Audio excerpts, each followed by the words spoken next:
Our story begins with meeting the prince of the royal family. This is not the first time Jamie Welton has woken up from a long, boring dream. He is the eldest son of the Welton royal family and its legal heir. But no one knows who he was before he was reborn in this body. During another battle more than 50,000 years ago, he found himself in a difficult position, but did not admit defeat. Fighting with 12 gods, this magician declared that they were unable to defeat him because all they could do was to seal him. With a loud laugh, he declared that he was not against it, but warned his enemies that after his rebirth, the bright lights of the 12 gods would be plunged into complete darkness. Known in the past as Diablo Wolfer, he promised that he would not let them die easily and they would regret defying him. Thus, the 12 gods were able to seal him, but after a huge amount of time, a crack appeared in their barrier, thanks to which he was able to escape and was eventually reborn as the son of this family. Being the son of royalty, he received an incredible amount of attention, and his parents were delighted to see him. This was the first rebirth of the great magician from the past. As a child, he tried to say something in response to his annoying parents, but his vocal apparatus was not developed enough. He became an aristocrat, dearly loved by his parents. About 9 years have passed since then, yet he was forced to play his role like a child. For a great magician who had lived for more than 50,000 years, this was very tiring. Taking a break from excess attention, he realized that another boring day awaited him. When he woke up, a nanny came to see him, who also admired the young heir of the family. Jamie behaved with integrity and always treated his elders with respect. Having high manners, when asked what he was doing so early in the morning, the guy politely replied that he was admiring the beautiful morning sky. Not only his parents were annoying, but also his nanny, who complimented him during every meeting. A kind woman offered to help the heir get dressed, because his parents were already waiting for him. As befits the royal family, they spent breakfast, lunch, and dinner together.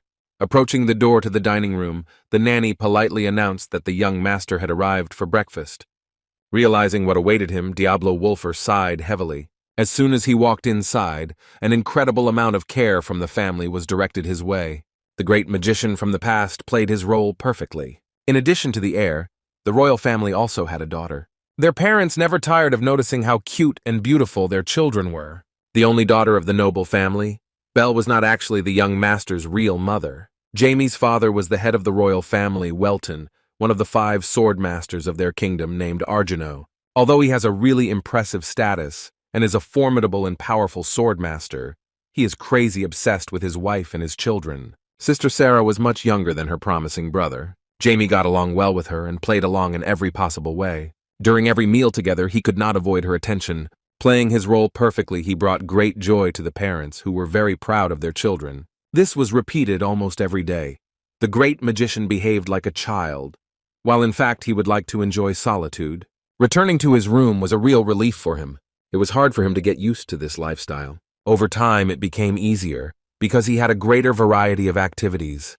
This mansion didn't seem like such a bad place to him. His family's private library was the most interesting place. In addition, Jamie acquired an interesting pet. When alone, he could call him to his aid. Also, thanks to the fact that he was reborn, he had a new ability. His hatred for the 12 gods did not fade away because they continued to exist even after 50,000 years. Because he was so young, he was not yet capable of much. Since there was little information about dark magic during the era of his rebirth, time was on his side. Feeling hatred for the 12 gods, he dreamed of how to get rid of their annoying existence. But at one point, his happy loneliness was interrupted by a visit from the nanny. The woman was talking about how it was time to read children's books with her mistress. Each time these words seemed like torture to him, but because of his young age, he was forced to demonstrate politeness so as not to reveal his secret. Sometimes playing the sweet boy was so hard that he missed the times when he was sealed in the god's trap. Unlike him, his younger sister, as always, was delighted with this way of spending time. But as soon as the reading of the book began, Sarah fell asleep. After reading a fairy tale about a magician named Heinz, a caring mother asked if the children liked it. With a smile and a sparkle in his eyes, James said that he wanted to become as cool a magician as the main character of the fairy tale. Mom didn't even doubt that he would achieve success, because despite the fact that he was only 9 years old, he defeated all 3 magic teachers who were hired to teach him. Gently placing her hand on the head of her beloved son, the lady said that his dad had invited the most powerful magician he knew to visit. After these words, the magician began to hope that he would finally meet a worthy master of our time. After reading a fairy tale with his mother, Jamie decided to do something more interesting and went to the library. Unfortunately for him, he couldn't find anything interesting, and yet another book on the use of mana turned out to be a waste of time. It was lunchtime, and Jamie decided to come before the nanny went to pick him up. But as soon as he left the library, he saw a strange stranger in front of him. The gray-haired man looked at one of the statues of their luxurious mansion and was surprised that the Welton family used a rare artifact as decoration in front of the dining room. The young master had never seen this person before. When the old man paid attention to him and greeted him, Diablo Wolfer, for the first time since his rebirth, saw such a large amount of mana that it seemed as if it was literally flowing out of the owner's body. Assessing the stranger by modern standards, the magician from the past assumed that in front of him was a master of at least the 7th level. He still didn't understand how he managed to get inside their mansion so unnoticed. Jamie was suspicious of him, although the old man did not seem hostile. The young master was of particular interest to the advanced magic master. While Jamie was trying to find out who he was and what he was doing inside their house, the old man analyzed his mana and was surprised that at such a young age he was already a mid-level master. Of course, the well-mannered heir to the royal family understood that he had started their conversation incorrectly, but he was infuriated by the calm behavior and gaze of the stranger. The 9-year-old magician was infuriated by this situation and decided that the stranger should be taught a lesson. The guy's behavior surprised the stranger and he became curious what would happen next. Jamie couldn't believe that in response to his use of mana, a stranger would dare to do the same. He was filled with anger that some old man dared to test him. His pride was justified, because in his previous life, he was almost able to destroy all the gods with his own powers. Concentrating mana on his fingers, Jamie repeated the attack, which he was able to defeat all the magic teachers he hired. But in the end, this attack did not meet his expectations and did not bring any results at all. It became clear that the old man was significantly superior to him in mana reserves and the ability to use it for defensive purposes. Seeing what the heir to the royal family was capable of, the old man was simply in admiration and could not believe that such a capable magician was only 9 years old. Within a moment, a magician of at least the 7th level shouted that it was a good try, after which he began to form a counterattack. This magician was significantly superior to those whom the heir had encountered previously. His attack seemed quite serious. But there was one thing about this situation that kept Jamie from reacting seriously. He knew from the very beginning that this attack was not aimed at him, so there was no point in dodging. The old man was simply shocked that despite the demonstration of terrifying strength, the boy did not even blink an eye. Unexpectedly for both sides, Swordmaster Argano intervened in their show of force. Dissatisfied with this situation, the gentleman turned to the guest and said that he had gone too far. After this, he turned to his dear son and asked if everything was all right. In response, Jamie began to act confused and, in order to take revenge on the arrogant old man, he decided to demonstratively cry. As soon as Mr. Argano saw the tears of his beloved son, with a threatening tone, he asked the magician to step aside for a serious dialogue. The old man felt awkward, seeing that the boy's reaction was fake. In response, a master of magic named Marcus Linmill began to laugh loudly and said that for him this situation seemed like a very funny conflict, after which he admitted that he was very jealous of the Count. As it turned out, this magician was the person whom Mr. Welton hired to teach his son. Their conversation began with the Count's dissatisfaction with the fact that the magician behaved recklessly towards the heir of the Welton family. In response, the old man said with a smile while drinking tea that he knew about it. Hearing such carefree words, Mr. Argano became seriously angry. The old man asked to listen to him and calm down, because the aura of the swordmaster was putting great pressure on him. Marcus decided to start the conversation by asking how much the Count knew about his son. The man who spent all his free time raising his own children could not understand what he was talking about. As it turned out, the old man meant that he simply admired the genius of the heir to the Welton family. In response, the excited Count said that this was the reason why he entrusted him to the best magician he knew, but it was unclear to him why the old man suddenly attacked his son. The respected magician said that most likely the local Count really does not know everything about his son. Mr. Welton could not help but listen to his words about his son's magical abilities. because Lin-Mel considers Macruz to be the most powerful 8th grade master among all living magicians. Based on this, the father began to worry that someone like him was unlikely to recognize his son, and that perhaps even Jamie was not as good as he thought. Noticing the gentleman's excitement, the old man warned him that he was absolutely serious. Unexpectedly for the swordmaster, the 8th level magician declared that he could not take his son as his student, since he simply could not cope with him. With a sincere smile, the Grand Master of Magic admitted that Jamie was able to read all his actions. The swordmaster doubted his words, believing that it was impossible, no matter how smart his son was. To clear up his father's misunderstanding, the old man explained that his son immediately realized that his spell was flying by. The great magician admitted that he was surprised that the heir of the Welton family did not even flinch at a time when very strong magic was aimed at him. Then, with a very satisfied look, the old man stated that Jamie was already able to become a third-class magician thanks to self-study alone. He believed that if they turned a blind eye to his body's limit, then his level would be even higher than level 4.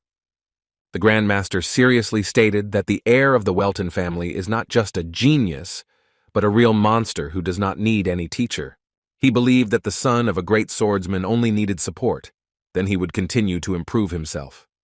After these words, he declared that the Count had given birth to a legendary 9th grade magician. As expected, the Count was simply shocked by the words of the Grand Master. After that, the magician began to stand up and ask for forgiveness for attacking the heir of the Welton family. He stated with hope that with the advent of such talent, great discoveries await the whole world. After the solemn announcement, the old man began to use teleportation magic and disappeared. Count Arjuna Welton was left alone. He wasn't prepared to hear something so shocking, so he wanted to think about what to do next. Evening came, the great magician from the past, who was reborn in the body of the heir of the Welton family, once again felt incredible fatigue due to his relationship with such a caring and attentive family. As soon as his mother found out about what happened between her son and the magician, she attacked him with tears and promised that she would deal with the old man who had offended Jamie. The guy believed that despite the difficult day, everything was not so bad, because he was able to see the real spell of this time. It wasn't that bad. The reincarnated Diablo Wolfer believed that the composition, technique, and balance of this spell were top-notch. But he was more impressed not by Mr. Marcus, but by his father, Count Arjuna Welton. With a smile on his face, Jamie said out loud that such a strong swordmaster was worthy of being his father. Suddenly for the heir, Mr. Marcus appeared on his bed, and with a sincere smile asked what made the young heir feel such joy. An experienced magician from the past was simply shocked by the sudden appearance of a magician in his room. The old man assumed that Jamie didn't notice him because he was too lost in his thoughts. Demonstrating his acting game, the guy got scared and fell to the floor, after which he panicked and asked what the strange old man had forgotten in his room. With a loud laugh, the old man was surprised that such a young genius could be scared so easily. First of all, Jamie asked in confusion how he got into his room. Rising from the bed, Marcus Lin-Mel replied that he used teleportation. From the very beginning, Jamie understood that this was not an ordinary old man, but he could not believe that he could teleport to his room without any problems. Pointing his finger at the young man, the magician noticed that the heir was modest when he was near his father, and then asked why the guy behaved differently when he was in front of strangers. Rising from the floor, the heir answered displeasedly that family and strangers are completely different things. Then the old man approached the heir of the Welton family and suddenly said that he was not strong enough to train such a rare genius. After that, he held out the magical memoirs in his direction. The guy asked why the old man decided to give him this book. In response, the old man shocked him with the words that the magic that Jamie uses has long been outdated. Jamie began to feel awkward about this expression, which seemed humiliating to him. With a smile on his face, the old man thought that his reaction meant that he was touched by the gift. Talking about the book, the old man said that it contained many of his original spells and that the heir Welton would be the first to read it. Hearing his words, the guy immediately began reading, because he was filled with interest in what spells this great magician had created and how much the magic of this time differed from his own. Noticing the guy's interest, the old man decided to distract him from reading before saying goodbye. With a serious look, the great magician stated that he had high hopes for the future of the Welton family's young master. As he left the room via teleportation, he said that he was very interested in what the young genius would be like the next time they met. Saying goodbye to him, Jamie confidently declared that he would become much stronger than the old man thought. Magicians pass all the magic that exists in this world through themselves and then absorb it with their hearts. This is the most effective way to learn to control your mana. But there is one big problem. This is the restriction from the young master's body. Since Marcus Linmel called the heirs' magic too old, he wanted to know what spells the great magician uses. The guy, hungry for knowledge, was delighted with what he saw, but after a few minutes he closed the book, believing that it was too complicated. In order to use her knowledge, the magician must try hard to feel every particle of mana so that it can pass through the body and skin. The guy didn't understand who was even capable of such madness. In addition, he managed to find two disadvantages of the old man's method, and decided that the old methods could not be surpassed and that he should not bother himself with such training. But after a moment, he remembered that he himself was the great magician of the past, Diablo Wolfer. After this, his inspiration returned. With a smile on his face, he opened the book and said that the old man had opened his eyes. Jamie was determined that he would read every page of the precious book, which was far superior to any he had previously dealt with. To begin with, he decided to use outside help and called on his pet. Turning to the black pet, he asked him to spray some mana. Flying up, the little black one fulfilled his master's request. The first disadvantage of the old man's technique was that the absorption of grains of mana by one's body has a limit in which all proportions must be strictly observed. But the young genius did not have to worry, because this problem was solved by the pet. The blackling with whom he has a contract can spray the required amount of mana, so the problem with proportions has been solved. The second disadvantage was Jamie's body. He had a limit on the amount of mana his heart could take. But the inventive magician decided that this problem could be avoided by distributing all the mana to different parts of the body, and thereby avoiding the limit. Jamie was so engrossed in the process of studying the old man's skills that he did not notice how morning came. Seeing what was happening in his room, the worried nanny was forced to ask the count for help. Mr. Arjano Welton couldn't believe what he was seeing. He was shocked that mana was swirling around his son. He knew that Marcus had given Jamie something, but he couldn't understand how his son had learned to control mana in just one night. Overflowing with love for his son, he suggested that sweet Jamie had many hidden talents that they did not yet know about.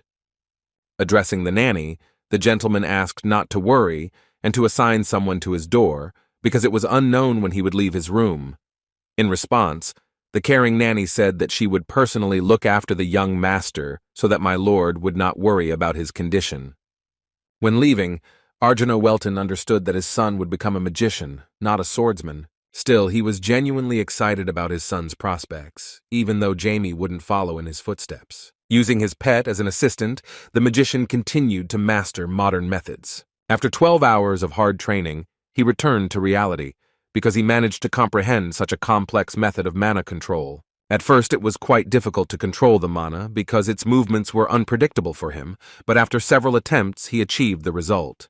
Despite his success, it seemed to him that at this age his limit was the 4th level of magician power, judging by modern standards. Sighing heavily, he realized that he was close to reaching the 5th level, but the limitations of his body prevented him from reaching a higher level. Alternatively, he could improve his body using one of the methods available to him, but he was not going to risk it, because Jamie's body was too young and weak. The great magician from the past decided to be patient, because he is not limited in the time of development, because the gods will not go anywhere, and he has already gone too far to rush things. After that, with one wave of his finger, he used the invisibility ability on his pet. Since the black boy was upset by the sudden use of force on his body, Jamie explained that he wanted to meet his father, so he wanted to make sure that he did not find out about him. When he walked a little further, he was convinced that the pet's presence was too faint to realize that he was there. The guy was sure that his father would definitely not notice that he had Churnish. As soon as he approached the room where his father was, he heard that he had guests. The gentleman was surprised that such a busy man decided to visit him. The man replied that he just wanted to greet the local count. The stranger said that he knew that there had never been problems with religion in the lands of Heirs, so he would like to thank the count for giving their cult of Genis a chance.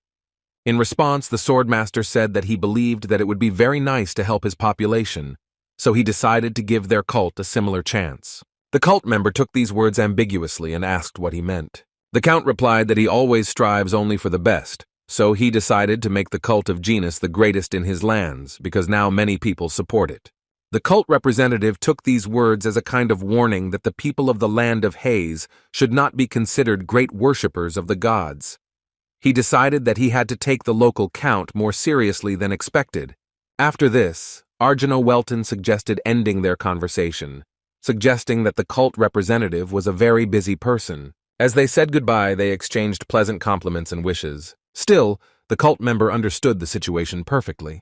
The head of the Welton family was forced to show sympathy, although in fact he was suspicious of the emergence of their cult. Being nearby, Jamie couldn't help but look at who his father was talking to. Looking at the unexpected guest, he only justified his guesses. The crescent moon sign with a yellow orb and the dark aura emanating from the cult member told him that this was Janus. The guy was filled with anger because this god dared to extend his influence to the place where he lives. It remained a mystery to him why his father suddenly decided to make his lands religious, and why, of all the religions, he chose the cult of Janus. The great magician from the past began to get seriously nervous, because he couldn't let this happen. Due to certain circumstances limiting his freedom of action, he had few options to solve the problem. He understood that this religion was officially sanctioned by his father, so the only way to get rid of it was to make him drive them away. As soon as Jamie walked into the living room, his father's mood changed. With a smile on his face, Master Arjuna asked how his son was doing. Jamie happily replied that he had dealt with everything. In response, the man suggested that his son really liked magic. Jamie confirmed his words. But instead of joy for his son, Arjuna thought about something. Jamie decided to ask if everything was okay. In response, the count said that he thought that he would grow up like an ordinary child. The fact is that he understood that living the life of a genius is not such a simple thing. When a child shows his talent, everyone begins to applaud him. However, when everyone gets tired of this talent, the same people begin to bully this child, so he was not sure whether his genius was truly a gift of fate, or vice versa. The thought of this made him nervous and move on to a more serious conversation. Addressing his son, he said that if he does not like doing magic, then he can leave this business and start doing something else. But if this decision is final, then he will not contradict him, and, as a father, will help in every way he can. With a carefree smile, Jamie asked him not to worry, confidently saying that he would never give up magic. The son's intentions were clear, so Arjuna did not object. And yet, looking at him more closely, he did not understand how a 9-year-old boy could have so much mana. He could already feel the mana emanating from his entire body. But as soon as he realized that his son's magic was stored not only in his heart, but also in other parts of his body, he was in complete shock. He couldn't believe what he was seeing, so he asked how much his son had learned from the memoirs that Master Marcus had provided him. The guy calmly replied that he had managed to master all the knowledge that was shared with him. In fact, he also improved some of the techniques described in that book, but he could not admit it, so as not to arouse suspicion. Now Mr. Welton realized the full seriousness of what Marcus had told him. Seeing such a transformation in the distribution of mana, it was hard for him to imagine how much this child could learn in just one night. Now he had no doubt that Jamie was truly the one who could become the legendary magician of the 9th grade. It seemed to him that compared to his own son, he was a complete non-entity. An awkward laugh surprised the guy, and he asked if everything was okay. The father replied that he laughed only because at that moment he was especially proud of his son. Masterfully playing his role, the great magician laughed in response. Next, Mr. Arjuna Welton carefully stroked his head. At that moment, the great magician felt awkward because given his true age, he could not get used to being treated like a child. After this loving gesture, the father suddenly pointed his finger at his son's hidden pet and asked if he had managed to summon it himself. Hearing this, Jamie got scared and hesitantly asked if his father could really see him. He didn't understand how this was possible, because he made sure that he had cast invisibility on the little black one, and even checked how difficult it was to sense his presence. The father closed his eyes and, imagining the pet, showed its approximate size and suggested that it was something similar to a bat, but with a more rounded body. Jamie really didn't expect his father to be so advanced in sensing mana. He still hoped that he didn't realize what the pet was doing with dark magic. As soon as Mr. Weldon found out that his son had made this bat with his own hands, He attacked him with a big hug and again shouted that he was proud of his success. Jamie was devastated as he left the living room. He is incredibly tired of his parents loving him so much. After another tiring dinner, the guy returned to his room and locked the door. That evening, he decided to take action. Wearing a long cloak with a hood to hide his true identity, the guy summoned his pet, which without further ado took on a winged form.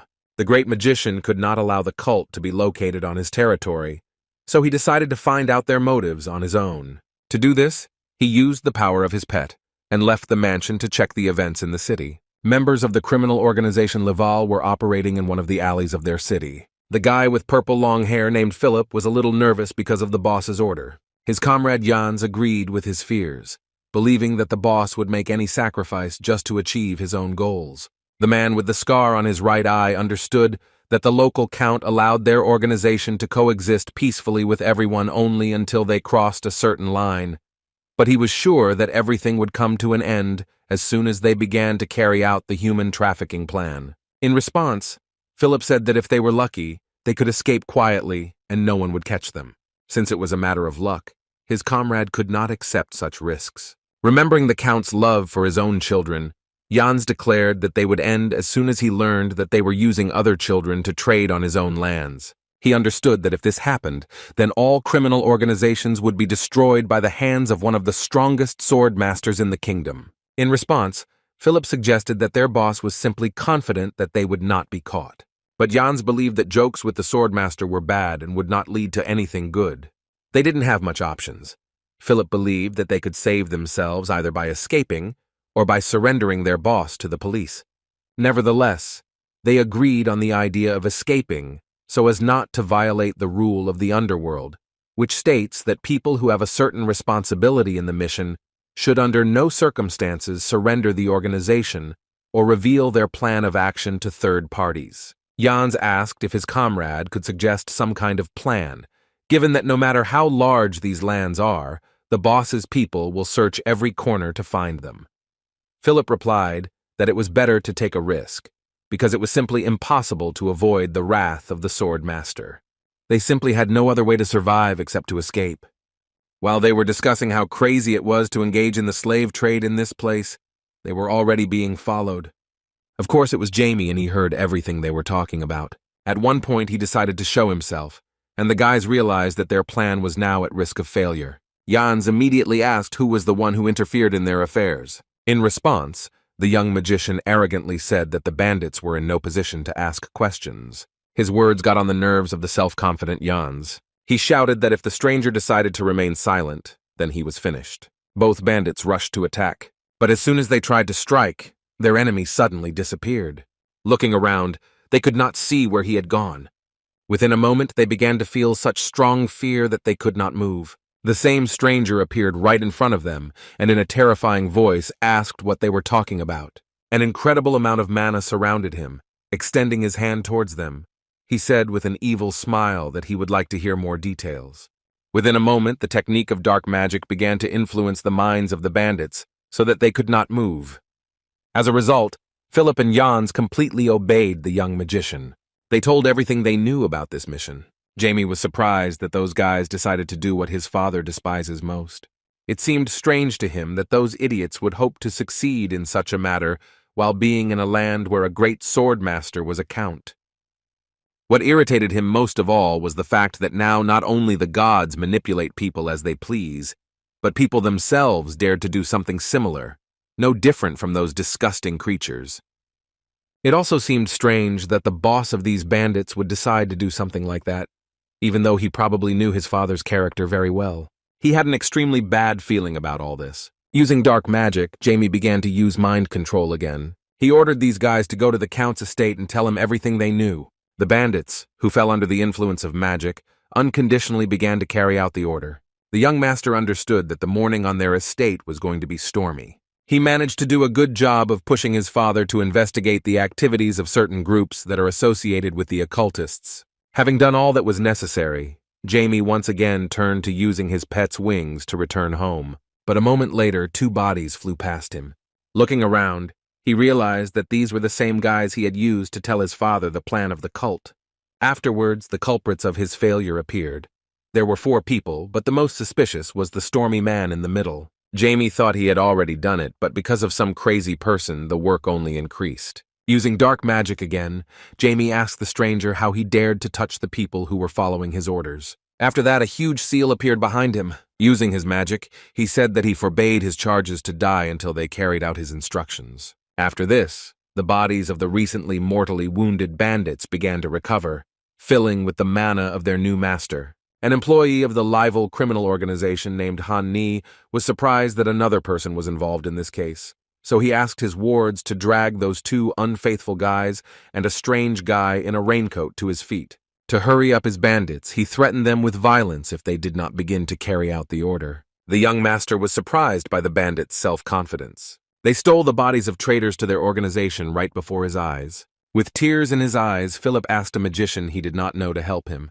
The cruelty of the criminals who live on his father's lands drove Jamie crazy. He hatedly called Han Ni a scoundrel and asked how he dared to do such a thing on these lands. With loud death threats, the criminal used magic and attacked Jamie, hitting him in the head. With a terrifying thirst for blood, he continued to attack the body of an unfamiliar magician who had interfered in the affairs of their organization. Using his strength, the self-confident villain completely destroyed the body of the guy in the cloak.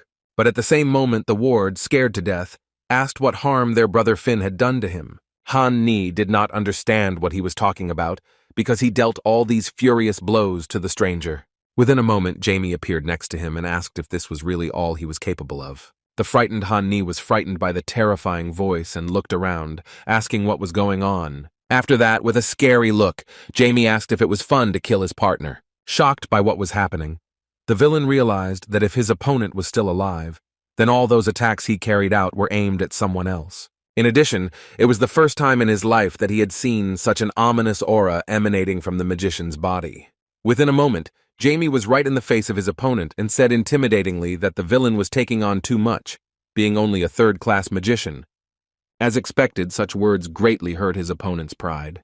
Realizing the danger of the situation, Han Ni resorted to using a third-class spell called Buster. He believed that although it could not compare with a fifth-class magical explosion, it would be enough to incinerate the stranger's small body, thereby leaving no traces. But as soon as he tried to use his power, he found himself under the complete control of the young master, who suggested that he listen to one thing about how the human mind works. By controlling the senses and body of his enemy, Jamie eerily said that people feel completely helpless when faced with those who are many times stronger than them. He admitted to his puppet that this is precisely why he loves to manipulate those who are much weaker than himself. Although the great mage of the past, Diablo Wolfer, had not yet been able to regain even a small part of his former strength, he easily subdued this third-level mage. With no chance of resistance, Han Ni fell face first onto the surface. The wards of this villain were simply shocked that the little magician easily defeated the leader of their group. Realizing that there was a real monster in front of them, the trembling bandits decided to flee, but it was already too late. Using his power, Jamie said that they should take this defeat as ordinary bad luck. Within a moment, the dark magic of the young master captured the bodies of the villains. Clenching his fist, Diablo Wolfer used destruction magic. Having dealt with the minor villains, he returned to their group leader. Raising Han Ni's head as he lay on the ground, he ordered him to answer all his questions. The third-level magician completely submitted to the will of his new master, having lost control over his body and mind. He repeated the same thing as the previous guys. True, Jamie had already heard this and was wasting his time, because this information should be conveyed by Philip and Jans. The question that remained was what to do with Han Ni. Although the magician stopped his death, his soul was almost destroyed, so he was unlikely to be able to hold out for much longer. Since he is only a third-class mage, he can be turned into an undead. But if this is done, he will quickly become unusable due to his soul. On the battlefield, such an undead would look quite normal, but using it in a peaceful place seemed far from the best idea. Based on the circumstances, the brilliant Jamie decided to use a different method. The third-level mage is a vessel of a good amount of mana.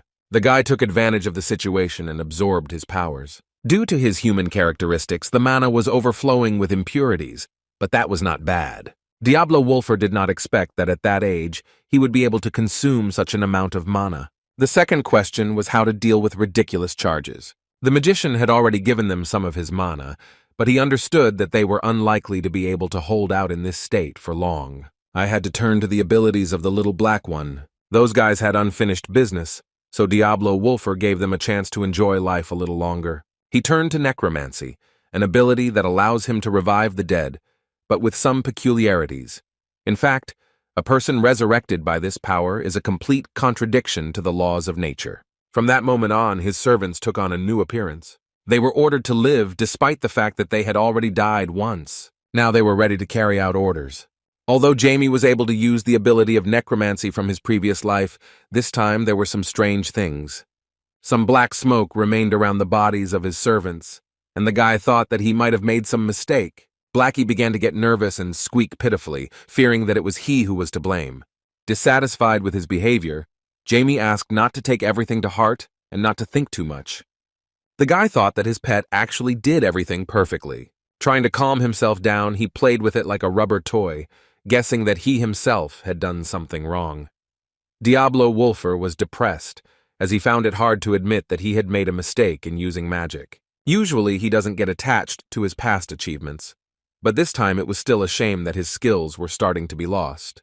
Because of this strange and suspicious aura, he understood that their use was impossible and they would attract the attention of the guards, so the only way out of the situation was to simply get rid of the unsuccessful servants. In addition, returning to the cult of Genus will also not be possible, because their magic users will also suspect something. But the little black one did not agree with his reasoning. The dark pet sat on the magician's shoulder and began to behave very strangely. Jamie yelled at him for starting to bite his master's cheeks. It turned out that he just wanted to attract attention to himself before proceeding to resolve the issue. Sitting on Janz's head, he began to absorb the dark aura that surrounded his body. Diablo Wolfer had never seen a pet do something like this before. As it turned out, he had no need to absorb excess mana, because in a past life, the owner's magic was more rational. The small black creature barely absorbed the entire volume of the dark aura of the undead. Now Philip and Jans were ready to carry out orders. But the situation has improved. Blackie was simply filled with mana and felt a certain heaviness. The young master thanked him for his work and praised him for successfully correcting the spell error. Next, it was time to name your first two servants. Jans received the new name Azard, while Philip acquired the name Rise. The young master approached his servants, but their reaction indicated that they did not understand what was happening at all. Jamie decided to give them some time to come to their senses. After a few minutes of silence, the undead began to look at the world around them more adequately. Azard was the first to start the dialogue. He assumed that in front of him was the person who brought him back to life. Jamie powerfully confirmed his suspicions. Azard could reason from his previous experience, so he was shocked that in front of him was such a powerful magician who looked no more than 10 years old. In addition, he noticed his huge and ominous aura. It seemed to him that this was some character from a book he had read when he was little. The young master looked like an ominous creature that should not exist in the world. He felt that this magician could challenge the whole world himself. Of course, Diablo Wolfer couldn't help but notice his fear. He guessed that the servant thought his master looked like a demon lord. His words turned out to be an accurate description of how he was perceived by these guys. Rise gathered all his determination together, because he no longer had anything to lose. He loudly stated that he had no idea who was in front of them, but in his eyes, the young master definitely didn't look human. Jamie was surprised by his reaction. The servant was acting too aggressively, and it seemed that he did not understand that his master was in front of him. He suggested that there were some flaws in his spell, but that didn't mean he would just turn a blind eye to it. With one wave of his fingers, he demonstrated his superior strength, and Rise instantly found himself face down on the surface. When Jamie began to walk towards him, the servant's whole body began to tremble from the inability to resist.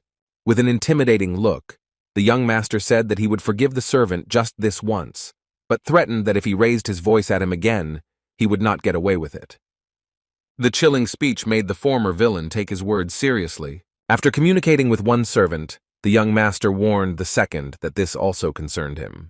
This is what the subjugation of the souls of dead people is. It didn't matter whether they wanted it or not, but as long as they were bound by the contract, their lives belonged to the magician. This is the whole essence of the dark magic that Diablo Wolfer used. Before leaving, the guy remembered an important detail. He asked the servants not to think that he was a demon lord. Polite Hazard asked permission to find out who their master was.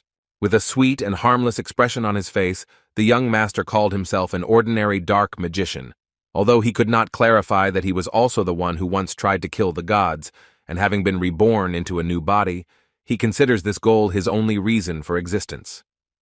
Trying to keep a low profile, he ordered his servants to keep an eye on the Church of Genis and gather all information related to it. In addition, he wanted anyone who might know something about human trafficking to be brought to him. He wanted him to be the one to tell his father everything for them. Faithful Rise and Azard bowed to the young master. When there was silence, they looked up. It turned out that the young master had already left. At that moment, they were finally able to breathe a sigh of relief. After looking at each other, they began to remain awkwardly silent. The guys understood that they could not disobey the owner's order, so they decided to do as he said. Returning home, the little black one began to worry about the undead, but Jamie assured him that everything would be fine with them because they were too scared, so they could not easily disobey his orders. In addition, those guys will give information to his father so that he can personally solve the problem of the slave trade. Afraid of getting involved in trouble, the pet again began to pull the master's cheeks, and dissatisfied with this treatment, Jamie explained that he could not continue to allow the cult of Genis to do this on his lands. Jamie invited the little black one to return to the mansion, but something unexpected happened. The magician did not even notice how someone suddenly approached them, after which they hit his back. The stranger himself was surprised that he managed to crash into someone in the middle of an empty road. The young master was a little furious about the situation. Looking at the stranger, he called him blind, after which he was surprised that he was also a child. In response, the stranger shouted that the impudent young man was still also a child. Diablo Wolfer felt uneasy when he remembered that he was really only 9 years old. Turning around, he arrogantly said that this time he would let the stranger go, after which he asked him to be more careful in the future. The strange behavior and speech of the same boy tensed the stranger. In response, he furiously whispered under his breath that the impudent guy thought he was an adult, although he didn't even have a single gray hair on his head. As soon as the little black one heard this, he jumped on his master's head and transformed his hairstyle. Jamie was surprised by the sudden commotion. After looking around, he realized that the reason for his pet's behavior was the words of an offended child.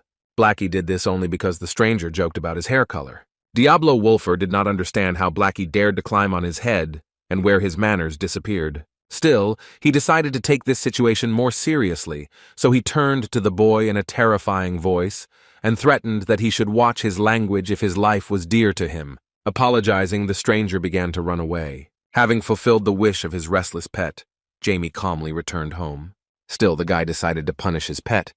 Chernish felt guilty, while the owner asked him to think about his action, after which he warned that if he did something like that again, he would not get off so easily. Nevertheless, the beast, summoned by dark magic, forgot about manners due to the long absence of his master. Falling face first into the pillow, Jamie sighed heavily, tired because he had used more strength than he had originally thought. He understood that now he would have much more to do, and his easy and carefree life would come to an end. Yet an enemy will soon appear on his lands. This is the god he hates most, Genis. Even though Diablo Wolfer had not yet been able to regain even a fraction of his former strength, he did not care how strong the enemy cult would be. He promised that this time he would get rid of all enemies completely. Meanwhile, Azard and Rees arrived at the villain's lair. One of his comrades was shocked that he was still alive, while his new master's servant asked to know where the elder was. That frightened guy could not understand why his comrades were still alive, because Han Ni was going to personally get rid of them. He couldn't believe that guys who didn't have magic were able to defeat a third-level magician, but Hazard had no intention of playing with old friendships. He defiantly smashed the wall near the head of his old comrade with his bare fist, and said that he would not repeat his words twice. The villain named Pip did not understand what had happened. He did not see the rest of his comrades, who would certainly have caused a major scandal if they had found out that Jans had returned. The confused villain understood that these guys had dealt with the rest of the bandits, so in order not to risk his own life, he assured them that he didn't even have a clue where his older brother had gone. But a moment later he was shocked to learn that Philip also survived. The rebel Philip, with the new name Rise, asked if Pip was sure of what he was saying. Confused Pip, without even thinking about what he was saying, said with a trembling voice that he was not lying, and this could be clarified with the others. True, the rest were already dead, but oh well. By the look of Rise, it was clear that he was furious. He was already fed up with everything. He needed to find his old boss in order to carry out the master's order, since the elder brother knows about everything that is happening in the city, so there is a great chance that he has some information about the Church of Ganis. Turning seriously to his old comrade, he asked him his own opinion about where the boss might be. Scared to death, Pip understood that he needed to give them some kind of normal answer, because otherwise they would immediately blow his head off. In a frightened voice, he suggested that since the boss liked girls and liked to drink, then he could explore all the bars that were nearby. Hazard and Rise agreed that this was a pretty good idea, so they decided to go to the nearest bars. Seeing the guys leaving, Pip sighed with relief. But a moment later, Hazard punched him in the face pretty well. He returned because he remembered the gentleman's request to find any witness. It seemed to him that Pip was suitable for this role, but did not know where to hide him, so he suggested that he could simply tie up the poor fellow and throw him in the forest nearby. Rise praised his option, but said it would be easier to lock it in the basement of the house. They spent too much time gathering information, so they decided to hurry up and find the boss. Meanwhile, one of those who were absent during the actions of Azard and Rise returned to their lair. Looking around, the guy could not understand what had happened. All the guys around were unconscious. The child Jamie encountered on the street worked for these bandits and thought that he would be beaten again because he did not fulfill the quota. But as it turned out, he was no longer in danger. In this case, he decided not to risk his own life and ran away so that the others would not suspect anything. The next morning, Jamie woke up later than usual. This was not surprising, since he had to begin his actions, and it turned out to be tiring. He understood that now he would not be able to avoid meeting his enemies. On the way to the dining room, he apologized to his pet that he was going to call him away so that he would not catch the eye of his father. As soon as he approached the entrance, he asked his parents how they slept. With a smile on his face, Arjuna wished his son good morning.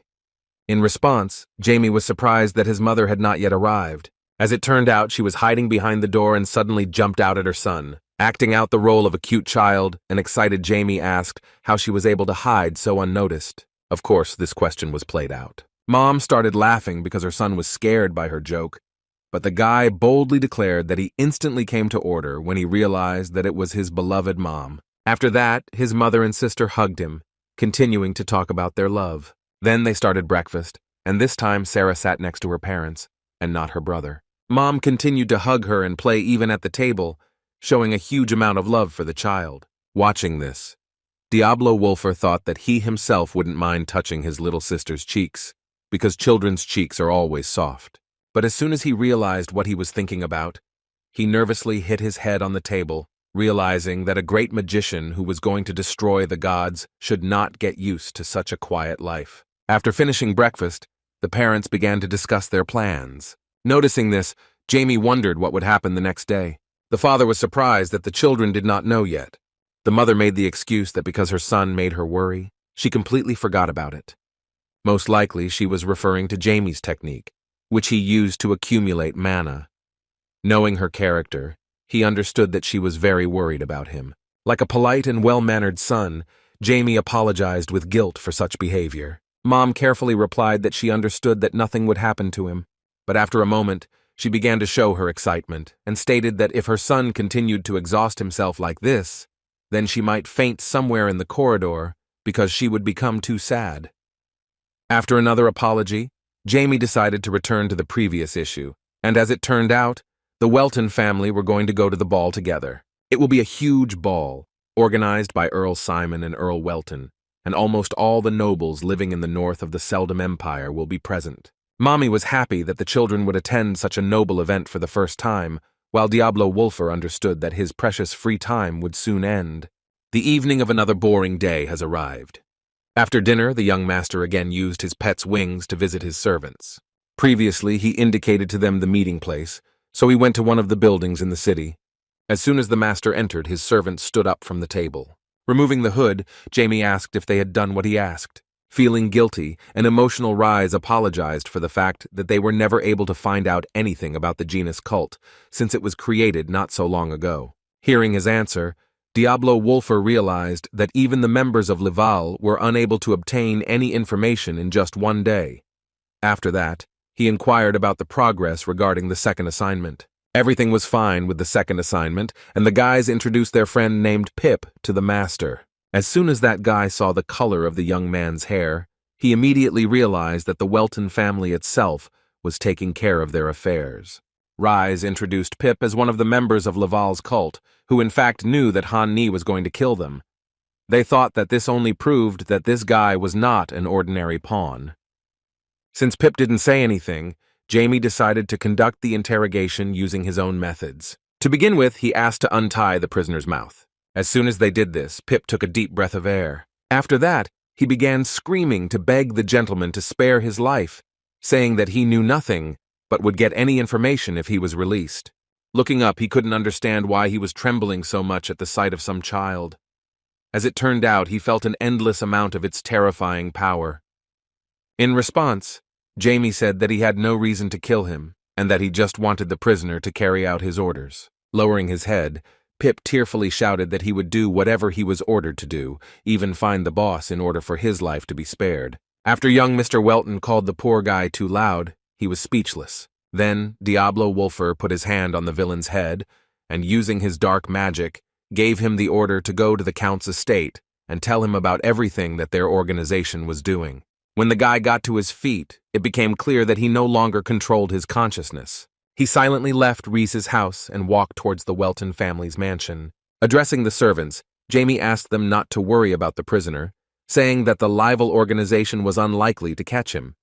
At least he was sure that his father would be the first to deal with him. Then he ordered the guys to leave the city and hide somewhere. Noticing such a reaction, the little black one whispered something in his owner's ear. Jamie agreed with his remark and asked the guys in surprise why they were not interested in the reasons for such an order. Bowing low, the servants replied that the master's orders are the law and they cannot disobey them. After this, Rise admitted that he most likely understood their master's motives. Most likely, they guessed what situation they were in, because after hearing information about the plans of the criminals, Mr. Welton would probably destroy the rival organization and would like him not to find out about the existence of Rise and Hazard. As Jamie left the building, he warned the servants that he would be gone for several days, so the boys should be quiet until he returned. Doubts continued to worry the guys, and Rise ran out into the street. He shouted after his master. Jamie turned around and asked the servant in surprise what had happened. As it turned out, Philip's personality wanted to know who they ended up becoming. He knew that they were dead, and also that there was no way to fix it. Besides, he didn't even want to go back to his previous life. He was sincerely glad that he had become stronger. But he could not have peace until he knew what kind of creature he had become. Rise surprised the young master with his curiosity. He assumed that he was now a top-ranking undead. In response, Jamie began to laugh and Rise felt awkward, which is why he apologized for his stupid question.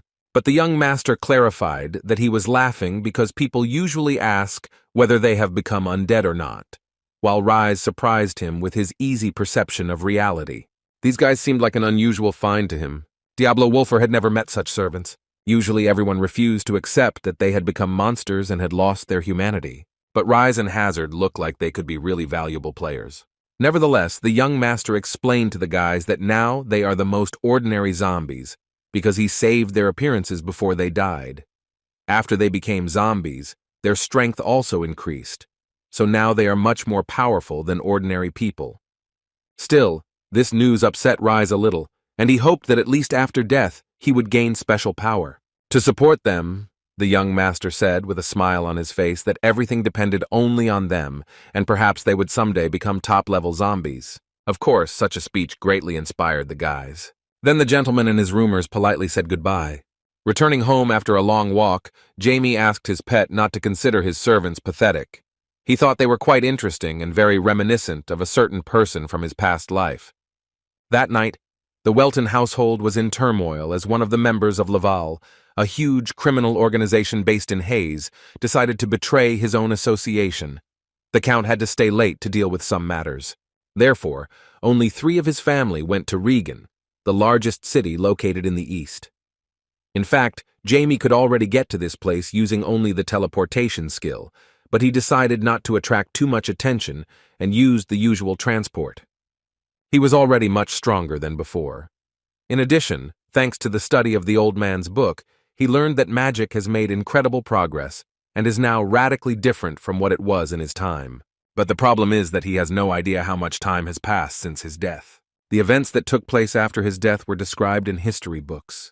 They mentioned an army of demons attacking humans led by a demon lord. Despite some very high-profile events, there have been no wars for the last several hundred years. Considering all this, it could be said that a long time had passed since his previous life. Analyzing the situation, Diablo Wolfer understood that his enemies were never able to unite. For him, it was even better because apart they are much weaker. But for the immediate future, their family's ball was the priority. As soon as they entered the city, Jamie could not hide his surprise at its beauty. Mom explained with a smile that this is the most advanced city in their kingdom, and it is impossible to find a place through which such a huge amount of money passes as through Regan.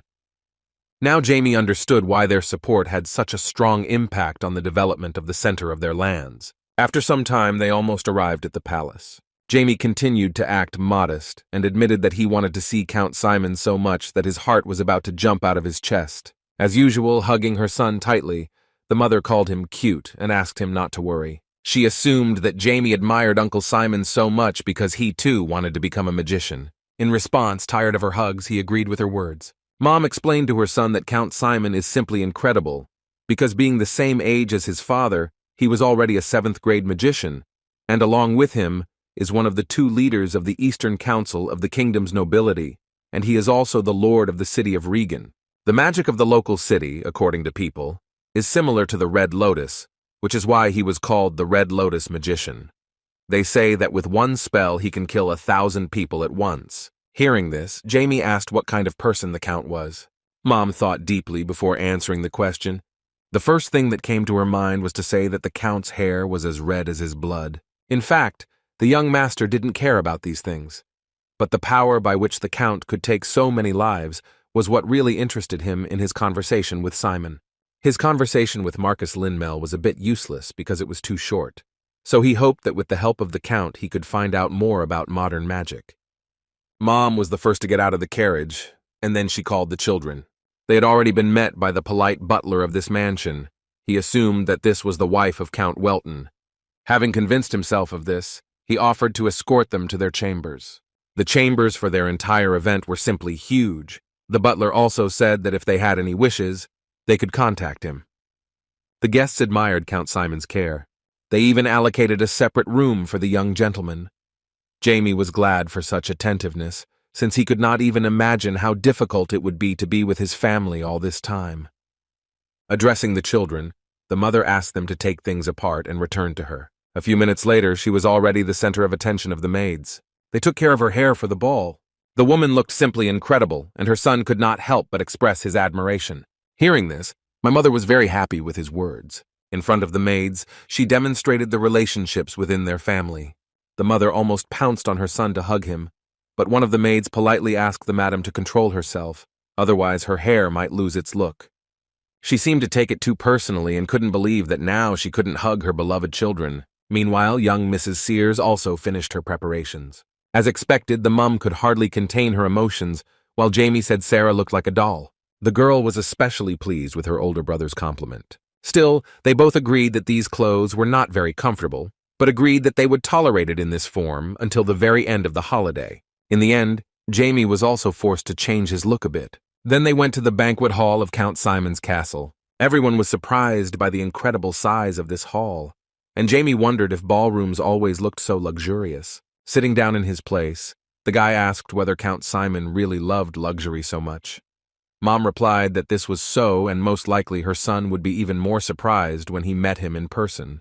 Then 2 beautiful ladies approached Madame Welton and immediately noticed her incredible appearance and gorgeous dress. Watching these fake conversations made Jamie feel disgusted, realizing that they were actually trying to suck up to their family. He had met many people like them in the past. In times not mentioned in history, such people flattered the gods whom he hated so much. Although this sight was disgusting, Jamie understood that his mother knew how to behave with such people. Meanwhile, the greeting of all visitors to Count Simon's castle began.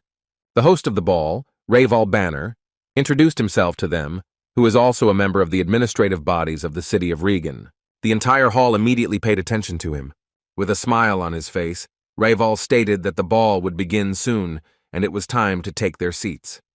After this, he asked the visitors to prepare to welcome Count Simon and his entire family, who would be here any minute.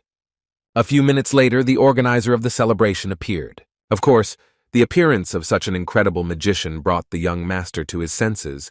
He could not help but notice the pressure in the air from the appearance of an advanced master. A man with red hair greeted everyone present. The 7th grade mage impressed the young master with his presence. Count Simon hoped that everyone would enjoy the event. While everyone was discussing the appearance of the ball organizer, Jamie could not sit still. He was surprised that Count Simon was almost on the same level as the great magician Marcus Linmel, or even stronger. The Red Lotus mage truly exceeded all his expectations, and the guy was looking forward to their conversation. At the same moment, the Welton family was approached by the family of the local count. As expected, Mrs. Welton exchanged polite greetings with them. The magician was surprised that his fellow swordmaster had not arrived. Then he learned that Mr. Argino would be closer to the knight, as he had some problems. After this, the count turned his attention to the children of his comrade. The caring mother introduced her son. After that, she introduced her daughter, Sarah. The children politely expressed their admiration for this event. Mrs. Simon could not help but be surprised at how sweet and well-mannered Mr. Argino's children were. While the two mistresses were talking to each other, the two magicians began to take a closer look at each other. Jamie was not interested in the ball, but the identity of the Red Lotus magician seemed very intriguing to him. In addition, he noticed how the count looked through every corner of his body. This was exactly what the young master wanted, so he fueled the count's interest in his personality and even showed good possession of mana. This demonstration aroused the interest of the great magician. He decided to personally meet the interesting child. Jamie said with a smile on his face that he admired the count's exploits. After this, the Red Lotus magician came closer to him and suggested that they talk later in a calmer environment. As soon as they agreed, the man interested in the talented young man decided to go further. The young master was satisfied. The count exceeded all his expectations, and he looked forward to their second meeting. The host of the event invited visitors to feel at home and enjoy the evening. Those present began to rise from their tables to find interlocutors and make good connections. Meanwhile, one red-haired youth took a closer look at the child of another noble family.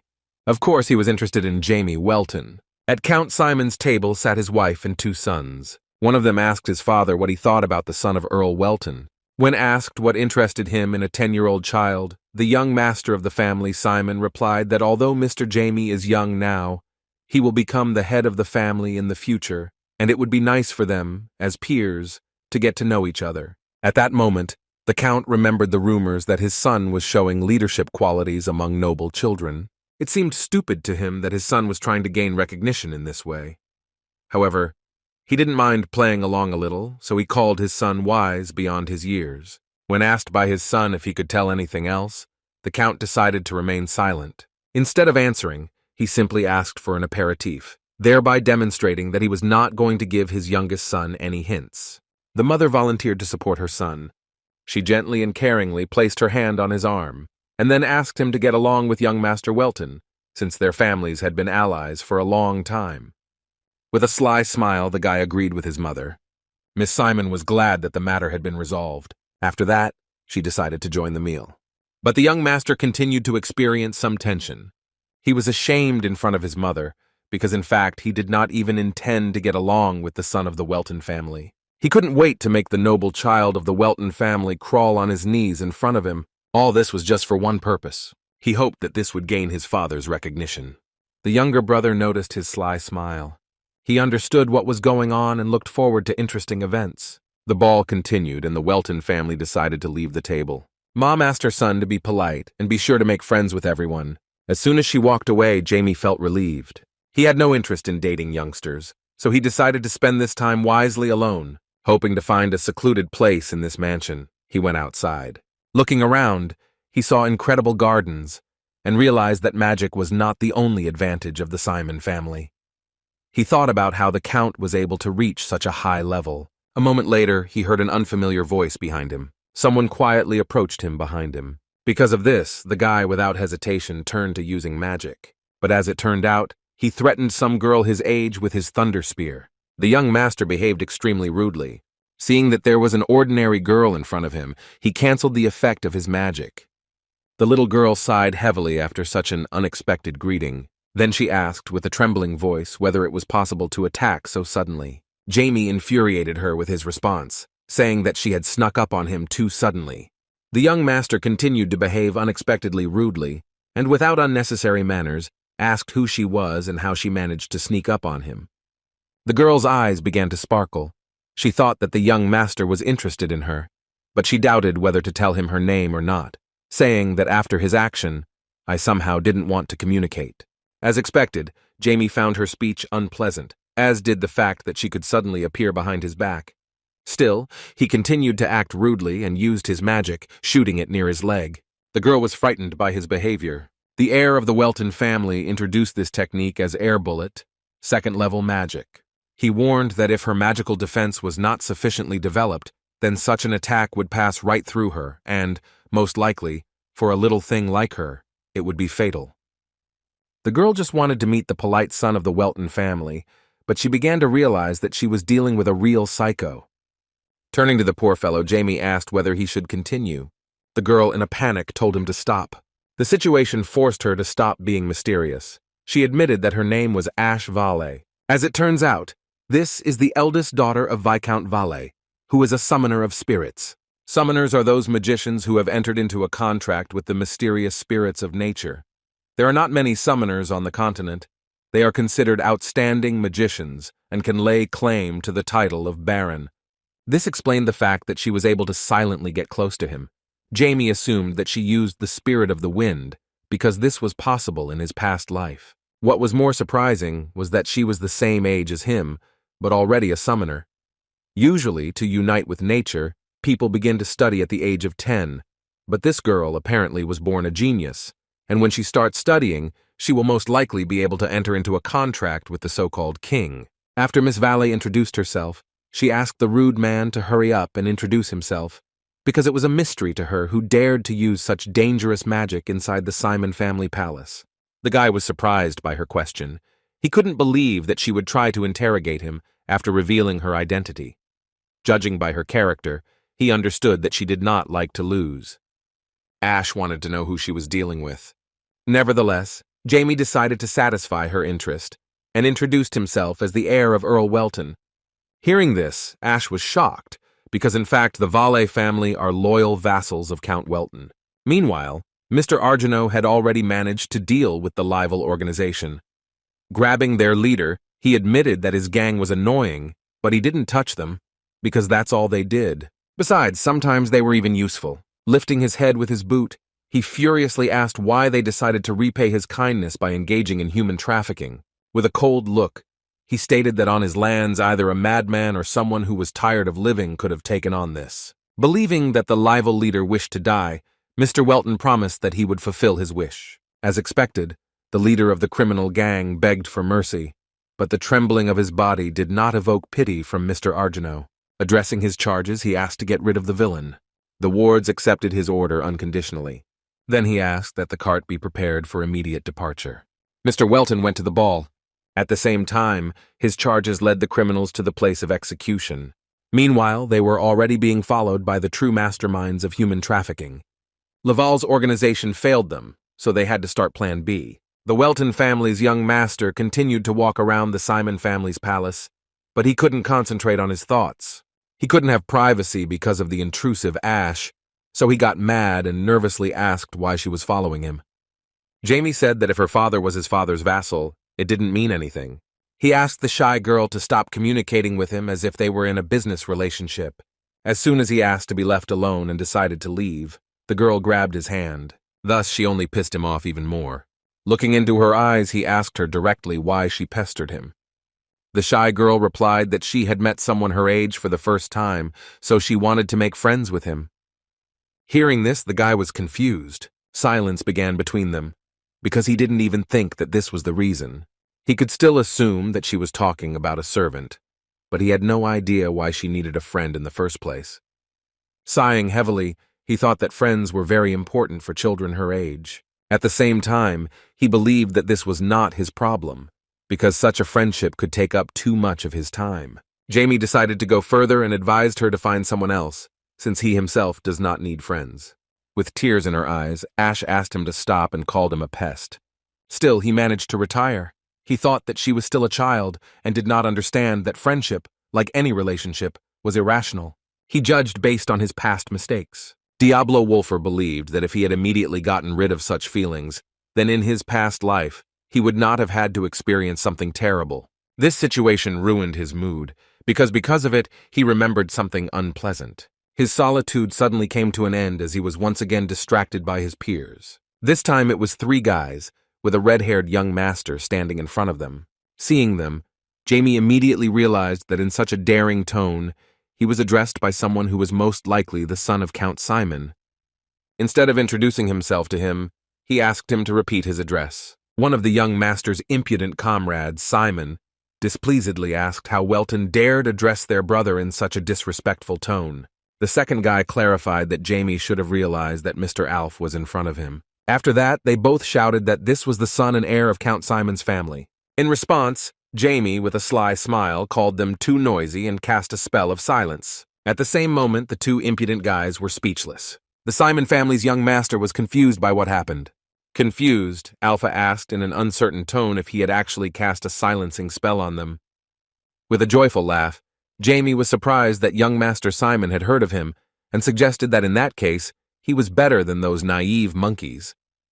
Calling the young master of the Welton family a smug bastard, a nervous Alf asked if he realized that he was older than him. In response, Jamie calmly asked him not to go into details and get straight to the point before he did the same to him as he did to his comrades. The situation was heating up and young Mr. Simon began to think about how to get out of this situation. Still, he decided not to make the situation worse. Turning to Jamie, he falsely admitted that he had not come to fight, because he wanted to socialize a little.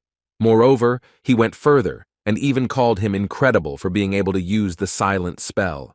Despite his attempt to rectify the situation, Jamie replied that he had already listened to enough useless chatter, after which he invited the Earl's son to go his own way.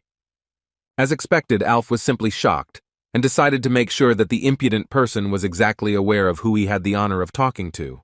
Nevertheless, he decided to come to terms with this refusal, believing that the time for a serious dialogue simply had not come.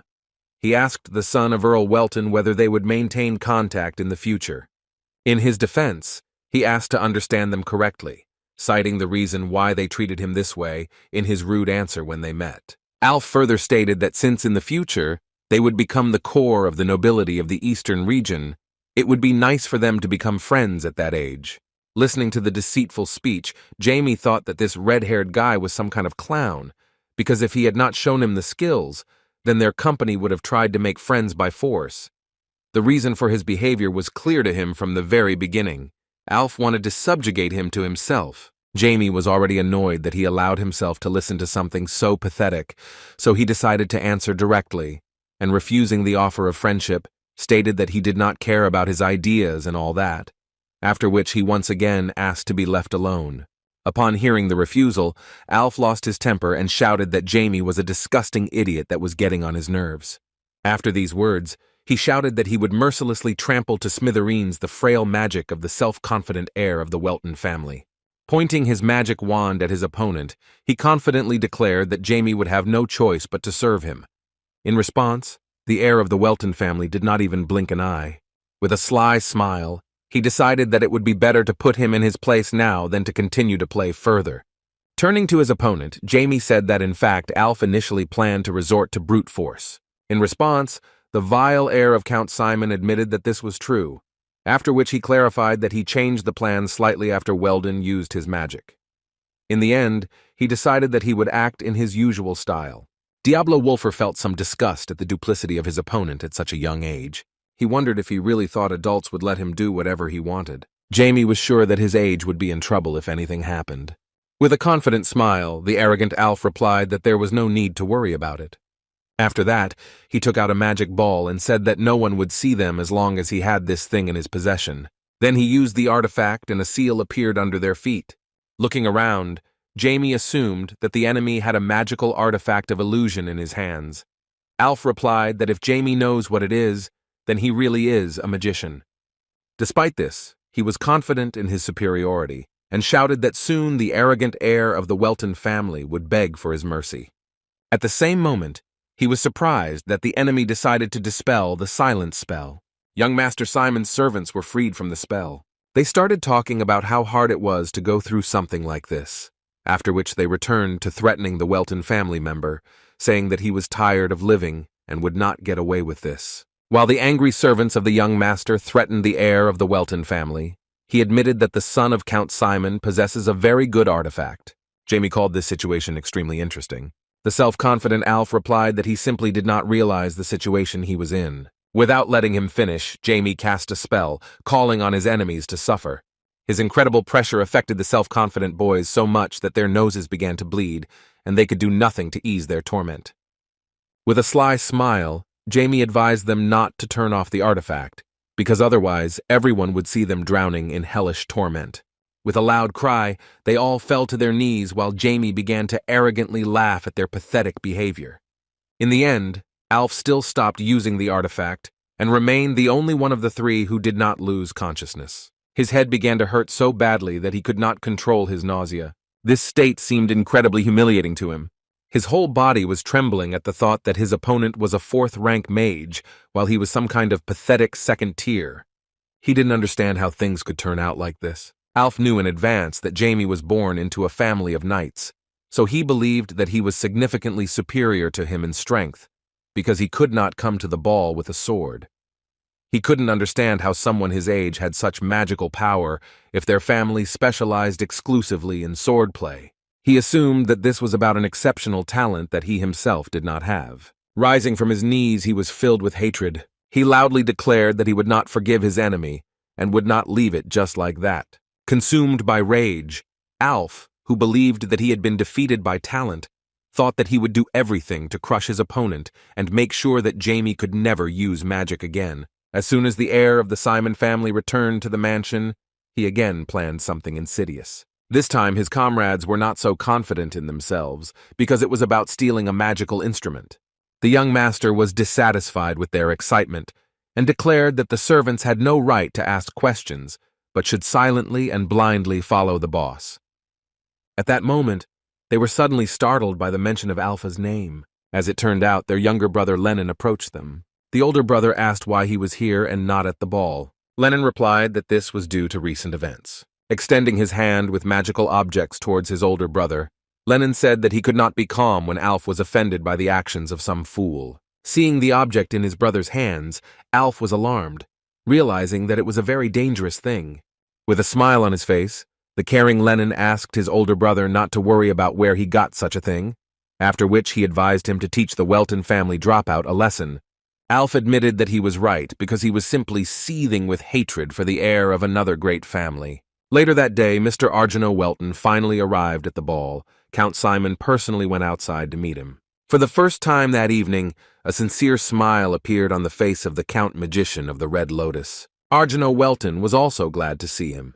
He even laughed in surprise that the Count was greeting him in person. As soon as they exchanged pleasantries, the organizer of the ball invited the dear guest to go inside. The ball has already come to an end, and according to the red-haired Count, the event was a success as always. But what he wanted to discuss most during the ball was a meeting with young Mr. Welton. The father was interested to hear the great magician's opinion about his son. First of all, Mr. Simon noticed that the Welton family loves their children very much, and admitted that he is very envious of his friend. Arjano assumed that nothing had changed between them. Silence began as Mr. Simon did not want to remember this. However, he returned to the original topic and stated that Jamie not only surprised him, he was completely amazed by this meeting. Arjano was not surprised by this answer. He understood that the Blood Lotus Mage was beating around the bush. In order not to waste time, the swordmaster politely suggested that his comrade considered his son talented. With an interested look, Mr. Simon replied that the word talent would not be enough. He thinks Jamie is the best he's ever seen. The great magician said that perhaps in the history of all mankind, there was no more talented person than the heir of the Welton family. Arjano admitted that Marcus Linmel had the same opinion about his son. With some sadness, he said that he too knew about his talent when he was younger, but never thought of it as anything special. So he asked Marcus for a favor, because if someone is so talented in magic, then he should become a magician, despite the family traditions. With a smile on his face, Mr. Simon admitted that his friend's son would be very lucky to have such a strong teacher as Marcus. When he learned that the great magician refused this request, he treated this information with understanding, after which he declared that Jamie was an unsurpassed genius who would be able to achieve everything on his own, even becoming a legendary magician of the 9th rank. After this, he unexpectedly stated that he was envious that the young man was born more talented than himself, but on the other hand, he was very interested to see how far the high magician could advance with such power. Hearing his comrade's speech, Arjuna began to get nervous, realizing that he was heading towards a very dangerous topic. After this, Mr. Simon began to say that although people are weak, they were able to build a great civilization. On the other hand, he understood that compared to dragons, high elves, and other creatures, their magic was insignificant, like a breeze against a hurricane. The great magician believed that only through their unity could they withstand certain threats. Addressing his comrade, he stated that thanks to swordmasters like him, they can still fight for life in this world. With an anticipatory smile, he asked his comrade what would happen if a magician of the 9th rank was born. With incredible enthusiasm, he declared that even such masters of magic as dragons would not stand next to him. Despite his comrade's concern about his words, he stated that with all his soul he longed for people to become the true rulers of this world. More modest and worried about the fate of his son, Earl Welton said that Mr. Simon's words were very arrogant. But the red-haired magician replied that even if his words were arrogant, it was not something bad, because they both knew about the forgotten history that was erased from the face of the earth. The story that Count Simon mentioned was a secret that was known only to a few on the entire continent.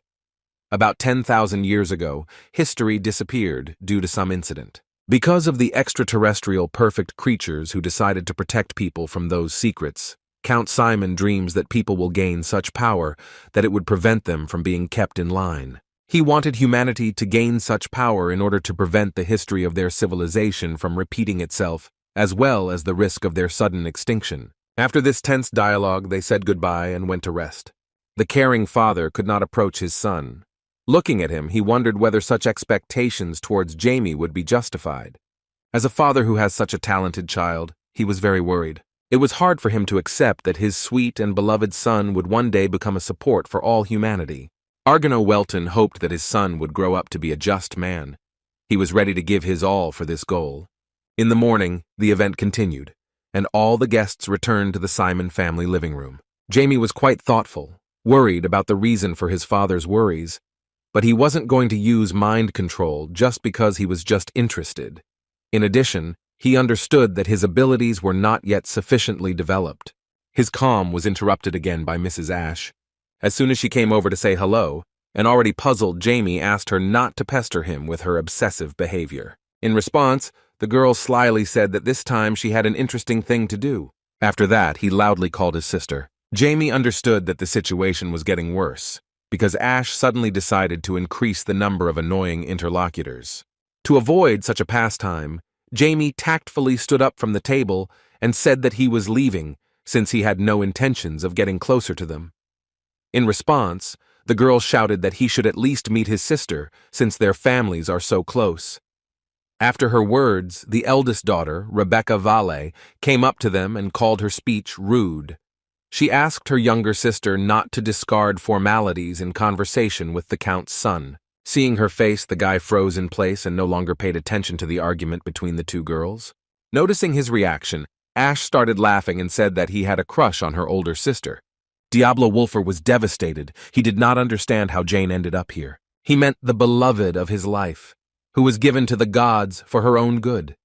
This is where the story of the great magician of the past begins, who was deprived of his human emotions. At the same moment, the young man who hated the heir of the Welton family most of all rushed towards them. Filled with rage, Alf was about to carry out his revenge. He again armed himself with dangerous artifacts, believing that he was now ready to put an end to his offender. But Jamie did not pay any attention to the heir of the Simon family. He again named the eldest daughter of the Vale family after the love of his life. Hearing this, the girl was confused, because she did not understand who she was talking about. Seeing the look of young Mr. Welton, Ashe said out loud that he had fallen in love. The sneaky alpha decided to take advantage of this moment. He shouted that Jamie would now obey him, and then used the power of a rare magical artifact. Jamie was oblivious to this, while Ash was frightened by the danger of the spell that was directed in their direction. At the same moment, the frightened Rebecca rushed towards her sister. But a moment later, young Mr. Welton intimidatingly addressed the enemy, asking him not to interfere, after which he dispelled his attack. Alf Simon could not believe his eyes. He knew that the artifact created by his father, the Phoenix Ring, belongs to the 6th rank of fire magic. He was confused, not understanding how the 10-year-old magician was able to repel his attack. Releasing his mana, Jamie said with hatred that it was time to die. He used an ice spell on his opponent. Ice began to spread throughout the body of the heir of the Simon family. The frightened guy began to feel incredible cold and could not resist this force at all. Alf began to scream from the pain he was experiencing. Despite the fact that the enemy was suffering in front of everyone present, Jamie was consumed by his anger and had no intention of interrupting the spell. But at that very moment, the swordmaster approached him and said that this was enough. His father, Mr. Arjano Welton, came to deal with his rage. He asked his son not to worry and said that everything is fine now. Having looked around, Jamie was convinced that the girl, who was the reincarnation of his beloved from the past, was unharmed. After this, he fell unconscious due to his father's use of magic. This incident took place in front of everyone present, and at the center of the events were the 2 counts and their children. Mr. Arjano could not believe that Jamie was actually going to use such a terrifying spell on his peer. Communicating with his friend, at first he thought that he had made a mistake. But seeing the power of the spell and the impossibility of resistance on the part of the heir of the Simon family, he realized that these actions on the part of his son were serious, and if he could not stop him, then Alf could die. At the same time, Mr. Simon was not at all worried about his son, considering the actions of the future magician of the 9th rank to be amazing. He understood that the Alpha's magic was weak and less than half his own, but if the artifact had worked, then everyone present would have been burned alive. This outcome of events did not make him nervous, because he was filled with admiration for the future child, who would be able to fulfill his long-time dream. At the same moment, his wife threw a tantrum over the fact that Jamie almost killed their child, while the Count behaves completely calmly. Her words hurt the feelings of Jamie's mother. She asked the lady to express herself correctly, because the only one who tried to kill was Alf. As an argument, she stated that it was the heir of the Simon family who first attacked their son. In addition, she mentioned that Alf had prepared in advance and used the artifact in his direction. Her words were true and put the lady of the Simon family in an awkward position. With tears in her eyes, she tried to justify herself. Mrs. Sears Welton demanded that she speak to the end. Mr. Arjano intervened in their conflict and told his wife that this was enough. Under the gaze of all the visitors, the woman who loved her beloved son tried to find support. Her husband took a few steps forward. She was sure that although he was strict, he would now decisively stand up for his child. But her hopes came to an end as soon as he admitted to all the visitors that their son had behaved rudely on such an important day. Addressing Madame Welton, he offered his sincere apologies. The lady did not expect that the Red Lotus magician would actually take the side of justice. She couldn't come to terms with the fact that she was surprisingly kind and couldn't be angry after such an apology. In response, Mrs. Welton thanked the Count for resolving the dispute and said that she would go to her room. Count Simon took this for granted and suggested that Arjano also go and rest. As soon as he resolved the conflict, he apologized for ruining the evening in front of the rest of the guests, after which he asked them to return to their chambers and have a good rest. On such a note, the ball was over. There was silence in the hall, which could only be interrupted by the quiet whispers of those present. Turning to her husband, Mrs. Simon asked in a trembling voice why he did this. With tears in her eyes, she shouted that their son had suffered because of the actions of the heir of the Welton family. The moment she became rude, the Count, with a cold and piercing gaze, ordered her to remain silent. He said that there were a lot of unnecessary ears here, so she and her son should return to their quarters. Despite the madam's pleas, Mr. Simon still approached his son and assumed that he was trying to get his attention. With an angry look, he asked him not to remain silent. While the son trembled in fear of his father, the man asked if he thought that his actions would ruin their reputation in the eyes of the Eastern nobles and the entire kingdom. Raising his eyes, he could not hide his fear. Alf thought that he just wanted his father to notice him. Still, he couldn't find the courage to admit it, so he shouted that Jamie had been rude to him. After his words, in an even more angry and threatening tone, the Count asked where he got the phoenix ring.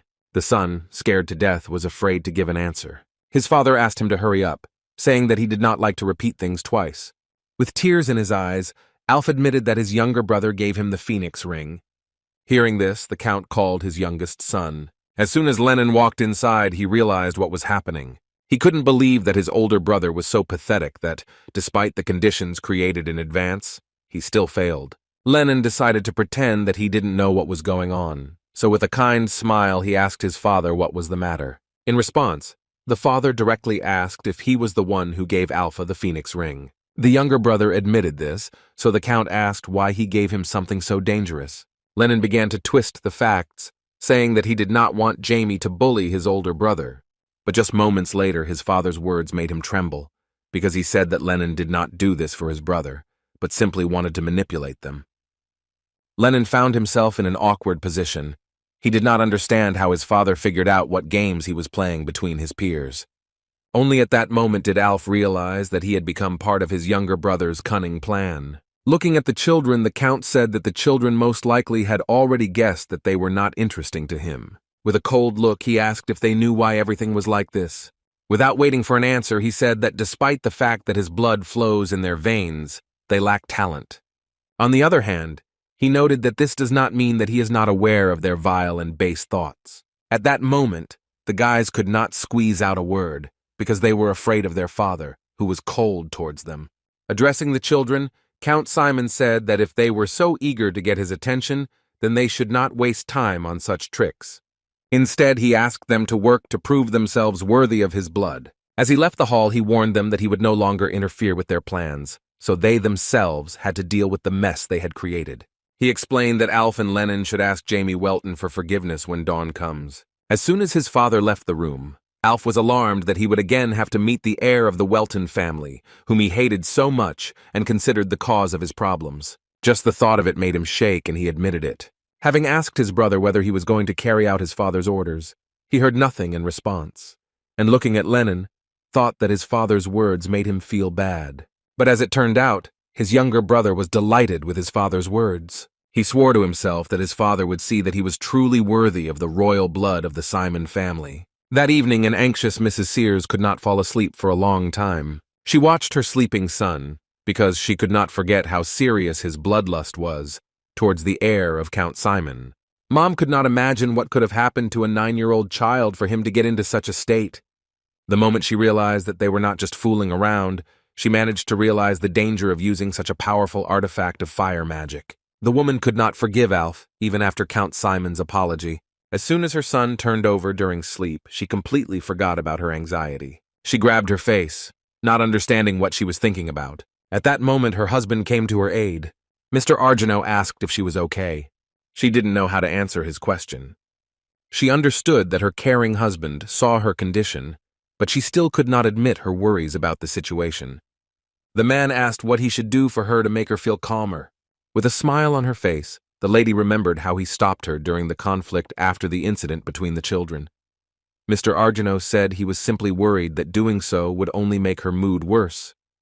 Mother mentioned that Count Simon immediately politely apologized, so she didn't want to create conflict among the Eastern nobles over such nonsense.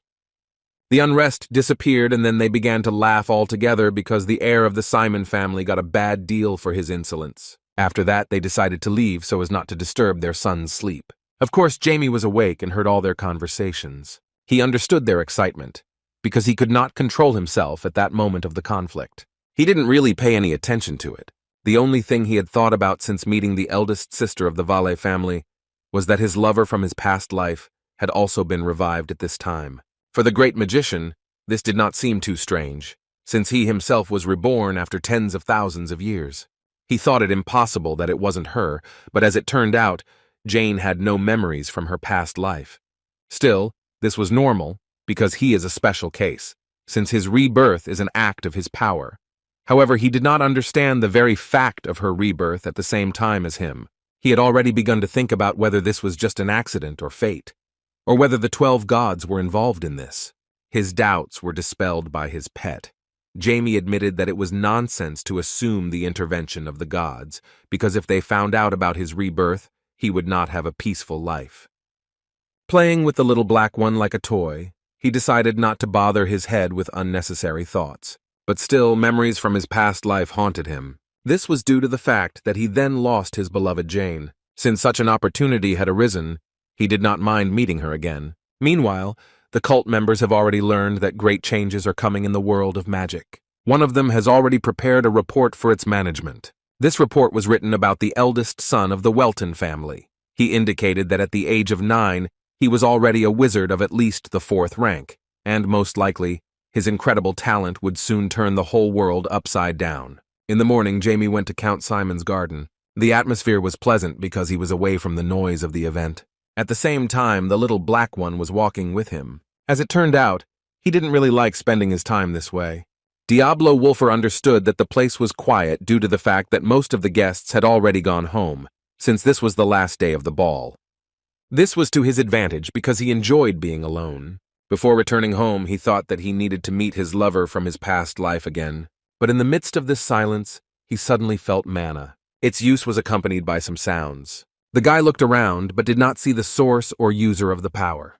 He decided to use mana and quickly found the user's locations. As soon as he ran to the pond, he saw who had attracted his attention. As it turned out, it was Rebecca Vale. She used her power and communicated with a spirit named Ondine. The spirit and the eldest daughter of the Vale family were surprised when they noticed that someone had decided to distract them. Looking around, she was surprised that the Count had come to her. First of all, she asked if everything was okay with him. After his answer, Jamie awkwardly tried to remember her name. Seeing his strange behavior, the beloved from the past began to laugh sincerely. He reintroduced herself to him as Rebecca Vale, not even worried that the Welton family heir had been rude when he forgot her name. Diablo Wolfer could not take his eyes off her. He remembered the last words of his beloved, who asked not to forget her. He understood that Rebecca, like Jane, was also a summoner of water spirits. He was distracted from deep thoughts by the daughter of the Vale family. She politely asked why he looked so sad. Jamie couldn't admit that they had already met in a past life and were lovers. Rebecca herself began to feel sad, assuming that he had not yet recovered from yesterday's events. She understood that she could help him and made the first attempt. Reborn Jane hugged her past life lover and consoled him with the words that everything would be fine. The feeling of having her nearby seemed like a remnant of feelings from the past. But he didn't mind enjoying this moment a little longer. After a little conversation, they sat down by the pond and began to laugh.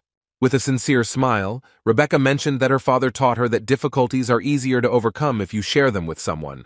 Jamie immediately realized that he was talking about Viscount Vale. The girl happily replied that he was right. After that, he admitted that he was glad to have the opportunity to talk normally. Jamie replied that the same thought had occurred to him. Although he was pleased with the girl's sweet smile, he thought that she was a completely different person. During the conversation, he mentioned that he had heard that the Vale family had a tradition of making a contract with the spirits of the air.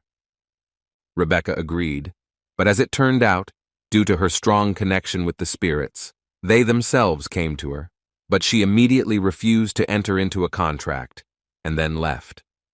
However, on another day, Ondine appeared to her and said that it was her destiny to conclude a contract with her. With an awkward laugh, she admitted that it was an important decision and she should have discussed it with her father, but she accidentally made a contract with the water spirit the first time he appeared. Everything fell into place, because Diablo Wolfer understood that the King of Spirits knew for sure about her rebirth. The contract with the Spirit King is different from any other.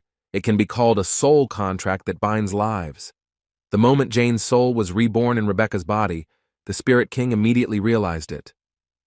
Jamie politely asked if her father punished her for this. Rebecca replied that Viscount Vale was not angry, but he looked upset, as did she. Looking into his lover's eyes, Jamie said that this was something special. He surprised the girl by saying that he had never heard of an elemental coming to someone on his own and offering a contract. Jamie said that although she could not make a contract with the spirit of the air, she was chosen by the water elemental, so she should believe in herself. The girl was surprised by his unexpected caring words. With a sweet smile, she thanked him for this. After this pleasant conversation, Jamie thanked her for the day and said that he had to go. As soon as he said goodbye, he immediately ran away without waiting for her answer. The girl thought sadly that she would like to talk more. She became embarrassed, not understanding what kind of feelings she was experiencing at the moment of being next to him. On the way back, Jamie laughed at how awkward he was acting, but believed that such a formal speech had the place to be, since Rebecca seemed more mature than the other children at the event. Then he calmly returned to the mansion. As soon as he returned, he heard awkward addresses in his direction from his peers. These were the heirs of the Simon family who came to meet him at the request of his father. Jamie asked what they wanted from him. His peer Alf felt awkward, but still gathered his resolve and shouted an apology. The heir of the Welton family was surprised and asked why he suddenly decided to change his mind about the situation. After that, he suggested with a sly smile that the Count had forced him to go and apologize. Alf was confused by Jamie's reaction. Still, Jamie understood him. But on the other hand, he didn't know what another son of the family, Simon, was doing here. He asked Lennon why they came together, believing that Alf was afraid to come and apologize himself. The youngest son admitted that he was the one who gave his brother the magical artifact. Now everything has fallen into place. Jamie directly said that in this case, the brothers wanted to get rid of him by combining their forces. After that, he asked his younger brother what his name was. Without feeling any awkwardness from the words of his peer, Lennon introduced himself with a sly and self-confident smile on his face. Jamie felt that he was not so simple, so he decided to test his abilities with the help of mana. Looking at the self-confident and even arrogant air of the great magician, he noticed that he was not only cunning, but also quite talented and could not be compared with the second son of the Simon family. Alf was surprised that his hated enemy was so interested in his little brother. In fact, Jamie was surprised that even such a talented son was not enough for Count Simon. Lennon still acted cunningly. He noticed that it was good that nothing terrible had happened, after which he said that since the heir of the Welton family had heard their apologies, they could be free. At that moment, the Welton family's young master's interest only intensified, realizing that this guy was taking him for an idiot. On the day of the incident, Lennon did not even appear among those present, although he was the real instigator of their conflict. Diablo Wolfer suggested that for this young manipulator, there are no interesting and important people except his father. He understood that if he let him go just like that, he would continue to put a spoke in his wheels. To warm up these guys a little, he decided to infuriate his eldest son, and asked whether it would be difficult for him in the fight for the inheritance. At the same moment, he asked his youngest son if he was right. Just as Lennon decided to walk away from the conversation, Jamie appeared in front of him, and putting his hand on his shoulder, threateningly said that since the whole conflict was his doing, then he must be punished. After that, he began to use one of his terrifying peer spells. Lennon freaked out and asked what Jamie was doing. But after a moment, he felt that there was no one else next to him. It was dark around him. He felt very cold, and the trembling in his body began to cause him serious anxiety. After that, he saw a terrifying aura of piercing gaze that said that this was his last chance. Scared to death, Lennon fell to his knees. He didn't even notice how tears began to flow from his eyes. Despite his self-confidence, it was only at that moment that he realized that he had fallen under the influence of a strong illusion. He didn't know what it was, but he couldn't shake that feeling of horror. The cunning manipulator had never encountered anything so dangerous. His body was trembling with fear and he could barely stay conscious. With a satisfied smile, Jamie waited for the answer of his impudent peer.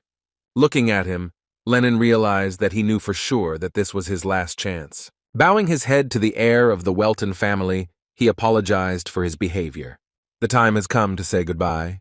The carts of the great families arrived at the main entrance to the mansion. Jamie was really glad that he was finally going home. In fact, he was already tired of such trips out of town, and began to think that it was better to be squeezed by his mother and stay at home. As soon as he thought about this, he began to laugh because he became too emotional and loving after his rebirth. At that moment, the Count approached him, and noted that he was glad to see the heir of the Welton family in a good mood.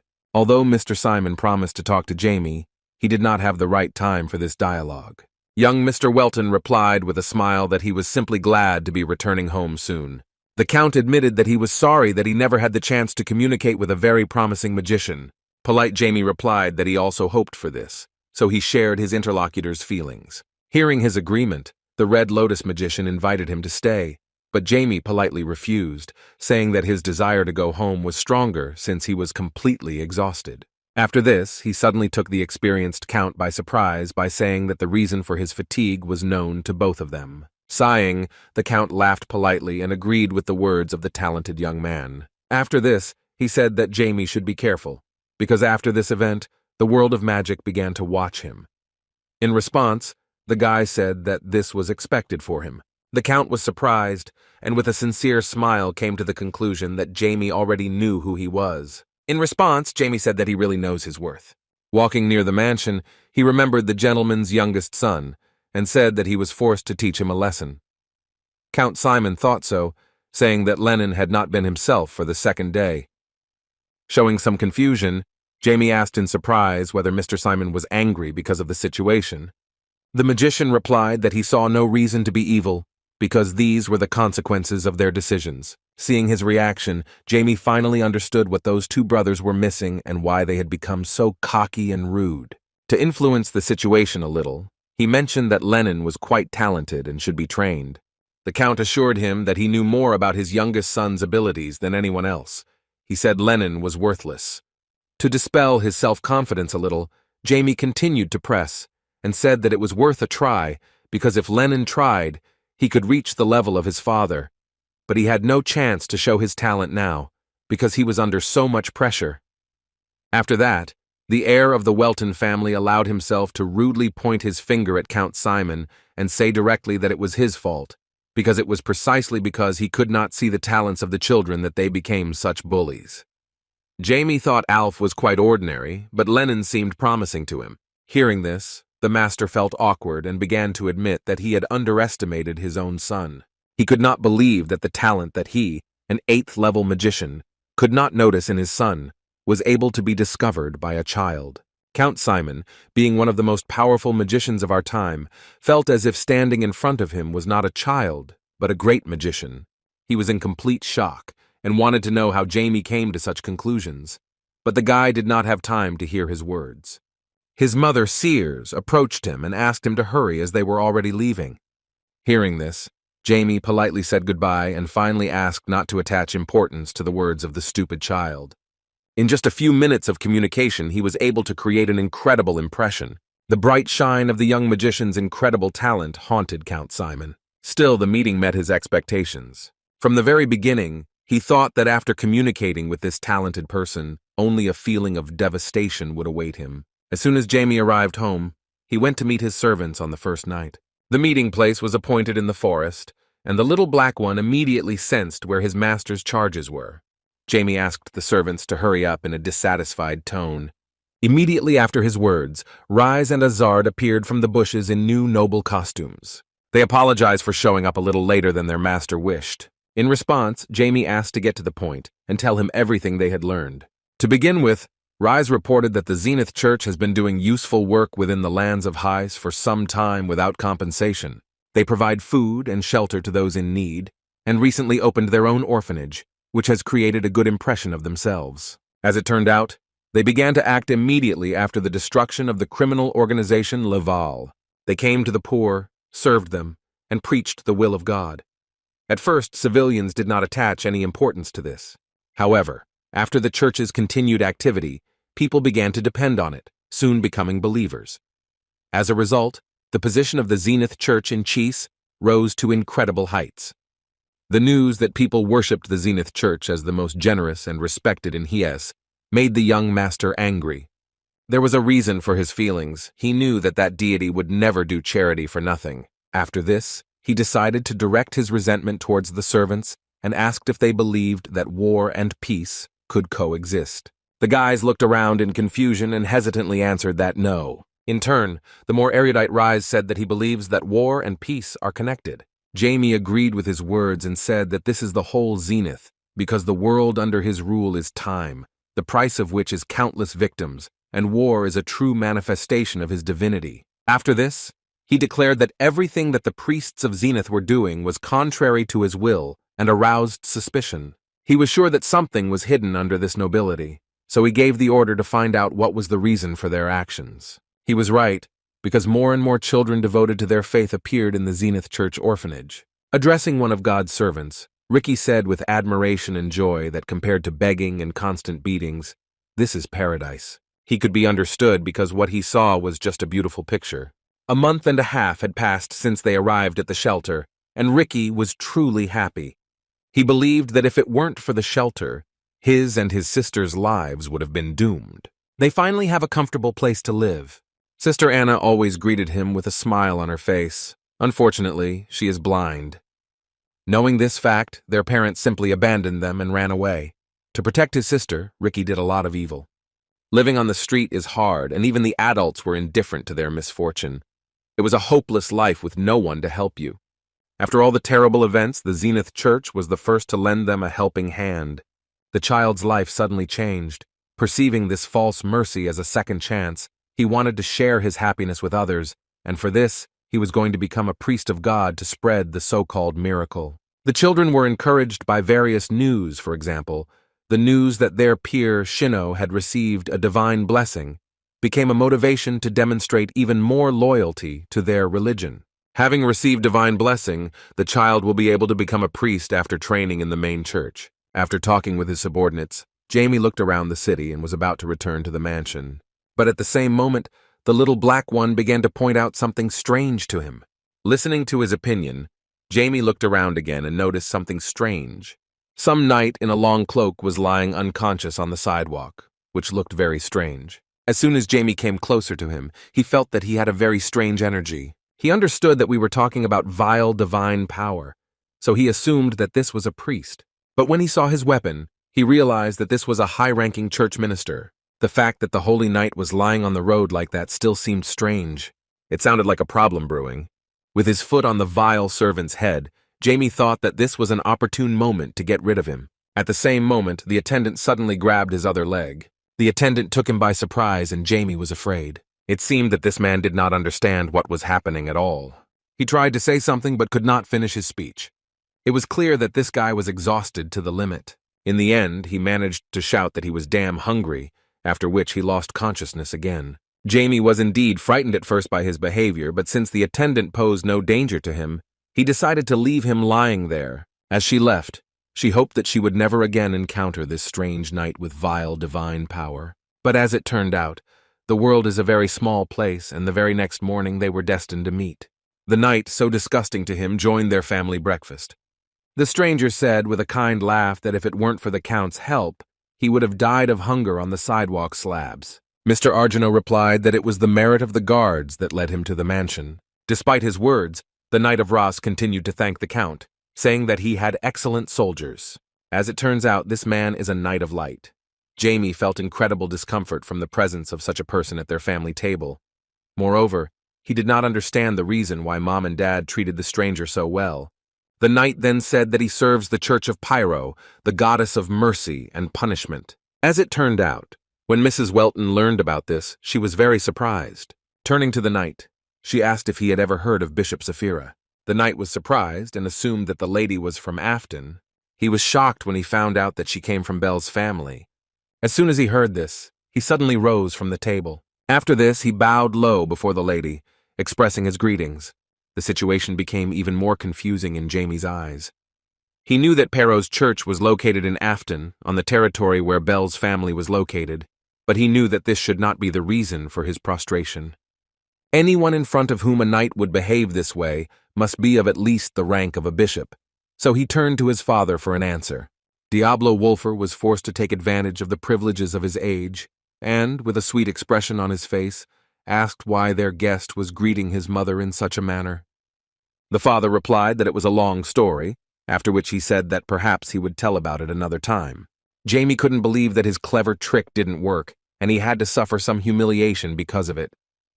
He thought that if the Bell family really had such close ties to the Pyro Church, then this could become an inconvenient problem, since the patroness of those religious fanatics was the one he would have to kill one day. After breakfast, Mr. Argino decided to talk with the knight alone, and first of all asked how he ended up in his lands. This seemed strange, since the Pyro Church does not conduct business in the eastern region of the kingdom. Without waiting for an answer, the swordmaster assumed that the knight was here to expand their influence. Sir Raz became agitated by his words and began to object, saying that he had in no way planned to do such a thing, but was only here because he had been pursuing someone for a long time. After being asked who his target was, the man hesitantly answered that he was the one who was conducting unthinkable and cruel experiments that no one should conduct. He was referring to the mysterious creator of the chimeras. Hearing the mention of such a master, Mr. Welton was confused and felt anger that such a person was on their lands. After an awkward pause, the knight apologized, saying that the rest of the information was so secret that even within the church not everyone knew about it.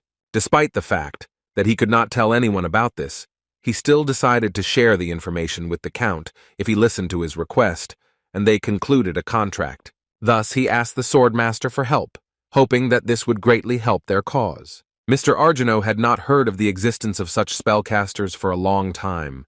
It is known that the outer body of chimeras is created from various creatures, but their creators are treated worse than ordinary criminals because the basis of the chimera is a person. Perhaps there were those who did not use people to create them, but history knew no such precedents. In response, Mr. Arjano could not promise his full support, but stated that since he was aware of the relative's relationship with the Pyro Church, he could not turn a blind eye to this incident. Hearing his speech, joy and blush appeared on the young knight's face. Nevertheless, Mr. Welton directly stated that he would help his unexpected guest. Hearing his words, the knight exploded with joy, but the Count asked him to leave pleasantries and asked why the church was pursuing the creators of chimeras alone and did not ask for help from the kingdom. After this question, he began to feel awkward. The fair-haired Raz admitted that the kingdom would help them, but they did not resort to their help, since in this case the authority of the church would be greatly undermined.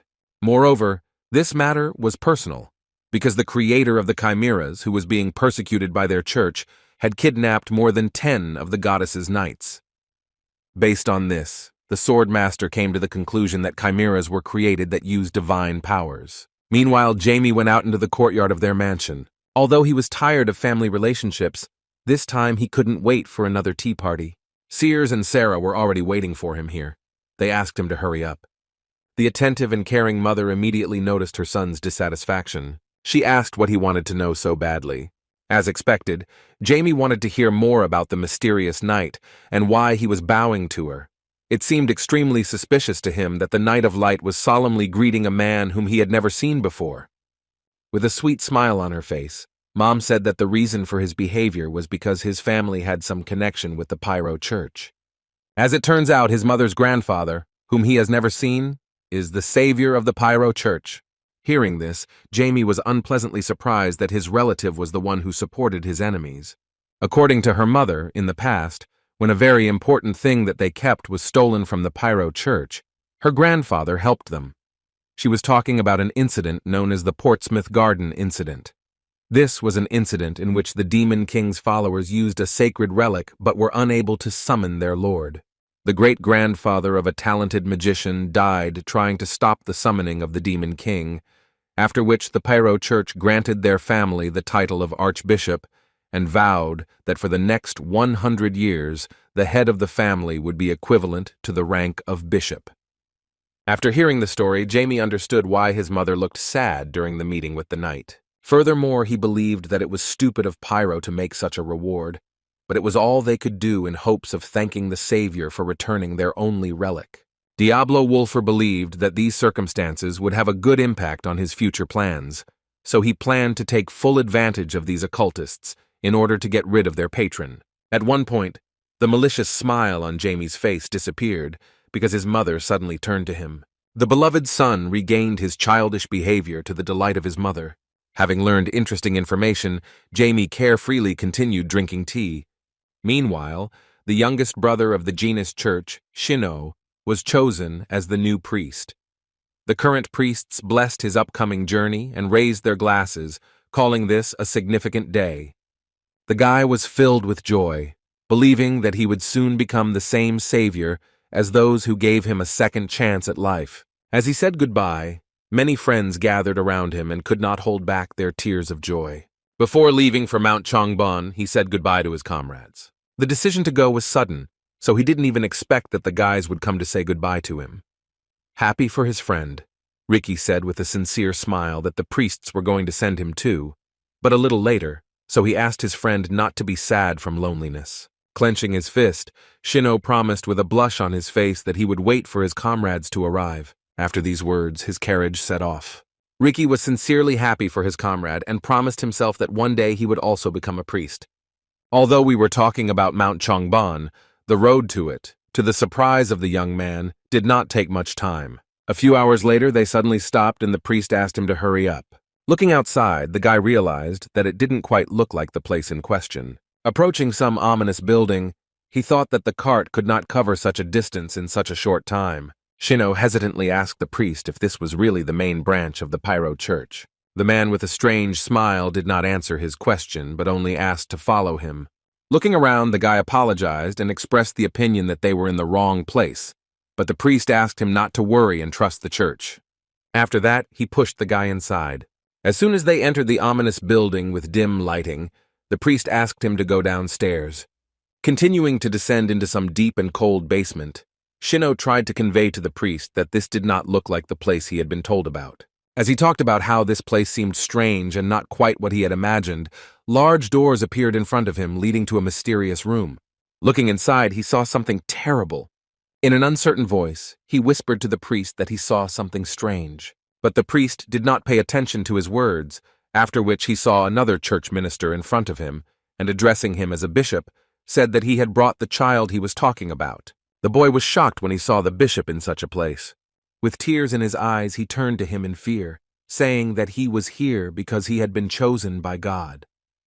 But at the same time, he expressed that this place was strange. With a trembling voice, he admitted that he had seen some kind of monster. With a hypocritical, lying smile, Bishop Lincoln replied that Shino was indeed the chosen one. Hearing his words, the guy with tears in his eyes asked why he was then in such a terrible place, and not on Mount Chongban. In a terrifying voice, the bishop said that this is the place where they achieved utopia. After that, he gloatingly said that he was eager to know what such a pure and innocent child like Shino would turn into. After that, Lincoln led the frightened child inside one of the rooms. A terrible man, with a face reminiscent of some kind of monster, appeared in front of him. He said that this time he came across a truly worthy experimental object. Extending his hand towards the trembling guy's head, he declared that he would become a beautiful chimera. The next morning, the young master was forced to go to the largest street of Haisa with the Knight of Light, whom he could not tolerate. The reason he had to show this man around the city was quite simple. During morning tea, his father unexpectedly said that Jamie would show the city to their dear guest. He was not even asked if he wanted it, but as expected, due to his politeness, he did not have the opportunity to refuse. While the guy felt incredible discomfort, believing that he was cursed with bad luck, the attentive Knight of Light wondered where the 9-year-old boy had so much endurance and such a developed memory. Feeling some tension in their walk, he decided to turn to the young master. With a sincere smile on his face, he thanked him for the opportunity to look around his father's lands. Still polite, Jamie replied that he hadn't actually left the house for a long time, so he didn't mind taking a walk, especially one with such benefit. Extending his hand to the young man, the knight suggested returning to the mansion, but Jamie refused the offer to go arm in arm and instead asked if he could ask him one question. Sir Raz was confused, because he thought that the young master should be treated like a child of his age. Feeling awkward, he said he welcomes any questions. After these words, Jamie looked into his eyes and asked what he and his father were talking about. The knight was shocked by such a sudden question. He expected that the child asked him something regarding his service. To avoid this question, he said that they were discussing the talent of the young heir of the Welton family and how handsome he would grow up to be. In response, Jamie showed his displeasure and directly asked him not to lie. The pressure from the young man turned out to be surprisingly great.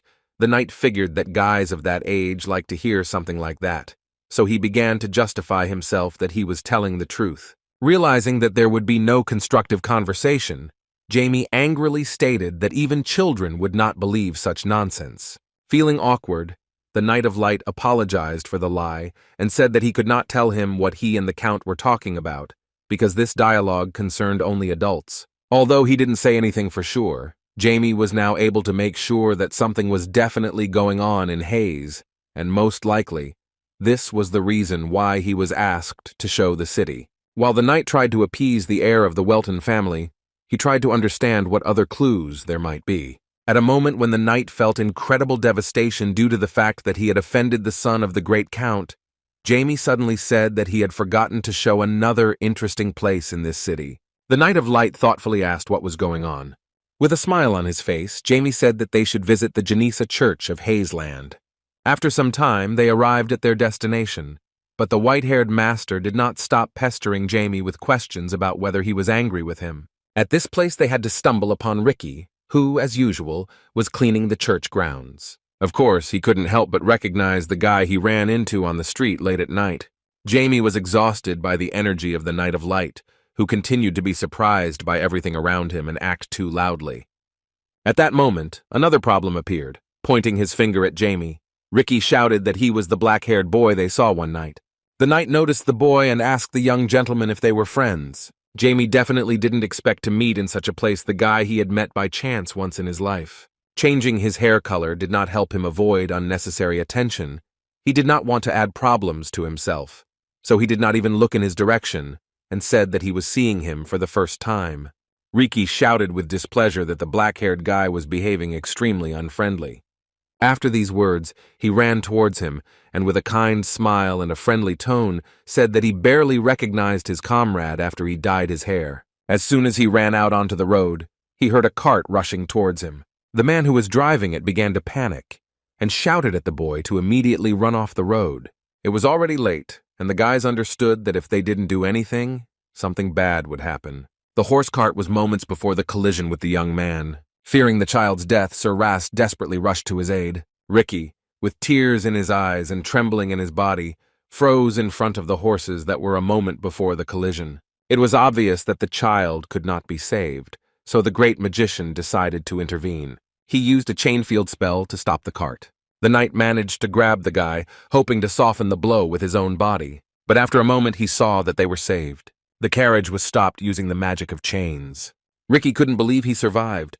As soon as he recovered from the state of shock, he rushed towards his savior and squeezed him even harder than his mother did. While Jamie tried to calm him down, the Knight of Raz was deep in thought. He couldn't believe that the magic Jamie used to save the child was so much stronger than any other he had ever seen. He couldn't believe that such a powerful magician was only 9 years old. It seemed obvious that within 10 years Jamie would be so powerful that the knight would not be able to look him in the eye. The young master's sudden address took him by surprise. Jamie asked the confused knight to calm down and move on to the church. Unfortunately for the young master, Ricky was also heading towards the Janus Church and said that he knew it as his home. With a smile on his face, he said that this is a shelter where children live, who, like him, have nowhere to live. As soon as they arrived at the building, they were greeted by a high-status sister of the church. She asked where their student had been, and then asked who he came with. Moving closer to her, Ricky emotionally spoke about how they saved him from imminent death. With her hands folded in front of her, the woman thanked the saviors for the fact that Ricky had escaped his terrible fate. In response, the knight stated that this was nothing, because this was what any servant of Pyro should have done. Hearing this, the woman became wary. Moreover, the talkative Knight of Light involved the young master in all this, saying that he made a much greater contribution. When the woman asked who he was, the knight replied that he was the son of the ruler of these lands. Jamie was forced to introduce himself to her, forgetting about trying to hide his identity. In response, the woman, in a slightly confused voice, admitted that she was so shocked by what had happened that she did not immediately guess who she was dealing with, even though she saw his emerald hair. Jamie was wary of her reaction, knowing that those born in Haze would immediately recognize his family by the color of their hair.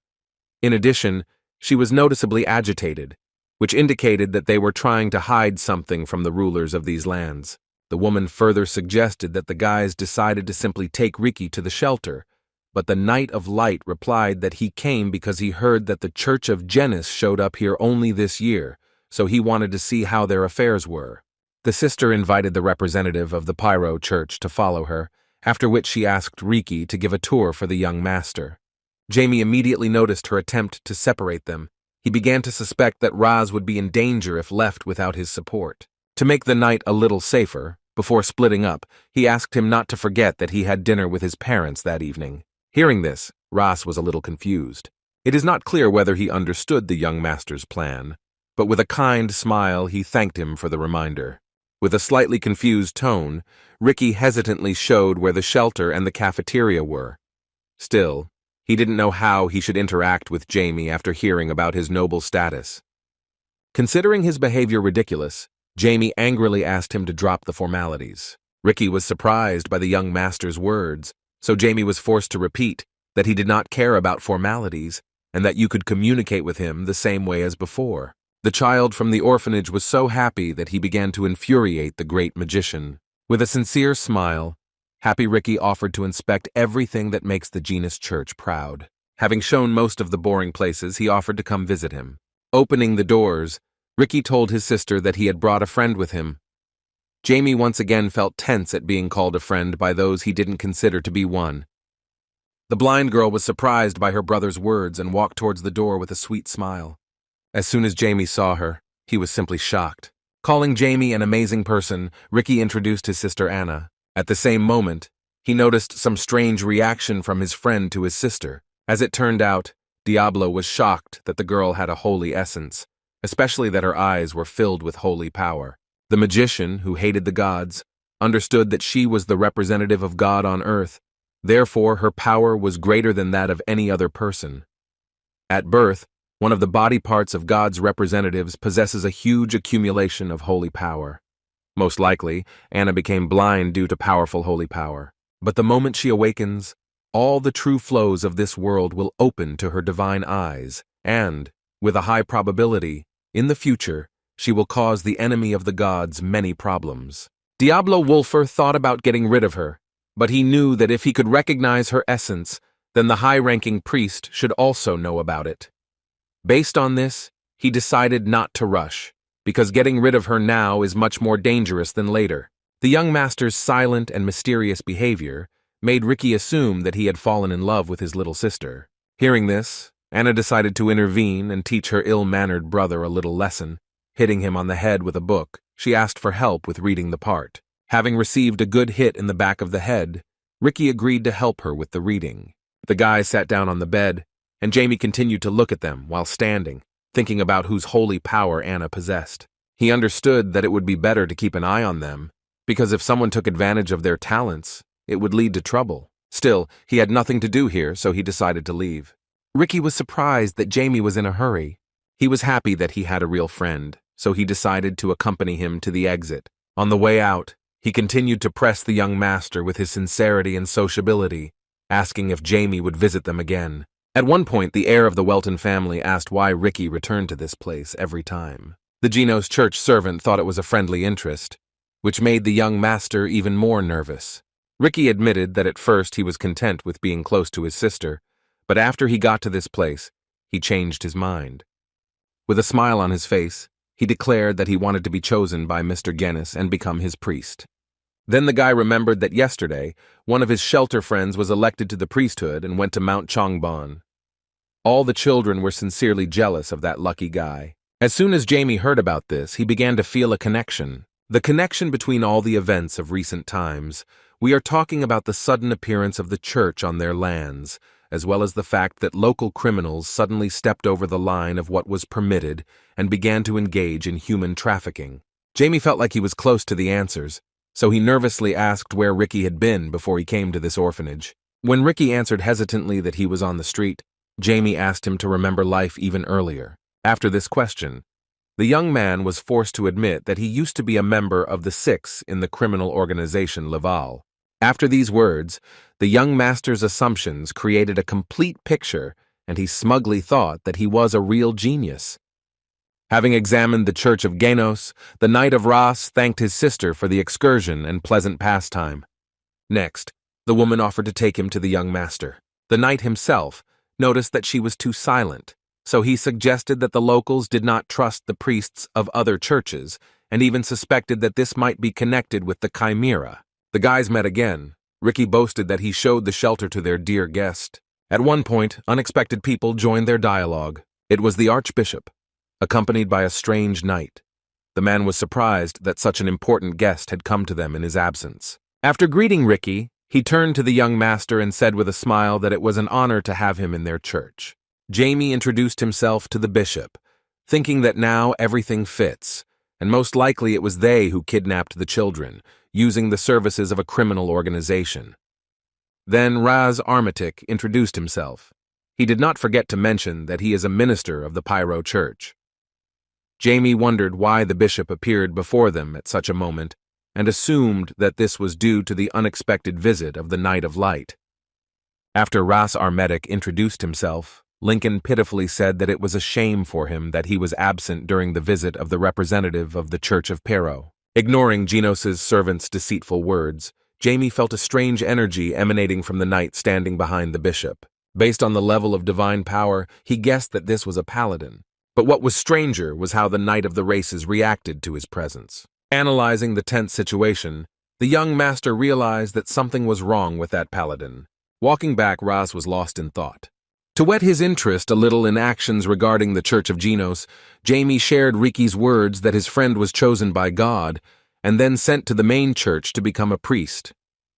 Hearing this, Raz was shocked but decided not to show it. In response, he said that Riki is a good guy and will certainly be able to achieve success, like his comrade.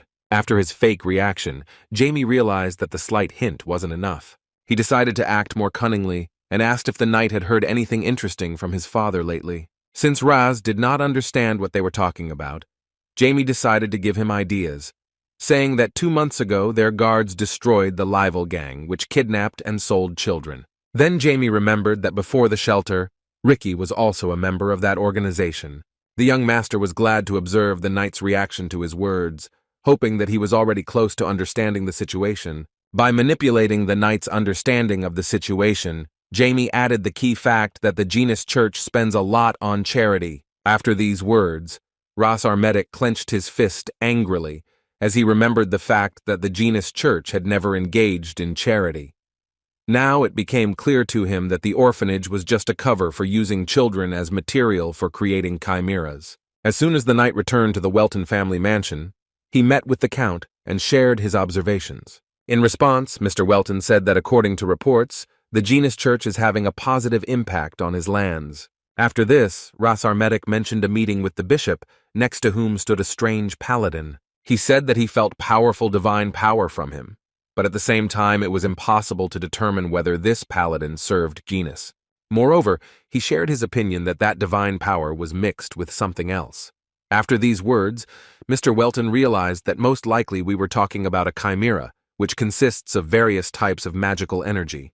Realizing the danger of the situation, Welton exploded from his seat and declared that in this case, he would immediately send his knights to the Church of Genos. In response, Ras Armitic said that first they need to make sure that their guesses are true. He promised that he would find proof of this. Mr. Welton did not want to let him go alone, but the knight asked him not to worry, saying that he was ready for danger. After this, the swordmaster asked to clarify what the chance of success was. Ras Armitic responded that he felt he had the advantage in this situation. In order not to expose the guest to unnecessary risk, Mr. Welton called 3 fighters and said that they would help him in the battle. Looking around, Raz was surprised, because he had not even felt their presence until the moment they appeared. He immediately noticed that although they wield bastard swords, judging by their appearance and stealth, they are definitely assassins. The Count explained that these are knights who protect the Welton family from the shadows. He called them professionals who would be useful in completing the task. The Knight of Light thanked him for his help and promised that he would definitely reveal the true intentions of the Church of Genos. Using his pet, Jamie overheard their conversation and learned of a chimera with divine powers.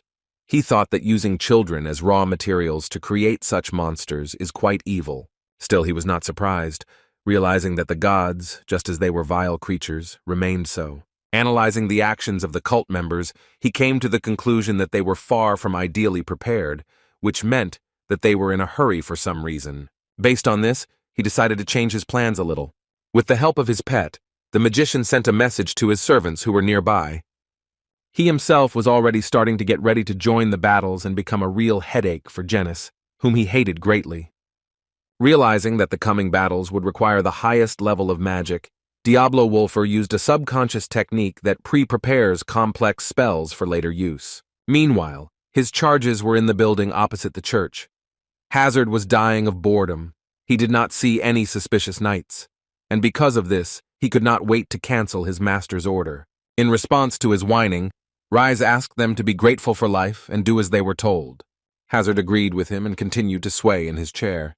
Their peace suddenly came to an end. Rise heard footsteps behind him. It was a paladin filled with the lust to kill. Within a moment, his blow was aimed at Hazard. He managed to dodge, but was simply shocked by the incredible divine power of his opponent. Despite the unsuccessful attack, the paladin was not going to stop. Having an immeasurable desire to kill, he went on a rampage. Addressing his comrade, Rise asked him to notify the master about the incident as quickly as possible. They understood that they had no chance of winning, so Azard ran towards the exit. But at the same moment, an enemy blow was directed at him. Azard was careless. Seeing the sword approaching, he realized that it was too late to dodge. At the last moment, Rise rushed to his aid. He pushed his comrade towards the window and asked him to hurry up. Hazard fell out of the building and screamed the name of his comrade as he flew down. Rise was wounded in the stomach by an opponent's blow. Within a moment, the entire building was surrounded by a protective barrier called the Dark Dimension. The gentleman came to the rescue in time. Looking at his faithful subordinate, he said his name. Addressing the knight, Jamie stated that now no one would know what was happening, because he used a fairly strong barrier spell. Still, he was a little unhappy that he could not come earlier. It took him a long time to figure out how to use the subconscious even with the help of his pet. Yet 6th rank magic is still too heavy for a child's body. The paladin was not at all concerned about the appearance of a strong enemy. He single-mindedly rushed into the attack, filled with a lust for killing. Jamie didn't even flinch. He confidently resorted to using gravity, 5th rank magic. This power increased the gravitational force in the opponent's area and suppressed the target to the point where the paladin was unable to move and fell to the ground. Next, he used Death Grip on the prone opponent, magic that summons the dead to hold the target. The next step was an equally powerful sacrifice spell that sacrifices the summoned souls, creating a huge explosion. The paladin immediately sensed incredible danger. After using the power of the 5th rank, Jamie was surprised that he could not achieve the result quickly. The knight was badly wounded, but was still able to rise to his feet. At that moment, Jamie logically assumed that his opponent was at the expert level. The paladin rushed to the attack again, wanting to destroy all the lives around. Demonstrating his fortitude, he surprised the young magician, but Jamie didn't even move. Turning to the enemy, he used another spell and told him that, unfortunately, he had chosen an opponent that was not up to his level. It was a puppet spell, magic that threaded threads through the soul of a target into submission. The paladin was stopped moments before striking. Unable to resist and remove the restraints, he fell to the ground. In addition, his condition did not make it possible to clearly analyze the danger. Having immobilized the enemy, the great magician of the past began to slowly walk towards him. Approaching him, a wild-eyed Jamie decided to satisfy his enemy's interest and reported that fragments of the dead had entered his body, creating an explosion. The paladin continued to try to resist, but it was all in vain. The magician said that now he completely belongs to him, and he is no longer able to continue the battle. Using a set of his algorithms, the artificially created paladin realized the loss of control over his body and the inability to use black magic. He came to the conclusion that there was no point in continuing the fight. Turning to his instincts, he remembered that the best action against an invincible opponent is to escape. Seeing the incredible accumulation of power at one point in his opponent's body, Jamie was shocked that he resorted to using self-destruction. The magician could not allow the loss of this specimen and immediately rushed towards it. He used the Hand of Darkness to stop the enemy's self-destruction. He directed his energy to the place of accumulation of mana, which continued to grow its power. But as soon as he intervened in the process of self-destruction of the paladin, he realized that he could not interrupt it.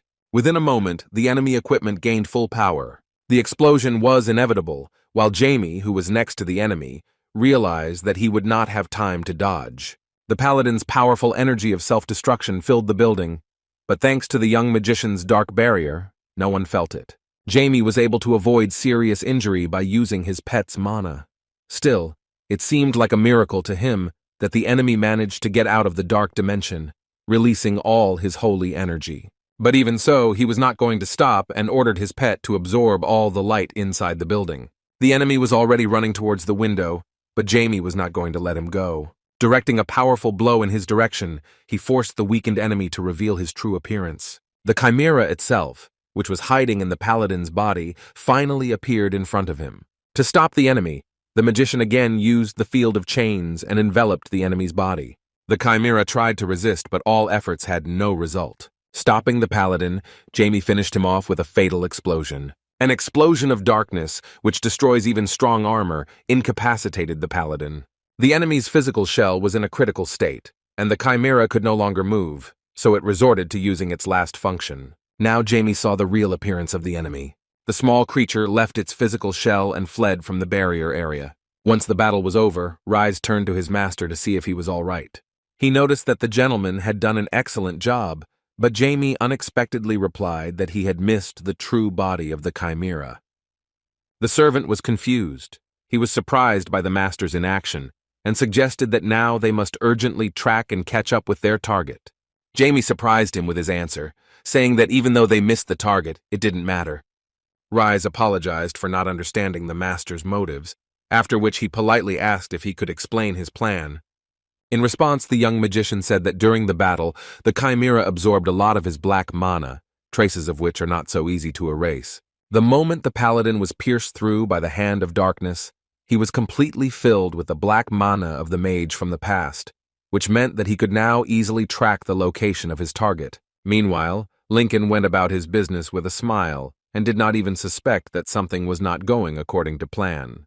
Within a moment, he was shocked by the appearance of the chimera's true body at his window. He couldn't believe that the chimera Holy Knight, filled with light energy, would be destroyed. The bishop began to fear that their plan had been discovered and that the strongest masters of the Heise lands were moving against them.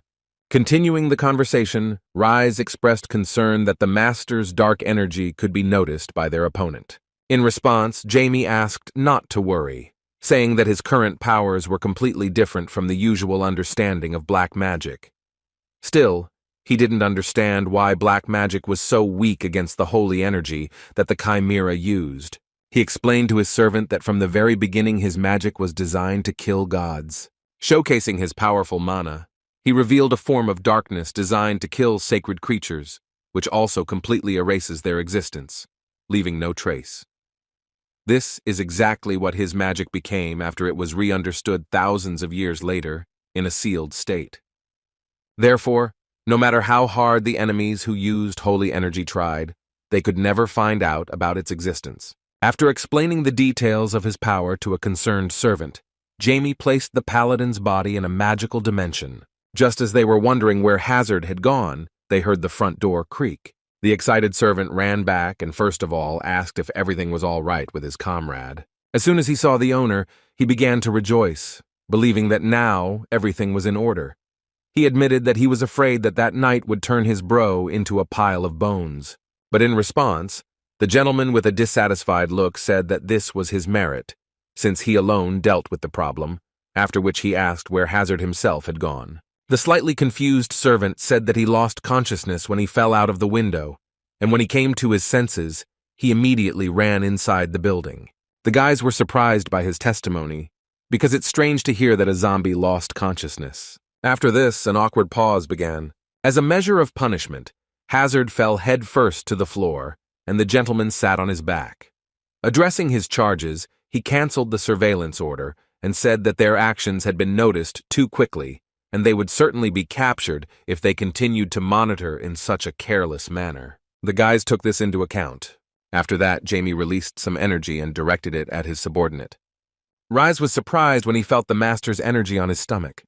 What followed was the shock that the young magician could restore his body so easily. Jamie urged him to be careful, even though he was already beyond the concept of death. Turning to the second servant, he asked him not to leave his comrade and protect him from danger. Then the young magician decided to go further. Jumping out of the window, he asked his charges to be more careful in future. Meanwhile, the bishop's indignation reached its peak. He could not understand how his impeccable paladin had suffered in battle. Moreover, he couldn't believe that an expert-level chimera created from 4 life forms could turn into something so pitiful that he placed it inside a small jar. The situation was extremely dire, and he thought about the worst. He was afraid that Swordmaster Welton might personally attack their church, since he was the only one who could destroy such a creature. But on the other hand, He understood that this was hardly possible. It seemed to him that if it had been Earl Welton, the main body of the chimera would hardly have survived. In addition, the connection between him and the paladin was severed in an instant, which meant that such a power was used by some magician who had previously used the barrier. In this region, he only saw one magician with the likely ability to use such power, and that was the young master. Still, he was sure that it was not him, because according to reports, Jamie Welton was only rank 4, while to defeat the chimera you need to be at least rank 5. As soon as he thought about increasing the speed of his experiments, a blade appeared at his throat, and someone's voice asked how he allowed his second plan to fail. A girl with gray hair with a hood on her head appeared behind him. He took the bishop's silence as a sign of agreement. With a shiver in you, the old man answered hesitantly that this is not the end. The woman arrogantly asked why their sample was in such poor condition. Justifying himself in the face of death, he shouted in panic that some obstacle stood in their way, so the paladin would be ready after a couple of experiments. In response, he was told that he was too talkative for someone who could not identify interference. The woman threatened that if the bishop did not cope, then he himself would become part of the experiment. Before she disappeared, she said that she would keep an eye on the bishop, and also warned that everything would be over if the count came into play. The old man could not believe his failure. Previously, he had no idea that 7 knights of the Church of Genus were monitoring his successes in the experiment. The swords of the Genus Church are the protectors of the Archbishop himself in the main Church of Genus. They are all master level. The bishop was filled with anger. He hoped that as soon as he finished with the experiment, he would be able to ascend to the position of Archbishop, and no one would order or threaten him anymore. Once Jamie returned to his room, he retrieved the body of the defeated paladin from another dimension and admitted that he had gone a little overboard in the battle. However, looking at the body, he noticed that seeing the Holy Chimera, one could say that the scientists of the church had created something interesting. Knowing that the paladin's body is created from different life forms, the guy decided to find out which ones. He concluded that the experimenters had done a good job of putting so many different things together. Here, insect paws and internal organs, which are fire-resistant, were used. Moreover, the paladin's eyes were compound insect eyes with quite a lot of sensitivity. The core of the paladin was the human body. A total of 4 life forms with magical resistance and excellent speed were connected, and the core was a ball filled with divine power. The experimenters created a paladin from the chimera thanks to divine power, but it was not clear why they needed such a warrior. It was logical to assume that Genus was planning to start a war. Having completed the study, Jamie stated that it does not matter to him what goal the enemies are pursuing. There is nothing more disgusting than the gods, who still continue to look at people as insects and raw materials. At that moment, memories came flooding back to him. Diablo Wolfer was filled with a desire for revenge in the name of his comrades, who called on him to live in the name of justice. Once upon a time, people already lost everything due to divine atrocities. The reason why Diablo was reborn in this world after millennia is the uprising of humanity in order to stop the arrogant and cruel gods. The strongest magician from the past was not going to tolerate their behavior a second time and was going to see the matter through to the end. Meanwhile, the bishop negotiated with the chief scientist of their experiment using a magic ball. He made excuses to him, despite the fact that their common work was crumbling into dust. Apologizing to the scientist, he excitedly said that the appearance of a third party was to blame. The scientist was beside himself with rage. He demanded that the further plan be carefully worked out. With a sly grin, the bishop said that he had another talented specimen in mind. Hearing this, the scientist immediately thought of a child with a holy essence and declared that if he received such material, he would be willing to test it with all his heart. In response, the bishop hit the table hard and shouted that this was not worth even dreaming about, because they would not waste the holy essence for the sake of some kind of chimera. Despite this, he promised that the material will not disappoint. It was about a faithful servant of the church, Genus, the only blood relative of the holy entity, Riki. He had no idea what fate awaited him. Cleaning up the yard with a smile, he thought about what a wonderful life he had and how great it would be to become a priest. At one point, a nun approached him. She told the boy that everyone had been asked to gather in the main hall. As soon as he arrived in the main hall, he was greeted by many gazes that were directed at him. His sister and friend were already there. Ricky freaked out as soon as he saw Ben sit down next to her. Sitting down next to her, he asked him to keep his distance from Anna. As Ricky calmed down, he asked his comrades why the church suddenly decided to hold a meeting. The sister answered with a smile that perhaps the fact was that a new chosen one had appeared. Of course, she hinted at Ricky, and the guy froze, waiting for the announcement. As soon as the hall became quiet, the bishop greeted everyone present. He stated that they had great news, because another prediction had come to them from their god. The whole room was intrigued. Some suggested that this was about the same prediction as with the boy named Shino. Hearing their whispers, the hypocritical bishop laughed and said that they were all right. Everyone was shocked when they heard that Genis again wanted to get another loyal subordinate. While saying these things, the hypocritical bishop could hardly contain his laughter at the sight of the faces of those who only want to become the chosen ones. He believed that for ordinary orphans like them, becoming a paladin was truly a blessing. Hiding his evil grin, he agreed that they should be enthusiastic about this. The time has come for the announcement of the new contender, and the entire hall fell silent. Stretching his hand forward, he expectantly said that Ricky was the one their god Genis mentioned. The guy was simply shocked by this good news, not even realizing that they actually wanted to make a chimera out of him. Jamie did not even suspect that the members of the Genis sect were already planning to make a new paladin and had selected a suitable victim. On a rainy evening, he was forced to have a tea party with his mother. Tired of such events, the magician continued to diligently play his role as a loving son and said that the smell of rain was refreshing, and being with his mother was even better. After these words, he was plunged into even greater despair because of the hugs from his mother. At one point, they were disturbed by the butler. He suddenly announced that the young master had a guest.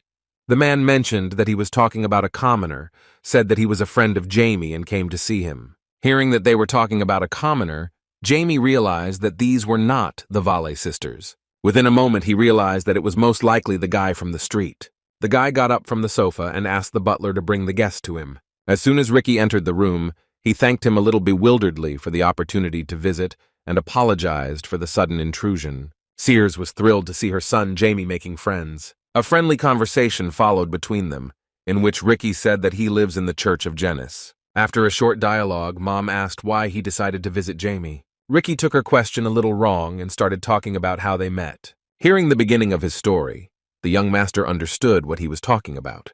He immediately shut his friend's mouth and tried to take him aside so that his mother would not find out that he was leaving the mansion at night. Addressing his mother, he hesitantly said that he would go with a friend to play, while it was already time for her to rest. Seeing his actions, the woman was surprised that her son was so embarrassed to communicate with friends in front of his parents. She didn't mind, but said that in that case, Jamie should kiss her goodbye. Trying to avoid his mother's hugs, the great magician faced an even more difficult test. Still, he had no choice but to comply with her request. Seeing his friend's relationship with his parents, Ricky froze in place. As Mrs. Sears left the tea room, she wished them a good time. With a sincere smile on his face, Ricky noted that Jamie has an excellent relationship with his mother. He couldn't even imagine how hard it was for Jamie himself. The young master asked to forget about what he saw, after which he asked why he decided to visit him. In response, Ricky said that he was elected, so he would soon leave this place, and before that, he decided to say goodbye. Jamie realized that the Church of Genis was not going to stop after losing their chimera. Meanwhile, the Knight of Light Ras suffered from idleness. Over the past couple of days, he had not been able to detect the strange paladin he met during a visit to the Church of Genis. He never found out anything as he watched the church for several days and was very puzzled by the situation. While walking through the Welton family palace, he suddenly saw Ricky. As he left, the smiling guy said goodbye to the royal family and was already heading to church. At one point, he unexpectedly noticed a knight walking here and joyfully greeted him. Raz ran up to him and with a smile on his face suggested calling him Big Brother. Then he learned that Ricky was coming to his comrade for the last visit, because he had been given a prediction from their god Genis. Hearing this, Ras was alarmed. Joyful Ricky again shouted that he had been chosen and would go to the main church in a day. Now the knight came to the full realization of how the servants of the Church of Genis fool children and use them in their inhuman experiments. Despite his feelings, he couldn't spoil Rika's worldview. Placing his hand on his head, he said with a smile on his face that he would make an excellent priest. Ricky agreed with his words and stated that he would become someone who would help those in need, just like his older brother from the church, Pyro. After that, he said goodbye and promised that he would visit the palace of the Welton family again someday. As soon as the guy left, the Count's assassins appeared behind the knight, helping him with the task. Addressing his team, Ras Armetic assumed that they had heard everything, and then stated that in the morning they would track the cart in which Ricky would ride. He was going to show the real punishment to those who defame the service of the deities. The next morning it was time to say goodbye to the shelter. With tears in her eyes, Anna saw off her brother on the road. Addressing his friend, Ben promised that he would take care of his sister. With a sincere smile and tears of happiness, the girl asked her brother not to worry about her and wished him good luck with his studies. She was the most precious person in Ricky's life. In parting, he hugged her, after which he asked her to be sure to obey her sisters and fathers, and also to eat well. When he said goodbye, he did not hold back his emotions when he said that he would write to her constantly and would try to return as soon as he became a priest. With a smile, Anna accepted his promise and said that she would look forward to their next meeting. After saying goodbye, the carriage set off. Ricky was thoughtful about changes in his life while he was already being watched. Ras Armetic and his team went to retrieve the cart. All this time, Jamie was focused on what was happening. He had been monitoring the events at the Church of Genis and now made sure that Ricky had hit the road. After that, he decided that it was worth checking how his bug was doing, the chimera imbued with his energy that was in the bishop's room. He verified that the traces of black mana truly belonged to the Church of Genis. Based on the information gathered, to create a holy chimera, 3 things are needed. The first is a sacrifice. The second is the creator of the chimera supervising the experiment.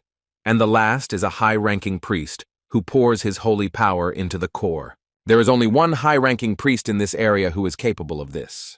So Jamie came to the conclusion that the Bishop of Genis would also take part in the creation of the chimera. He was confident that Raz and his father's knights were quite capable of dealing with the creator of the chimera on their own.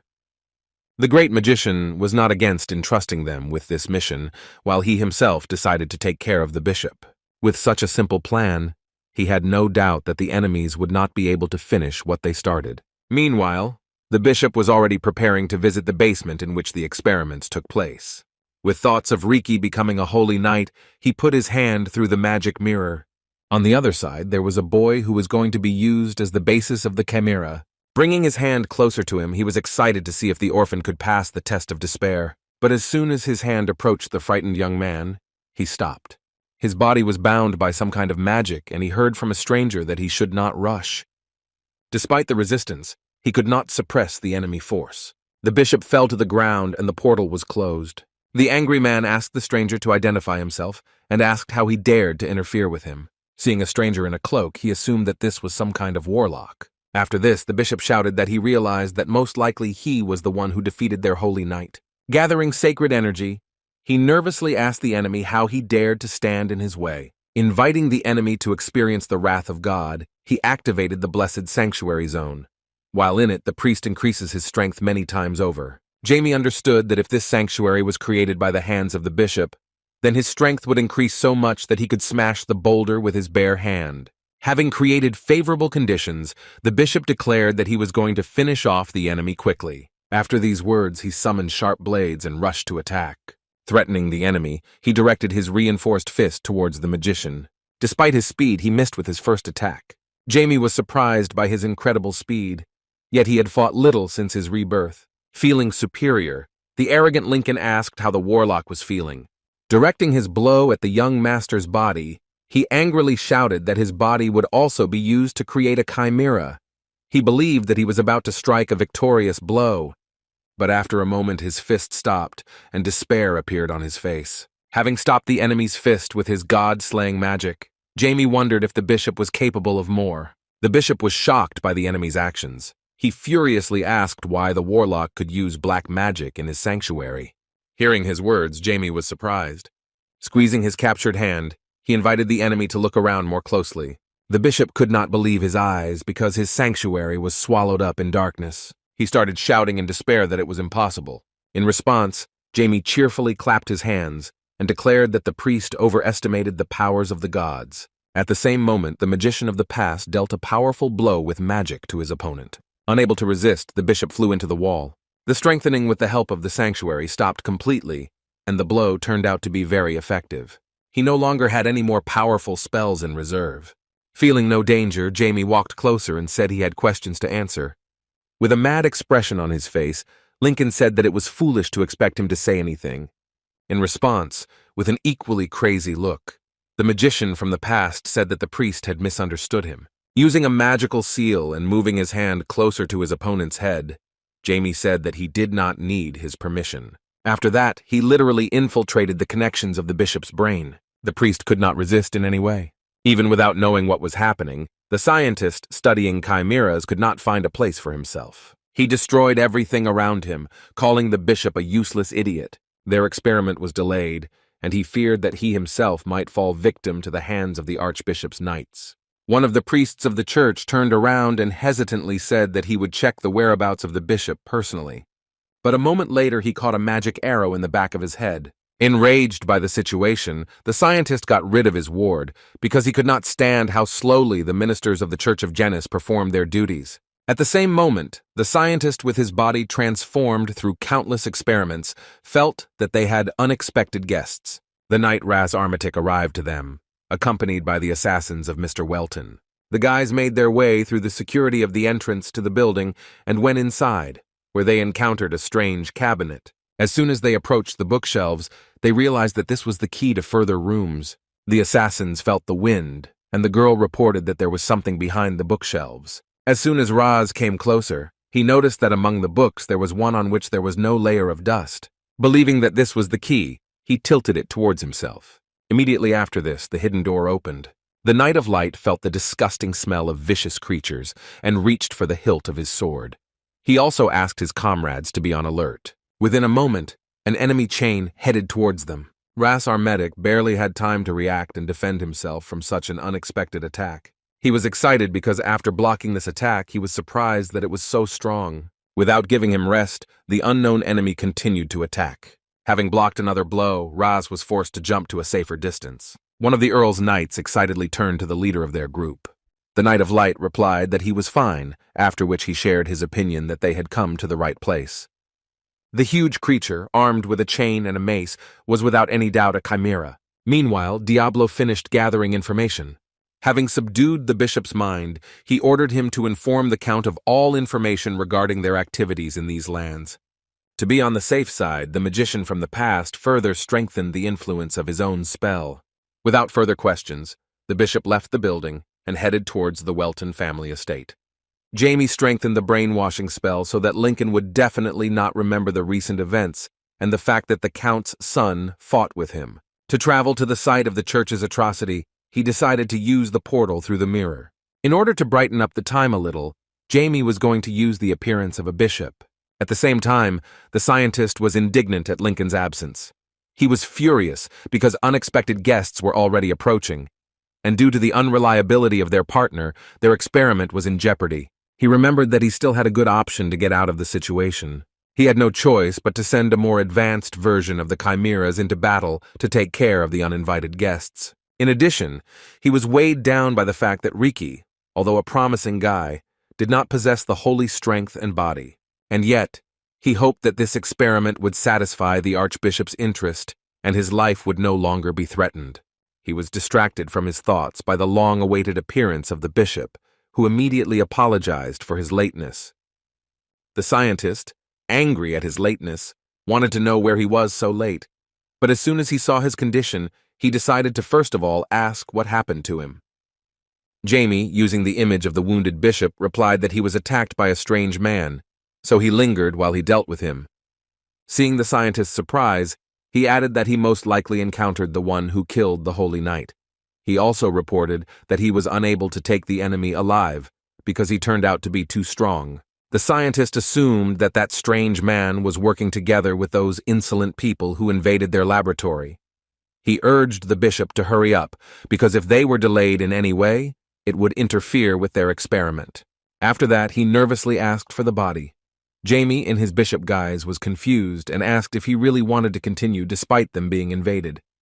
Handing the body of the chimera to the scientist, Jamie learned that he had already sent some kind of sample to their leadership, so he believed that everything would end soon. As soon as he received the chimera's body, he was overwhelmed with anticipation that he would soon be able to confirm the results of the experiments. After using the chimera's body on Riki, he wondered how powerful his creation would be this time. Continuing the experiment, he asked Lincoln's opinion. Jamie didn't expect the scientist to want to carry on the conversation, so he awkwardly replied that this specimen would be stronger than the previous one, the failed paladin. The scientist was very surprised that his friend was saying something so obvious. After that, he took out a mysterious syringe of blue liquid and said that it was time to put the finishing touches on their experiment. He pressed the chimera's body so that it would quickly merge with the boy's body. The scientist was so excited by the process that while waiting for the result, he could not hide the trembling of his body from pleasure. Then he asked his friend if he was as happy as he was. When the bishop answered boringly that this was so, the scientist suspected something was wrong. Turning to him, he furiously asked who he really was. At that moment, Diablo realized that these two madmen had something in common, which is why he was able to figure out the substitution. Angrily shouting that he could not be deceived so easily, the scientist inflicted a surprise attack on him with magic. Jamie realized that his secret plan had failed. Meanwhile, Ross and his comrades finished the battle with the chimeras sent by the scientist. Just as they were about to go down to the basement, one of the knights was suddenly attacked by another enemy. The chimera with a huge hand pinned one of the count's subjects. Seeing this, the red-haired girl attacked the enemy's hand. But as it turned out, she was only able to slightly damage his hand. This chimera was on a completely different level compared to the ones they fought before. Ras shouted that they should change their tactics, because the descent into the basement was too narrow a place for him to carry out his attacks. At the same moment, he decided to divert the chimera's attention to himself. The Knight of Light of the Church of Pyro ran past his opponent and headed towards the room he came from. As soon as he was in a place where he could use his power, he immediately used his sword of justice on the enemy. With a quick lunge, he delivered an instant attack that incapacitated previous opponents. But as it turned out, this was not enough.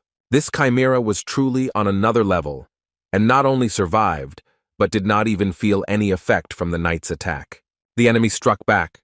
Ras Armatic did not have time to dodge and thought that this was the end. At the last moment, his comrades attacked the enemy. The chimera was wounded and screamed in pain. The count's subordinates appeared in front of the Knight of Light and shouted that they needed to retreat. Ras Armatic accepted their offer, considering it reasonable, so he suggested that they first figure out how to get their comrade out. Despite his words, the assassins replied that they would abandon him here. Ras could not believe their words, so the assassins replied that they had been given orders to help the Knight of Light with their task. Tears appeared on the guy's face as soon as he heard their words that they should not pay attention to such interference that jeopardized the result of their mission. After these words, one of the assassins rushed into a desperate attack. Jumping up before the impact, he shouted that he would open a path for them to escape. The assassin who remained turned to the confused Knight of Light and said that while his comrade was distracting the enemy, they should leave immediately. In response to Ras's indignation, he said that he understood his feelings, but advised him to accept the similar fate of the ghostly knights, who act in order to obtain the most optimal results. Of course, Ras Armatic was far from the concept of absolute loyalty to the master, which was the only purpose for the existence of strong knights. Their own life is just an instrument in the hands of the count, and Ras could not come to terms with such madness. Seeing one of the assassins struggling to hold off an opponent that greatly outnumbered him, he promised himself that he would never take such an approach. Before his eyes, the enemy dealt a terrifyingly powerful blow that destroyed part of the room. The entrance to the basement was blocked by stone barriers. Right before their eyes, the chimera raised the defeated assassin from the ground. The last of the ghostly knights asked Mr. Ras to gather his thoughts and run, but Ras Armatic could not leave the knights to die in agony. Demonstrating his cruelty, the enemy squeezed the body of the exhausted knight right before their eyes, and he began to scream in pain.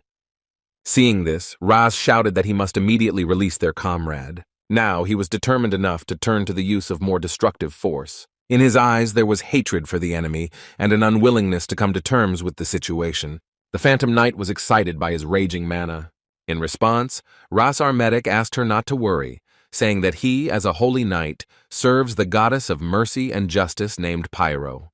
Concentrating, he began to cast the Holy Martial spell. Gathering all his strength together, he struck with a furious blow. A powerful cut split the enemy's body in half. Ras Armatic is a member of the 7 Holy Knights, who were granted unique powers by the goddess of mercy and justice, Pyro.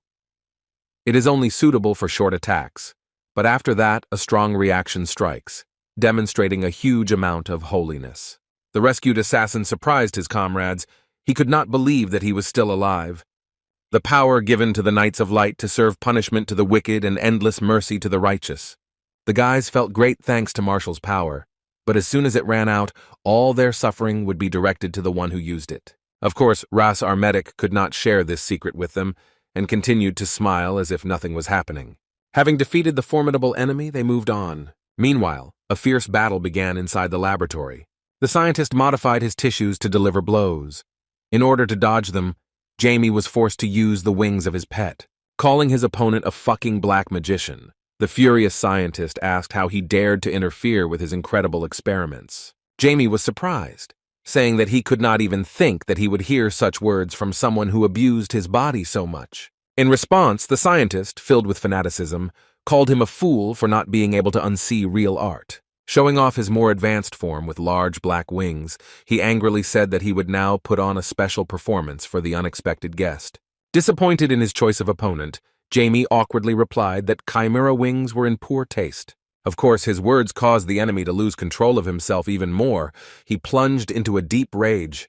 Jamie did not stop mocking him, and within a moment he tore the scientist's core material out of the boy's body with the help of his god-killing magic.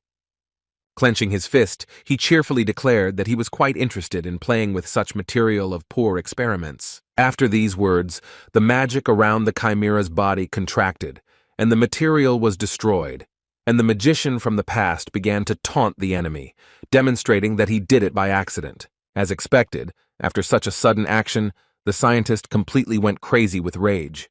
Diablo Wolfer was very cruel to the mental health of the enemy. He summoned a magical seal and, surprised by the scientist's emotions at the loss of one toy, suggested that he change the place for further actions. After these words, his seal expanded and both fighters came under its influence. This was unexpected for the church scholar Gennis. The man assumed that this was the magic of spatial movement. He thought that there wouldn't be a wet spot left of it if he took care of its destruction.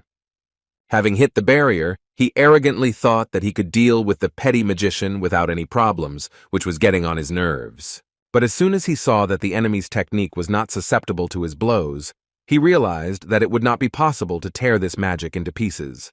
The scientist was shocked that the battle was not under his dictation. Captured by spatial magic, he began to nervously bite his lip and began to shout insults to his opponent. All this disrespect towards the young magician did not matter because within a moment they appeared in a more suitable place for battle. It was a forest far from people. Filled with anger, the scientist asked why he was unable to break through this magic. In response, Jamie decided to put even more pressure on his psyche and harshly declared that he was simply terribly weak. Arrogantly pointing his hand at him, the great magician from the past, Diablo Wolfer, suggested that the enemy with mental trauma take a little rest and have some fun in the forest. With a crazed look, he continued his speech and said that as soon as the game time ended, he would tear the body of the naive scientist into pieces and make him his personal slave. Trying to attack the enemy with tentacles, the scientist furiously shouted that the dirty magician thought too much of himself. Humming a tune, Jamie avoided injury without much difficulty and dodged every attack. Jumping a little higher onto a tree branch, he suggested out loud that the affairs in the basement had probably already been sorted out. In response, the scientist with an evil grin said that he would send 2 elite chimeras, so you should not be sure that everything went smoothly for your comrades. Hearing this, Jamie became more serious. The scientist was not going to slow down the pace of the battle. Strengthening his hands with a chimera, he shouted that the magician should not be distracted during the battle. After that, he dealt a powerful blow to the tree on whose branch Diablo was sitting. Having wings at his disposal, the magician from the past was not at all worried about this. Continuing his speech, the smug scientist hoped that he would piss the guy off by saying that although his comrades were able to somehow deal with 1 elite chimera, after such a battle, they would not be able to defeat the second specimen. After a thoughtful pause, Diablo Wolfer calmly said that the madman had crossed all boundaries of reason. Rushing into another attack, the scientist replied that this was not madness, but confidence in his own abilities. Continuing to observe the enemy, Diablo was able to figure out that he had implanted 7 different life forms into his body, so it was difficult to call him a human. In fact, he didn't even expect that this whole ridiculous combination would show good results. Feeling the jitters and delight of battle, he began to make a magical, dense sphere for attack with the thought that he wanted to get such a servant. Meanwhile, the guys freely went down to the basement, not expecting any more danger. Seeing this place, one of the knights was shocked that it belonged to the church. The Knight of Light suggested that they hurry up and find the child, realizing that he only had 20 minutes left before Marshall's will was unleashed, a side effect of his divine sword power. The guys began to look around the room but did not find anything interesting. Then Ras decided to open the door to the next room, which seemed suspicious to him. Within a moment he sensed danger. It was a huge amount of evil energy. Addressing his comrades, he asked them to be careful. The approach of an enemy attack forced him to instantly react and save his comrade from the affected area. When he saw the enemy, he was so shocked that he could not move. A chimera appeared in front of him with the body of a woman who had wings. He could not believe his eyes that there would be an even more dangerous, vile creature here, who, moreover, would be armed. After this, one of the ghostly knights turned to him and anxiously asked him to look at another unpleasant news. They discovered another chimera that combined an ogre and a demonic horse. Ras Armetic was shocked by this, realizing that these were monsters that even experts could not cope with. He was afraid that he himself was not able to do anything to oppose such creatures. But just the thought of the child made him more determined than ever. Taking out his blade, he called on his comrades to prepare for battle. They were very close to Ricky. The guy began to regain consciousness after the ministers of the Church of Genis tried to intervene in his body. As he stood up, his eyes began to glow and his body was spreading a noticeable amount of divine energy. Looking around the room, he did not understand what he was doing here and where the priest had disappeared. There was no one around him, but he noticed strange vessels. Looking closer, he saw a man he knew. With horror on his face, he realized that this was Shino. Ricky was shocked by what he saw, not understanding what he was doing here in such a terrible way. Now a puzzle began to form in his head. The words that they were chosen by God lost any meaning for him. The guy realized that something like this could not be called a blessing. He realized the horror of the situation, his body began to tremble, and tears appeared in his eyes. Despite all this, he found the strength to pull himself together. In such a situation, he did not know how to help the child. It was enough that he found the determination to leave this place. Nevertheless, his upbringing made itself felt. Before he left, he turned to someone he truly considered a friend. Despite the trembling in his body, he promised that he would definitely come back for him. Ricky promised that the Church of Genis would not get away with all these horrific crimes. But now all he had on his mind was how to get out and find people who would help him return to the city. Remembering the path he had taken, Ricky headed towards the exit. While returning to the stairs, he heard some noise and assumed that someone had come to his aid. They were nearby, and a curious child decided to see who was involved in the fight. The battlefield looked frightening, and he thought that it would be better to return. But as soon as he saw the guys who were fighting desperately, his soul became much easier. He was filled with joy when he saw a knight who was friendly to him. With his body trembling, Ras Armetic could barely withstand the strikes of the elite chimera. Happy at such a meeting, Ricky did not even notice that they were in a difficult situation. Raz couldn't believe that he was still okay, and had even found a way out on his own, so he friendly responded that he could call him Big Brother. At the same moment, the chimera discovered a weak and unarmed target. Following her instincts, she rushed to attack to quickly reduce the number of enemies. Not having time to do anything, Ras asked his comrades to help. The Phantom Knights rushed to the boy's defense, but the chimera was much faster, and within a moment was next to Ricky. The guys didn't have time to help him. Feeling somewhat panicked, the Knight of Light shouted to Ricky that he must flee from this place. The fighter who was closest to the enemy suddenly became stuck due to the destroyed floor. Frightened by the enemy, Ricky could not move. The enemy was a moment before the strike. Ras Armetic, unable to help, shouted the boy's name. He tried to reach the enemy with a long-range sword attack, but this blow did not bring any results. The rest were already attacked by the second elite chimera. With tears in his eyes, the Knight of Light realized that everything was in vain. He thought that despite all his efforts, he could not change his fate. At the last moment, Ricky fearfully extended his hand forward. He bit his lip, resigned to his death. As he said goodbye to his older brother, he didn't even notice how divine power began to ooze from his body. To the surprise of everyone present, the terrible destructive force of the chimera's blow did not harm the boy. Shocked by what happened, Raz urged the boy to quickly run towards him. Ricky immediately rushed towards him. Being under his protection, he was not afraid of enemies. Raz looked around to analyze the situation. The Phantom Knights could barely cope with the many heavy enemy attacks. The church minister, Pyro, understood that he had no more than 10 minutes left. He couldn't fight while he was protecting Ricky. Turning to the boy, he asked him to go upstairs first. The guy agreed, because he understood that if he stayed here, he would only hinder his saviors. After that, he rushed towards the exit. Turning to his older brother, he asked him to return safe and sound. In response, Ras Armetic raised his fist in agreement. Now he needed to focus on the battle. One of the elite chimeras has already fallen from the joint attacks of the guys. An enemy rushing towards him was a combination of a demonic horse and an orc. With incredible anger in his eyes, Ras shouted that he would grind his enemy into powder. As he walked up the stairs, Ricky couldn't stop thinking about what happened. When the enemy attacked him, he instinctively began to defend himself. At that moment, a lot of energy appeared around his body that he had not possessed before. After this light scared the monster away, Ricky noticed that his stomach was growling. In addition, he was surprised by the strange feeling that he experienced when he saw the monster. As he approached the exit, he remembered that it reminded him of the feeling of anger he felt when he worked for the Laval criminals. The entrance door to this gloomy building appeared in front of him. Then he finally got out. Ricky paused for a moment to catch his breath. Looking up at the heavens, the guy wondered if it was all a lie. Words about salvation and faith in a deity suddenly became just a lie for him, because of which he began to lose the desire to live. At the same moment, he remembered that his sister Anna was alone in the shelter.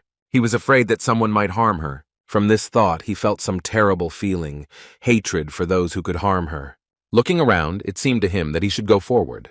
In front of him was a mysterious forest. The guy ran further into the depths.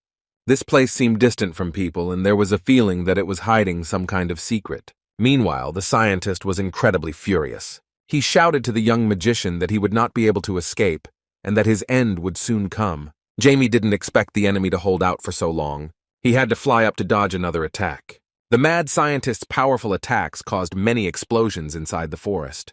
At that moment, the great magician from the past paid tribute to his strength, realizing that he would not be happy if such an attack hit him. Despite the danger of the situation, he thought that his magic should be enough, and if the battle continued in the same spirit, he would emerge victorious. With incredible hatred, the scientist continued to attack his enemy. He shouted that the jokes were over. Jamie was alarmed by his strength and was forced to continue dodging while waiting for the right moment to make the final attack. Calling on the enemy to die, the scientist again used the power of the chimera. Many tentacles were aimed at the young magician, who diligently dodged them while in the air. At one point, the scientist lost sight of him. Looking around, he shouted that there was no point in hiding. Jamie decided to take a long break and, jumping onto a tree branch, prepared to use magic. He used a dark dimension spell. The scientist plunged into his trap. Seeing this, he shouted that it was useless to try to restrain him. Having destroyed the magician's spell, he again rushed to the attack. Jamie knew there was no time to evade. Attacking the enemy, the mad scientist with the body of a chimera used a tentacle hurricane spell. The young magician barely had time to defend himself from this attack, using magic chains that could not penetrate the enemy tentacles. He found it amazing that the enemy was able to combine the chimera's abilities with magic. However, he did not think that this would cause problems, believing that he was not capable of more. The scientist shouted that he was sincerely surprised that his opponent had lasted so long. After that, he suggested taking the matter more seriously and ending this battle. But after a moment, the magician shocked him by disappearing from sight and suddenly appearing behind him. Anticipating the attack, he jumped back and prepared to block the attack. But at the same moment, the enemy again disappeared from his field of vision. The mysterious magician found himself on the tree branch again, and the angry scientist shouted that he was sure that he saw him in front of him. In response, Jamie decided to play with his nerves even more, and called him blind, because he could not recognize the clone. We are talking about dark magic of the 4th rank called Double. This is a magic used to create a clone capable of partially using the same abilities as the owner. After making eye contact, the clone disappears. Collecting mana in his hand to launch an attack, Jamie shouted that the scientist was left a fool because he was not even capable of assessing the strength of his opponent. After that, he used a body decomposition spell, and the enemy's arm began to lose strength. From such pain, an unbearable pain appeared in his body, which was accompanied by trembling. In response, the scientist furiously shouted that this was a cheap trick that would stop working as soon as the magician was killed. Jamie agreed with his words and added that this is why he has an ace up his sleeve. He talked about the black balls that he managed to prepare before the next attack. While in the air, the scientist with the body of a chimera saw many targets in front of him, but did not sense their danger. Within a moment, they crashed into his body. Although they did not have destructive power, when faced with them, the scientist began to experience unbearable pain at the points of contact. The fact is that the black ball is a spell in which the pain experienced increases 3 times upon contact with it. Flying up to the enemy, the young magician asked what it was like to experience such terrible pain in a battle in which from the very beginning you feel like a winner. He was surprised that the enemy could still respond. For educational purposes, Diablo Wolfer decided to use the gravity spell. The enemy's body quickly crashed into the surface. Having knocked his opponent to the ground, Jamie decided that he would no longer need the help of his pet. Therefore, he praised him for his help and offered to rest. The scientist tried to rise, his wings losing their strength and his body trembling from exhaustion and the incredible pressure of gravity. Turning to him, Jamie was surprised that he was still conscious despite so much pain. He also asked how he managed to abuse his body so much, diluting it with many chimeras. Placing his hand on the enemy's head, he began to use his power and said that due to the enemy being so destroyed, he wasn't sure if he could use it as an undead, so he decided that he would at least gain some knowledge. As soon as he decided to use his power, he sensed danger. He had to jump to a safe distance, because the enemy still had some trump cards up his sleeve. Jamie canceled his spells on the scientist as soon as he realized that he had miscalculated. The enemy was able to summon 2 more chimeras. The situation suddenly changed. Diablo was not ready to continue the battle and began to get nervous because he had spent too much mana. After that, he cast a spell and dealt a powerful blow to the enemy's body. But this attack was not fatal. With a joyful expression on his face, Jamie suggested that he die, because in this case, it would be easier for both of them. In fact, he was simply stalling for time since he did not think that the enemy would be able to hold out for so long. Now he didn't have many options on how to defeat his opponent. Riki continued to walk deeper into the forest. It seemed to him that he had to do this, although the closer he got, the more nauseous he began to feel, and his body trembled even more. At one point, he heard a sudden powerful explosion. Sensing danger, he thought that he should not go in that direction. But at the moment of the next explosion, he felt something familiar. The body of a man in a dark cloak fell next to him. It was Jamie. He did not have time to dodge the enemy attack, and another one was aimed at him. Since he miscalculated the use of mana, he could no longer even use the shield. Seeing the face of the mysterious magician, Riki recognized his friend and wondered what he was doing here. Directing a magical attack towards the exhausted enemy, the evil and mad scientist called on him to die. Without the use of a shield, such a clot of magic was impossible to reflect, having the abilities of a 10-year-old boy. Realizing that Jamie was about to die from the attack of the madman from the laboratory, Riki desperately rushed towards him. Remaining somewhat calm even in such a hopeless situation, Jamie was surprised to see this guy here. Using the chimera, the scientist unleashed a powerful volley of magical energy. Despite the young master's cry that the guy shouldn't get closer, Riki covered him and said apologetically that his body was moving on its own. As a result of a powerful explosion, they were both injured. Jamie was shocked by what was happening. With a trembling in his body, he began to crawl towards his comrade. The boy was unconscious. For the first time since Diablo's rebirth, Wolfer was in such despair. He couldn't believe he had failed again.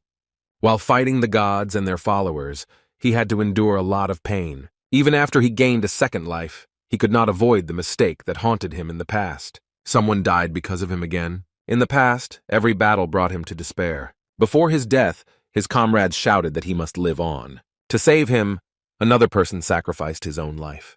Being near the body of his comrade, he begged him to regain consciousness. Seeing his behavior, the vile scientist began to gloat, laugh, and shout that he was enjoying the touching scene that his simple test subject had made.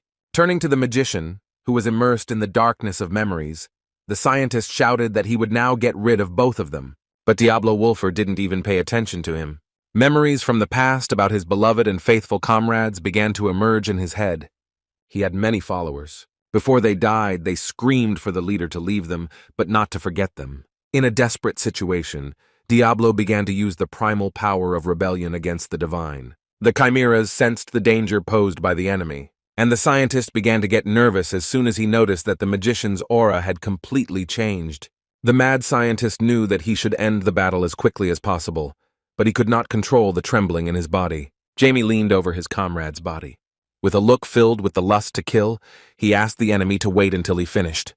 The magician could not understand how he could forget about the very first power that he created. At the same moment, skeletons began to break out of the ground. Many undead came out during the use of his power. Worried about what was happening, the scientist panicked and asked who the magician was who had interfered with their experiments. Using necromancy, Diablo Wolfer, in the body of a young master, summoned an army that was created to rebel against the deities and confront the 12 gods.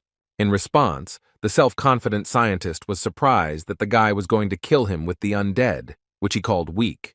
Hearing this, Jamie said that these were the ones who suffered at the hands of the scientist. After that, he urged them to attack the killer to recoup all the pain he caused.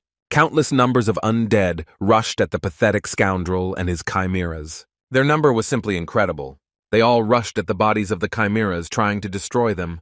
The chimeras began to desperately resist. Destroying the undead body was not a problem, but this seemed an easy task only at first glance, because the dark magician's subordinates had surpassed the concept of death. Recovering, they drove the scientist into a corner. He began to scream in panic, but at the same moment, his mouth was closed by one of those whom he had hurt in the past. Extending his hand towards him, Diablo Wolfer declared that this was his domain, where death inevitably reaped death. The undead knocked the scientist to the ground, and he began to understand what it was like to be in hell itself. As soon as the subordinates managed, the caster ordered them to move away from the defeated killer. Jamie was upset, realizing that most likely the enemy was already dead. But as it turned out, he found the strength to rise a little. During that movement, he spat out a mysterious sphere. Picking it up, Diablo was surprised, because in his hands was an artifact charged with life force, known as the life bead. Considering the fact that the scientist disfigured his body, the great magician of the past understood that he could not exist just like that. This meant that he was hiding something that could help him exist. The appearance of this item exceeded all of Diablo's expectations, because with such an artifact, he could go beyond the boundaries of his child's body. Each skeleton enjoyed the sight of their killer being punished. His army continued to watch what was happening. The magician ordered them to return, saying that they would be needed someday during the justice of the disgusting murderers. After his words, the undead disappeared underground again. Jamie suddenly coughed up blood. He had spent too much energy. Besides, rebelling against the divine was still a complex power that he had not gained complete control over. Despite his weakness, he could not afford to lose consciousness. He was able to verify that Riki was still alive, but he was in serious condition, and Diablo could not simply let him die. Addressing him, he said that instead of giving his life like this, it would be better if he became his faithful servant. Calling him a sinner, he cast a spell, but as soon as he touched the boy's body, it began to release divine power. Jamie couldn't believe he hadn't noticed Riki had it earlier. After this, divine mana began to overflow the area. The magician was forced to cover his face from the light that blinded him. A woman's voice said that she could not understand what was happening. A girl in white clothes and long green hair appeared in front of Jamie, and with her hands she lifted the body of his comrade, who had been injured in the battle. Addressing the young magician, the woman called him a child and asked who he was to try to steal what belonged to her. Jamie was shocked by her sudden appearance and said her name out loud. It was the goddess Pyro, and she was surprised that the unfamiliar child recognized her. Meanwhile, the bishop, who had fallen under the influence of Diablo's magic, walked towards the Welton family mansion and pronounced his mission. Hearing that he was going to tell the count everything, the archbishop's knights immediately got rid of him. Their experiments failed, so they cleaned up their tracks. By getting rid of the church on the lands of Hayes, he carried out the so-called justice against heretics. Luckily, Ras Armatic and his comrades completed the task. He barely had time to invest, and was in such pain that he was on the verge of losing consciousness. Despite this, the smile did not disappear from his face. He was glad that no one died. The ghostly knights ran up to him to make sure he was okay. Suddenly, Ras Armatic felt that his holy sword began to spread a huge amount of divine energy. The bright light blinded everyone around. Feeling it begin to penetrate his body, he realized what it was all about. This was the Holy Knight's reaction to the appearance of the deity Pyro, whose power he proudly used. Meanwhile, Lady Pero continued to ask the young man how he knew who she was. Jamie, in an exhausted state after a difficult battle, did not understand how things could worsen so unexpectedly. It was unclear how she came down to earth, and he also felt incredible pressure because of her presence. The guy with a pained face clutched his head at the moment when the goddess asked if he could hear her voice. Pyro ordered him to answer her question immediately, her patience at the limit. Still, Jamie could no longer resist, so he shouted back to her that he only knew that Ricky's holiness belonged to her. Hearing this, the goddess asked to clarify whether he, understanding this fact, was really going to turn this man into his undead. Jamie answered sincerely that he just didn't want him to die. With incredible rage and an angry expression on her face, Pyro asked if he really believed that being undead meant being alive. She said it was an act of disrespect for the dead. Diablo Wolfer couldn't help himself as soon as she asked why he didn't realize the value of life. His patience came to an end, and in response he furiously shouted that she was God's bitch, that she was one of those who belittle life, after which he added that it was divine beings who were to blame for all the troubles of humanity. Pyro was shocked by his words. Moreover, he angrily asked how she dares to talk about such things after sacrificing all of humanity. Instead of anger, the goddess reacted extremely strangely and wanted to justify herself, but stopped immediately after saying that she had nothing to do with this. Without finishing her speech about the sacrifice of humanity, she warned the magician that the child in her hands would become her future apostle. She threatened that if he became undead, then she would not forgive him. The apostle is the one who is closest to the gods. People with such a divine title have enough strength to earn the title of the strongest holy knight. As it turns out, Diablo did know he had godhood, but didn't expect it was going to elevate him to apostle status. He assumed that it was because of this that Pyro was able to descend to earth. With a sly smile on his face, he thought that in this case everything would turn out much more fun than he expected. Looking at the goddess, he apologized without any fear and asked how he could make amends. The goddess did not understand what kind of guilt we were talking about. So the guy with a sweet and innocent smile answered that darkness was already taking over the boy, and half of Ricky had already become undead. Hearing this, Pyro was shocked and angrily shouted if he knew what he had done. Her furious scream gave the guy a headache, and he thought that Pyro was an extremely stupid woman. With a threatening look, she asked him if he was really seeking his own death by such actions. Experiencing some discomfort due to her pressure, the great magician in the body of a child replied that if he really strived for death, then things would take a bad turn. In confirmation, he added that if the goddess kills him, she will also destroy Ricky. Pyro didn't believe his audacity and asked furiously if he really thought such pathetic threats would help him escape death.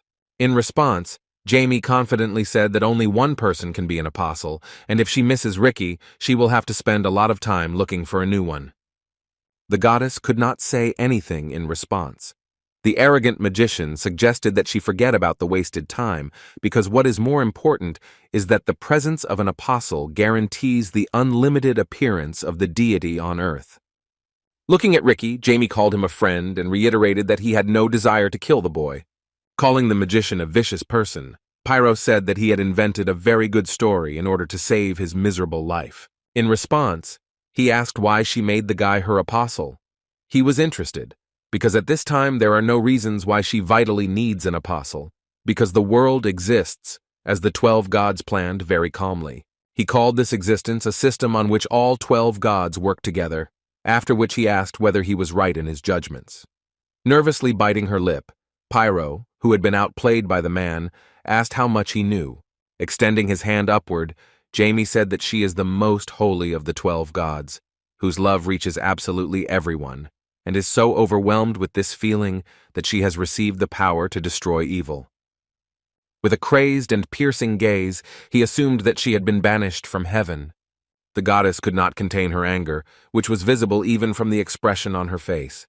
She wanted to call him a scumbag, but stopped in time.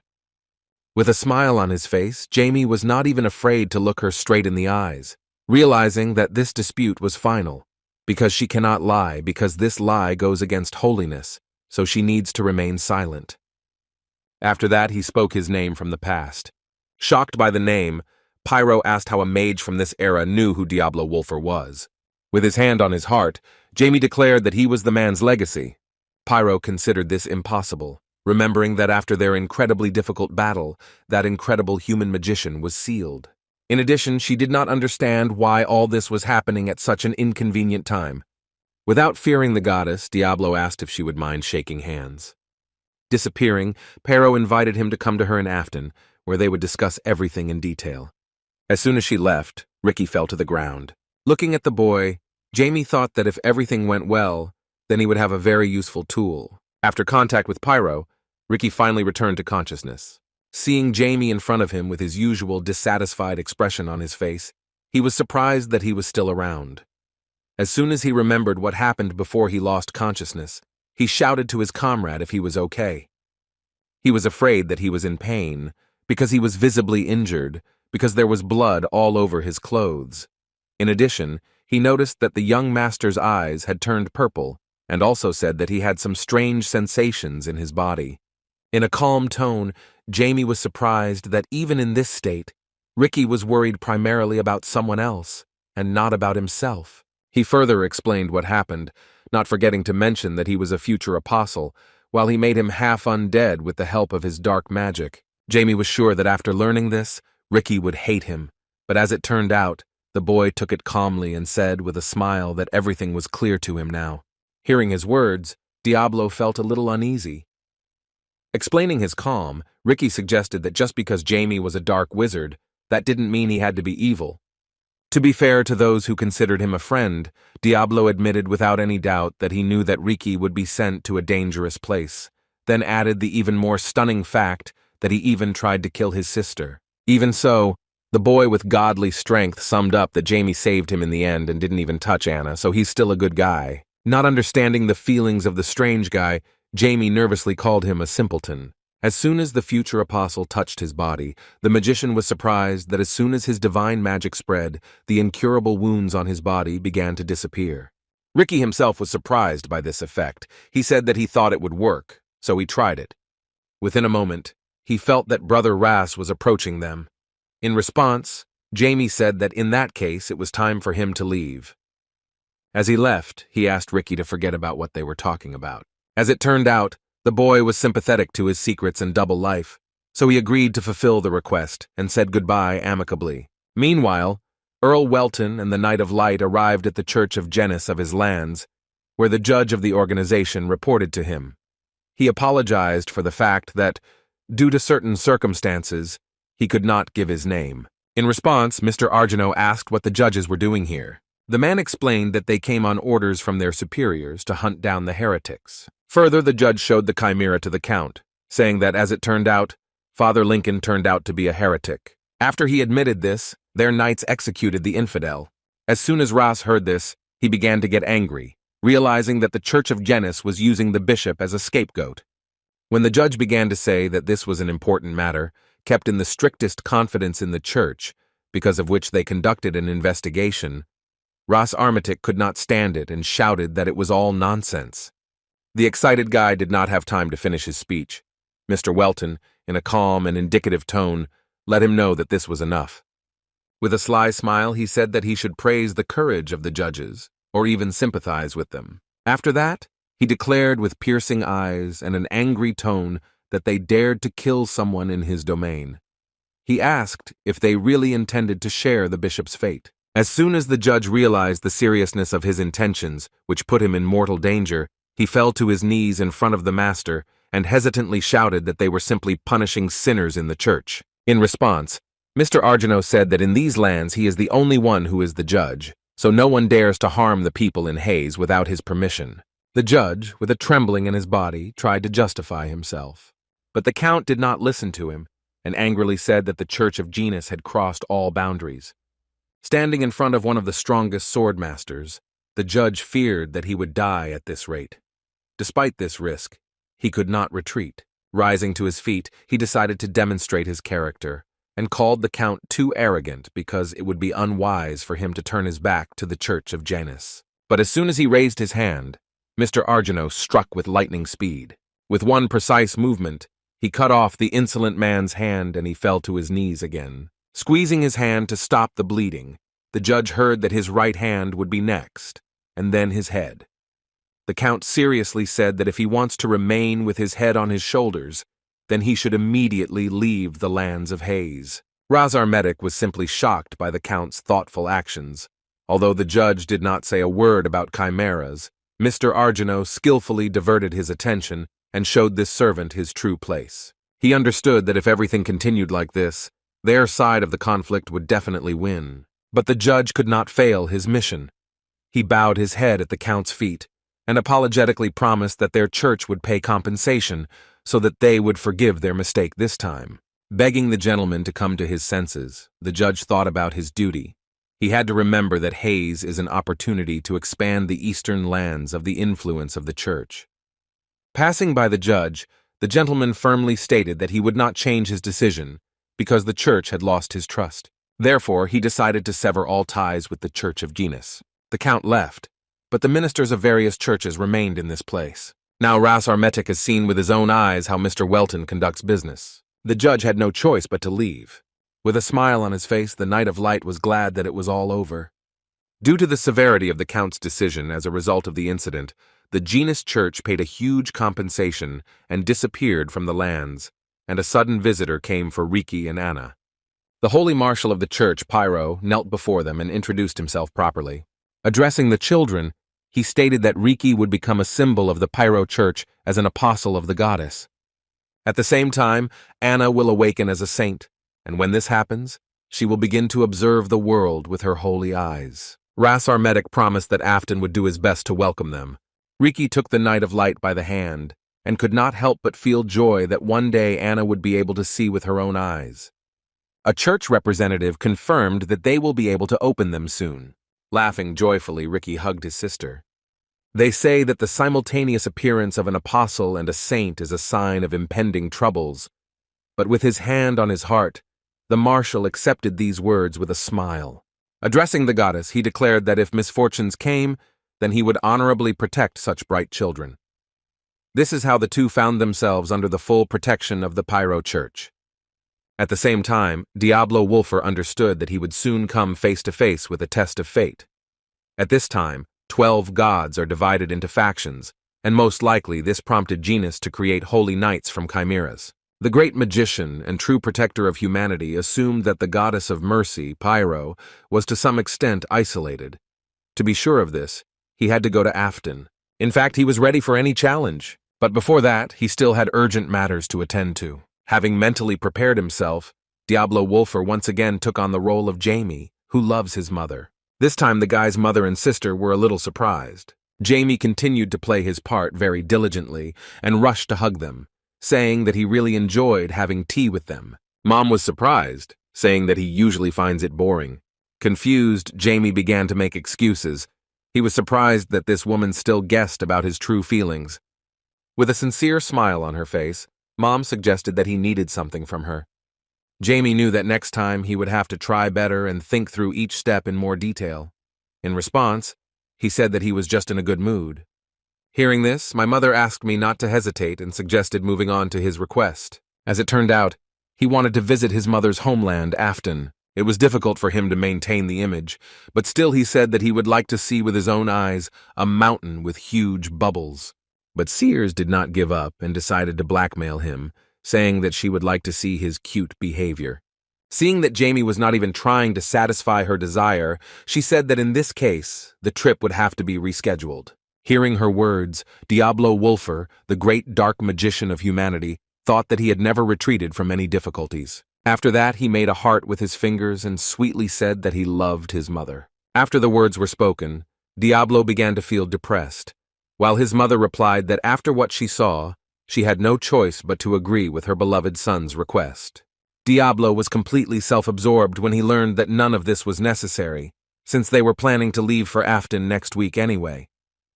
On the verge of despair, he thought that he would kill Pyro for this as soon as she became useless to him. Then he went out into the street, where he met the Knight of Light, who had just been walking here before leaving for Afton. Ras Armetic asked why he was sad, even though he was at a tea party with his mother and sister. Feeling the unpleasant divine power of the Knight of Light, Jamie said that he was sad because of certain incidents, so that he would not ask unnecessary questions. As soon as Raz began to cheerfully support him and tell him that everything would work out, Diablo even thought about killing him at that very moment.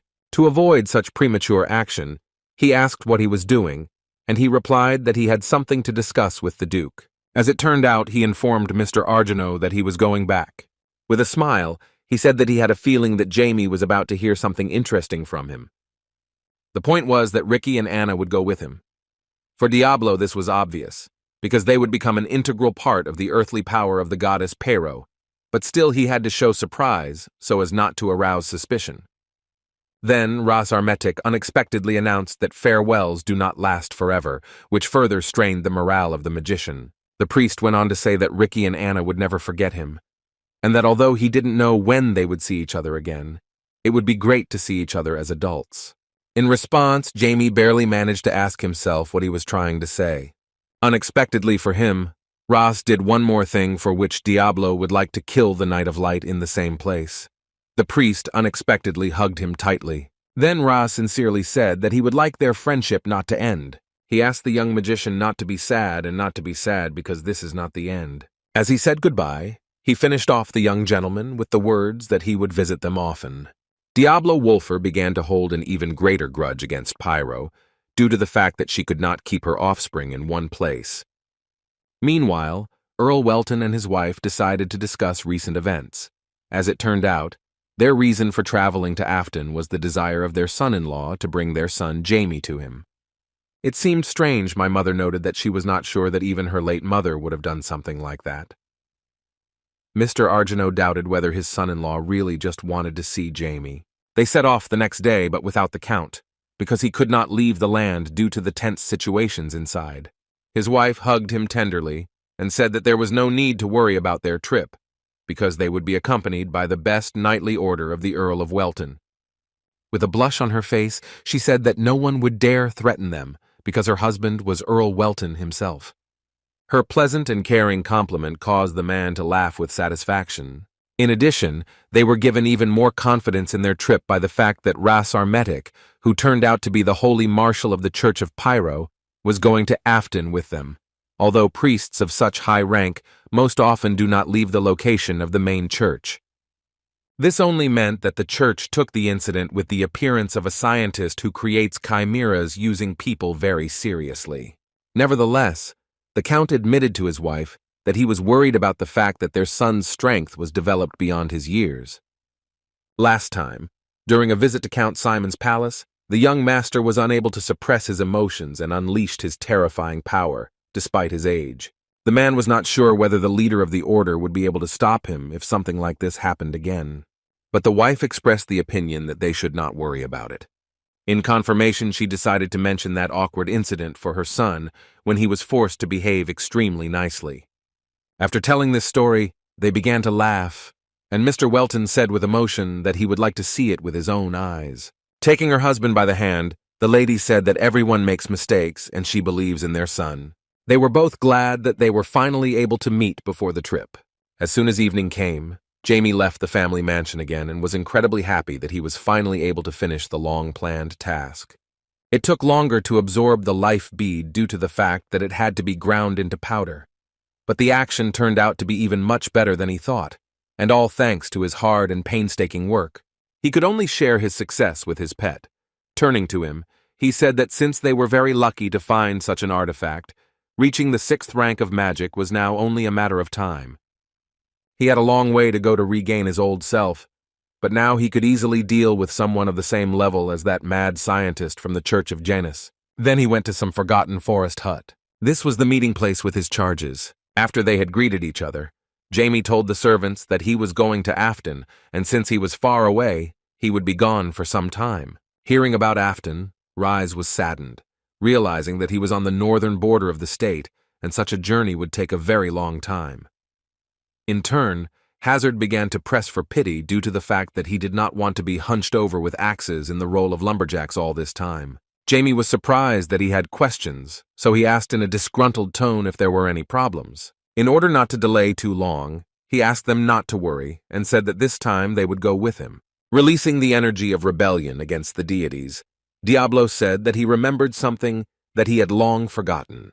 Due to the presence of this energy, the servants began to feel strange and worriedly asked what kind of scary thing was going to appear in front of them. Even the more well-mannered Rise decided to ask what it was. Opening the door, Jamie was surprised by the interest of the resurrected servants, and said that this was his storage of undead. Pointing his finger at the guys, he explained the situation to them more clearly, telling them that this was now their new home. Looking inside, Reese was surprised by the atmosphere, and Azard admitted that he didn't particularly want to live in such a frightening place. Diablo was surprised by such words because none of his undead had objected so far. Kicking the guys towards the entrance, he asked them to stop chatting. The guys could not deny his order and somehow ran inside. With a smile on his face, Diablo thought that these two servants were entertaining. It seemed funny how clearly their emotions were expressed. It was clear that they would be very useful if they were raised well. While inside, Azard, remembering that the owner called this place a storage facility, noted that he did not expect much. But as it turned out, it was quite good here.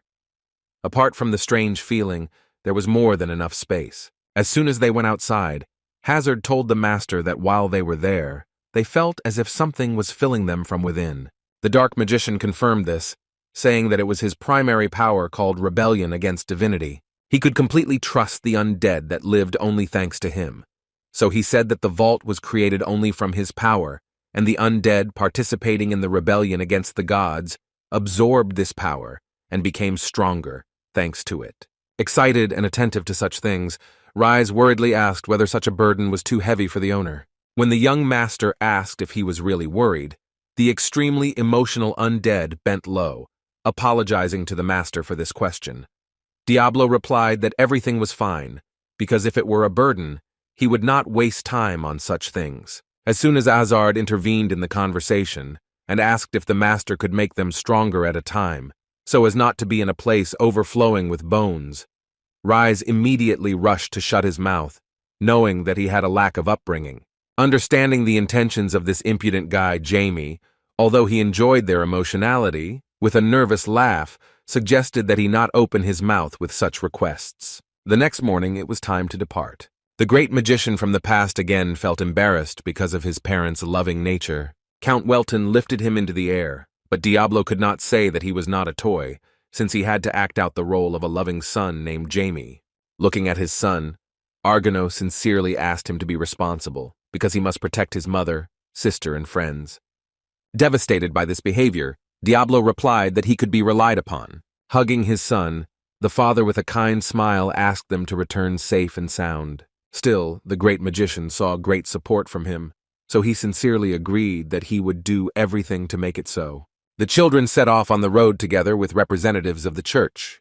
Addressing the Order of Fear, Jack O'Brien stated that it was time to move out, so he would tell them their overall plan for the journey. While in the carriage, Riki said that he was sorry that Brother Ross was traveling separately from them, but he was sympathetic to his decision, because the Knight of the Set himself volunteered to join the escort squad. While listening to the team leaders talk, Jamie learned that they wanted to take the safe route, even though it would take a little longer. His mother sat next to him, and his younger sister Sarah, as usual, immediately fell asleep as soon as she got into the carriage. The time came for departure. The Count said goodbye to his family, again wishing them all the best. Addressing Jack, Raz said that he would guard their rear. Looking at the Knight of Light who rushed past their carriage with a smile on his face, Diablo wondered what the goddess Pyro was planning. Since nothing happened after he mentioned his real name, he decided that this woman had not said anything to the other gods. On the other hand, he was happy to suggest that perhaps she simply couldn't do it. Even though he didn't know the exact reason for the calmness after such an action, he knew for sure that a lot would change once he returned. It seemed that the journey would go smoothly, but Diablo was hasty with such an opinion. As soon as his sister woke up, Riki decided to meet her. But seeing him in front of her, Sarah began to feel some kind of fear and began to cry. Because of her scream, turmoil began in the carriage. The next 2 days were no different. Everything was boring, but at the same time very calm. This was Riki's first time on such a long journey. Seeing his older brother in front of him, he was very happy, while Raz noticed that he saw that they already looked a little tired. When Jamie woke up, he was surprised at how long he had slept. Since he said these words out loud, Riki guessed that his sleep took no more than 2 hours. Listening to their conversations, Ross Armitage said that since they were probably terribly bored sitting in the carriage, he could tell them an interesting story.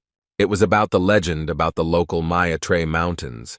Jamie immediately replied that it didn't sound very exciting, but at the same moment, his answer was shouted down by Riki, with a sweet smile, saying that he would really like to hear the story. Anna was still sleeping, so Ras suggested that Riki listen carefully so that he could tell her this later. He further began his story by saying that in a time when dragons soared in the skies and elves roamed the forests, the Mayatrey Mountains were originally one rock. But one peaceful day, two winged lizards with unimaginable power found themselves in this place. The mention of dragons changed Jamie's mind about the story, realizing that the legend could be a retelling of the true story. The legend told about the magnanimous dragon Mayatrey and the evil black dragon. There was a girl there, a sorceress, whom Mayatrey loved, but they were not destined to be together. The dragons, tired of watching this, sent a black one to kill the sorceress. In the midst of that fierce battle, the rocks split into pieces and a stormy stream rushed through the valley. After it was all over, the black one was, of course, expelled, but the girl died, and having lost her, Mayatrey hid deep inside the mountains and remains there to this day. It is said that from that time on, this place became very rainy, and therefore the poets of that time called this weather dragon tears. Knowing how amazing and unimaginable the past was, Jamie wondered if it could be true, even though dragons were considered mystical creatures even then. After listening to her to the end, he decided to ask the knight about her progress. But at the same moment, strong lightning struck next to them. Everyone inside was frightened by such an unexpected natural phenomenon. Calming her daughter, the mother asked her not to worry, saying that everything was fine. Jamie supported her, saying that it was just rain. But at the same time, he was on guard because of some unpleasant feeling that accompanied this sudden natural phenomenon. At one point, another lightning strike hit the tree, which broke due to strong energy and flew towards the cart. Due to the strong blow, the cart could not stand still. She began to roll over, and the mother and her daughter sitting inside could not stay still. They fell out of the cart and flew down. Jamie began shouting their name, realizing the danger of the situation. Mom shouted that he had to take his sister, but in response, the young master promised that he would save them both. After that, he used the magic of creating a rope and was able to catch his mother and little sister. He barely managed to reach them, because they managed to fly quite far away. Everyone present was shocked, because only a young magician could save the lady from such a tragedy. Returning them to the surface, Jamie wondered what had suddenly happened. He did not believe that it was an accident. But at one point, his rope spell suddenly stopped working. Jamie didn't understand what was happening. His mom started to panic, so he shouted that he still had flying magic. But as it turned out, he could no longer use this power. As he fell down, he realized that mana burn, a high-level magic that causes mana to completely disappear in a certain area, was used against him, rendering the magician useless. As he fell down, he heard a woman's voice asking who he was. The unknown, mysterious woman asked directly if he was a dragon. The guy didn't understand what we were talking about. Then he fell into a pond that was located near the cliff on the edge of which they were riding. All the guards ran to the edge of the cliff, and the mother shouted the name of her son. The wards tried to hold her, but she panicked, fearing for the life of her beloved son, who managed to save them before falling down. As it turned out, at the last moment, they were supported by the divine power of the future apostle. Riki volunteered to help, and somehow subconsciously managed to keep them in the air so that they also did not fall into the pond. His sister Anna managed to catch Sarah so the lady and her daughter were safe. The little girl was very worried about what happened to her brother. Addressing my lady, Ras our medic respectfully said that although his words might seem like an attempt to calm her down, he thought Jamie was perfectly fine. Turning to her, he warned that this was only an optimistic prospect on his part, but he was confident that Jamie was incredibly strong, despite his age. He explained that the currents could be very dangerous, but as soon as Jamie's magic returned, he would get out of there completely fine. After that, he shouted that he would go down anyway, and it would not be difficult for him to return safe and sound. At the same moment, the head of the guard, Jack, shouted that this was madness, because even for the Knight of Light of the Church of Pero, those streams could be very dangerous.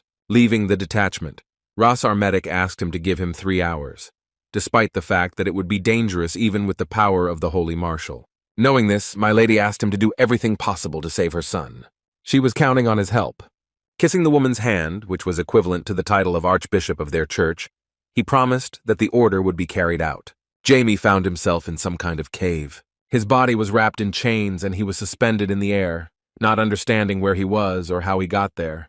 Looking around, he didn't understand who could do something like that.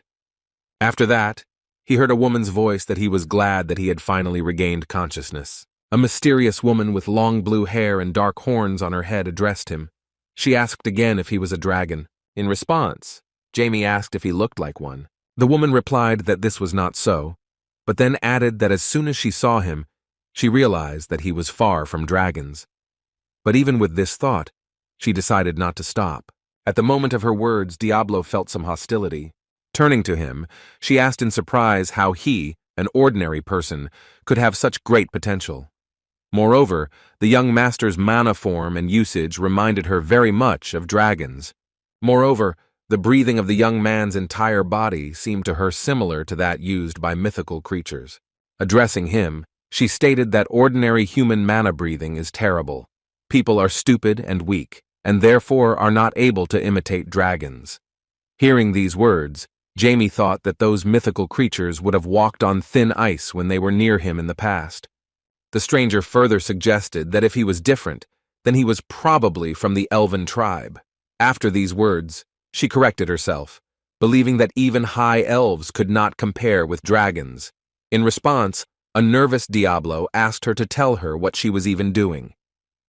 The girl was surprised at his impudent behavior and asked how he had the courage to remain arrogant while chained. Trying to break free, Jamie corrected her words, saying that it would be better to ask why she was so tyrannical and arrogant that she mistook an innocent man for a dragon and kidnapped him in front of her family. The girl began to pretend that she didn't understand what he was talking about. But after that, Jamie said that the sudden downpour, the lightning that struck next to the carriage and the burning of mana was far from just an accident. Turning around, she nevertheless admitted that he was right, and justified herself by saying that she only wanted to drag him here to personally verify her assumption. Then Diablo suddenly shouted that because of her trick, his mother and sister almost got hurt. But at the same moment, he wondered what had become of him if he was showing anger and emotion over such an incident. Addressing the strange but attractive girl with great force, he said that he didn't care, because in his heart, he still didn't know who she was. Seeing her angry look, he awkwardly replied that he would no longer pester her with stupid questions, after which he politely asked to remove his shackles. The girl refused and, in her defense, said that she liked how funny he looked in this position. Jamie went berserk, which made her very happy, and she said with emotion that his facial expression when angry was even cooler, so she almost didn't want to free him. Seeing her personality, which makes her like to make fun of people, he guessed that she was actually the blue dragon Maya Trey. Blue dragons are the most meek. They are especially kind to people. This can be compared to human sympathy for cats or dogs. If instead he had met a red or black dragon, which are known for their cruelty, or the famous cunning dragon, he would probably have died. Realizing his luck, the guy asked why she kidnapped him if she mistook him for a dragon. In response, the girl said with incredible anger that in that case she would kill him. Sensing her incredible bloodlust, Diablo asked with an awkward laugh if she would let him go after she was convinced that he was human. But Mayatri replied that she would not let him go, so the guy asked why she did not want to do this. The girl boastfully replied that she made such a decision because she could afford to do it. Looking at the guy, she suggested that if she used him as an ingredient, she could make an artificial life form created with the help of dragon power. Jamie wondered, because in fact a product made from a core consisting of his power would be much higher class than she had assumed.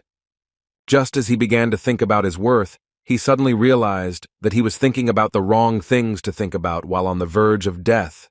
Calling her little sister, he sweetly asked why she wanted to kill dragons. His address infuriated the girl a little, and she sharply replied that it did not concern him.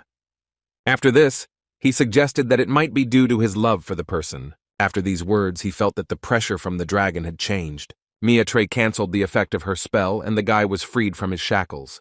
With a terrifying look and an angry tone, she said threateningly that if he blurted out something like that again, he would be neither alive nor dead. Yet his assumption was confirmed, so he said that it was due to the fact that others of his race did not accept the man about whom the legends spoke. He infuriated her by suggesting that because of this, she had betrayed her race to save that man's life. At the same moment, Miyatra's incredible power began to create chaos. She shouted that his primitive mind would not understand her feelings. While in the flow of powerful dragon energy, he shouted that she had no intention of killing him or turning him into a Sparta, because everything would have been much simpler if she had used brainwashing magic, which she did not do. After that, he sincerely shouted that she was so kind that it was hard to believe that she really was a dragon.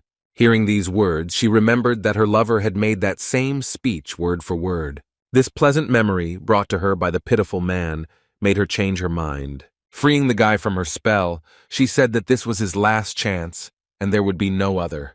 As soon as Jamie was able to return to the surface, he was already convinced that she was serious, and he should hold his tongue. Looking at him, Maitre said that he was a very strange person, just like him. Rising to his feet, Diablo asked who they were talking about. The dragon girl clarified that the young master reminds her of a guy from human legends. Meanwhile, Ras Armedic continued his search for the young master. The rain did not stop. The presence of mysterious energy made him worry because he did not know how to help the young master.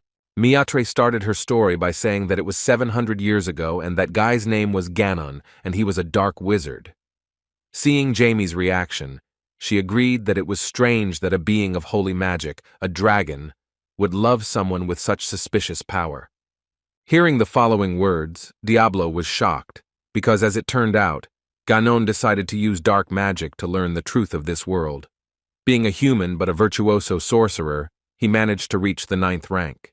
As soon as Jamie began to talk about how no one had been able to achieve this for thousands of years, the girl asked him to wait while she told him why this was so. Ganon began looking for answers long before meeting her. She joined him in overcoming many obstacles. After a while, they fell in love with each other. They felt very good together. Maitre had never felt this way towards dragons. This continued until the Dragon Lord gave the order spoken of in the legends. The Overlord stated that Ganon is evil that must be destroyed. All the dragons obeyed and began to try to kill her beloved. They escaped, but their powers were not unlimited. In desperation, Maitre begged him to leave, saying that even the dragons would not be able to reach him in the place they were talking about. She asked not to worry about her, saying that she would not die, no matter how they punished her. The place in question was a ruin with a strong restriction that prohibited more than one creature from entering.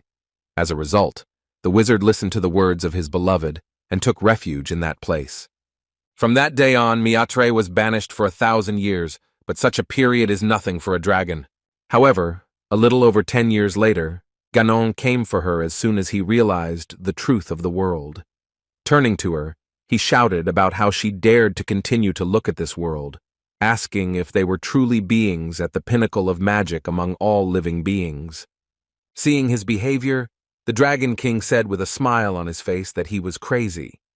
His friend agreed and said that this is a truth that the human mind cannot understand. As a result, Ganon saved her and they hid in this huge mountain to escape pursuit. And then, Ganon died. With sadness in her voice, she said that she thought it would be better this way, because he would be calmer. Nervously biting her lip, she said that despite his death, her team dared to erase everything that was somehow connected with the Great Wizard. They erased all records of him and even killed the people who saw him. Diablo knew that there was a truth that the dragons wanted to hide, and now he knew what it was about. Maitre explained that this is why she is in this place. To protect the remaining memory of your lover. It became clear that the legend was true and the dragons really did it.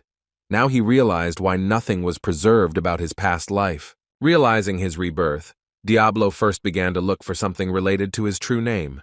The records were obviously empty, but moreover, he couldn't even find any folk tales or epics. It seemed pointless to him, and it seemed to him that someone had deliberately covered up all traces of his great existence. The enemies carefully erased all mentions of Ganon, doing the same as with him.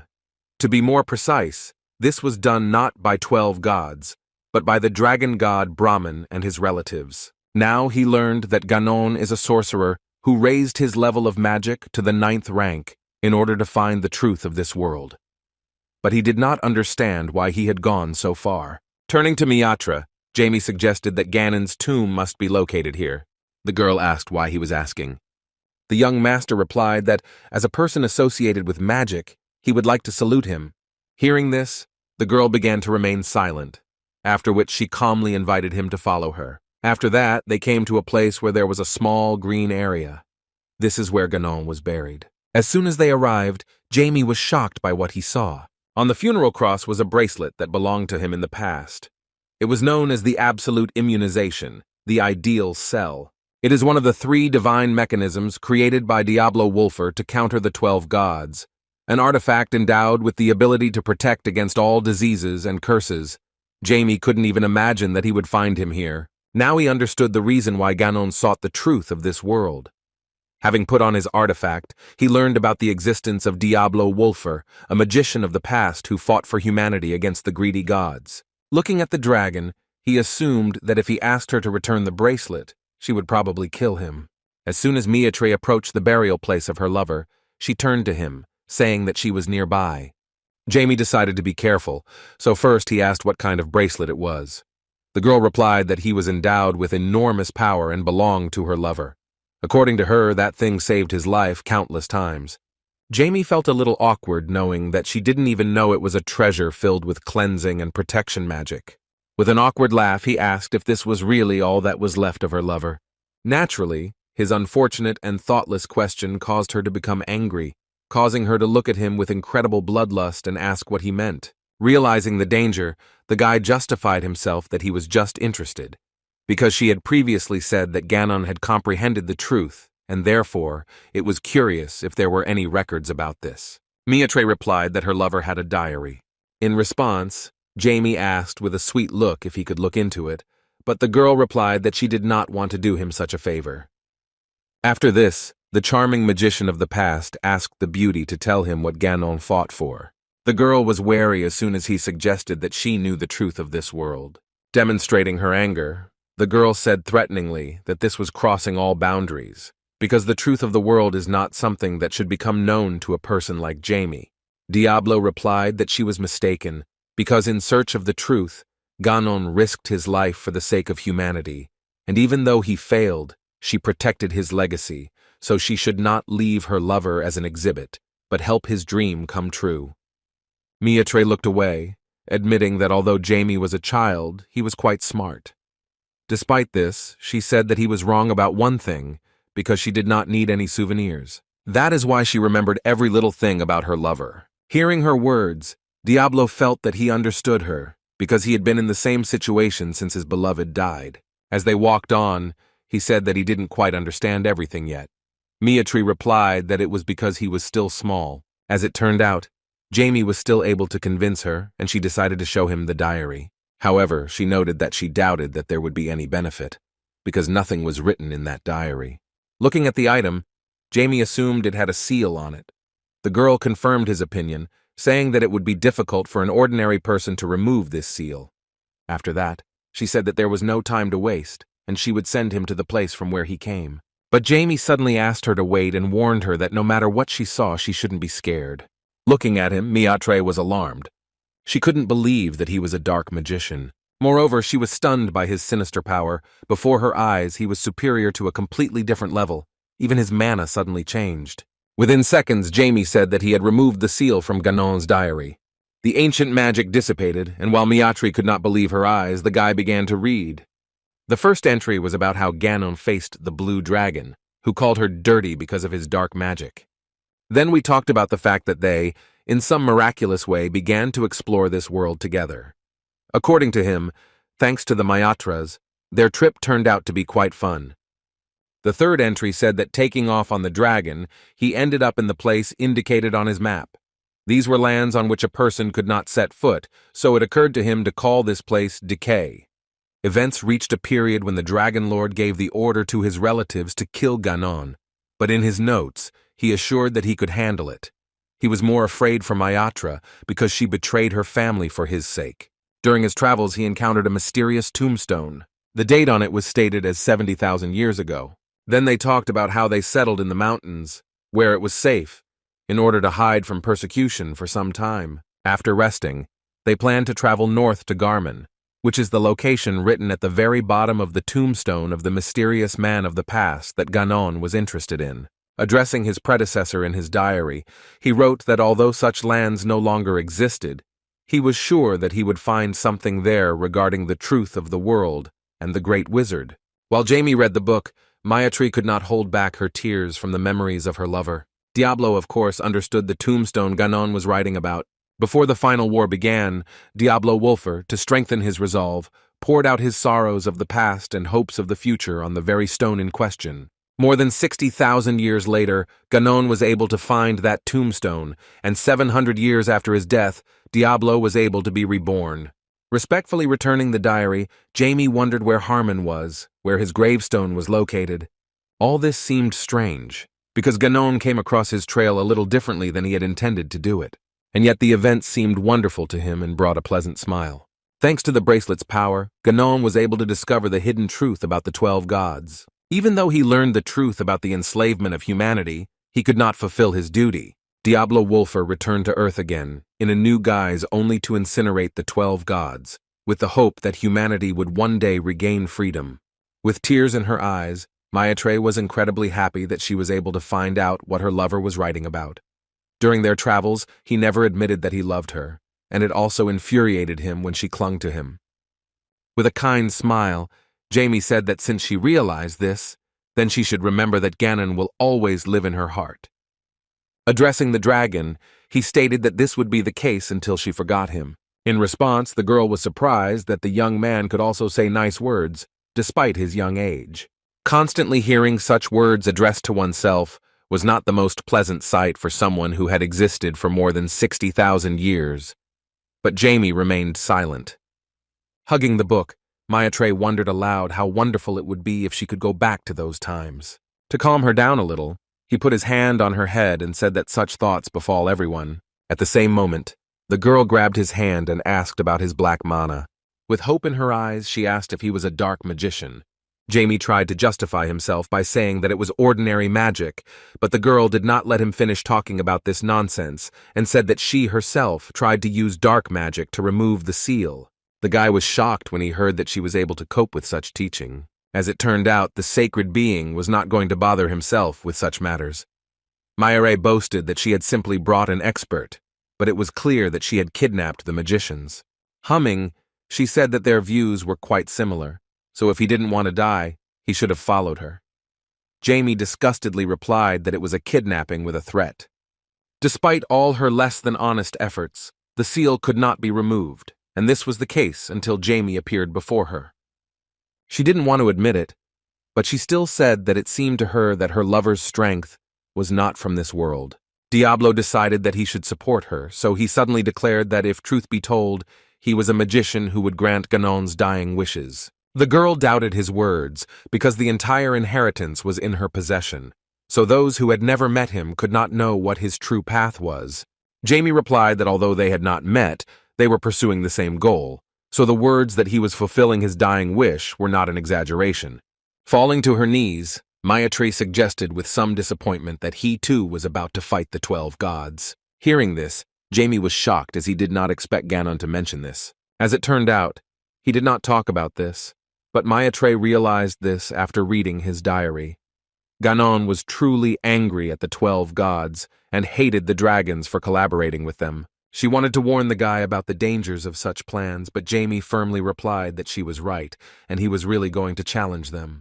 Clutching her lover's diary in her hands, Maitre said that this was impossible. She also hated dragons. She was sure that Jamie would soon be able to achieve strength comparable to mythical creatures. Nervously clenching her teeth, she asked not to be arrogant, because there are as many as 12 creatures there that have incredible power. She asked him to live a human life for his own good. Turning to Jamie, the girl asked him to give up, but in response he mentioned a story about a great magician of the past. He told that there was a man who challenged the gods, who had many followers, but they all either died or betrayed him. In the end, he lost to the 12 gods and was sealed in the realm of eternity, but even at that moment he did not give up. He promised that he would return, no matter what the cost, even if such an opportunity presented itself to him in the distant future. Using this story as an example, Jamie stated that this is why he cannot give up. The girl was shocked by the seriousness of his intentions. Diablo knew that not only he, Ganon, and someone from more ancient times, but even those born after his sealing continued his work, and their dying wishes continued to exist until the 12 gods were destroyed. After this, without doubting the seriousness of Jamie's words, Maitre invited him to follow her. Returning to her lover's grave, she took the bracelet and said that she was sure Ganon wouldn't mind. Jamie asked, confused, if she was sure about this. The girl replied that he should not refuse until she changed her mind. The guy, delighted with her action, promised that he would be careful with this gift. As soon as he put on the bracelet, he felt that it was welcoming its owner. Still, they had not seen each other for quite some time, and the object was endowed with its own will. Using her dragon magic, the girl declared that if the moment of battle with the gods came, she would help him with all her might. The guy thanked her for her support, realizing that the dragon's promise was certainly a wonderful result. After these words, the girl told him to get lost, and with best wishes, kicked him into the funnel, which would bring him back out. For the first time in hundreds of years, she felt so at ease. Addressing her lover, she stated that his dream really continues to exist. Meanwhile, the Knight of Light continued to inspect the surroundings and noticed that the rain had suddenly stopped. Within a moment, he saw the young master appear in the air right in front of him. Jamie asked how he was doing and what he was doing. Ras our medic could not believe his eyes, but he was convinced that his guesses that nothing bad would happen to the young master would be justified. Taking him by the hand, he invited the young magician to return to the others. As soon as he returned, the excited mother rushed to meet him and hugged him so that he could hardly breathe. Ricky and his sister could hardly contain their joy. They felt more relieved when the young master returned to them safe and sound. Bowing before the Knight of Light, the Welton family guard said, "Which will forever be in his debt." But in response, Mr. Ras answered in confusion that in fact he had not done anything for this. Saying this, he felt awkward, because although his search did not bring any results, he even used the power of Saint Martial to keep his promise. In the seldom empire of Pierre Nesmond's county, there was a mysterious school of magic, in which there was a girl with a far from best reputation. During the next experiment, the awkward student again dropped the animal that was to be experimented on. They started yelling at her for not holding the rat properly. Benny once again made a mistake, because of which she had to clean the laboratory. She wondered how long she could keep doing this kind of nonsense. At the same moment, she heard conversations from other students, where they called her thick-headed and hoped that she would soon simply disappear from their school. They were in the same room. One of the girls said that she was shaking with anger because of the sight of Benny. She did not understand why the school principal was protecting her. Benny couldn't believe that they were being so rude behind her back. At the same moment, the blonde girl turned to the poor guy with pink hair and, calling her trash, asked her to bring her items from the list, which she disrespectfully threw in her direction. She furiously declared that she would have to redo the experiment. The shy girl did not know what to answer, while the dissatisfied student shouted that she should immediately begin to carry out the assignment, since she was to blame for what had happened. The girl agreed to the request, enduring all the insults. As soon as she left the room, the students began discussing her behavior and her reaction to their rudeness again. With tears in her eyes, the girl looked at the list and thought why she was so weak that she couldn't even stand up for herself.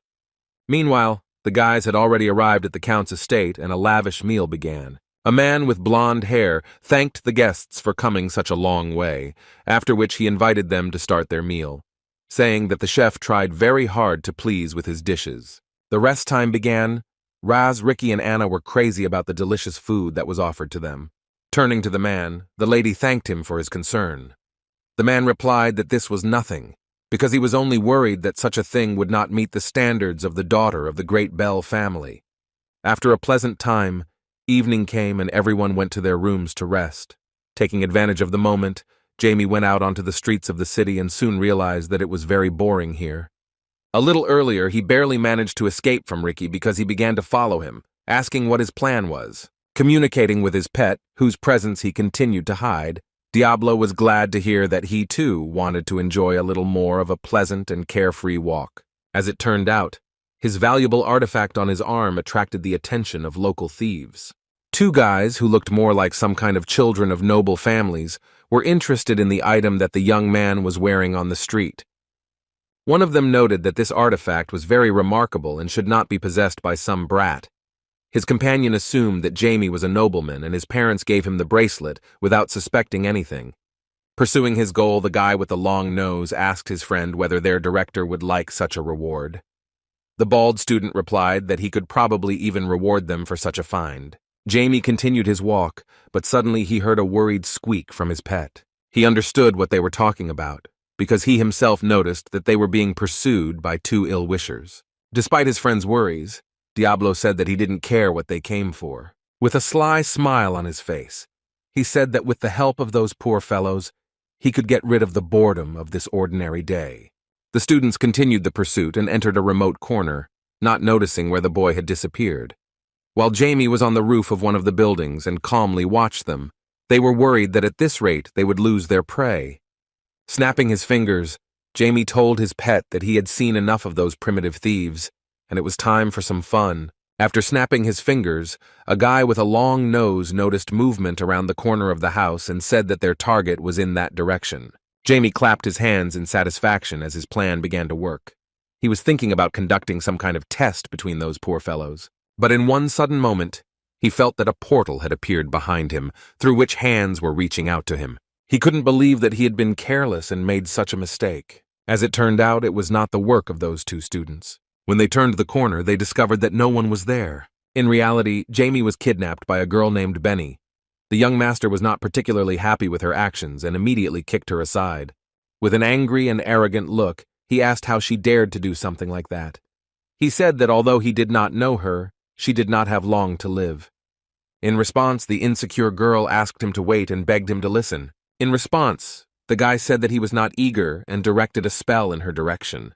The girl began to cover herself and scream in panic, but at the same moment, she subconsciously released a certain amount of energy.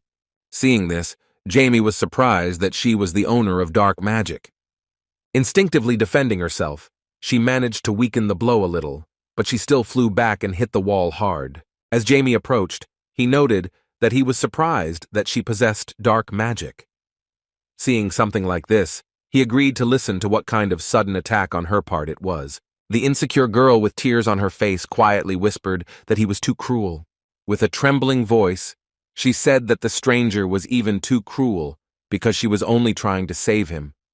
Wiping the tears that flowed like a stream, she said that it would be a disaster if she fell into the clutches of a dark magician, so she volunteered to help him. Now it became clear to Jamie that the two who tried to rob him or even kill him were also dark magicians. Continuing to cry, the girl said that despite her attempt to help, the stranger retaliated by throwing her away after she pulled him out of trouble and also accused her. She tearfully asked if she really deserved such treatment.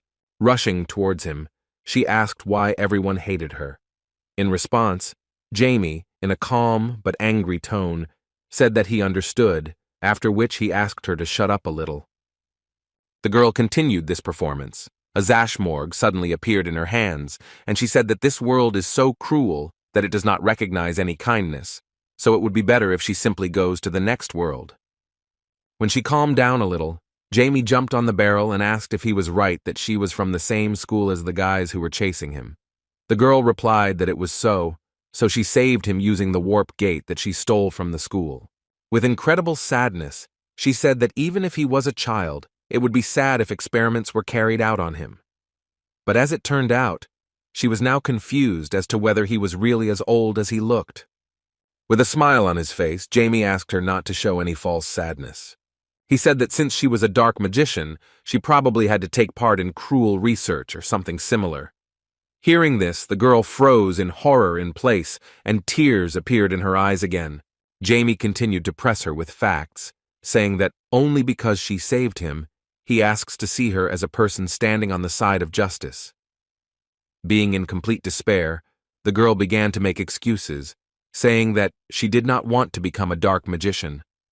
Continuing to put pressure on her, Jamie came closer and pointed his finger at her forehead, asking her to stop making excuses, saying that she was the same trash as the rest of the students at their school.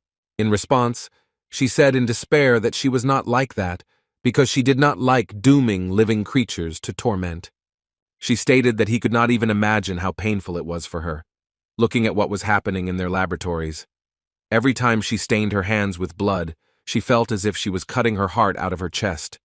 Jamie listened to her emotional story and boringly replied that he understood everything. After that, he clarified that he didn't care, which increased the girl's despair. Benny was not going to die by his hand. Considering that the conversation was over, She got ready to leave. As soon as she went towards the door, she hit some invisible wall. As she fell to the ground, she began to panic about what would happen next. The mysterious magician was walking towards her, and she was locked in this square due to invisible magical walls.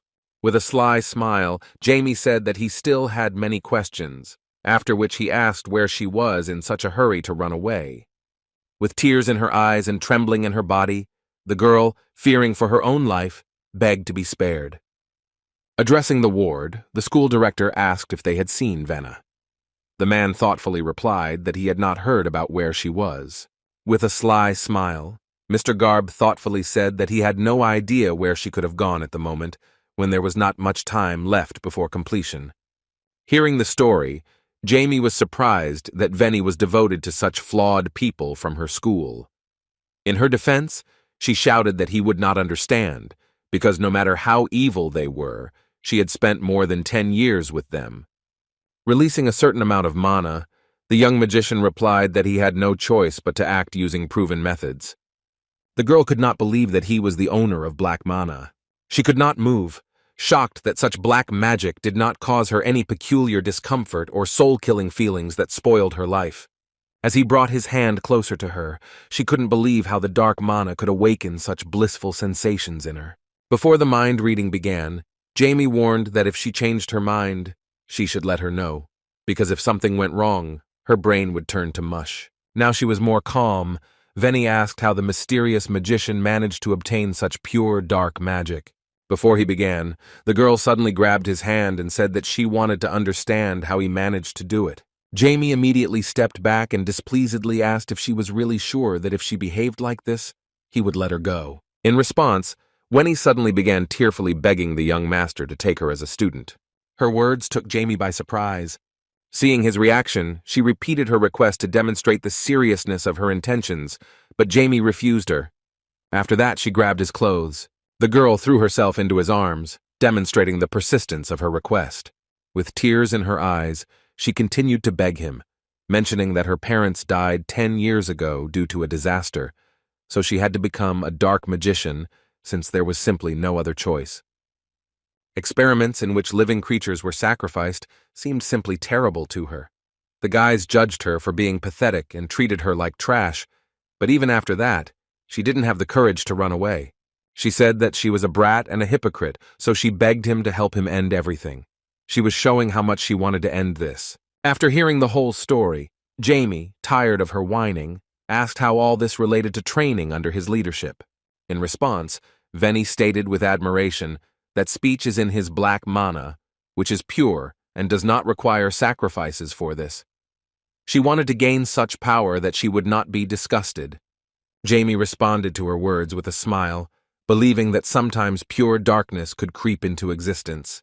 But despite this reaction, he suddenly rushed towards her and said that she was mistaken, after which he added that he had no desire to do something like that. Venny, in desperation, continued to beg him to take her on as a student. After this difficult conversation, Jamie decided to retire to the roof of one of the buildings in the city to think about who the students were for him. In the past, Diablo Wolfer had many wards who were also his students, and under his leadership, learned magic capable of destroying the gods. Many of them did everything to overcome their limits and achieve strength comparable to the teacher. But in the end, in the battle with the gods, he was left alone. From the very beginning, Diablo lost many dear people in battles, and some students who showed hope completely betrayed him.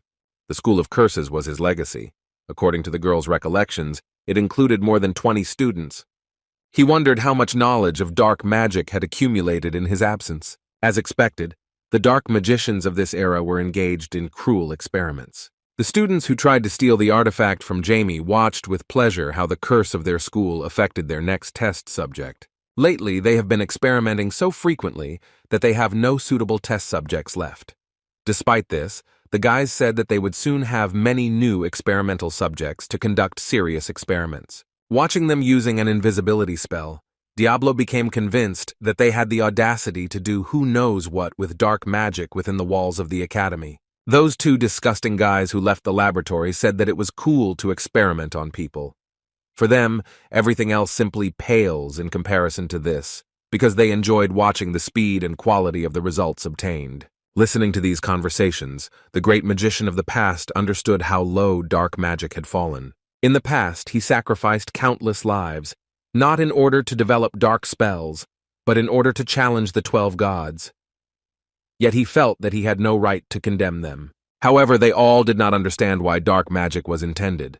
If you go a little deeper, then everything is obvious. This is the power to destroy the gods. Diablo Wolfer, at one time, abandoned his humanity and bore all his sins on himself. He believed that if you want to sacrifice lives, then you must be prepared for such a fate. After that, he turned to the pet and said that now they need to do something else. He mysteriously said that if the seeds that he had sown in the past sprouted in this way and turned into monsters, then apparently it was he who needed to solve this problem. He should have reaped the fruits of his work. Meanwhile, Venny regained consciousness and left that room. She was worried that a stranger with amazing magic went for a walk around the school without her accompaniment.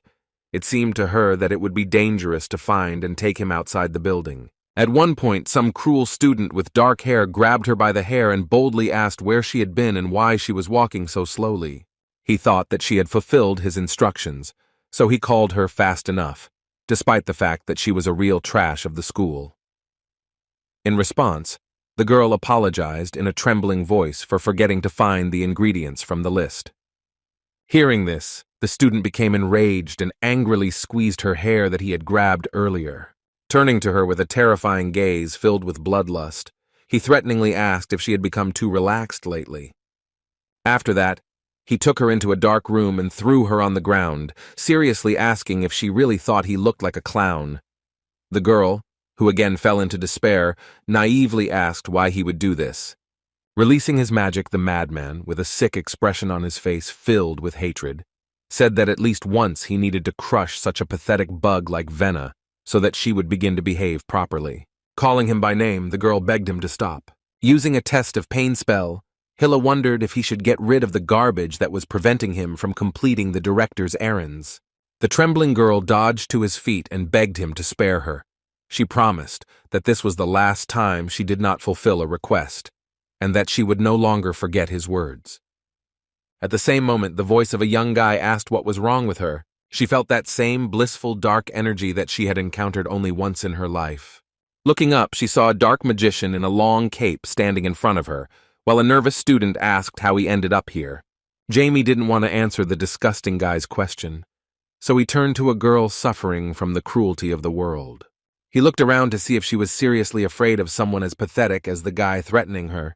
Seeing her state and cowardly reaction, he asked her to stand up in a commanding tone. The frightened girl's body began to move by itself. Then Jamie asked how long she was going to endure such bullying. The girl began to release her power. The stone surface of the room even cracked under her hand. Hill's crazy student, being arrogant, said that he did not know who appeared in front of him, but most likely he was clearly not bright. Turning to Venna, he admitted that he did not think that she would bring such a stranger to school, after which he said that he would kill her after him. At the same moment, Jamie turned to the girl, who was standing in tears, and said that it was time to choose. After this, Hilla shouted that it was time to die. He rushed to attack and directed the spell he had prepared earlier at them. At the last moment, the girl showed her character and rushed forward. Having repelled the student's attack and defended the dark mana mage, she shouted that she did not want to live like this, because she did not have the slightest desire to be part of a society in which there was a place for people like Hilla. She promised that she would change in order to prevent a similar fate at school again. Seeing her strange, raging energy that overflowed her body, Jamie learned who she really was. Hilla was shocked by what she did, as she managed to deflect his powerful spell without much difficulty. Realizing what had happened, the girl looked at her hand in surprise, feeling awkward in a situation where she demonstrated her strength. A school student with crazy plans decided not to dwell on what happened, so he said that although he doesn't know what happened, Venna should be prepared for what they will do to her if she even lays a finger on him. After these words, Jamie decided to intervene, saying that Venna was doing well, since she had already taken her first step, which she had been so afraid of all this time. After that, he decided to put the fool in his place and used a magic erase spell, after which all the students' mana disappeared right before his eyes. Addressing Venna, Jamie said that the first step is the most difficult, but the second will not be so. A student named Hella was shocked by what happened. In a panic, he began to ask who the stranger was and where he got such strange mana from. Jamie was not going to talk to the trash. Feeling some guilt that dark magic had gained such followers, he used a destructive erasure spell. After that, the school student disappeared right in front of the girl, shocked by the magician's power. As it turned out, the director could observe what was happening inside the school, and it seems that he was not at all worried about the loss of one of the promising students. He was delighted with the situation, saying that Venna, being a Valkyrie, had finally awakened. All this time, he created the situational conditions necessary to control the individual. He knew that they were too excessive, so he was afraid that she would never wake up. Believing that he had already acquired the power of the Valkyrie, he thought with anticipation of future successes that now he did not need to be in this boring place. Having finished the battle with the fool, Jamie decided to approach the frightened girl. Seeing him approaching, Venna began to beg him to forgive her. Jamie couldn't believe that someone as timid as her was a Valkyrie. After all, in fact, a Valkyrie is a high-ranking angel known as a battle angel. Their enormous strength is enough to wage war with the gods, but this led them to extinction. Fortunately, they managed to avoid extinction and hide in places inaccessible to the gods. Looking at the girl who understood the magician's emotions, Jamie thought that her emotional state was the work of the director, who made her this way so that she would be easier to handle. He suppressed her personality for a long time. Unlike Venna, the Valkyries are known for being a race of terribly unruly creatures, so Garb did this so that she could be easily contained after the true awakening of her powers. Turning to her with a tired look, he said that he didn't like it. The confused girl responded by saying that although she didn't understand what was wrong, she still apologized. Then they heard the sound of an alarm. The girl said that most likely they realized that they had an uninvited guest. The guy in the cape asked to be addressed by his name Jamie, after which he clarified that in any case, it was not him who was caught. The girl did not understand what was going on until she heard the director say that there was a task for all students. He asked to bring Venna to him, allowing him to inflict minor damage. She was shocked by the order of the principal, who seemed to treat her better than the students. All the students who were present at the school at that time were already in their direction. The girl was immersed in the memories of her life, the unhappy moments associated with her conversion at the School of Magic. Jamie asked her to hurry up, asking what she would do in such a situation. Unexpectedly for him, she gathered all her determination and shouted that she was completely different now. With a smile on his face, he said she was right. The young master began to prepare the battlefield. He spread his mana, creating a field to control magic. He further reminded her that the second step would indeed not be as difficult as the first. Meanwhile, school students came running to them, whom Garb directed to Venna. They started asking how she dared to resist them.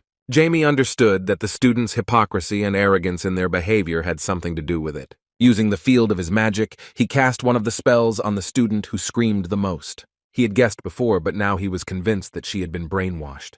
Venna was surprised when the exhausted students began to fall one after another. Jamie explained that they have their own will, and it is possible that a long time ago, that dark-haired girl would have been at the director's beck and call. Now Venna finally realized why the students treated her so cruelly. She came to the conclusion that all this was ordered by the school director, and she was part of his cunning plan. After this, the enemies began to use an incredible number of curses, but they all caused either a migraine or sneezing, or a similar not-so-significant problem.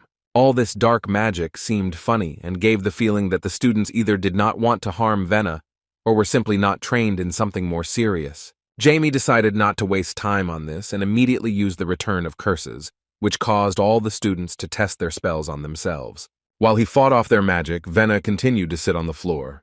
Jamie asked her to gather her thoughts and take action. As it turned out, she was trying to contain her anger from the realization that she had to endure all this for so long without understanding anything. Jamie, with a sly smile, began to realize that her true nature was slowly beginning to emerge. After asking if she was truly evil, the caped mage suddenly kicked her, sending her towards the students she held a grudge against. From the inertia of her new comrade's kick, she flew straight to her ill-wishers. Looking around, she said in despair that she shouldn't be left alone, because she didn't even know how to fight. But it was too late. A huge guy appeared in front of her using dark magic. She understood that there was nowhere to run, and a collision was inevitable. At that very moment, the enemy sent an itching curse at her with a look as if it was the most brutal attack a magician could possibly attack.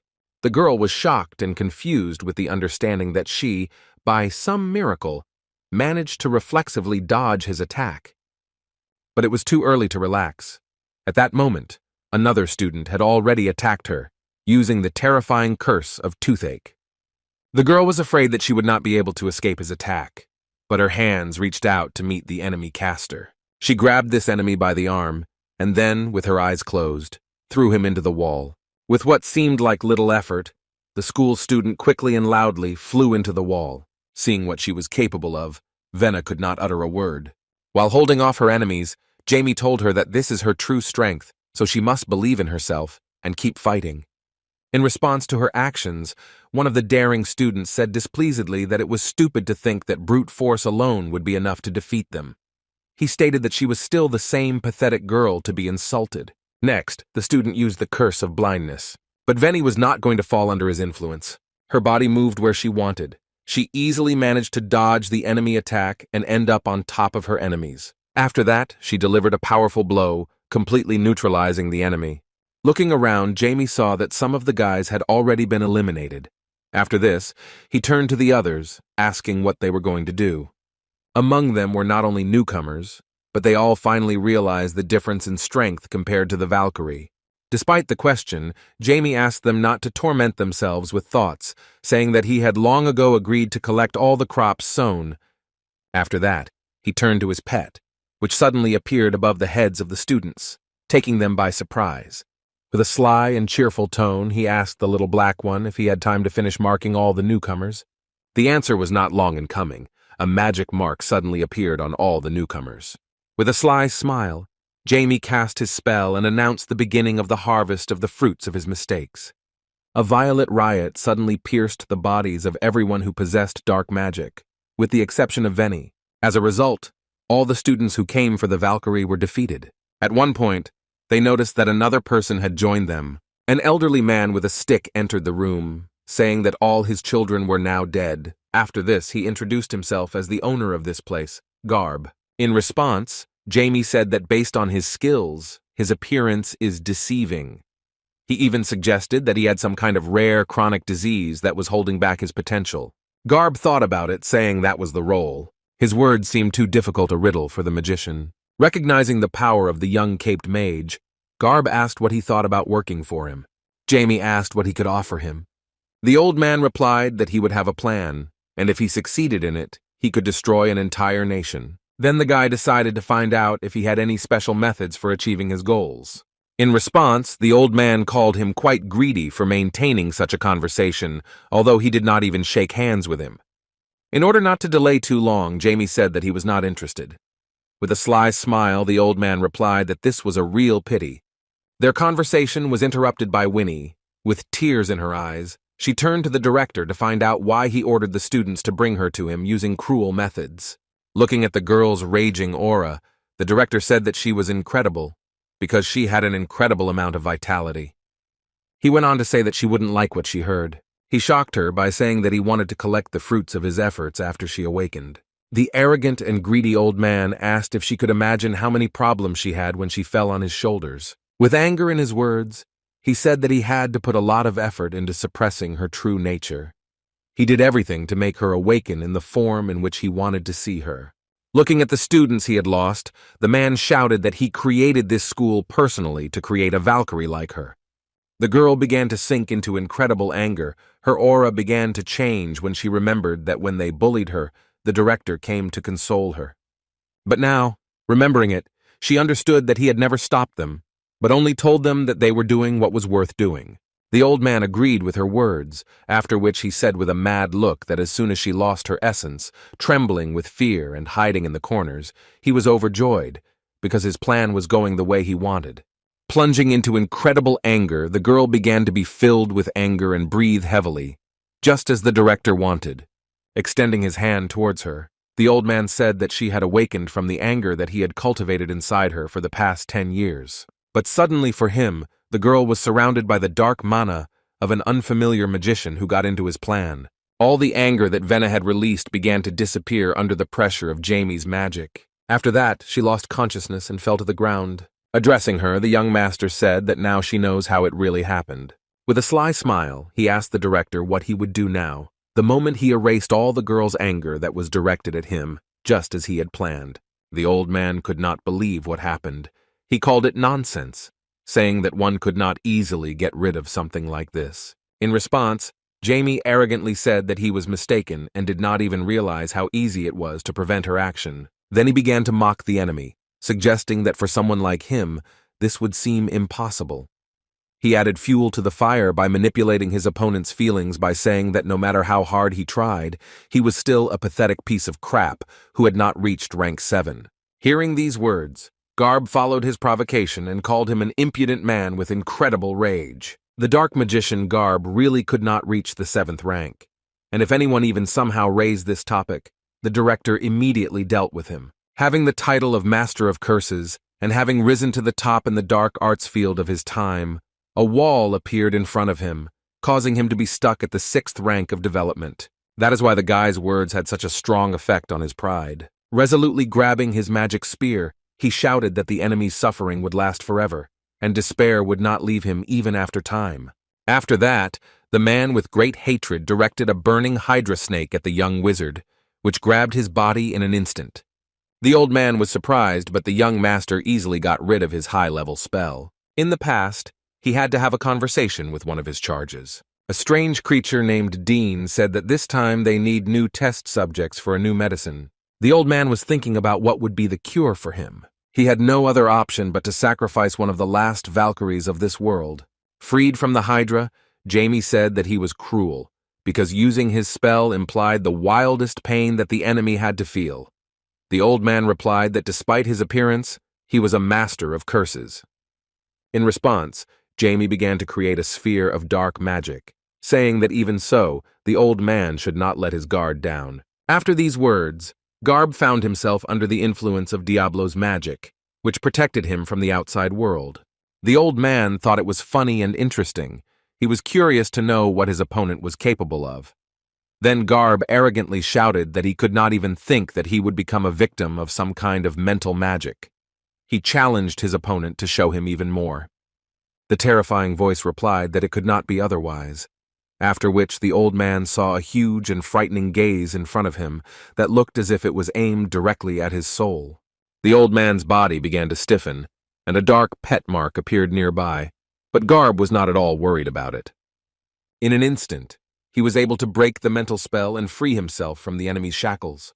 Watching this, Jamie wondered if the enemy was trying to show through his actions that he was able to influence his own mind. He admitted that his skills were impressive, but despite this, he believed that they were completely useless. Jamie decided to go on an open attack and used a spell of his own class against the master. It was the Curse of the Dark Spear.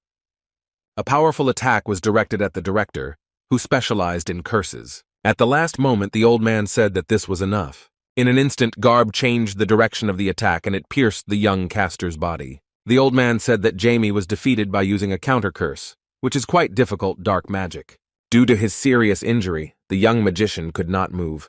The arrogant old man came closer to him and said that although he held up well, it was quite easy to get out of the abyss he created.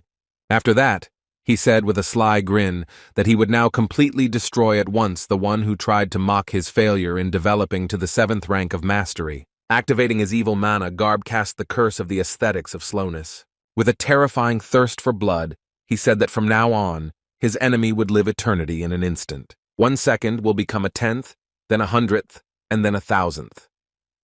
A person who has come under the influence of this force will receive an increase in all abilities of perception. Being in this state, it will seem to him that it will never end.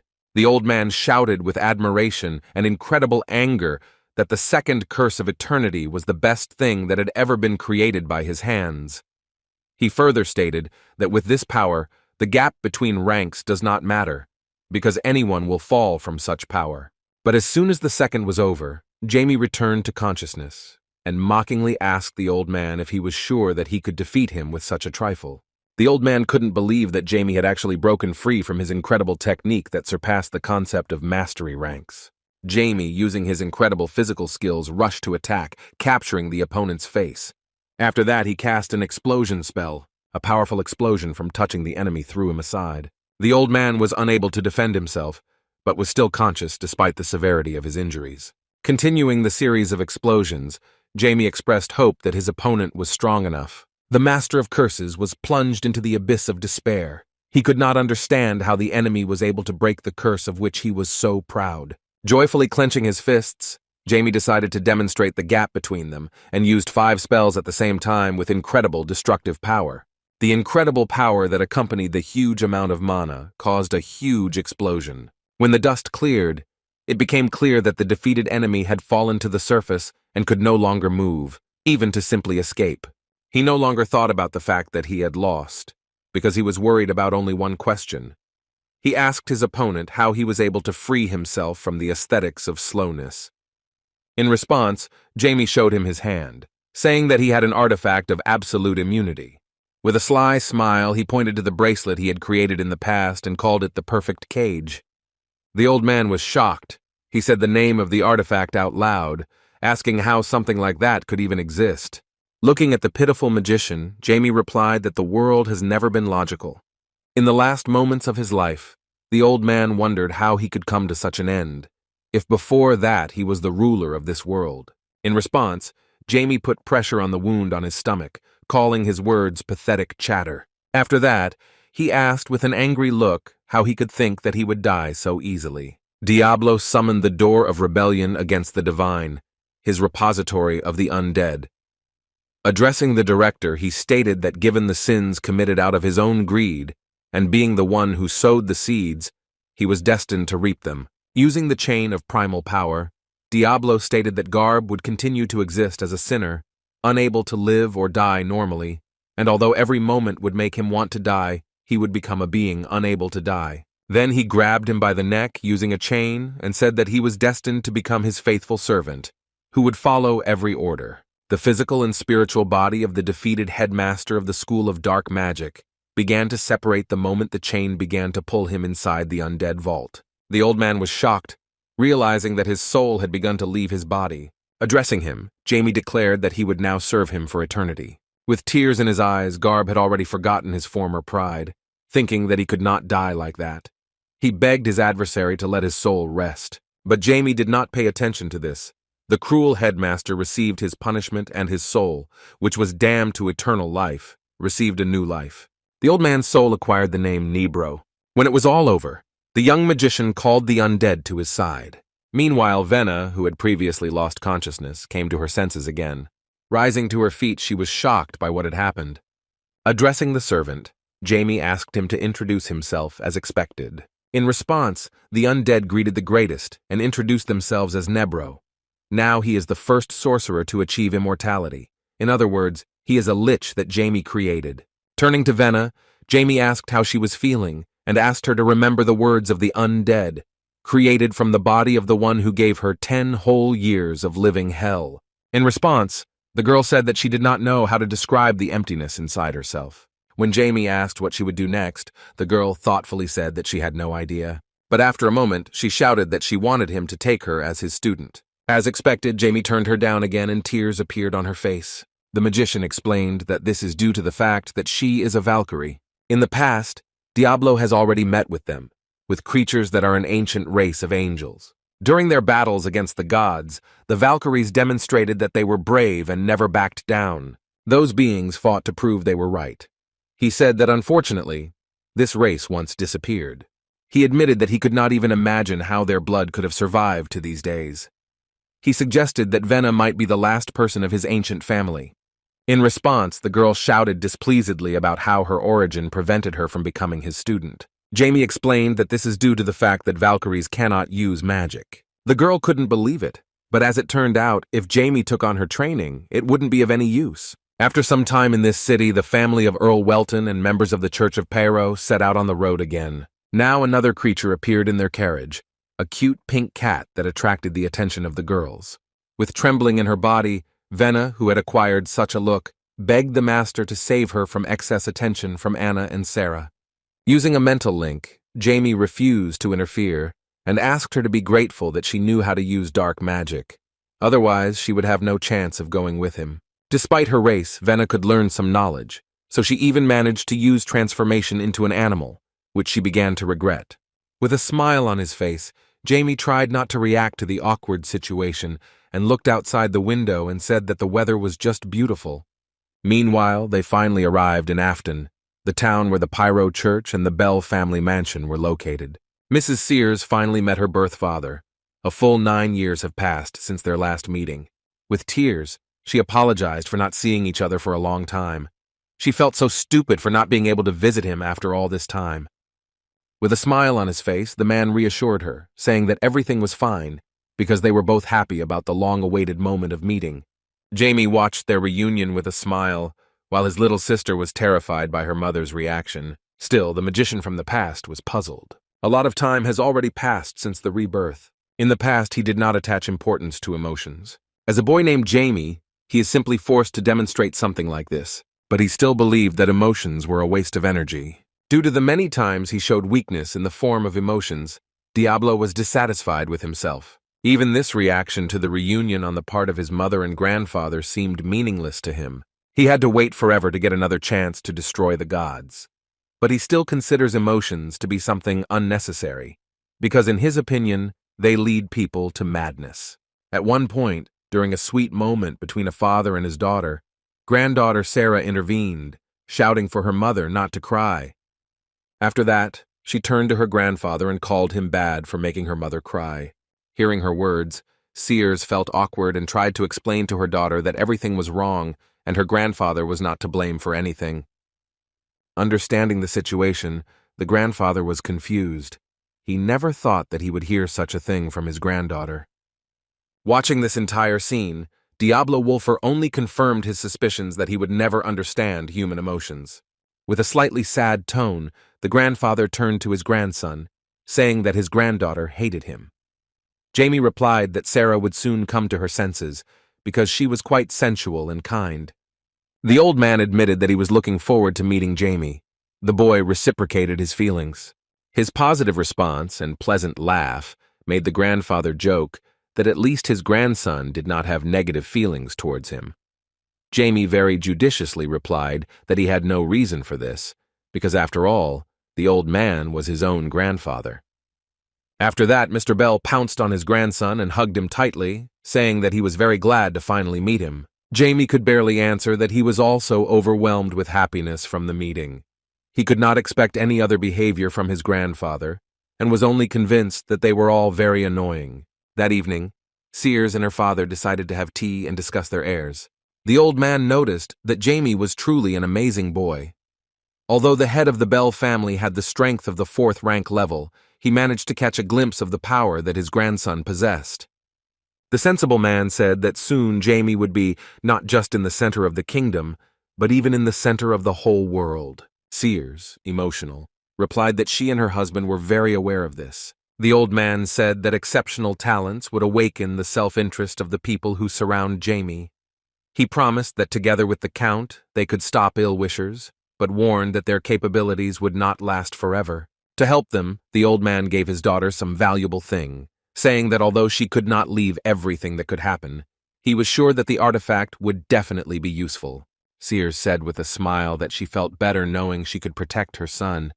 And yet, she admitted that there is one more thing that makes her worry. It was about her husband, because Mr. Welton acquired enemies when he crossed the road to the Genus Church. Remembering those servants of the deity, old Mr. Bell called them monsters with distorted morals who would not let anyone get away with anything. Upon hearing this, Sears asked if it was really that serious. The old man replied that this was so, because even the Church of Pyro was in danger because of them. The Lord of the Bell family unexpectedly announced that the Church of Genus is trying to completely destroy their patrons, the Church of Pyro. As soon as Jamie entered the room, he saw something unexpected. This pissed him off, and he began to get angry at what was happening. As it turned out, Venna was sleeping in his room, but what really pissed him off was the fact that she was in human form. Jamie decided to teach her a lesson and woke her up with an electric shock spell.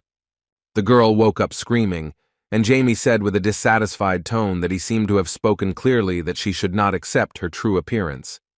The excited girl, feeling disgusting, asked if her master could imagine how unpleasant it would be to be in transformation. In response, Jamie asked what she would do if she was caught. He explained to his student that as soon as they saw her, they would immediately understand that she was the same cat that was actually human and was hiding using dark magic. After this, her life will turn into a real hell, because she will probably become a victim of a cruel execution. No matter how much she begs her teacher to save her, the locals will try to get rid of her by purifying her sinful soul with fire. Hearing his terrible assumptions, Venna began to take this more seriously, fearing such cruel reprisals. Jamie impatiently said that if she was really worried about her future life, then she should quickly turn back into a cat. Having no other choice, Venna, disappointed in this way of life, agreed with the master's words. Once she returned to her cat form, Jamie gave her some kind of pendant. Then he asked her what it was. Venna hid behind him, remaining silent. To speed up the process of her thinking a little, the guy hit her on the head, and she began to complain that if he didn't stop, then at this rate she would be left without a brain. Enraged by her behavior, the magician asked if she even had brains to fear losing them. Looking at the pendant, he thought that this thing was really interesting. He was sure that it was some kind of artifact, but its effect seemed a mystery to him. At one point, he felt an incredible amount of energy. This flow of energy was accompanied by an incredible desire to kill, and it came from the place where his mother was. Jamie immediately ran towards her, fearing an unexpected sneak attack from the enemy. He needed to hurry, so he sped up using magic. As he approached the room where his mother was, he began to feel the stranger's energy even more strongly. The man who threatened his family appeared right in front of him. When the great magician of the past was behind him, he realized that the enemy was too strong and could not be defeated due to the fact that Jamie's body was too weak due to age. In this case, he decided that it would be better to grab his mother and sister and just run away. The appearance of the young master and his incredible amount of magic made the stranger understand that a very aggressive magician was approaching him. Even Mr. Bell, despite his rather low power rank, was able to feel the violence of the heir of the Welton family. Approaching the enemy, Jamie used mixed magic, an erasing discharge spell. He hoped to take advantage of the chance of a surprise attack to slow down the enemy and save his mother and sister. But as it turned out, this attack was not enough. The stranger called his actions a good trick, after which he caught him by his clothes. Jamie was grabbed.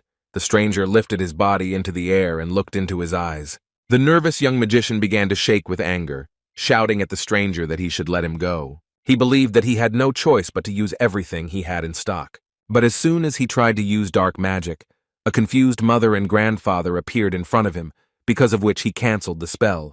Looking at his mistress, he did not understand why they were acting so safely around a stranger who was emitting such an incredible lust for murder. After a short, silent pause, the old man began to laugh, saying that his grandson's abilities were truly amazing. It seemed to him that the future of their family would be so dazzling that he would not be able to open his eyes. Mrs. Sears angrily rushed toward her son, telling him he needed to show respect.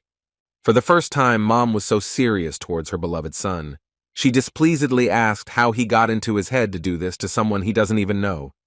When Jamie started apologizing and told his mom that she had gotten it all wrong, her mom replied that it looked like she was a bad teacher. The stranger did not agree with the lady's words and asked her to calm down, explaining the situation by saying that he himself provoked the young gentleman's aggression. Mrs. Sears did not understand what Sir Beryl was talking about. While Jamie felt bad about being punished by his mom, the stranger explained that he had heard that the successor to the Welton family had exceptional abilities. As it turned out, this is why Beryl Onyx decided to test him. Known as the Swordsman of the Storm, he is one of the 5 great swordsmen of the Seldom Empire. The lady did not understand how this was possible. The experienced warrior explained that he slightly showed his presence to this child, adding a hint of hostility. Hearing this, the mother, who had already shouted at her son, shouted the name of the great swordsman in a dissatisfied tone. Confused by the tense situation, the old man asked his daughter to calm down, saying that Beryl Onyx did not actually threaten anyone. Turning to the swordsman, the lady stood up for her son and said that if he did this to him again, she would not just leave it. Sir Beryl did not even expect that his trick would lead to such discontent, so he awkwardly apologized for his behavior.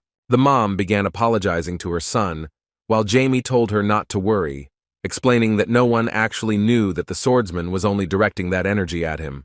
Looking back on what happened, Jamie was surprised that he was able to perfectly target a specific person and make his presence known.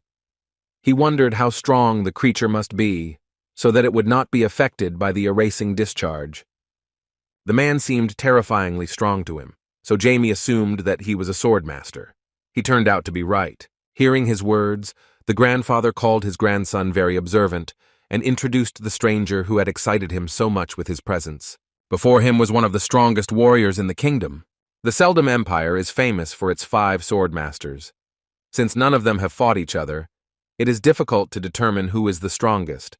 But everyone believes that the swordmaster Tarix, known as the Royal Sword, is the most powerful. Following him is Earl Welton, Jamie's father. In third place, according to most experts, is Sir Beryl Onyx. Having learned his real name, Jamie rose from the sofa and introduced himself to him as it should be. After the young master introduced himself, the great swordsman stared at him with a mysterious look. Mrs. Sears began to worry and impatiently asked what he planned to do. In response, the man calmly said that he wanted to teach the Marquise's grandson how to wield a sword. Hearing this, Diablo thought, because he had never mastered such a skill. Sears didn't understand what they were talking about, so she focused on the fact that her son was learning magic. The great swordsman replied that he knew this, but believed that Jamie would succeed in this area of combat. He believed that the young master should develop his talent, since the blood of Earl Welton flows in his veins. Marquis Bell agreed with the words, believing that if the swordmaster said it, then it really was so. Despite this, he reiterated that Jamie's talent for magic is simply unheard of. To create some clarity, Sir Beryl admitted that he already knew that Jamie was the one who could become a 9th-rank magician. As it turned out, the source of the rumors was an old man whom the Count called to ask him to teach his son magic. He continues to spread rumors that Jamie will continue to improve his skills, even if he just breathes. But Sir Beryl believed that when it comes to wielding a sword, it is a completely different story compared to magic. He explained that this art will be difficult to master if you miss the right moment. Diablo Wolfer, thinking back, thought that it would be nice to actually master the use of a sword, but regaining his strength still came first. Jamie sincerely apologized, saying that he needed to focus on magic now. The great swordsman was surprised that his answer would be a refusal. Despite this, he treated him with understanding. After dinner, Jamie decided to explore his mother's family's yard. Walking in the garden, he admitted that it had been well managed to make it look so magnificent. Just before this quiet walk, Venna annoyed him with her whining about fears that the swordmaster had come to take her away. After such a tense situation in the room, the guy enjoyed the silence of the garden. Remembering his meeting with the great swordsman, Diablo again felt as if a huge wall stood in front of him. He considered himself lucky to have regained his breathing technique and life ball, as well as regained his perfect moment. But despite all this, it was still not enough, and soon he would have to mark time. At the 7th rank of the magician's powers, he is called an archmage. This cannot be achieved by skill training alone. When a magical item mastered by the mage himself reaches its limit, a door opens leading to the path of the archmage, which is called admission to high magic. Achieving this was quite easy for Jamie, given his knowledge from his past life. However, he understood that he would not be able to defeat the 12 gods if he acted in the same way. Due to the strategies of his past life, failure awaited him, despite the relatively enormous power, due to which the gods could not destroy him, but only sealed him. Diablo Wolfer understood the situation perfectly, so he thought about how to become even stronger. Remembering the swordsman's advice, he began to wonder what he had in common with his mother, because Beryl had repeatedly shown a mysterious glance in her direction. At one point, the silence was interrupted, and Jamie heard a noise coming from the reservoir. Within a moment, a huge monster burst out of the reservoir, raising a wall of water.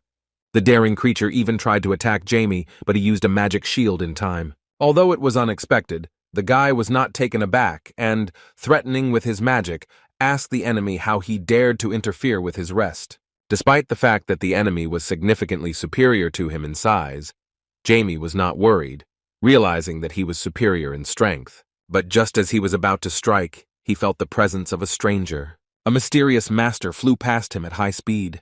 It was the swordsman who rushed to attack the monster that appeared from the pond. Jamie had only to watch his actions. He couldn't believe that this stranger, wielding a sword, could defeat such a monster. The swordsman dealt with the enemy without any problems. With a smile on his face, he asked the young master if everything was okay.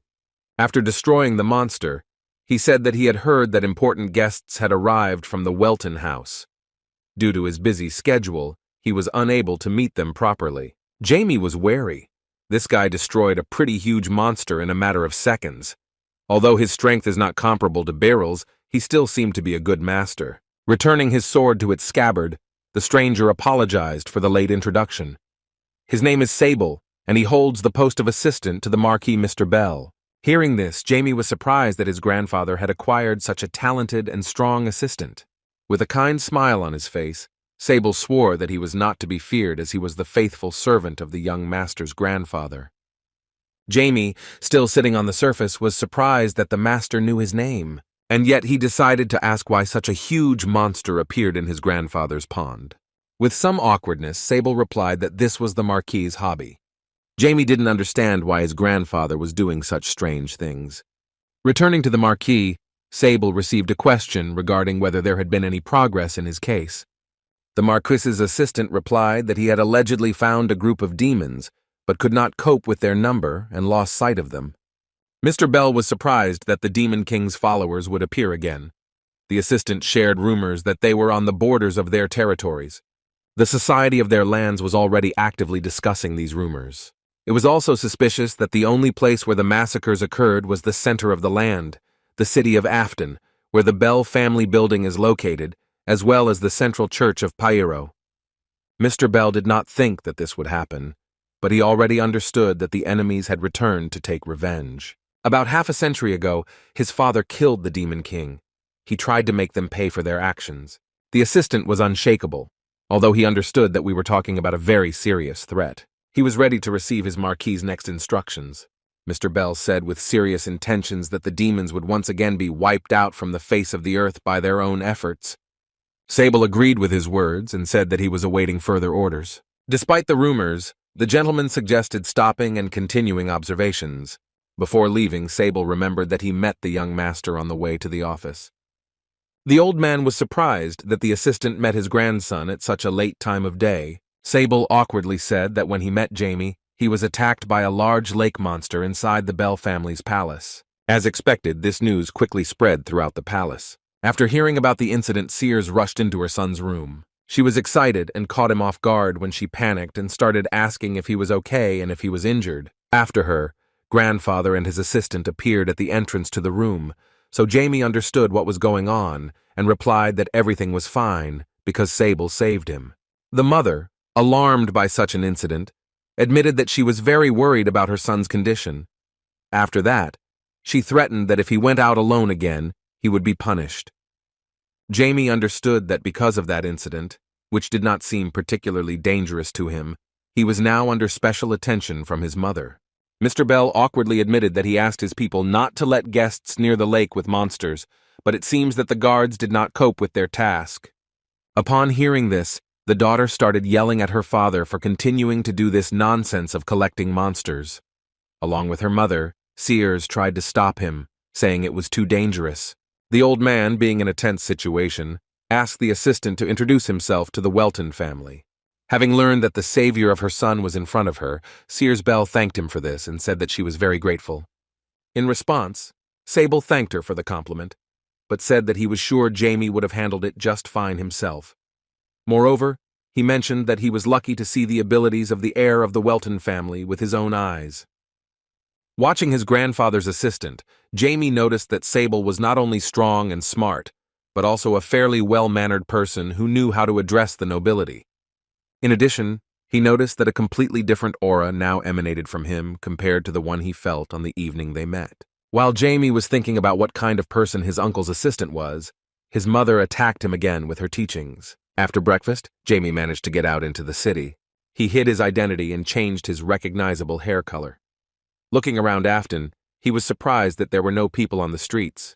Seeing the lady in front of him, who was walking somewhere worried, Jamie asked her how to get to Perro's church. The excited woman was frightened by his attention after which she politely pointed in the direction. Having answered, she moved on, not paying attention to the fact that the young man wanted to ask something else. After this, Jamie heard screams that a murder had recently occurred. He saw a crowd of onlookers near the scene of the incident. To find out what was going on, the guy tried to break through the crowd, apologizing for his rudeness. As it turned out, the victim of the demon's attack was a local guard who had a large wound in his chest. A terrifying aura reigned in this place. The guards tried to disperse the crowd. As it turned out, this was not the first victim of a demon attack. All the victims died from loss of heart. The guards decided to again report this directly to the Marquis. The crowd began to discuss that this was not the first time. Ordinary people began to spread panic. They felt uncomfortable being on the street full of danger. As Jamie watched this, he remembered that hearts were commonly used in rituals to summon demons. Now he understood the reason why the adults in Belle's house were so uncomfortable. They probably still think Jamie didn't notice. The only one who noticed Jamie's observation was the Marquis's assistant, young Master Sable. And yet, without being able to discuss the situation, the magician from the past understood what was going on. He assumed that the demon's goal was revenge for the incident in Portsmouth, and more precisely, revenge on the Bell family. At that moment, the guy realized that this news had another consequence. The Pyro Church, being a participant in those events, was also in danger, which was the reason why they became quiet. Most likely, their forces are also on alert. Ricky and Anna are still unable to fight, even though they have gained incredible divine power. Jamie understood that he would again have to intervene in these events in order to alleviate the plight of the Pyro Church and the Bell family. Using invisibility and flight, he went to the church. Finding such a place was not that difficult.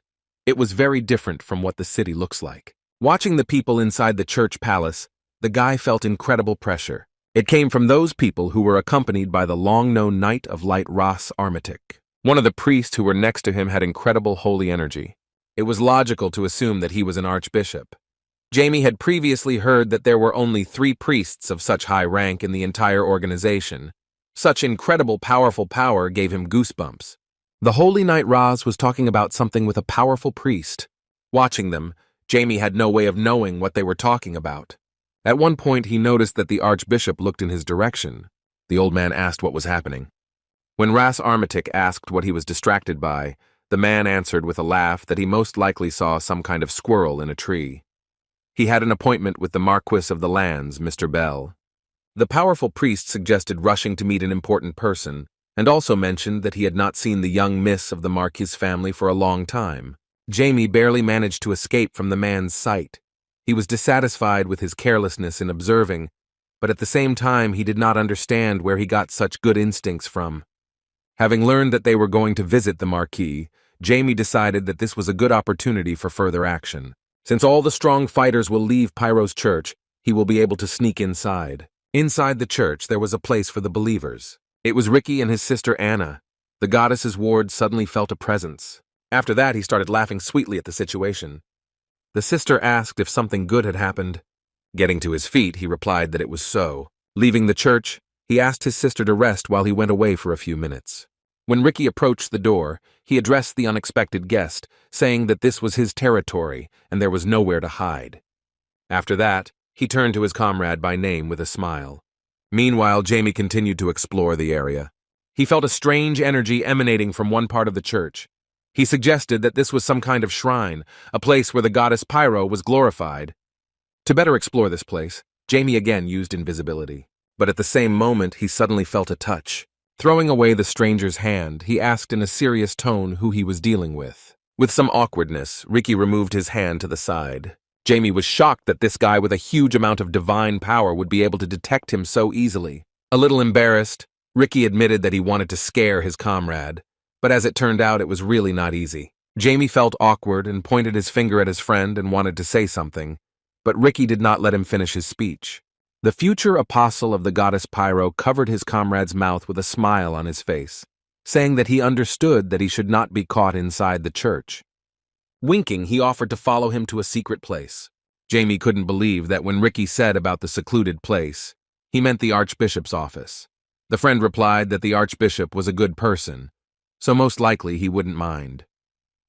Then the young magician asked his comrade to tell him how he managed to appear behind him without revealing himself. In response, Ricky was offendedly surprised that Jamie came to him not because he was very bored and could not wait to meet him. Infuriated by his behavior, Jamie nervously asked him to answer the question. According to Ricky, everything turned out to be quite simple, because this territory is under the jurisdiction of the goddess, and even though he has not yet achieved the full power of an apostle, here he is gradually approaching it. He further clarified that most likely this place enhances his abilities, as well as his feelings and instincts. Jamie was surprised that he actually demonstrated incredible abilities. Moreover, the apostle's powers had increased so much that the dark magician could not sense from Ricky the powers of the dead, which he had implanted in him in the hope of saving him from his inevitable death. After this, Ricky suddenly kneeled down and said that he was going to receive a message from the goddess Pyro.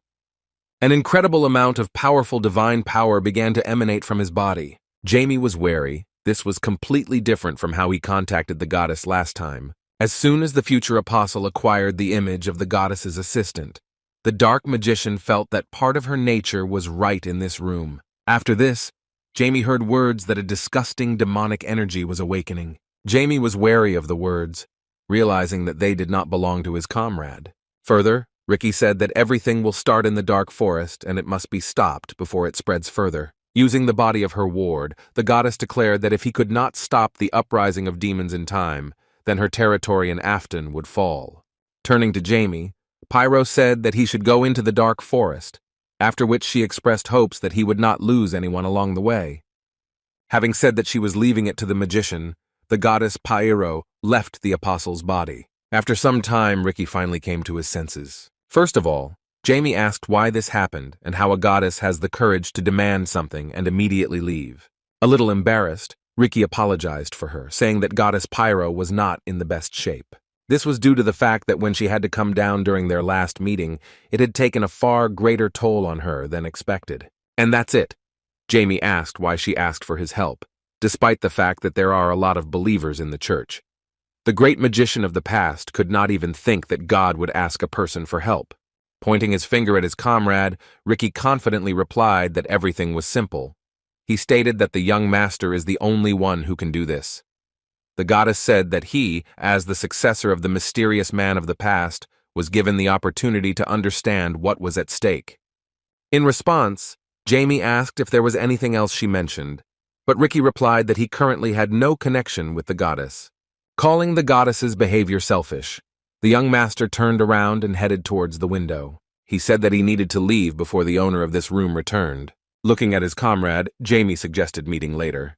Without waiting for the divine apostle's answer, the dark magician flew away in an unknown direction.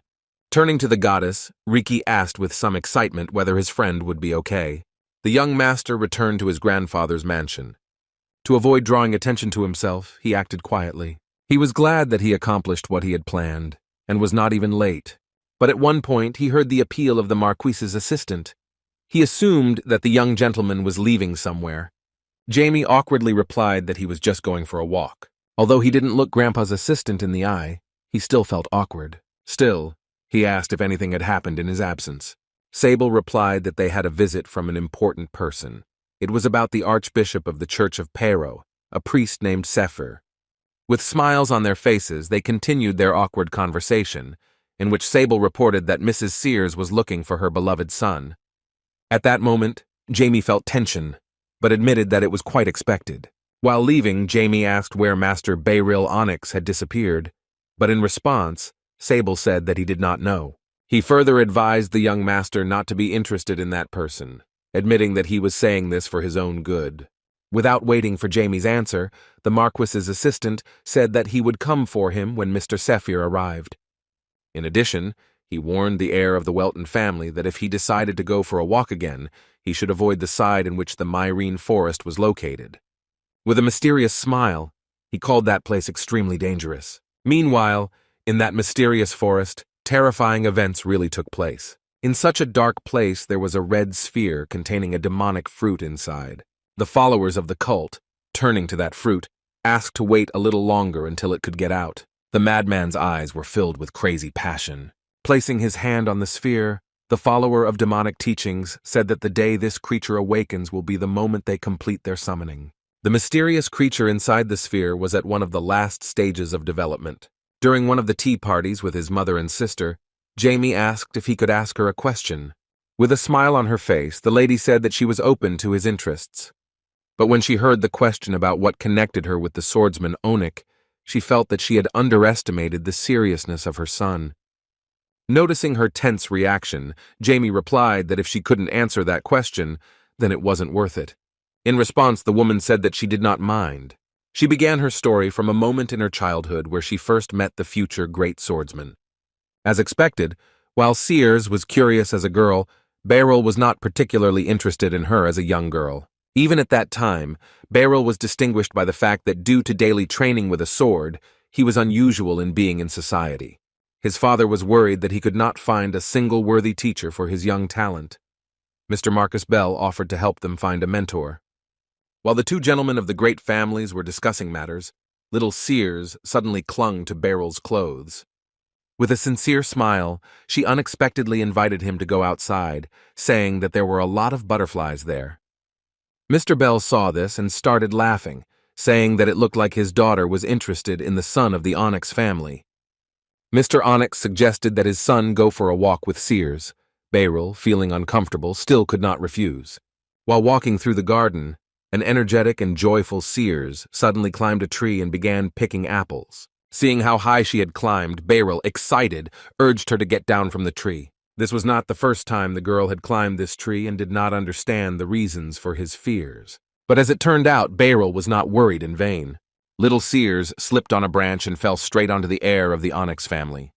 Even so, she quickly rose to her feet and shouted with admiration that she was having a lot of fun. Beryl urged her not to be stupid because otherwise they would both suffer. As a result, they picked some apples and went inside the mansion. There, the young swordsman demonstrated his strength and easily tore the apple into two parts, surprising the sincere and joyful lady. She was extremely unpredictable and decided to test whether he was really that strong, so she suggested that he do this trick with all the apples. Time passed. They saw each other quite often because the Onyx and Bell families were close to each other. With a smile on her face, she continued to please the swordsman with her attention and once even declared that she wanted to learn fencing. Waving her stick, she asked how Beryl could evaluate her skills. Of course, the boring guy took this too seriously, which caused the girl to laugh sincerely and loudly. Ciri and Beryl's childhood seemed simply fabulous. But the good times came to an end when Mr. Bell learned that the head of the Onyx family had broken his promise. He was forced to do this in order to defend the honor of his family. Despite this, Marcus was not himself, saying that there would be no point in honor if his actions caused him to lose his family. Seeing the young swordmaster's reaction, Sears was worried and tried her best to support him. However, those events were the beginning of the end. One morning, the young master learned that the head of their family, his father, had decided to solve all his problems by drinking poison. After Mr. Onyx committed suicide, their family fell. Trying to somehow support the young man who had lost everything in an instant, Mr. Bell invited him to be with them. Sears was nearby, trying to somehow help Beryl. Looking at him, she did not see despair, but she saw a cold and purposeful gaze. He told her not to worry about him. Since that moment, Beryl has changed a lot. Sears always tried to be there for him, being his support. But despite this, he did not pay attention to her presence. Beryl became obsessed with training his sword art in the name of revenge. 3 years passed and Sears couldn't stand it. Beryl did not immediately notice that she was no longer nearby. He was so caught up in training that he didn't even notice that he wasn't paying attention to her, gradually moving away from the girl he had feelings for. A few more years passed and the guys became quite adults. As befits representatives of great families, they began to attend balls. While in the audience, looking as compelling as ever, Sears continued to attract strangers who offered to take her for a walk. She didn't like the excess attention from strange guys, so she politely refused them. One day, Beryl noticed how 2 guys encouraged their friend to meet Sears, treating her personality as if he were a toy. As expected, he took it too personally. After beating the offenders, he threatened them that he would cut out all of their tongues so that they could no longer fool around with Sears. The anger in his eyes was so terrible that those guys could not say anything in their defense. The hooligans, trembling with fear, could only apologize endlessly, promising that something like this would never happen again. But at one point, Sears found out what was happening outside the hall. Beryl didn't expect her to know what he had done. Seeing his cruelty, Sears realized that he was not at all the same person she knew before. Desperate, the heir to the Onyx family thought about how to win back Sears' love. But at the same time, young Argonaut Welton appeared on the horizon, already the head of his family. Sears looked quite happy for the first time since hanging out with Beryl before his father died. She liked the politeness and manners of the young master of the Hyza lands. Argonaut understood that it was love at first sight. Mr. Bell also added fuel to the fire, who during their meeting mentioned that Earl Welton was quite famous for his sword skills, and according to rumors, would soon become the next master of the kingdom. Confused and shy, Argonaut replied that this was an exaggeration, and that in fact he was simply busy trying to learn the family technique of using weapons. The gentleman of the Bell family's next compliment made him feel even more awkward.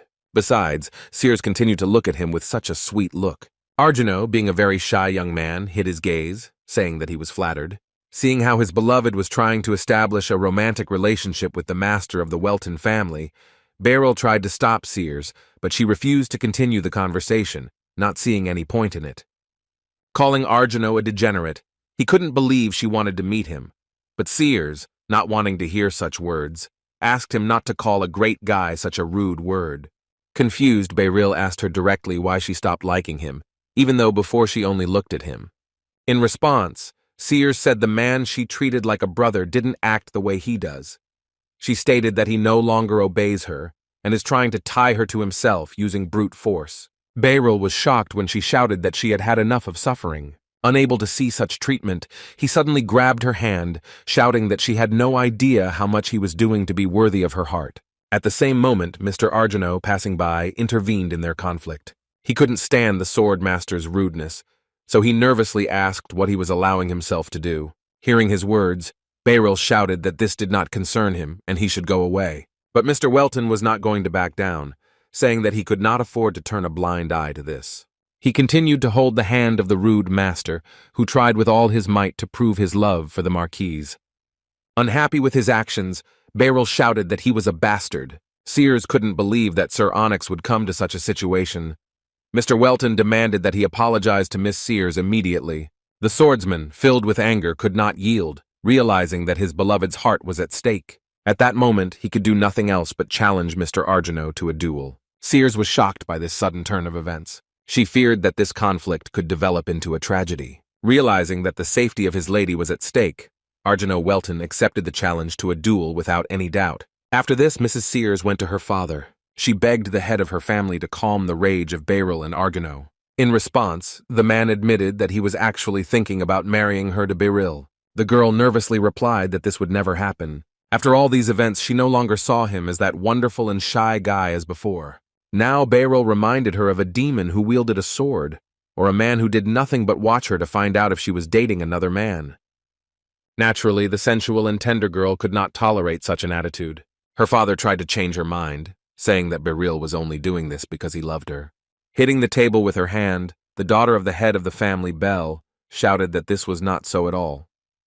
She felt incredibly stressed by this situation and her body began to tremble. With tears in her eyes, she said that the former kindness and care on the part of Mr. Beryl was no longer there. Realizing that he would not change her opinion, Mr. Bell asked what she knew about Count Welton. The daughter did not understand what he was talking about, so he replied that he completely understood her feelings, after which he suggested that she go to her room and rest. Once Sears left, her father was at a loss as he realized what the outcome of this conflict would be. Looking at the sunset, he turned to his old comrade, the head of the Onyx family, and apologized for allowing such a situation to happen. In the evening, it began to rain, under which a duel between the two heirs of great families took place. As a result, Beryl was defeated. He lay on the ground and looked longingly at the sky, realizing that although he had been training all this time for the sake of revenge, this power was not enough to defend his right to the heart of his beloved lady. Mr. Welton, having won, was able to stand on his feet. He became the one who, in a fair duel, left a very recognizable scar on the face of the future great swordsman of the kingdom. At one point, Sears rushed towards them asking if everything was okay. Hearing her voice, Beryl, lying on the ground, wanted to answer that everything was fine, but did not finish his sentence. He swallowed his words when he saw that the lady of his heart was not addressing him at all. Hugging the lady, Arjuna Welton, with a smile on his face, replied that she should not worry because he was much stronger than she thought. At that moment, Beryl realized that he had lost her forever. On the same night, Mr. Marcus Bell learned that Sir Beryl had left their mansion and gone in an unknown direction in the middle of the night. Despite the promises, the Marquis understood that it would be better for everyone. 3 years later, Miss Sears and Mr. Arjuna were married. They lived together and the lady was pregnant. One day, her husband came with the news that Sir Beryl, with whom she had previously been closely associated, had become the kingdom's swordmaster. But that wasn't all the news about him. As it turned out, he wanted to take revenge on the 3 families that caused his Onyx family to go bankrupt. With some sadness, Sears remembered the events of the past, but decided to move on with her life. Hugging her beloved, she said that she also had interesting news. Arjuna was ready for anything, but as it turned out, the issue to discuss was very difficult. Having a lot of free time, Mrs. Sears spent it thinking about what to name her children.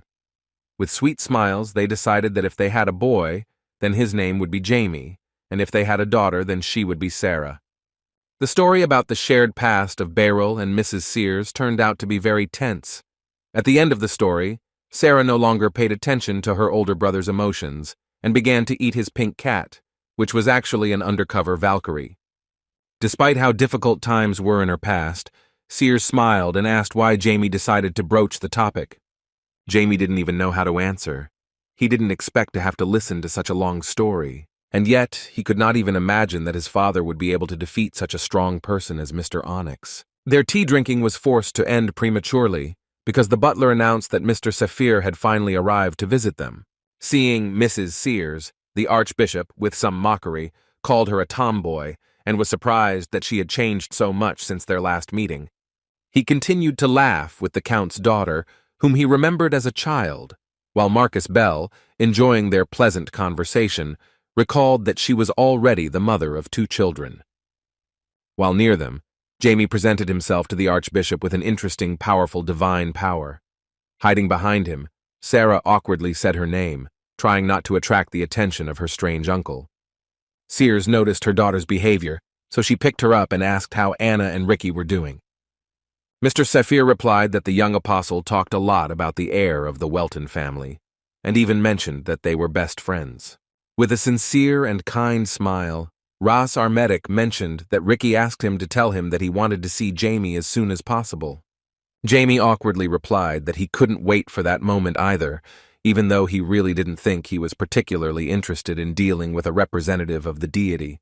The Marquis's assistant offered to lead the guests inside, but Mr. Marcus Bell replied that they would go there later, since he should talk with the Archbishop alone. Saying goodbye, Mr. Sephir folded his hands in front of him and said that he would pray for the blessing of their goddess to descend on the lady and her children. Hugging her beloved daughter, the lady thought about what they would do next. At one point, she remembered that Jamie had said that he would like to go to the place where there was a large drop of water known throughout the kingdom. But Jamie, realizing that he could not survive such a boring family outing, decided to change the topic and asked what Marina Forest was. He mentioned that he had heard about this place because the assistant told him not to visit it. As soon as Sears learned that his son was interested in such a place, she, with a serious and cold look, asked how such a conversation with the assistant began and whether he left the castle despite her warnings. Realizing that the slip was dangerous, Jamie began to justify himself with an awkward laugh. He explained that Mr. Sable only wanted to warn him. In response, his mother reminded him that she tirelessly repeated that he should not go anywhere without his knowledge. She said that although he is a good wizard, he is still a child for whom his parents worry. Then she pointed her finger in the direction where the Marina Forest is located. What she was thinking about at that moment remains a mystery. Seeing the direction, Jamie decided to get some more information, and provocatively said that the place looked like an ordinary forest and was unlikely to be dangerous. Mom explained that Marina is part of Aryajad, one of the 6 restricted areas in the entire world. Hearing this, Jamie realized that the likelihood that this was the same dark forest that Pero had spoken about was extremely high. Having explained all the details to her son and shown him the way, the mother seriously warned Jamie that he should not go in that direction.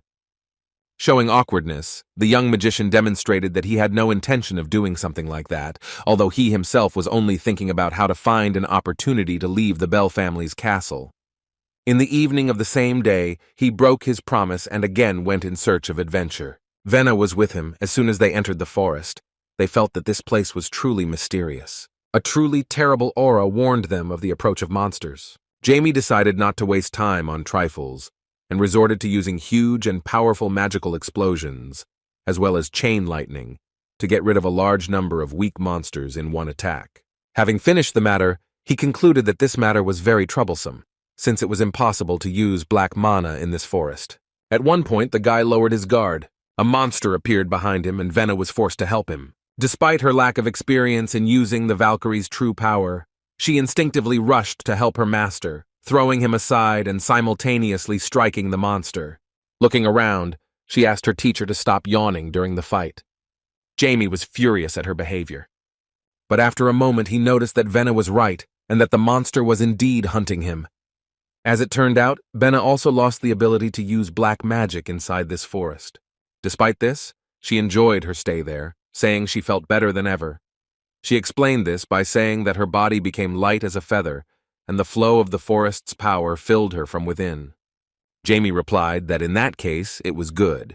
He understood that everything was fine, because she was one of the tribe of forest Valkyries, therefore, like the elves, she was fueled by the energy of this place. Then she began to pester him with questions about what they were going to do. She understood that this was a request from the goddess, but she wanted to hear more details. Jamie was about to share his immediate plans with her, but they suddenly fell into a trap. A dark seal appeared around them that had been hidden earlier. Although they both realized the danger of the forest, they could not predict such an outcome of events. The guys flew down to hold on. Jamie tried to use magic.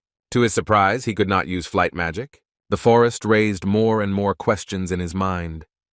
Being in free flight, he understood that if he fell to the ground at such a speed, he would not survive. To his surprise, the speed of the fall and the height of the trap turned out to be nothing more than an illusion. Once on the surface, Venna asked if they really survived. She began to panic, asking the master where they were. Looking around, Jamie saw a light that had long been familiar to him, realizing that they were in ancient ruins. The mysterious inscriptions on the walls seemed familiar to him. The great magician of the past read them aloud. After this, the mechanism began to work. The huge stone door opened. Venna was simply delighted with how the master dealt with this mysterious mechanism. Jamie replied that although he did not know who created it, he thought it was very interesting. In addition, the place seemed very ancient, because at the entrance to the ruins, he saw symbols that were used in his past life. Meanwhile, things were just as turbulent in Afton. An experienced fighter with a scar on his left eye continued to walk around the territory when he suddenly smelled blood. A moment later, his ward turned to him in panic, saying that they had found a man lying unconscious. As it turned out, it was about another victim of demon followers. Seeing the body, the chief of the guard asked his comrade to report this incident to the assistant marquis. Having examined the victim, he found it strange that he looked as if he had been killed about 4 hours ago. Looking at the patrol map, he traced the path the soldiers took during the changing of the guard. It seemed strange that in 4 hours no one had reported a body lying on the road. The guard commander hated to point the finger at his charges, but he had no choice but to check the patrol schedules. But just a moment later, a crazy and unexpected attack was made on him. One of those involved in reviving the demon appeared behind him. The madman pierced the body of the guard and took out his heart. He began to mock those who were trying to track him down, but at the same moment, a man with a terrifying aura appeared behind him. It was Swordmaster Sable, he said with a smile on his face, that he had been waiting for this meeting for a long time. Addressing the demonic cult follower, he pulled out his curved sword and scabbard and said that he found himself in a very awkward position due to some of their actions. The man with demonic energy began to smile, asking if he had met the chief advisor, but within a moment Sable was behind him. After this, the killer felt incredible pain all over his body. He did not even notice when the swordmaster inflicted numerous wounds on him. Turning around, he called him a bastard for what he did. Sable decided to attack again, and said with a crazy look that he forgot that bodies infected with demonic energy should not be easily cut. The demon's follower begged him to stop, but since he crossed the path of such a skilled swordsman, it was the end for him. Meanwhile, Jamie and Venna walked through most of the ancient ruins. It turned out to be not so simple, and the magician understood that there were moments when he really could have died. He used life bead healing to speed up the recovery process.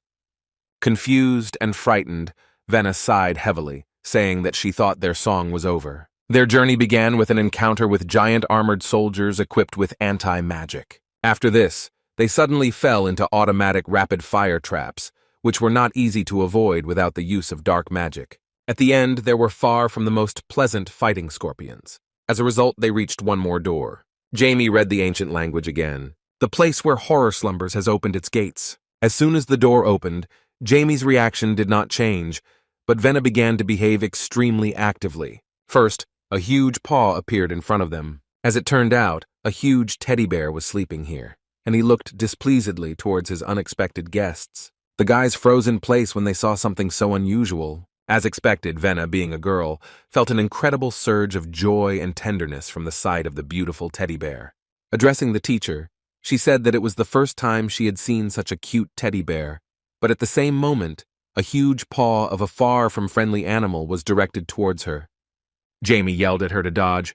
The powerful impact destroyed the stone surface of the ruins floor. Addressing them, he furiously declared that they really dared to appear before him in this place. Jamie was surprised that this creature understood human language. In response, the bear squeezed a huge stone, turning it into small fragments. He threw them towards him with deadly speed. Having no time to turn around, Jamie used a magical barrier. But his normal magic was not enough to withstand such an attack. The barrier began to collapse and one of the stones broke through. The stone flew into his chest with incredible speed. Unable to defend himself, he flew to the side. The great magician fell to the ground and could not move. He was surprised that he survived and escaped with only most of his ribs broken. Venna immediately rushed towards her master, trying to make sure everything was all right. As it turned out, everything could have been much worse. But he was saved by a bead of life, which renewed his vitality. While watching them, the bear mentioned that he felt no resistance as he had negated their evil dark magic powers. Jamie didn't even suspect that it was his doing, so he asked how he managed it. In response, the teddy bear rushed to attack and furiously shouted that it was none of their business. The young magician was unable to defend himself, so Venna took it upon herself. She clenched her fist fiercely with the thought that she could protect her master. Returning to the events in the city, it turned out that Sable had not finished off the demon follower after all. He gave him a warning, saying that he had crossed all boundaries and ruined his plan. As it turned out, he was related to the revival of the demon and asked his ward to leave the soldiers alone. But he again continued talking about the swordmaster whom they were ordered to destroy. Sable said with a malicious smile that he should clarify the situation a little. After that, he injured him again, and 2 crosscuts appeared on the face of the demon follower. The ward fell to his knees and began to tremble. Sable told him that he didn't want to hear about the swordmaster since he didn't care about him at all. He reminded him that what mattered most to filthy demon parasites like him was obedience. With a cold gaze, he said that everything must go according to their master's plan. Venna was still able to stop the enemy's furious blow. Moreover, she even managed to stay on her feet. She couldn't afford to lose before making sure the master was safe. As it turned out, Jamie was able to recover a little, and, thanking the student for her help, began to use the magic of 6-colored torrential rain. Seeing this, the teddy bear was in no hurry to hide or defend itself. The guys were shocked when they saw that this formidable attack did not cause him any harm. They wondered if it was even possible to overcome such a monster. Mishka replied that this is due to the fact that they irrationally assess the danger. He didn't understand why they still didn't give up. Jamie couldn't believe his impudence, so he nervously shouted that they couldn't just accept death. Venna began to complain that he attacked them just like that, even though they had no intention of fighting. In response, the bear explained that he attacked them because they left a disgusting object in his forest. Calling them criminals, he said that they must be punished.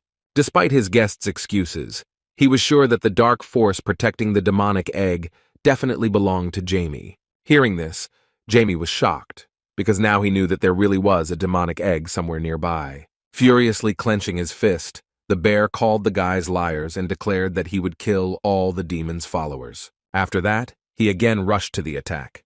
But Jamie, hoping to the last for his understanding, stood motionless, and shouted that he also came to this place to get rid of the demonic egg at the request of the goddess Pyrrho. Hearing the name of the deity, the teddy bear stopped his paw at the last moment. He asked with a naive look if this was really true. In response, Jamie swore everything he had. Turning around, he said that if the bear didn't believe it, then he should come with him to see it with his own eyes. And yet, the bear resigned himself, realizing that since this forest is the territory of the goddess, if the young magician lied and defamed her name, he would immediately be punished by heaven. On the other hand, it seemed strange to him that he did not feel any divine presence emanating from the boy. Moreover, he was sure that his power, which he had suppressed, was definitely not holy. Jamie replied that this was true, clarifying that he was not following Pyrrho, but had only made a temporary deal with her. He explained that Pyrrho asked him to go into the forest and prevent the awakening of disgusting dark magic. The goddess said that in time he would understand why she wanted to send him and not one of her followers. Thinking, the bear replied that it was difficult for him to believe in all this, but he also could not deny this fact. Before leaving, Venna asked the bear to tell them about the demonic egg and the power that protects it. According to the teddy bear, the egg appeared about a month ago. He immediately went to get rid of it, but did not expect that that ominous object would be protected by a dark force. According to him, it is an incredibly dark, deep, and powerful mana. Of course, he couldn't help but try to rectify the situation. But no matter what he did, he could not break through the barrier. Therefore, he had to block the energy that surrounded the egg. Hearing this, Jamie said that he did not feel any divine power from him, and therefore wondered how he managed to block the dark force. With a smart look, the bear replied that he did it thanks to an artifact that looked like ruins. As it turns out, all these ruins are an artifact. Venna began to praise such a thing, saying that it must be very valuable, but Jamie covered her mouth and asked how the teddy bear knew the ancient language and for what purpose he needed this artifact. Mishka replied that he had no idea, but knew that this place was created about 600 years ago. Jamie decided to ask one more question. He was wondering why the teddy bear continued to limit the dark power of the area. Mishka did not understand what was going on. Recalling what the stuffed animal had said, Jamie recalled his words that he had blocked the power protecting the egg, and then assumed that he must have broken the egg on the spot. Based on this logic, he could not understand why the bear still stored this black mana in an unusable state. In response, the bear admitted that the egg was still intact. Answering the question about whether there were any obstacles, he awkwardly looked away, saying that in order to block the dark force with the help of an artifact, the caster must be in ruins. Mishka has not yet met anyone who could help him destroy that ominous demonic egg. As it turns out, this plush misunderstanding is named Tiburon. Seeing the disappointed looks, the bear admitted that he agreed with the opinion that he was just a plush toy with a bunch of ideas, but no plans to achieve them. His long tongue did not allow him to finish the work he started, but he continued to say that everyone around him was pathetic. Jamie wondered if Tiburon could sense Venna's power.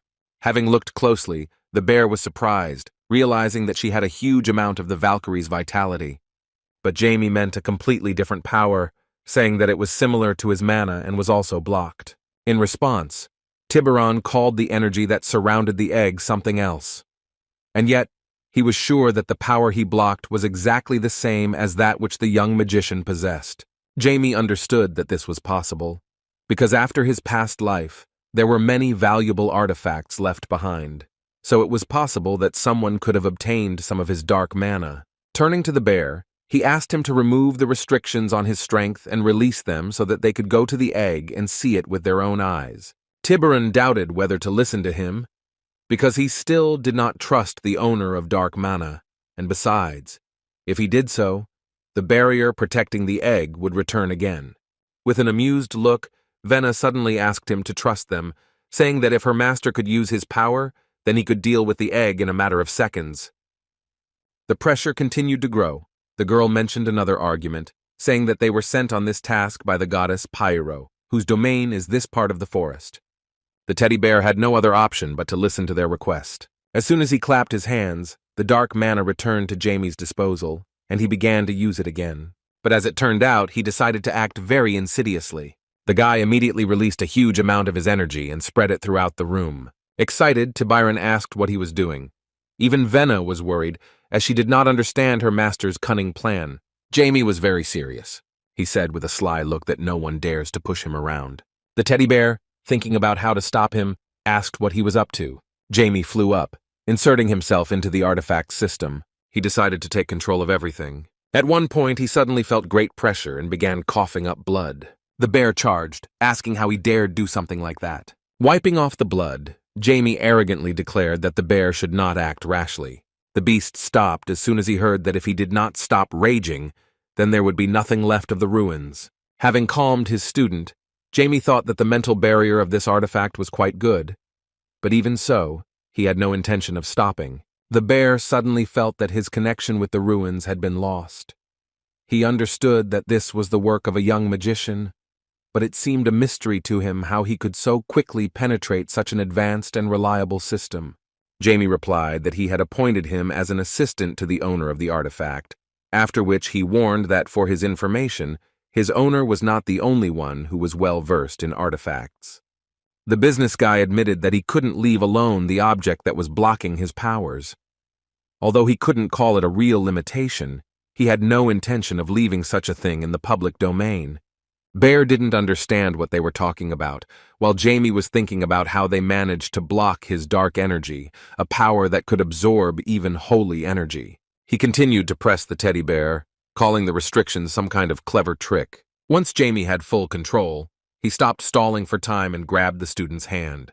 Addressing the bear, the guy asked him not to chase them. Disappearing, he mockingly said that even if the bear wanted to, it would hardly be able to leave the ruins. After these words, Jamie disappeared right in front of his nose.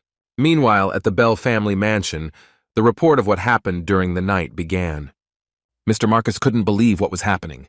While he was sleeping peacefully, the guards of his city lost 9 soldiers. In addition, the wards had another disappointing news, and it concerned his assistant. According to the guards, no one has seen him since last night. The gentleman could not believe that everything was so bad. While he was thinking about how to avoid tragedy, his ward, who hid his true intentions, reached Pyro's church. Climbing onto the roof, he waited for his victim to appear. Being next to the marquee, he heard details that were important to him. According to the archbishop, they received a call from the chief head of the spiritual area. That man sent the sacred guardians of order to Afton. In addition, one of the gentlemen was going to visit them. Such a decision seemed very responsible and risky, but the Pyro Church was ready to do anything to protect its territories. Sable, being close to them, absorbed information about what his enemy's next steps would be. He was excited for the enemies to arrive at Pyro's church in the city of Afton. Having learned the time of arrival of the priests, he was going to finish off Ricky and Anna before serious opponents appeared. Meanwhile, Jamie and Venna arrived at the egg the bear was talking about. They were surprised that the barrier protecting the egg actually consisted of energy that belonged to the young magician. Even Jamie himself did not understand that the black mana that belonged to him had been forgotten in such a place. The barrier was painted with ancient symbols that only Diablo could read. Having touched it, he began to read the spell described on the barrier itself. As soon as he began to interact with the energy, he became aware of its occurrence. This black mana really belonged to him, but it was preserved from his previous life. The item protecting the egg is an artifact called Leviathan. This confirmed everything, because we are talking about a grimoire that was an integral part of the existence of Diablo Wolfer. Jamie couldn't understand how he could forget something like that. It only meant that his memories were incomplete. In addition, it is worth saying that quite by accident I remembered the rebellion against Divinity. The strange thing was that he did not have any discomfort due to the holes in his memory. Venna asked what he could understand. Jamie made it clear that now was not the time to talk, after which he suggested that she take some kind of artifact in the form of a ring. Having put it on her finger, the girl learned that her master received this item inside the ruins. He asked her to infuse the ring with mana to harness its true power. As soon as Venna did this, the ring turned into a large hammer. Seeing such an interesting object, the girl began to rejoice, and her master asked her to take the situation seriously and continue to monitor the area. To deal with the power of his own grimoire, Jamie was forced to rely on its strength because he needed to delay the process. As soon as he began to interact with the dark mana of the barrier, he shouted to Levithian that it must return to its owner. While the guy was trying to return an item from his past life, an enemy approached them. Filled with anger, the girl who was responsible for the safety of the egg was furious that they had broken into her territory. She immediately rushed towards them and launched a powerful attack. Jamie shouted to the student that she should block this blow. Judging by her face, she was very excited about the incredible strength of the enemy. Holding her hammer tightly, Venna gathered her courage and decided to test its strength. She sent a strong blow towards the enemy attack. A powerful explosion spread throughout the forest. Despite the incredible power of the enemy attack, she managed to defend herself, but now she could barely stand on her feet. Looking around, Jamie felt the holy power of the stranger, after which he assumed that she was from the Church of Genis. The stranger with blue hair replied that he had good instincts. Jamie could have fought her, but he was trying to buy some time to get his grimoire back from the past. Distracting the enemy with conversations, he asked what the Church of Genis forgot in such a place. Looking at her, he guessed that she was unlikely to come to try to destroy the demon egg. The stranger, who was a knight of the Church of Genis, had a special interest in the girl who was able to block her attack. Addressing her, she called her a weirdo with pink hair and a ridiculous hammer. Rushing into the attack, she stated that Venna was able to put together a combo, because she most of all hates girls with pink hair and similar weapons. Launching a furious attack that Venna barely managed to block, she shouted that she would finish her off first. The enemy was really strong. Despite the fact that the young Valkyrie was strengthened by the energy of the forest, it was not easy for her to withstand enemy attacks. Venna did not yet have much experience fighting with weapons using the Valkyrie's power. Seeing her opponent's movements, Jamie shouted that she should be careful. At the last moment, she noticed that the enemy's left fist was pointed at her. Still, she managed to react in time, her wide attack with her hammer causing the enemy to jump back. Venna was filled with anger at the impudent girl who continued to talk during their battle, so she took the initiative and rushed to attack. In defense, the knight of the Church Genis continued to chat and made a provocation, saying that she did not feel the blows of the pink-haired girl at all. Desperately rushing to attack, Venna shouted that she was still not finished. After this, the experienced and deadly knight decided to take the matter seriously. She wondered if the Valkyrie could withstand her next attack. Within a moment, the knight found herself behind the pink-haired girl. Venna didn't even have time to notice how she missed several blows with her sword.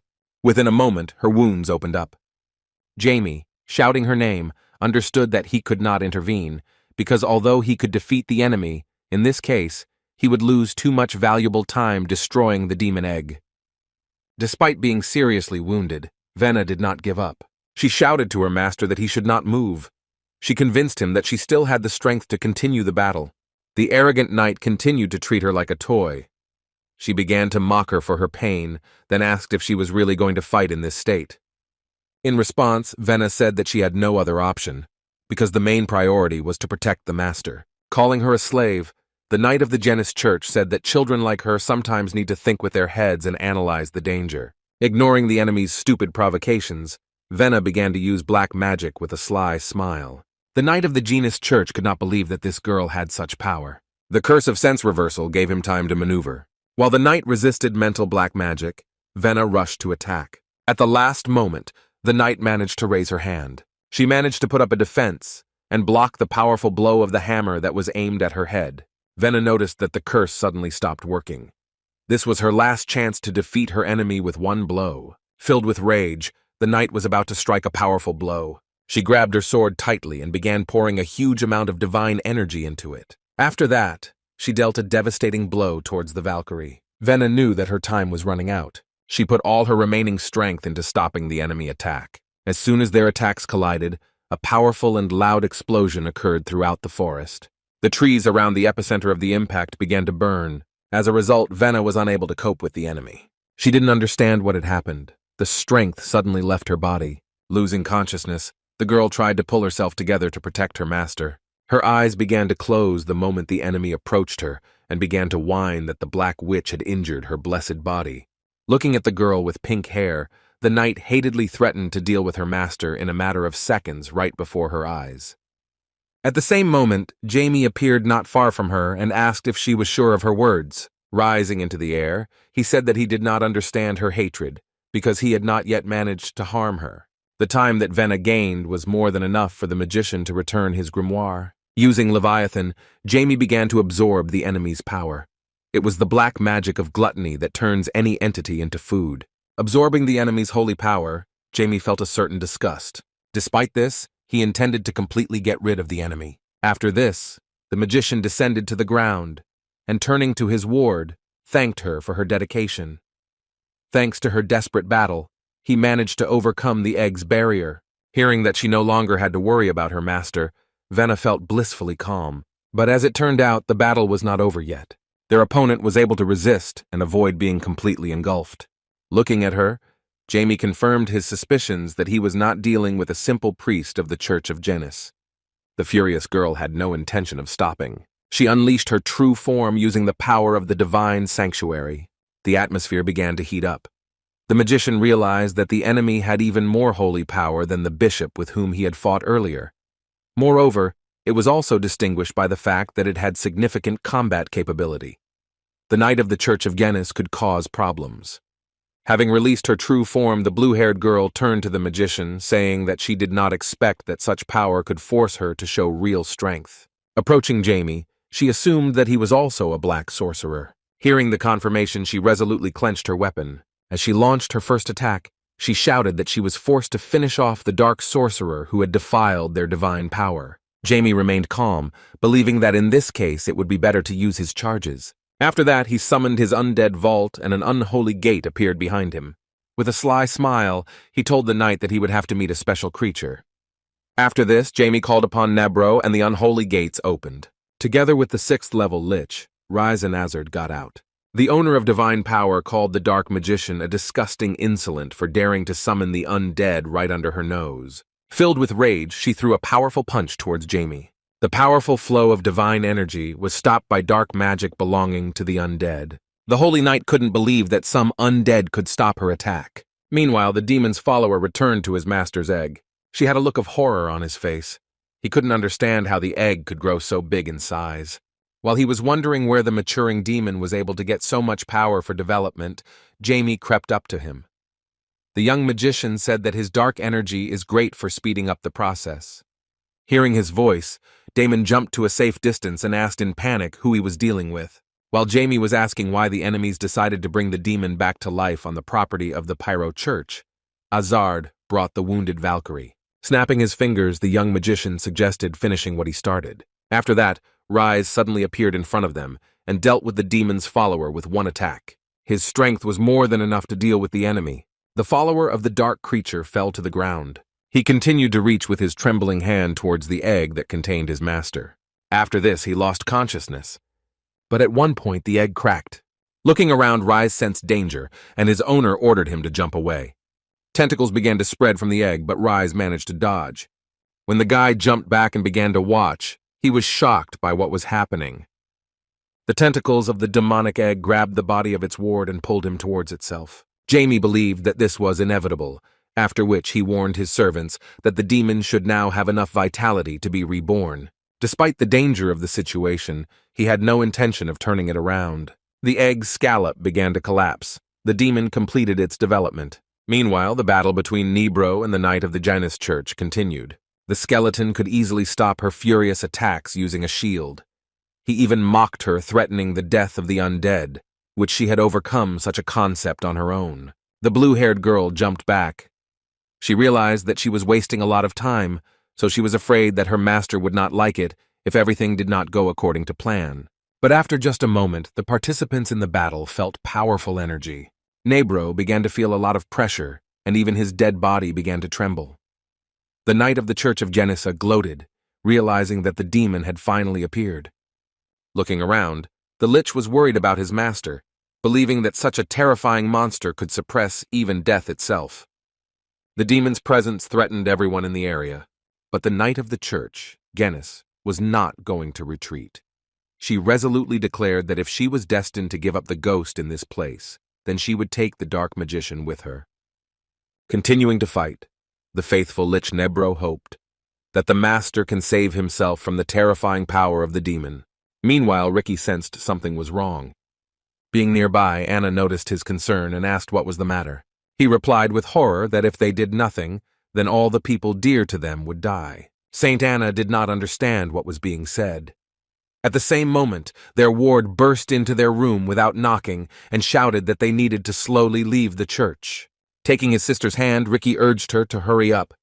He understood that if they remained in the church, they would only be a burden to their comrades. News of what was happening in the lands reached the Marquis. One of the guards burst into his office and shouted that a terrifying force had awakened in the Marina forest. In response, the determined man gave the order to prepare the troops. He was going to not wait for the demon to arrive and strike first. At the same moment, his daughter came running to him. Marcus Bell began to convince her that despite the situation, she should not worry. Before he could finish his speech regarding the plan to evacuate them, Sears reported that Jamie was missing. The gentleman could not believe that this could happen. With tears in her eyes, the frightened mother said she thought he had gone into Marina Forest. Her assumption was correct, because she herself told Jamie in which direction the most dangerous, forbidden zone of these lands was located. The demon was a moment before awakening. The young magician's unprepared body began to tremble. Although he did not feel fear, he understood that fighting such a creature would be a real challenge for him. Demons are something that harms all living things with their mere presence. Even his dead servants could not hide their fear. Their bodies trembled, and they called on their master to save himself. Jamie understood that if the demon was completely freed, even he, the owner of the perfect cage, would have a hard time. The first thing he did was return Rise back to the vault. Then he decided to ask Azard to take Venna as far as possible, but as soon as he began the phrase, that cowardly servant did not even listen to the end and ran towards the exit from the forest. But after a moment, Jamie completely forgot about the insolence of his charge. The ominous voice of a demon addressed him, asking whether the young magician was really confident that he could handle it on his own. He figured it wouldn't be as interesting if his first enemy just gave up. Appearing in the human dimension in this manner, he angrily stated that this situation irritated him. The power of the enemy exceeded all Jamie's expectations because a noble demon appeared before him. Approaching the 10-year-old magician, the demon was surprised that he knew something about their species. Having learned that the guy was so knowledgeable, he promised that he would eat him a little later. The arrogant monster introduced himself, asking to be called Revetta. This demon is the Baron of the Great Devil's domain. Understanding the high status of this demon, Jamie understood that he had at least the rank of a master. Addressing the man whom he considered pathetic, Revetta asked him not to be afraid and to understand one truth, that since he appeared on Earth, humanity would have no salvation. Even though Jamie was not ready to fight the masters at his current level of power, he did not run away. The monster began to approach him, the great magician of the past prepared for battle, activating the absolute invulnerability of the ideal cell artifact. Seeing such an interesting thing, the demon promised that if he gave it away, he would die quickly and painlessly. In response, Jamie awkwardly said that he was not crazy to agree to his own death. After these words, the monster decided to start doing what he loved. Releasing a huge amount of power, he was excited to see how long his opponent could hold out. Jamie decided to take action and, flying into the sky, used his Leviathan grimoire. Watching the events in the forest, Sable felt some annoyance. The demon they summoned did not live up to his expectations, because it was the weakest of the 5 nobles, Baron Revetta. And yet he understood that even this option was not bad, because for ordinary people it would turn out to be a real disaster. The Knights of Count Bell and the allied troops were already heading into the forest to destroy the monster. Realizing this, Sable began to think that the enemies had made a huge mistake by not leaving anyone to defend their own home. Meanwhile, Hazard was running away with all his might. Feeling the incredibly powerful force behind him that came from the demon, he could not believe that his master would dare to fight such a monster. And yet, he understood that if he was still alive, it meant that the master was fine. When Venna woke up, Azard explained to her that the boss ordered her to be taken away and run to a safe place, since the demon had already awakened. As soon as the girl realized that she was in the arms of some man, she began screaming for him to let her go. Leaning against the tree, she felt weak from the previous battle. She was scared just by the sight of the demon's powerful aura, even though he was quite far away. Hazard explained that Mr. Jamie was going to fight this monster. Understanding the young Valkyrie's intentions, he warned her that if she went there, she would only be in the way.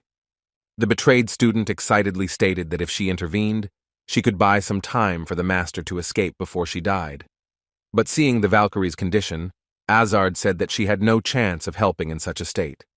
Within a moment, he began to suddenly disappear. After that, her hammer fell in its place. Fearing for her master's life, Venna was serious about attacking the demon, against whom she had no chance of winning. The summoning of the undead was cancelled, and coincidentally, the explosion behind her happened at the same time. The girl began to remember all the kindness she received from her master.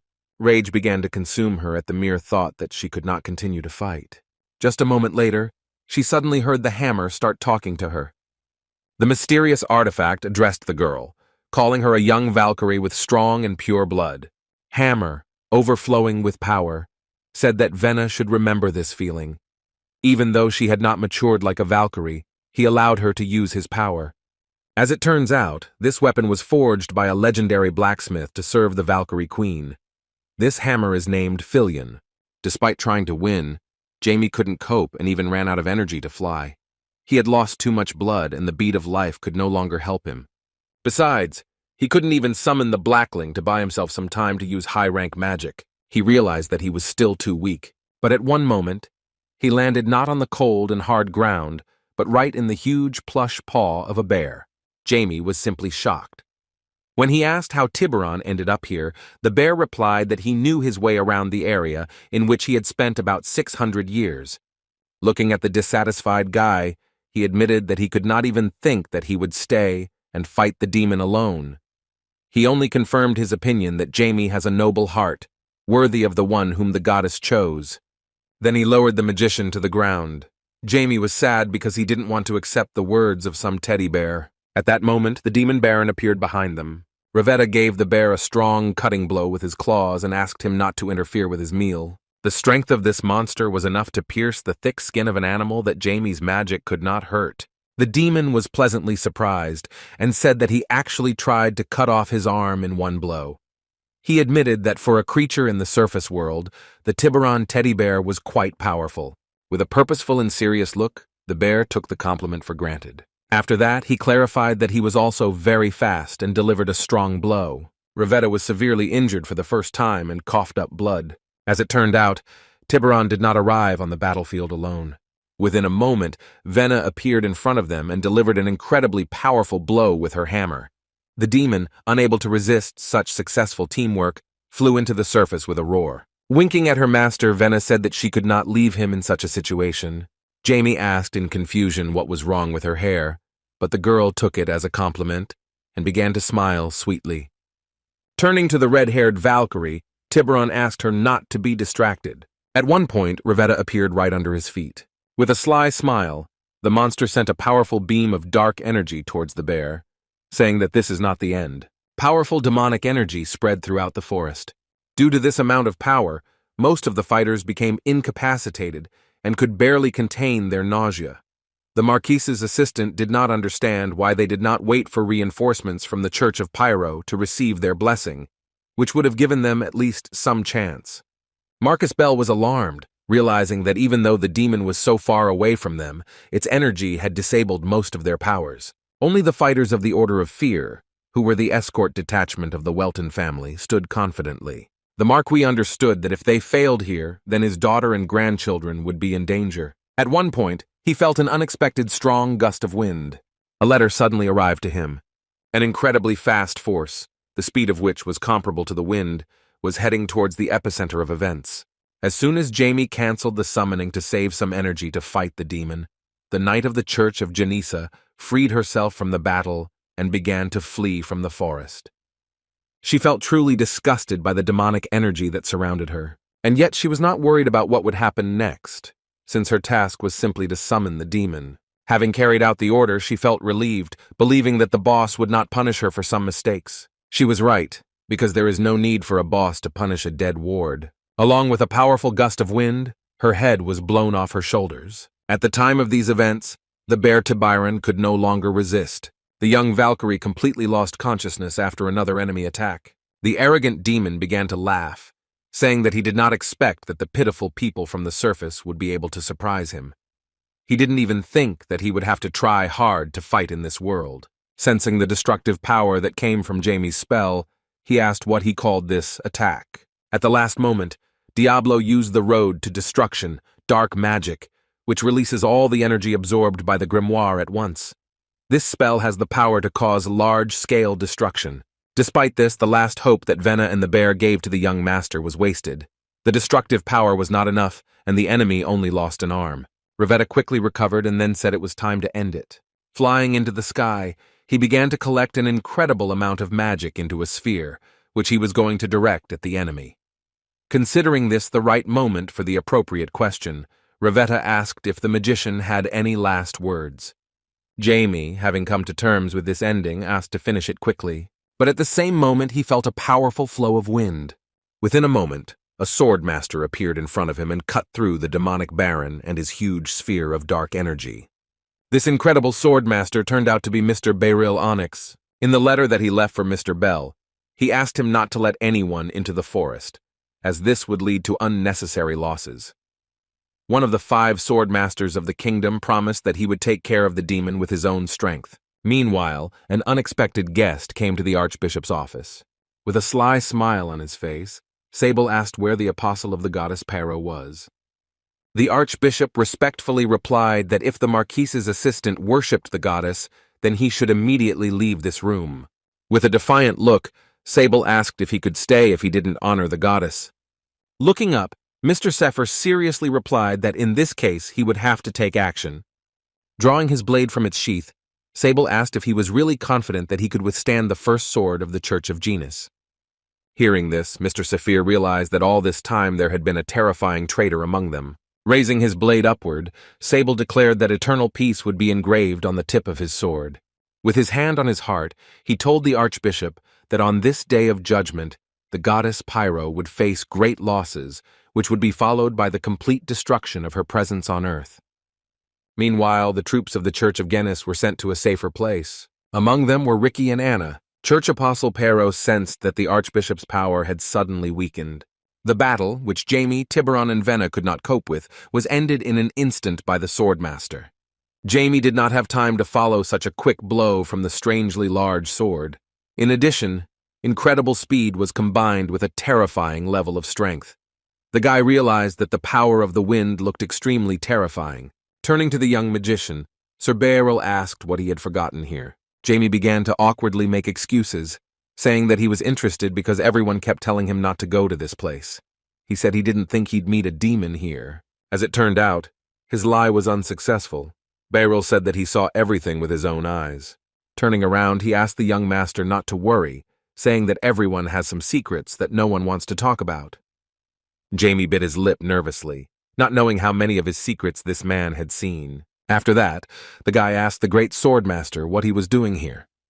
Mr. Beryl answered mysteriously that he took this task because he was perfect for it. As soon as Tiburon regained consciousness, he asked who such a strong swordsman was. Sir Beryl introduced himself to him as one of the seekers of the truth of this world, who came to the forest to pick up an object entrusted to the local region at the request of Isis. After these words, the bear immediately realized that we were talking about the border. Beryl Onyx replied that he wanted to ask the creature responsible for the artifact to open the Gremia gate for him. Listening to all these conversations, Jamie did not understand what they were talking about, because the mention of the truth of the world, borders, and Greece seemed something unknown to him.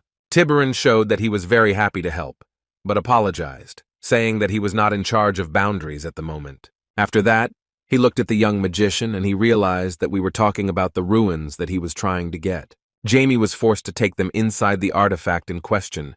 Having learned such a strange detail, Beryl said with surprise that he did not even think that in addition to the battle with the demon, Jamie would also get involved with Gremia. In response, the young magician began to laugh awkwardly. Before starting, the bear, in anticipation of such a historical event, clenched his fists. Extending his fist to the young magician, he asked to transfer power over the ruins to him. Jamie, who was trying to protect himself from the power that could limit his dark power, did not want to lose the ruins. Still, Beryl seemed like a compelling reason for him to go against his principles. Feeling some awkwardness, he complied with the condition. By striking Tiburon's fist, he caused a magical resonance, and thereby transferred control of the artifact. After this, the teddy bear opened the borders without delay. Unexpectedly for Jamie, he also interacted with this artifact. His consciousness was transported to a mysterious place where an unfamiliar voice greeted him, calling him the mysterious owner of black mana. Seeing a strange elderly man, Jamie assumed that he was the one who prevented the takeover of the artifact system. Jamie guessed that he was not just an ordinary defense, but most likely the creators of this artifact. He turned out to be right. Standing in front of him was a brilliant creator of artifacts named Armeon. In the past, he was a 9th rank wizard, which was very rare at that time. Jamie was surprised by the amount of vanity in his words. Being an old-fashioned and modest magician, Diablo could afford such a remark. After this, he suggested that Armeon is the so-called border. In response, the old man replied that although he was close to Isis, he was not a border. Pointing his hand at the sword, he said that, at the request of the lightning dragon, he was guarding this item. With a sincere smile, he noted that the Gremia artifact was not just a place designed to observe the valuable lightning dragon sword. He created this incredible item for the benefit of the one he expected. Hearing this, Jamie asked not to speak in riddles and tell him who he was talking about. The great master replied that he was waiting for the owner of black mana, who had the power to destroy 12 gods. According to him, he was expecting someone who could handle such power. Straightening his fingers nervously, Jamie asked how he knew the ancient language and other little things that should have been forgotten long ago. It seemed strange to him, because even Ganon did not know about the power that could kill the gods. With a serious look, the young dark magician warned the creator of the artifacts that if his answer did not satisfy his interest, then he would be immediately destroyed. With the same calm smile, Armeon replied that in this world that incredible creature left traces, and he learned the ancient language while following these marks. Jamie was shocked and asked if there really were traces of Diablo Wolfer in this world. The old man was surprised when he heard the real name of the one for whom he had come such a hard way. He admitted that he never managed to recognize that man, although he had been looking for him all his life. After this, he said that all that was clear was that the young magician had inherited his mana. Extending his hand towards the young magician, he said that in this case he wanted to give him something valuable. After this gesture, Jamie felt an incredible amount of energy. Even the life bead was completely filled, while normal replenishment of its reserves would have taken him a very long time. Holding the true core of Gremia in his hands, Armeon said that it was an artifact capable of changing its shape. According to him, this is an object with unlimited possibilities. Its appearance and purpose can be determined by the will of the owner. Helpless in the face of the truth, he created it, investing everything he had in anticipation of this day. Having met a man who inherited the will of a great wizard from the past, Master Armeon transferred all the power of the artifact into the hands of Jamie. Sensing the incredible potential of this item, Diablo Wolfer was delighted. Having obtained such amazing power, he thought that this artifact was on par with the 3 divine weapons he had created. In a sense, Gremius's artifact was even superior to his own creations, since it had incredible potential that depended only on him. All the priests have already left the Pyro Church in Afton, except one. Ras Armatic hastily ran back, as he felt that the divine power of Mr. Sephir began to fade. Running inside his office, he shouted his name. The Archbishop barely remained conscious. His entire body was wounded due to the blows of the first sword of the Genus Church. With incredible horror, the trembling Knight of Light said that the Master needed to get help as soon as possible. But as soon as he tried to heal the Archbishop's wounds, he felt that this was impossible, since another sacred power was interfering with his healing. The dying Mr. Sephir asked not to worry about him, and ordered to protect the apostle and saint. The man said that it was the Church of Genus, and one of their strongest fighters was already heading after their squad to destroy Riki and Anna. With tears in his eyes, Raz shouted that he could not leave his teacher to die like this. Extending a trembling hand towards the student, Mr. Sephir said that he understood his feelings. As he placed his hand on the head of the devastated Knight of Light, he said that his last request was to protect the future generation of the Church of Pyro.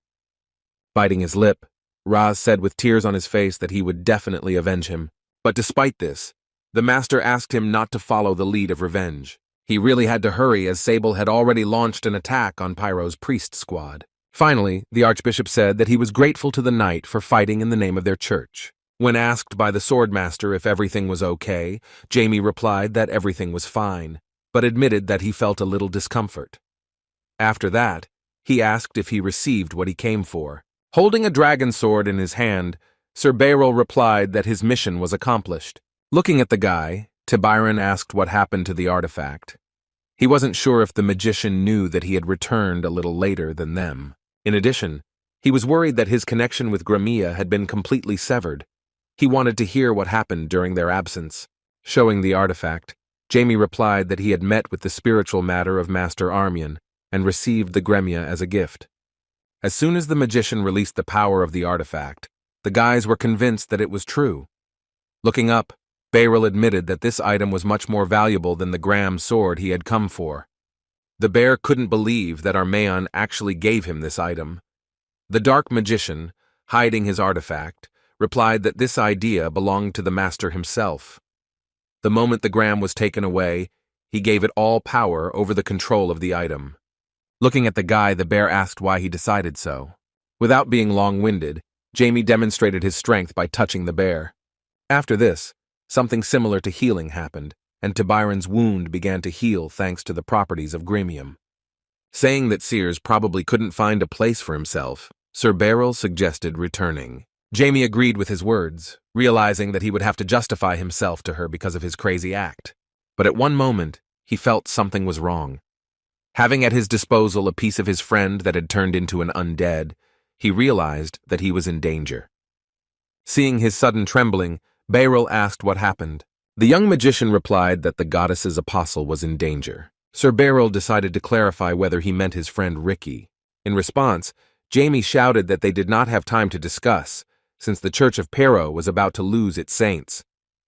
Without hesitation, Beryl grabbed the guy and threw him over his shoulder. He asked where the detachment of priests of the Pyro Church was located. Hearing that it was southeast of the church, he immediately rushed forward. His incredible wind power allowed him to literally fly. Looking up at the sky, Tiburon sadly said that they didn't even have time to say goodbye. As soon as he thought that he should return to his home, he heard the whining of the Valkyrie, which the guys forgot to take with them. Mr. Marcus Bell and the captain of the land detachment, Hayes, who were located near the forest, had already ceased to feel the demonic source of energy, so they decided that the danger had passed and Beryl had dealt with the terrifying demon. But as it turned out, their problems were not over yet, because frightened guards came running to them. The wards reported that groups of demons appeared on the territory of their city and began to attack everyone indiscriminately. Although the knights who were left behind were able to stop the enemies, it turned out that some of the demons were disguised as local residents or soldiers. Hearing this, Mr. Bell began to regret that he had acted too late to resolve this incident. But after that, he learned no less terrifying news that Archbishop Sepher had been killed during an enemy attack. Moreover, based on eyewitness accounts, the guard could confidently say that Sir Sable was in the church at the time of the incident. They didn't even realize that after the Archbishop was eliminated, he went after the saints. Ras Armetic tried with all his might to protect the apostle and saint, however. He could not even imagine that their opponent would be such a powerful swordmaster. A trembling Anna and Ricky stood behind him, asking if their older brother was okay. Replying that they should not worry, Ras Armetic turned to the enemy and asked how long they had been planning this attack. His hypocritical opponent, who was formerly known as the Marquis's assistant, continued to smile. He confidently walked forward, saying that he did not even expect that the opportunity to get rid of the goddess's apostle would be served on a silver platter.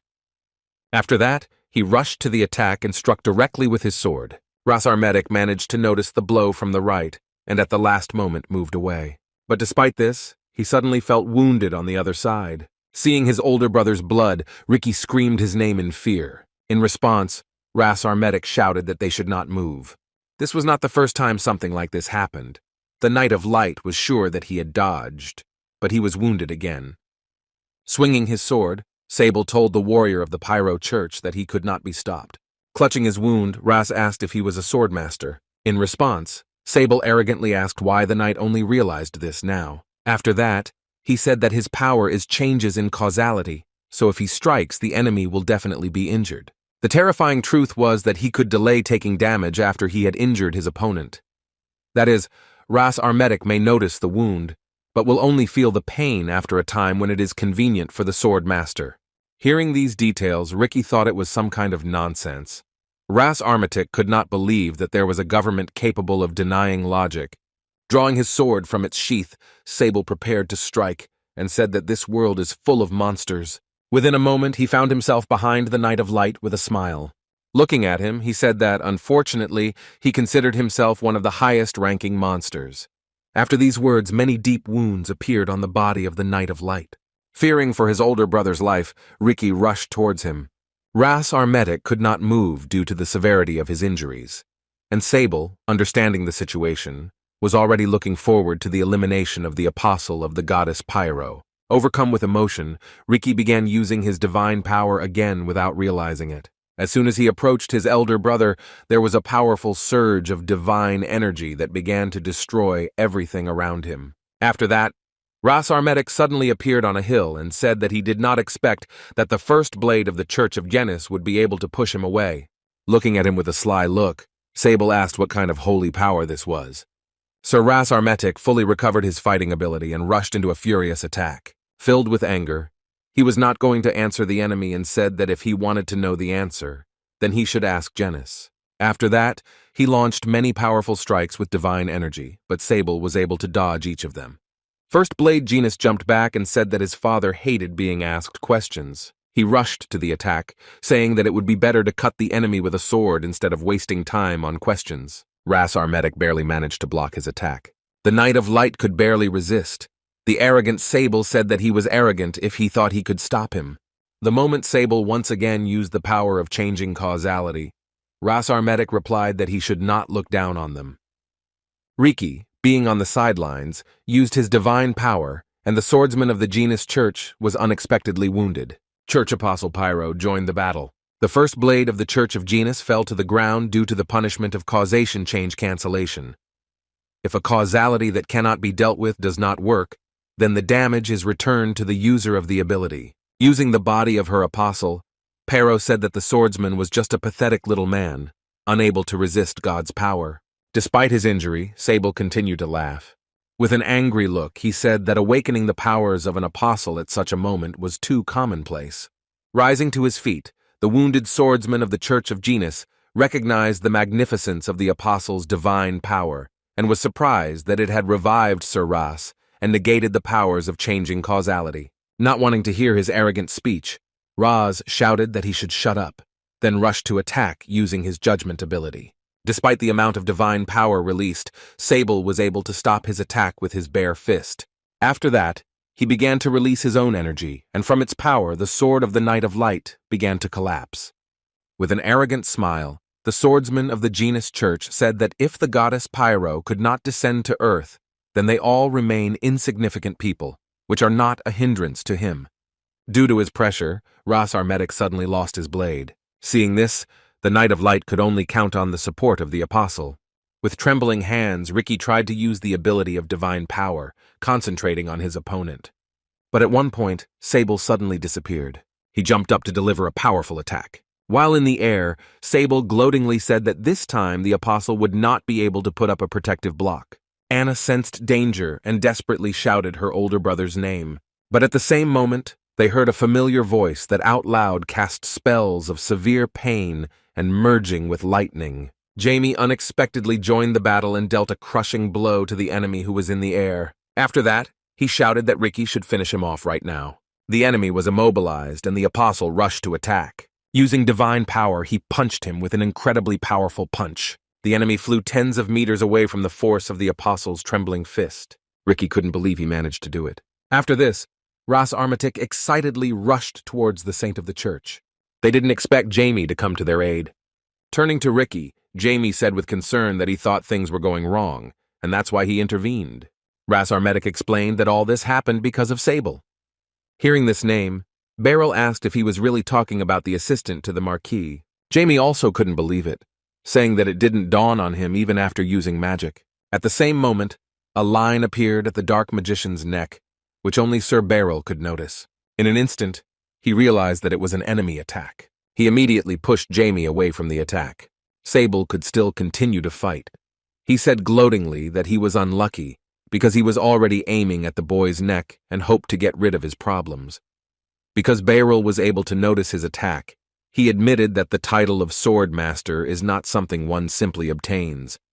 Ricky and Ras Armetic were simply shocked that their enemy survived such powerful attacks and even looked like he was not injured.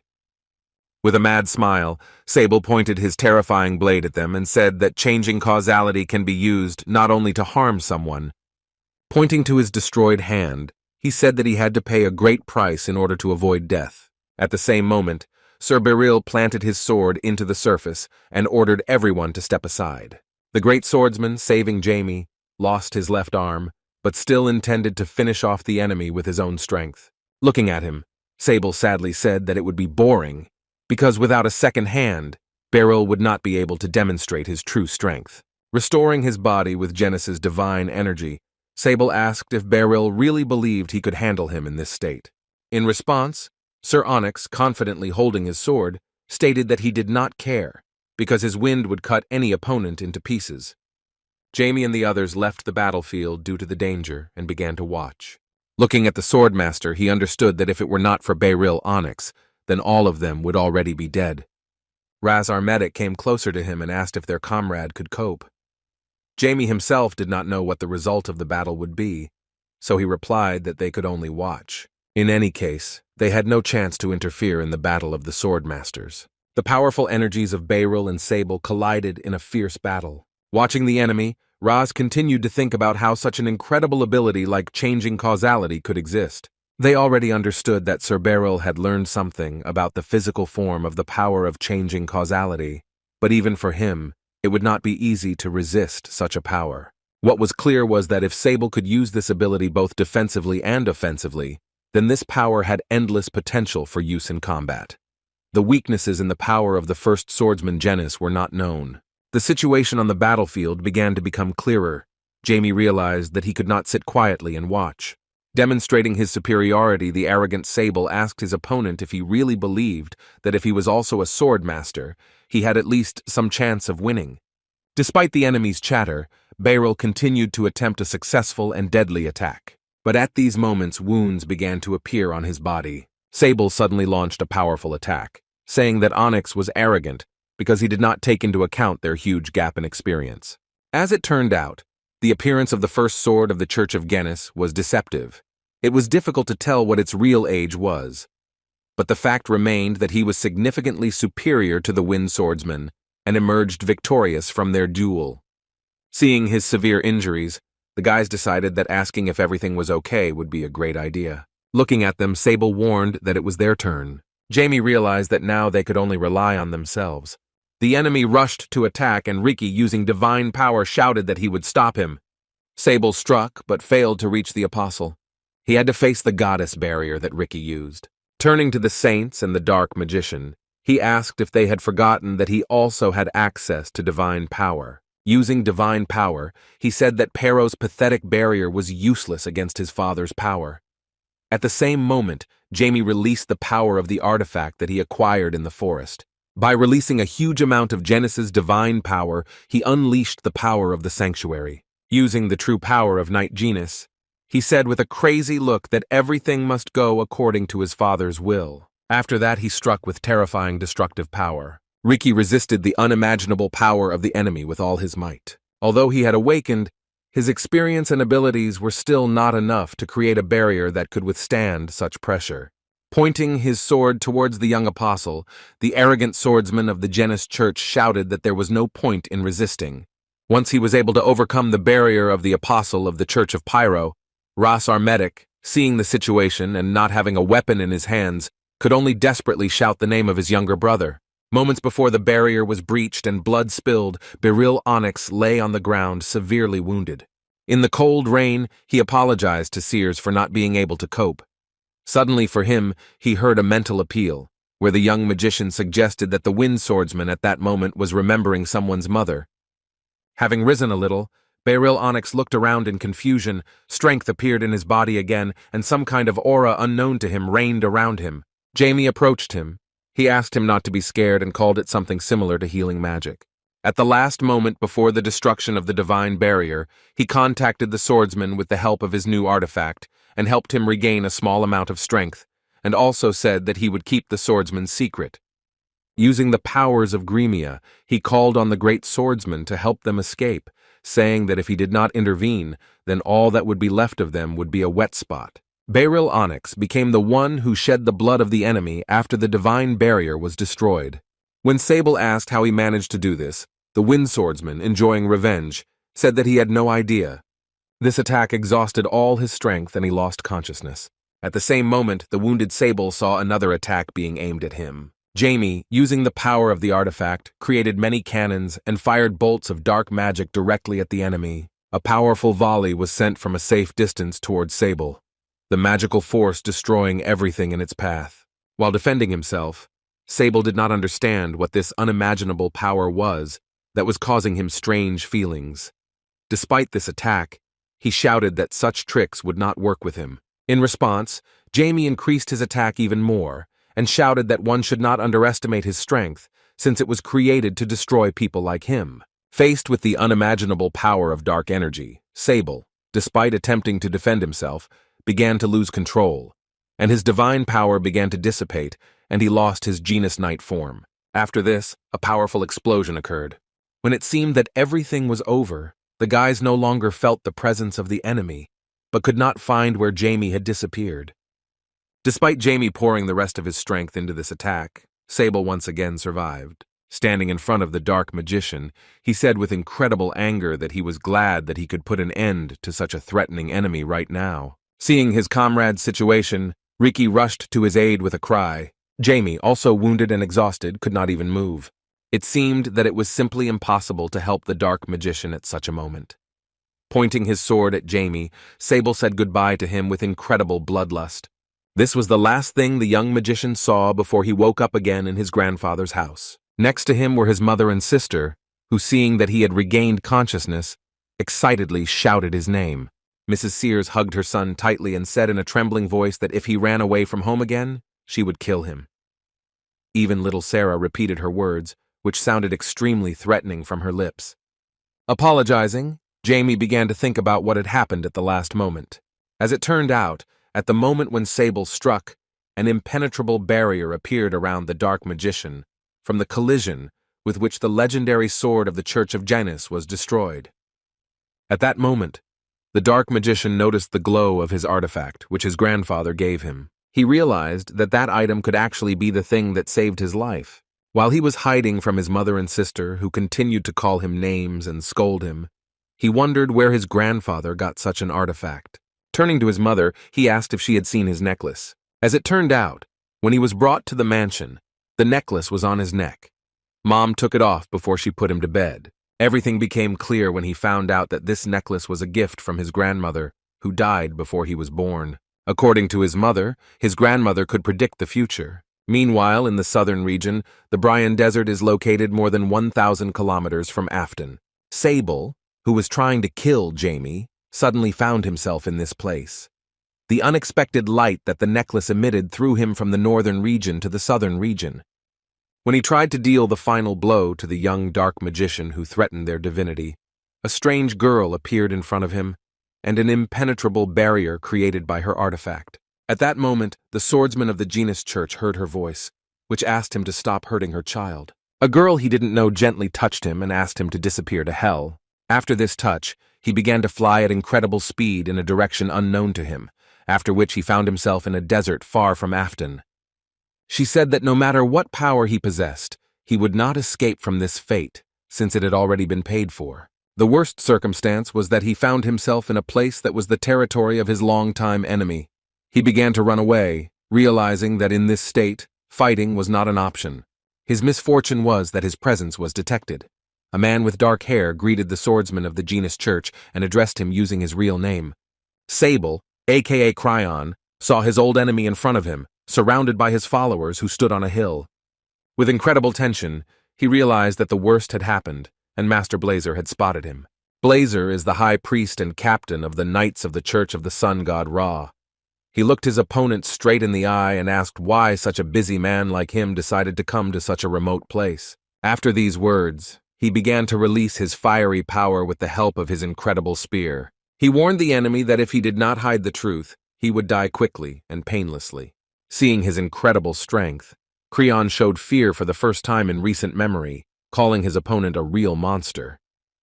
The further fate of the first sword of the Church of Janus is unknown. Meanwhile, the funeral of Archbishop Saphir was held in Afton. To everyone present, he was a good-natured and polite man, whose loss brought tears to their faces. Jamie, although he looked quite sad, was thinking about something that would frighten everyone present. He wondered if he could turn the Archbishop into an undead creature that would complete his team. With a smile on his face, he decided that he would not tarnish the valuable memories of his comrades. As he returned to his family and friends from church, he knew he was no longer the same person he once was. Addressing Jamie, the apostle said that their goddess wanted to see him. Opening the door to the basement, he said that no light should be allowed in from this place, which is their law. As soon as they entered, Jamie inquired what had become of their enemy. Ricky was surprised that he didn't remember anything. All they saw was that Sable had disappeared instead of the glow of the young magician's necklace. The apostle wondered if it was an artifact. Jamie replied that he himself had not fully figured it out, but he knew that he got it from his grandmother, who saw the future. Going down, they came to a place where in the middle of a small pool there was a statue of the goddess Pyro. This place was called the Sanctuary of Origin. Dissatisfied, Jamie asked if she would really appear again for a couple of minutes, and then disappear like last time. In an attempt to create a bond with the goddess, Ricky asked him to show some respect to their patron. A few minutes later, the goddess appeared before Jamie, and her apostle left the sanctuary. While Pyro wanted to start the conversation with words of gratitude, he felt incredibly disgusted. With a slightly tense and strange expression on her face, the goddess of mercy thanked the dark magician for the fact that with his help, they were able to strike a blow against Janice. At that moment, Jamie unexpectedly asked her to give him part of her power, because otherwise he would be torn apart and die right in front of her. Only after his words did the goddess realize that she had not been particularly attentive. She said that she had completely forgotten that people are such vicious creatures. Despite this, she convinced him that he should be proud of himself, because he was a man recognized by God himself. Jamie, listening to her gratitude, could hardly contain himself, feeling the incredible discomfort of the presence of such an amount of divine energy, which he sincerely hated. Meanwhile, real indignation was growing in the center of the Genus Church. The high-ranking priest could not believe that their plan had failed, and Sir Cryon had gone missing, despite receiving incredible support in the form of a sword from their church treasury. His subject did not know how to answer, so he clarified that they had searched every corner of Afton's territory, but had not found a trace of their first swordsman. The only thing they managed to find was the body of their knight, Kana. The high-ranking priest was beside himself with rage, realizing the dire situation they were in. The divine object, the battlefield spiral, which runs all sorts of simulations, showed that if they started a war without Sir Cryon, they would lose a lot of time. Moreover, instead of gaining the advantage of getting rid of Mr. Bell and the vast territory of the Pyro Church, they gained even more political pressure from making a contract with the demons. Clenching his fist angrily, he thought that according to their plan, success awaited them, after which they had to take control of the situation into their own hands. But now they had no choice but to wait for the return of their strongest swordsman. With incredible rage in his eyes, he ordered his charges to find Sir Cryon and bring him back at any cost, no matter what it took. While Mr. Bell and his daughter said goodbye to the Archbishop, Jamie continued his dialogue with the goddess.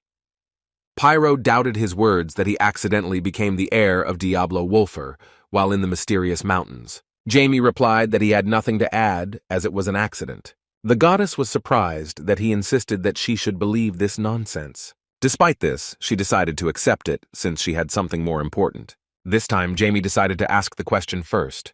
He said that he knew that his spiritual teacher Diablo was her sworn enemy. With the thought of whether the other gods knew about his translocation into the body of this boy, he wondered what happened to his teacher. Leaning back, Pyro replied that she had no idea, but saw that he was sealed in the realm of eternity, which is known as the primordial darkness. According to her, even the gods have no control over anything in this space. When asked if he could escape, the goddess argued that this was impossible, and they did not even have the thought of leaving their mortal enemy where he could escape. Hearing this, Jamie covered his mouth so as not to show his malicious smile, because now it became clear that the enemies knew nothing, and they did not know that he had been reborn. At the same moment, The goddess noticed the bracelet on his hand and said that she had not seen this item for a long time. She mentioned that she did not expect that the artifact that caused them a lot of trouble would appear in this world again. Jamie replied that he was trying to find 2 more of his teacher's lost objects. We are talking about the indestructible alienation of the omnipotent, as well as about an object called a deicide. Looking away, Pero said that he could do whatever he wanted, while she herself would pretend that she knew nothing about his plans. Jamie asked if she was really expelled, and the goddess, seeing that he was not mocking, answered him. As it turned out, Genis entered into an alliance with Lilia and Brahman. Dryan cooperated with Hulun. Tantiras and Arbolado entered into an alliance, Jillian and Oblivion as well. Jamie was most tense when he heard that Ra, the Flame Emperor and Goddess Pero were on their own. According to the goddess, the Flame Emperor has always been a loner, but he rules more as an absolute god than as a loner. The young magician replied that, judging by her words, she hardly needed to worry about being alone. In response, he heard her words full of hatred towards Genis. She said that god thinks that he is the hunting dog of the sun god, and it seems to him that Ra abandoned him, and she was the one to blame. He plans to steal her power and rebel against the one he considered master. Biting her lip in hatred, the goddess began to look incredibly intimidating, saying that she did not believe that the pathetic puppy dared to cross all boundaries. Feeling such rage, not only her facial expressions changed, but also her hair color, turning black. Jamie was concerned about her rage, but decided to continue the conversation by asking if this was the reason why she needed his power, despite the fact that he was a black magician. Crouching in front of him, she said that his black mana was primordial and pure, unlike the evil power of pitiful creatures. Jamie was surprised by her change of attitude, as in the past she had despised his dark magic. To make sure of her intentions, he reminded her that he was the successor of the worst enemy of the gods. Pyro took this to mean that he could not cooperate with her due to the fact that she was one of the 12 gods, and then called it stupidity. Putting her index finger to the young magician's forehead, she reminded her that he himself had appeared before her speaking about the name Diablo Wolfer. Jamie, sensing her unpleasant divine energy, explained that this leads to the fact that they cannot fully trust each other. After his words, Pero came to the conclusion that they must earn each other's trust. Holding his head, he asked how this could be done. Pyro invited him to look at her palm.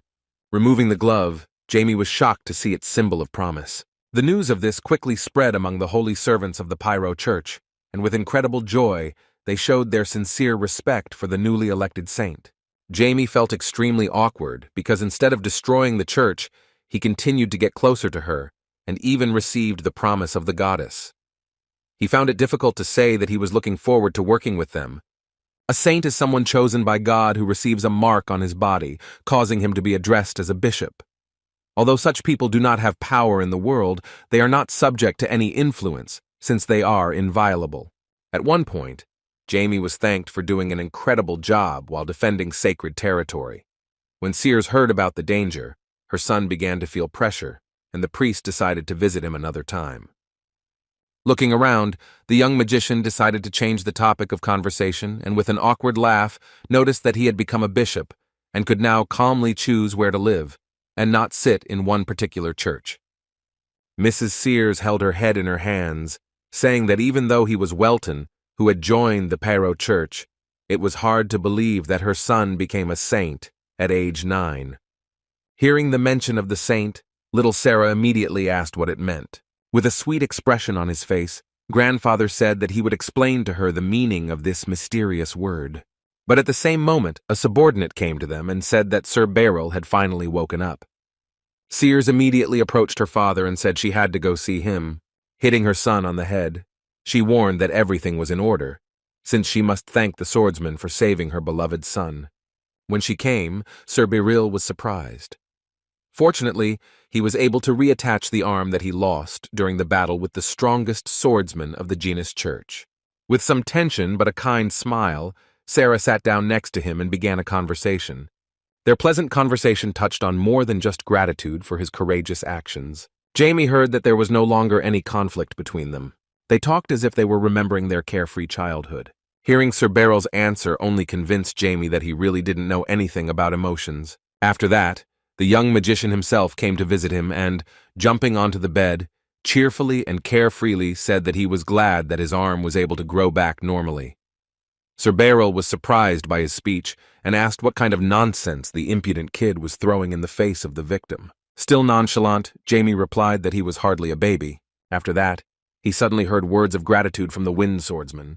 Rising, Jamie replied that there was nothing to thank him for, after which he asked what he wanted to tell him. Sir Beryl wanted to know what the young magician knew about the frontier.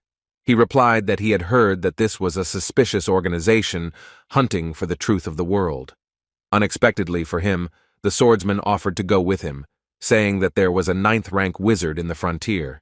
Having learned that he could train him, Jamie assumed that the wizard was not human and turned out to be right. Despite this, Beryl was confident that with its help he could develop his talent. Feeling some discomfort, Diablo looked at the swordsman and thought that he could not believe that he was being offered to learn magic from someone who was an even more disgusting creature.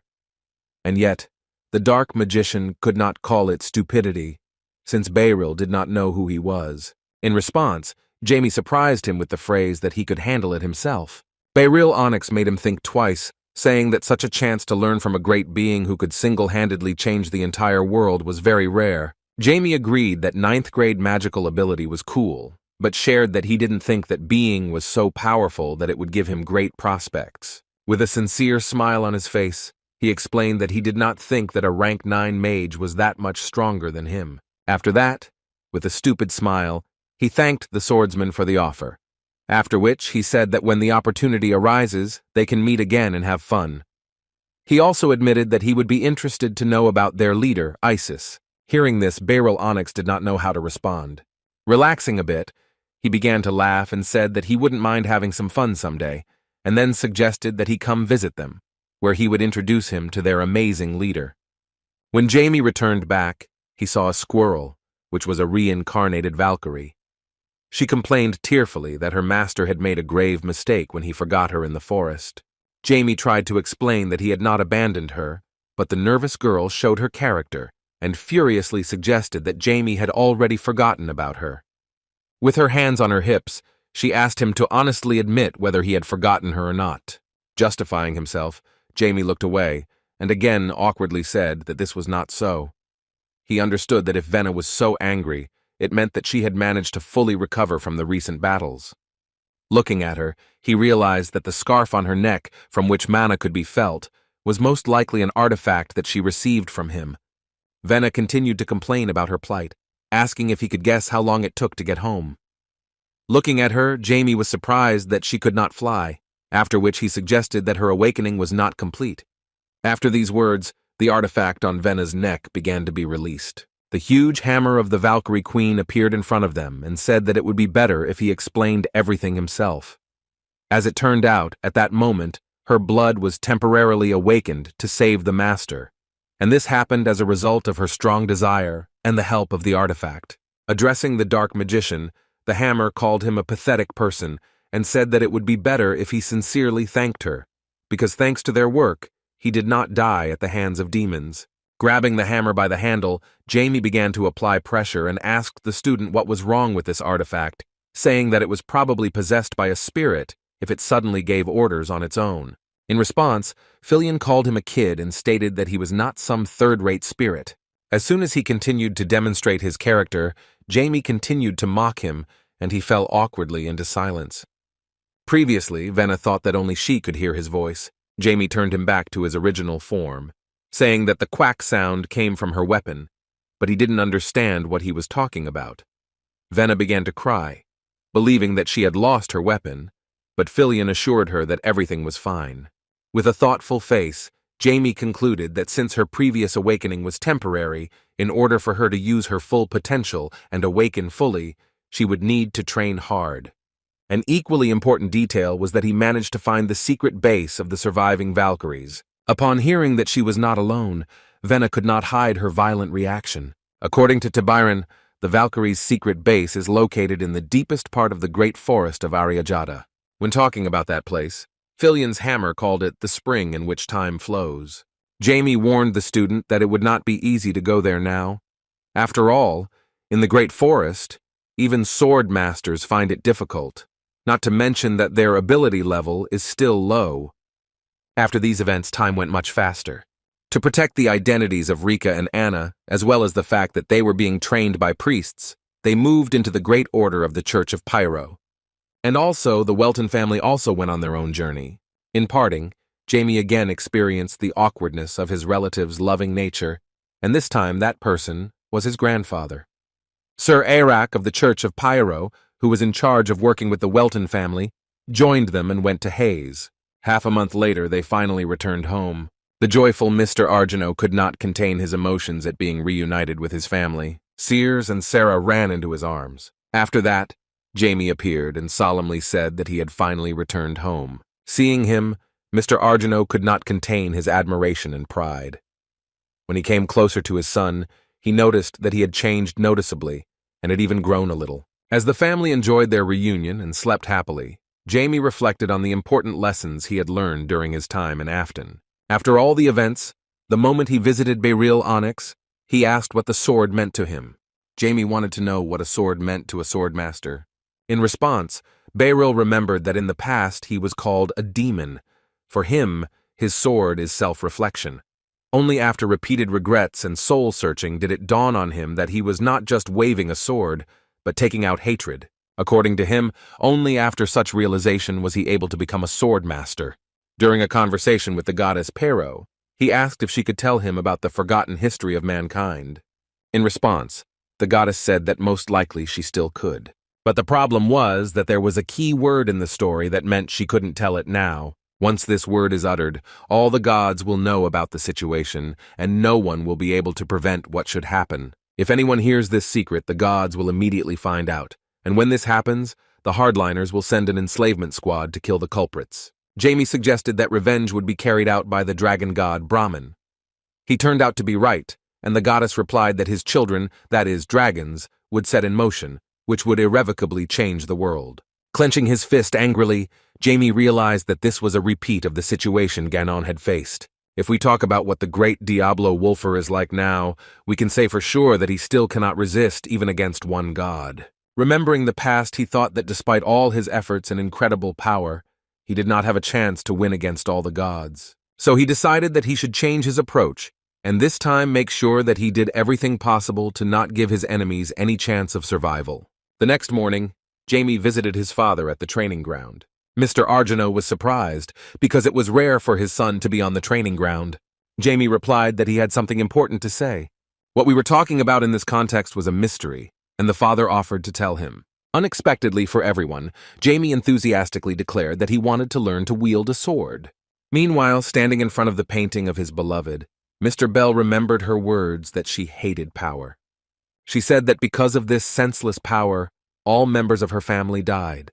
The Dark Magician's grandfather promised that he could protect her so that she would not have to use this power again. Now he began to understand what was going on when she received her prediction about their grandson. She had not predicted the betrayal of the mercenary who had saved him every time he needed his strength. This was his personal assistant. But he understood that Tina, his wife, had no way of saying that he was a traitor, because she had no need to risk what was left of her life after creating a protective artifact for which she paid with part of her time.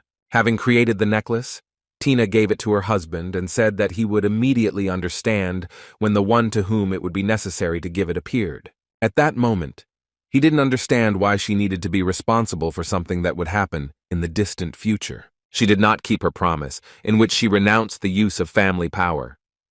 Turning to her husband, Tina asked him not to cry, because for the first time she felt proud of her strength.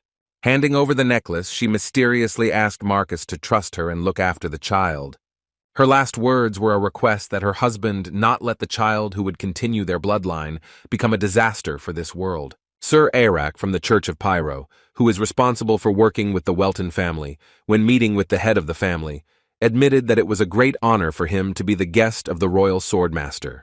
Mr. Argino thanked him for making the journey to their lands and said that it was unfortunate for him that Archbishop Sefer had died. With a serious look, he admitted that he didn't expect the Genus Church to involve the demonic clan in their damn plans. With a smile on his face, Mr. Tedry thanked him for his concern and declared that their church would not forget the Count's help. Gritting his teeth nervously, Arjano said angrily that if only his hands weren't tied, he would have attacked the Genus Church without hesitation. Sears was surprised to see such anger on her husband's face. Mr. Welton promised that the scoundrels from the Genus Church will definitely pay for the fact that they got his family involved in all this. With his hands folded in front of him, Mr. Isaac promised that their church would provide all possible support if he began to act. According to him, such responsiveness is their cooperation. After these words, they said goodbye. Mr. Isaac left the hall, and Mr. Arjano continued to think with tension about the situation and the impending danger from the Genus Church, from which anything could be expected. At one point, Sears distracted him with a question about what he was thinking about. He replied that he was not only worried about the danger from enemies, but also that he did not expect Jamie to become a saint of the Church of Pyro. It was also surprising that their organization allowed him to work without being associated with the church. In response, Sears suddenly began to apologize, feeling guilty, saying that she should have looked after her son better. Trying to calm her down, Mr. Argano said that it was unlikely that anyone could stop a 9-year-old 6th-grade magician. Despite this, it was impossible not to worry about what was happening. The Church of Pyro was on the verge of war with Genus, and at the same time, Jamie became a saint. With a worried smile, Sears asked if he was worried about the war consuming their boy. She remembered that before they left the Bell family's domain, her father told her that Jamie was most likely chosen because of the war. It was more logical to assume that he himself could nominate himself for the sake of his friend Ricky, who became an apostle. Putting his hand on his wife's, Mr. Arjano said he was worried about her condition. The lady suddenly began to tremble and with tears in her eyes said that she was very scared if something happened to her son. Arjano tried to calm her down, saying that he would definitely return it in case of disaster. Despite this, Sears continued to cry, saying that even so, the situation scared her. Wiping away tears, she remembered that her mother told her that despite the fear, she must continue to believe in her son until the very end. In response, the caring Mr. Arjano asked her to rely on her husband. He promised her that no one would harm their child, not even the gods would dare. After this conversation, Jamie's words that he wanted to learn swordsmanship were extremely unexpected. Mr. Arjano, not believing his ears, asked him to repeat it. Jamie had already found a training wooden sword.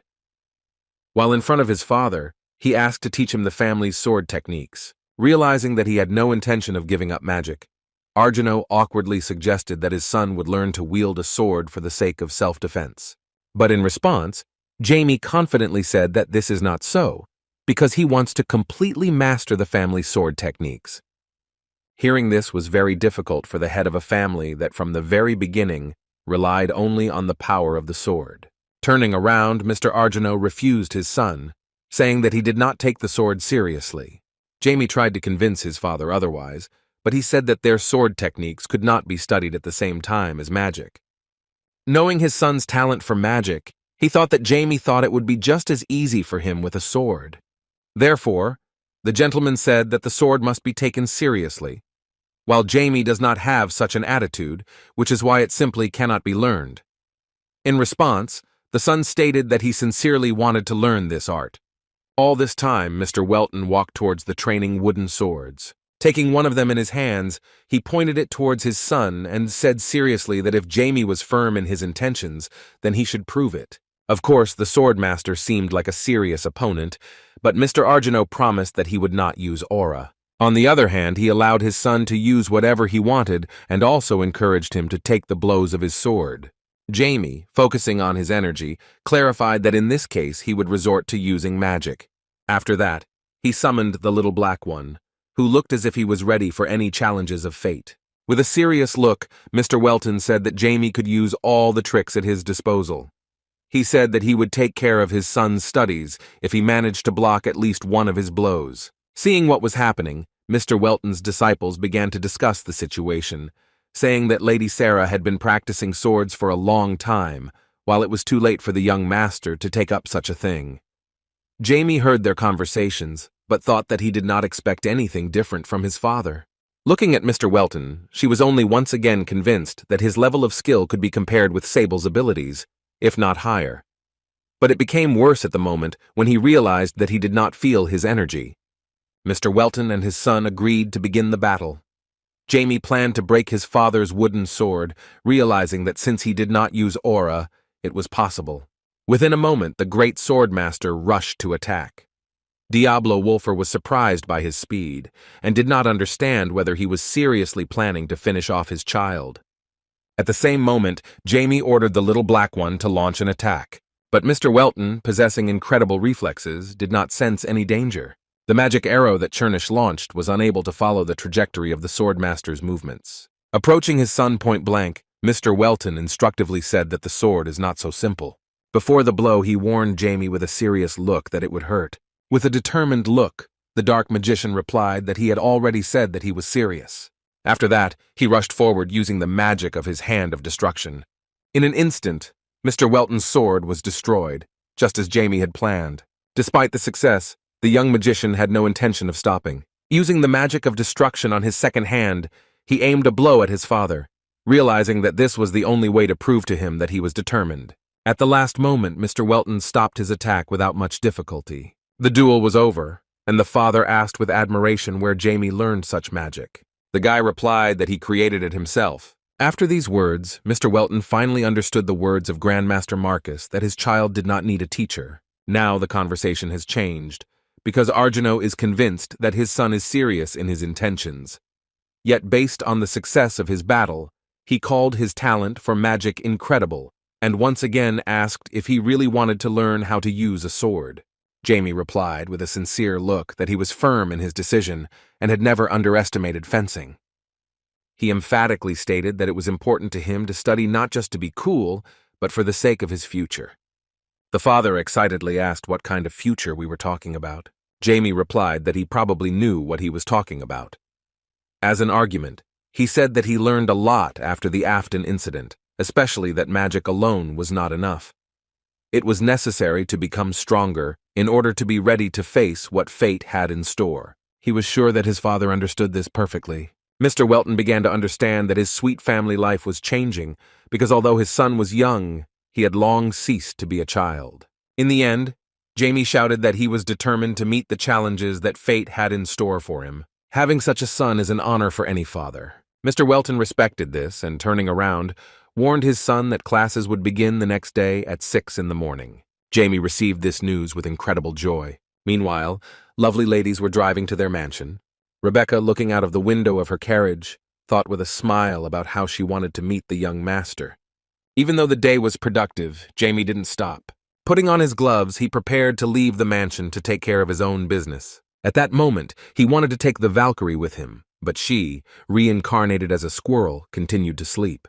Trying to hide from Sarah's attention, she made her cry when she suddenly disappeared, although she actually turned into a piece of paper. Jamie decided that this time he would leave the mansion without her, and yet he could not let her go just like that, and decided to teach her a lesson for her ridiculous behavior. Touching her, he sent her to the bed where her younger sister was sleeping. Venna had no idea what kind of torture awaited her after sleep. The next morning, as his father said, Jamie left the house at 6 in the morning. He wondered what his training would be like. In fact, he didn't even think about starting to learn the family's secret techniques right away. Even though he was the youngest patriarch of the family, he understood that even so, it would still be difficult for him to study something without knowing the basics. Gripping his sword resolutely, he headed towards the platform, confident that he would succeed with the sword in the blink of an eye. More important was the confidence that the physical abilities of this body were extremely clear. The blood of a famous family of swordsmen flowed in his veins, and he also had the strength of a life bead. He was determined to surprise his father. But when he arrived at the site, he saw the vice-captain of the Knightly Order of Fear. Mr. Hamilton Leonardo said that from that day on he would train him. With an awkward smile, Jamie, not understanding what was going on, decided to see if his father should be teaching him. In response, a gentleman with a brutal scar on his face angrily asked how a child who had just begun to comprehend the sword could think about training with the swordmaster himself. It was clear that at first it would be Master Leonardo who would train him. Meeting him in this situation for the first time, Jamie began to realize that he was hardly a cheerful companion. First of all, he wondered why his teacher did not bring a wooden sword with him. In response, Mr. Leonardo unexpectedly said that he would not need it. Pointing his finger towards the court, he said that Jamie would have to run around the training field. Just as Jamie began to awkwardly whine about coming to learn how to use a sword, Mr. Leonardo rudely asked him to shut up. Putting a ridiculous cap on his head, he called Jamie a recruit and solemnly declared that from now on he would be his instructor. Jamie couldn't believe that he would now have to obey his father's word. Moreover, the instructor Leonardo even paid attention to the rules of subordination, and now their training has become truly official. Jamie sadly agreed to the rules. As soon as the instructor noticed that he could not hear his determination, Jamie shouted with all his might that he would try. After these words, the instructor suddenly put on sunglasses and, trying to look cool, announced that he was glad to start training. 3 hours later, Jamie continued to run in circles, despite being under the scorching sun. Watching his son's training from the window, Mr. Welton noted with a smile that he considered Hamilton the best among the instructors. As expected, Sears, who was also observing the training, complained that his methods were too strict. The gentleman, although he felt regret for having displeased his beloved wife, replied that the instructor should be like that if they did not want to tarnish the name of their family. Moreover, he was sure that such methods were only slightly strict. In addition, according to him, this was just the beginning, because when his son begins to comprehend the sword, he will not get away with anything, despite his status. When asked by his mother whether it was possible to be more gentle, Arjuna awkwardly replied that his father had never been gentle with him. After that, he said in a sweet tone that he forgot to warn her about some sudden event. When Mrs. Sears learned that the family of Viscount Valley was heading to them, she was simply in shock. Making excuses, Mr. Arjuna decided to relax the situation, saying that they still had the whole day to prepare a reception for his sworn brother. As Sears hurried to her room, she replied that this was precisely why they needed to be even more prepared. She said displeasedly that she would go first, because she didn't even know where to start. As soon as she left the room, Mr. Arjuna was left uncomfortably alone. He understood that judging by the reaction of his beloved wife, he would have to go easy on his son if she asked him again. On the other hand, he understood that if this happened, it would only be worse for Jamie. After another 2 hours, nothing had changed. Jamie continued to run non-stop for 5 hours straight. The instructor, without losing his vigilance, considered his endurance impressive. He also couldn't help but take into account the fact that the young master was only 9 years old. Continuing to run, Jamie was prepared for anything. But by this time he never had to use mana or holy energy. He ran only thanks to his physical strength. Watching this, Hamilton Leonardo remembered the Count's words that, despite being a little disappointed, he could not refuse his son to study the magic he had chosen. Seeing the young master's abilities with his own eyes, he was sure that Jamie was talented not only in magic. At that moment, he shouted to the recruit and allowed him to stop. But Jamie did not react and continued to run as fast as he could. Placing a hand on his shoulder, the instructor asked him to stop in a calmer tone. Feeling his hand, Jamie looked around with an incredibly creepy look. The instructor was shocked when he saw so much power in his gaze. Recognizing Mr. Leonardo, Jamie stopped. The exhausted guy asked the instructor if this was the end of the training. Confused, Leonardo could not hide his surprise and said that that was all for that day. Saying that it was a relief, Jamie said that he could now rest. After these words, he fell to the ground. Taking off his glasses, the surprised instructor did not know what he should write in the report about the moment when he saw the young master's gaze. In the evening, Jamie woke up in his bed, not understanding who he was and where he was. As soon as he looked around, he saw Sarah and asked why she was standing there with tears in her eyes. The girl, with incredible sadness and trembling in her voice, answered that she thought that her brother was gone. Taking her hand and placing his head against her forehead, he sweetly said that everything was all right now. In Sarah's other hand was Venna. Turning to the teacher, she tearfully said that it was an incredible test, and now she wanted to rest.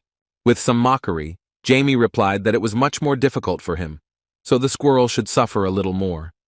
To help his sister, he suggested that she calm down by playing with the squirrel. After that, Mr. Welton came into their room and with a kind smile was surprised that his son had recovered.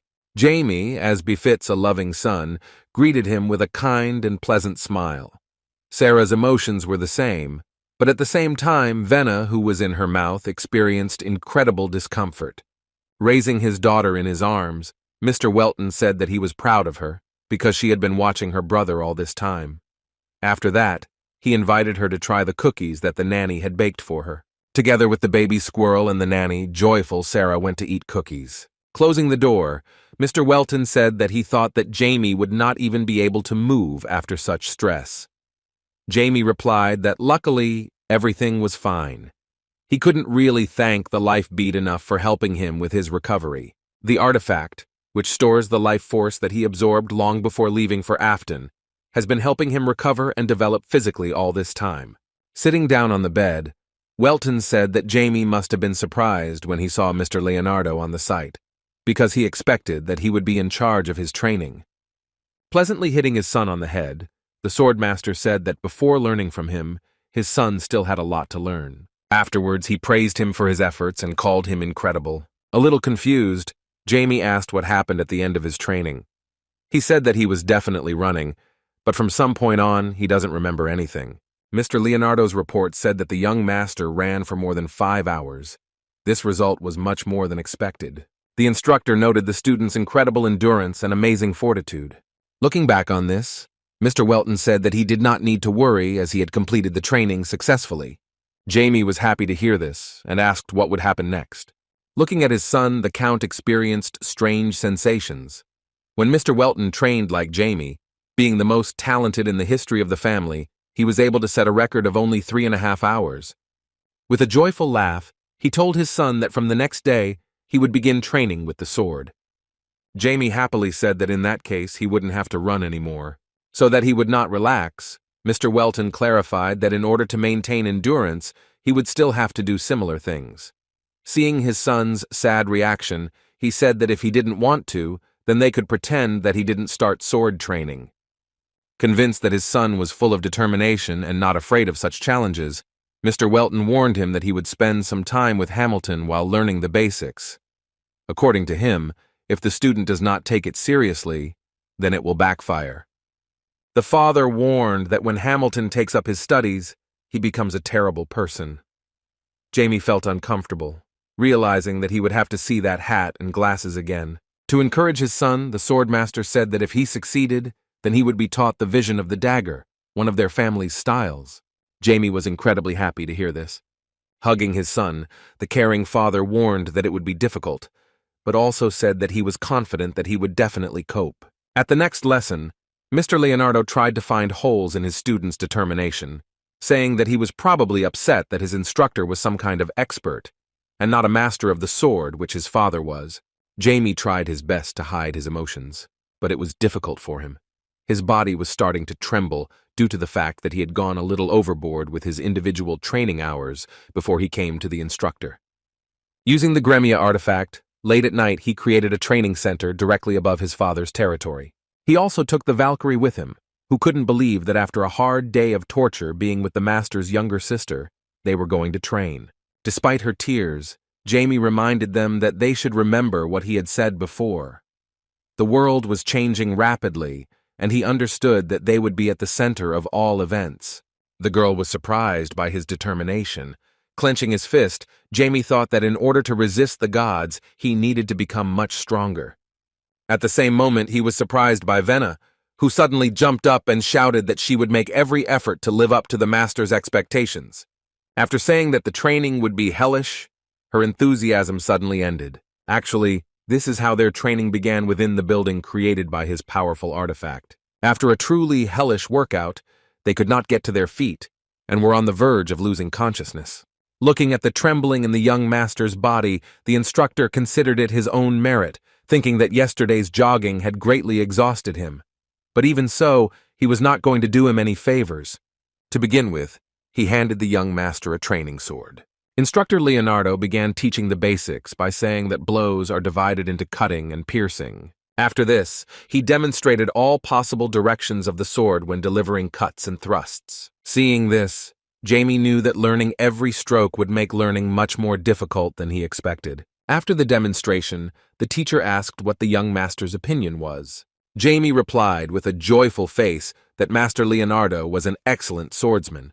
In response, The stern instructor intimidated the guy that if he answered clumsily, he would continue to run in a circle. To remedy the situation, Jamie said that what he admired most was his footwork. Jamie explained that he watched the master's steps link all the movements together as he used his muscles incredibly. The instructor was incredibly surprised when he heard the young student say that although he did not put a lot of force into the movements, he thereby significantly increased the power of his blows. Seeing the instructor's reaction, Jamie didn't understand why he was so surprised. Diablo Wolfer, 60,000 years ago, heard from one of the swordmasters the phrase that all movements begin with steps. The instructor began to remain silent, and Jamie asked in surprise if everything was okay.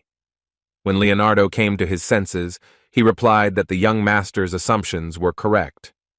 Changing the subject slightly, the instructor said that despite all these details, the agenda was much simpler. Jamie was shocked when he heard that he was asked to repeat all his movements 1,000 times. He accepted the order. The young master got to work and began to diligently repeat the teacher's movements. Watching the student, Instructor Hamilton thought about planning to teach him the basics of swordsmanship over the course of a year. But now he understood that even 3 months would be a long time, given the incredible talent of the student. At one point, Hamilton asked him to stop. The instructor warned the student that he should go away and that Jamie should finish his reps before he returned. Hearing this, the young master sighed with relief, thinking that he finally had the opportunity to rest. Everything was fine, but he felt uncomfortable working under the instructor's gaze. And yet he did not regret starting this training. Now it seemed to him that the sword could be quite fun. The more swings he made, the more ideas with a combination of magic and sword came to his mind. Stepping forward, he began to move a little more aggressively and a little more carefully. Jamie began to refine his understanding, making his swing stronger and more furious. Looking at the sword, he smiled and suggested that it would lead him in a new direction in the near future. All this time, the little black one was recording his movements so that Jamie could use the recording for further training. Having completed enough exercises, he invited his pet to finish. But in an instant, he felt the presence of a person right in front of the training ground. The life energy of the intruder was strange, and he thought that it might be an intruder.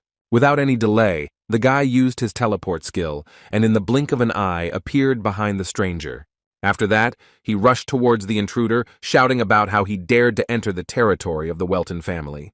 Addressing the stranger, he called his daring act extremely courageous. But after a moment, he saw a frightened Ash in front of him, that she began to fear that her life had come to an end. Jamie stopped, not understanding what she was doing here. Sitting down on a bench, Ash sighed heavily, saying that she thought she would die due to an unexpected thirst for blood. In response, Jamie asked if she was a wind spirit. Looking at her, he thought that if she was able to maintain spirit in the current world, then she was at least an average summoner. Jamie was surprised that she probably hadn't been fooling around since they last saw each other. In response, the girl joyfully shouted that she had been training hard and a high-level spirit had come to her. Feeling her energy, Jamie doubted that she had a contract with such a being. According to her, we are talking about a high-level wind spirit called Ripid. This is a famous spirit that helps the king with the Sylph wind spirit. But as it turned out, when Ripid came to her, he just looked and disappeared. But the next day she was able to summon Sylph. Boasting, she stated that her sister was much cooler in terms of conscription. Jamie was surprised when he heard that Rebecca could already summon high-level spirits. Ash cheerfully continued the conversation, saying that she knew that young Master Welton would be surprised. Their Viscount Vale was also amazed, and during the meeting with the high-level spirit of his daughter, he was even speechless. Realizing this, Jamie thought that Mr. Viscount's reaction was not surprising. The fact that Rebecca summoned a high-level spirit at such an age meant that she was talented, just like Jamie himself. It was clear that this was due to the fact that Mrs. Valley was the reincarnation of his lover from the past. The spirit King Elkines was attentive to the soul of the one with whom he entered into a contract. At that same moment, Ash suddenly started screaming. She said with fear that she had forgotten that her father asked not to tell anyone about this. Hearing this, Jamie breathed a sigh of relief. The heads of 2 families met in the living room of the Welton estate. There had been no news from the Jinnis church yet, but Mr. Argino was confident that they would soon make a decision whether to disband their religion or start a war. Moreover, According to the information obtained by Mr. Vale, it became known that the leader of the 7 Knights, Gainus, was still missing. According to information from the Tigers, the secret intelligence organization of the Eastern Nobles, Creon has not yet returned to the main temple of Genus. Mr. Welton understood that when this monster returned, the Genus Church would start a bloody war. Having received a report from the incidents in Afton, Mr. Welton learned that even the swordmaster and his first serious opponent in the duel, Beryl Onyx, could not become an opponent of Creon. He wondered if he could handle such an enemy himself. During a meeting between the two families, Jamie arrived late and apologized. Sir Viscount replied that everything was fine, as he heard that the young master was studying the sword art of the Welton family. The head of the Vale family asked him to try, saying that great expectations were placed on him. Jamie was truly grateful for his words of encouragement. At the same moment, Ash turned to him and hit her older sister on the head. Seeing the young master's gaze on her, she tried to praise him. But at that moment, she was overcome by feelings, and she could not finish her speech, lowering her eyes to the table. Diablo Wolfer, being deprived of feelings for a long time, did not understand what was happening to her. Her behavior seemed a little strange, and this feeling did not leave him even during training. It was the first time he had seen her since the ball, and he didn't understand why she seemed to be avoiding him. Seeing how student Jamie continued to think about something, the instructor shouted that he asked him to clear his head and concentrate. As soon as the guy began to make excuses, Leonardo asked him not to joke and forced him to stand on his feet. After that, he made sure that he finished repeating the sword exercises. Taking the wooden sword in his hands, the young master prepared himself before demonstrating his skills. He seemed simply incredible because in one day he learned everything that his instructor talked about. His movements were precise and strong. Even the blows he showed that he had excelled in swordsmanship in just one day. Mr. Leonardo could not utter a word. He didn't understand how the young master had achieved such a perfect striking technique in just one day. When Jamie finished, he whispered with some disappointment in himself that he thought it was terrible. But in response, the instructor, confused by his behavior, said that everything was fine and now he could start learning the steps. According to him, the former head of the clan created these movements for the masters of their technique. It was Cherbel Welton, the young magician's grandfather.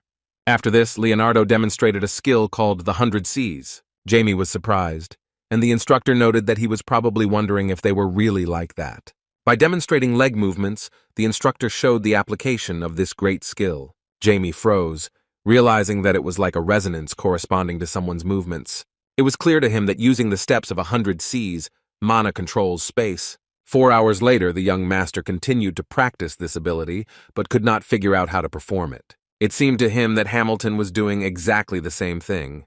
But despite this, there was no result. Looking at his feet, the guy decided that his mana was not working the way it should. He was not very encouraged by the instructor's words that each knight of the family was capable of using 100 Cs. The taunt that Jamie would be the first to fail made him even more desperate. Seeing the insolent face of the instructor, who mocked him for his failure, Jamie went crazy. This was the first time he was so stuck at the learning stage, even including his past life, in which everything went smoothly. The mana used for martial arts is different from that used for magic. At one point, he saw drops of water and realized that they belonged to the owner of the spirit of water. Jamie ran forward and saw shy Rebecca around the corner, who was afraid to come closer to him. Addressing her, he said that there was no point in hiding, since her presence was easy to determine. A shy girl peeked around the corner and began to laugh awkwardly. Using her power, she summoned some water and shared it with Jamie. Having quenched his thirst, the guy thanked the shy daughter of the Vale family for her care. Seeing that she was afraid of his eye contact, he continued to wonder why she was acting this way. Leaning even closer to her, he said that he could see that she wanted to tell him something. The girl began to feel even more embarrassed, not knowing what to answer. In the end, she did admit that she thought about him a lot. After that, she asked his opinion why she begins to feel shy when she sees him, and her heart seems to race. In response, the ridiculous Jamie replied that he did not understand what was going on. In fact, although he was devoid of most emotions, he understood that during that small conversation during the Simon family ball, she most likely managed to fall in love with him due to the fact that she was the reincarnation of his beloved. To avoid making the situation worse, He decided to change the subject and said that he had heard that she was summoning high-level spirits. The girl, feeling awkward, realized that Ash had told everything. She admitted that this was true, but she was only able to summon them for a short time. After this, she said that she was surprised that the promising magician began to practice with the sword, studying the skills of his family. Jamie explained that magic alone is not enough for him, but with weapons it is quite difficult. Unexpectedly for him, the girl noticed that his movements looked as if he was unpleasant to do this. This was actually said by Enderon, a high-level spirit she can speak to without summoning it. Although the spirits don't know much about human techniques, she mentioned that Enderon said that the movements should be natural, like the right hand matching the rhythm with the left leg. It seemed to them that Jamie was doing the exercises through force. Hearing this, the young magician began to think that their words were true. After that, dear Rebecca advised him to try to trust the flow, follow the direction of the wind and water. She was sure that he would definitely succeed. Thinking about her words, Jamie came to the conclusion that he had gone too far with the steps of 100 seas. After that, he silently stood up from the bench and walked towards the training ground. The girl was surprised that he decided to silently leave her alone like that. But as it turned out, he could not afford to be distracted, as he realized an important truth thanks to her words of encouragement. As he walked towards the training ground, he thought that martial arts were not the same as magic. Since he could not control his mana, he decided to trust the natural flow, as advised by the girl who was the reincarnation of his beloved. Within a moment, the result appeared, and he had the feeling that he was not walking, but dancing with pleasure. An incredible amount of mana appeared around him, and he wondered if he could use a similar approach with magic. Focusing on magic, Jamie combined the use of 2 different types of mana. Watching him, the spirit noticed that the guy was very talented, but added that there are hundreds of such talents all over the world. But at one point, he swallowed his words about it when he saw how incredible the control of his power was. Sensing danger, he turned to Rebecca and asked her to move away. Powerful energy began to rage around Jamie, and his steps turned into something incredibly threatening. A large accumulation of mana began to spread throughout the entire site. Rebecca, who was watching him, was forced to create a shield of water around herself. Due to the strong pressure from the young master, she could barely stand on her feet. She had to call on the water spirit for help, fearing getting hit. While under protection, she shouted excitedly to Jamie, fearing that he might be harmed by his own power. Hearing her voice, Jamie stopped. The surface under his feet was destroyed, and he realized that he had gone a little overboard with the combination of 2 different types of mana. Feeling the terrifying power coming from the platform, the excited father rushed towards him. When he arrived, he asked with fear in his eyes if everything was okay.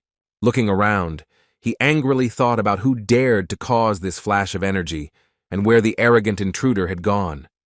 At the same moment, he saw his named brother. The Viscount ran towards his daughter, who was near the epicenter of events. Rebecca was safe thanks to the power of her water spirit. The worried father hugged her, showing how afraid he was that she might get hurt. Addressing his son, the father, filled with anger, asked where the intruder had gone. Feeling quite embarrassed, Jamie pointed a finger at himself and admitted that it was his doing, as he had used the 100 Cs and had unknowingly enhanced the technique. Hearing this, the Count could not believe that he was able to use such advanced and heavy equipment that his father had created. But even so, he did not understand how this technique could cause such an explosion of energy, because the training field was created from a special alloy that could withstand the aura of swordsmen. Apologizing, Jamie explained that this happened because he thoughtlessly tried to combine the ability of the 100 Cs with magic. Mr. Welton was wary. The 100 Cs technique was complete, and even he himself could not improve it. He couldn't believe that his son had thought of combining the 100 Cs with magic to increase its power enough to destroy an alloy that could withstand the aura of a swordmaster. Looking at his son, he understood that this was only possible due to the fact that he chose both magic and a sword.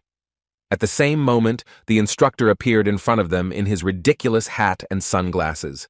Master Leonardo turned to the master and said that he was now convinced that the young master's training was completed. He stated that Jamie was ready to train with the dimension-splitting sword. It's about a family's secret technique for sharing space. Jamie couldn't believe his words, because he had only started exploring the base a few days ago. But at the same moment, the father explained that only a couple of selected knights possessed the technique of the 100 Cs. Hearing this, the young magician looked at the instructor with disbelief for deceiving him and making him feel disgusting. The father awkwardly explained that when the Welton knights cannot master this technique, they often simply leave the order. With some tension in his eyes, Jamie looked at Master Leonardo and said that now he was not surprised why the technique turned out to be so complex. Trying to relax the situation, he turned to the young master and said that their order was truly incredible. As expected, the father understood that his son's great successes had consequences. He thought for a long time about whether it was a coincidence that such a talented child was born in such unstable times. Still, he decided not to worry in vain and continue his studies.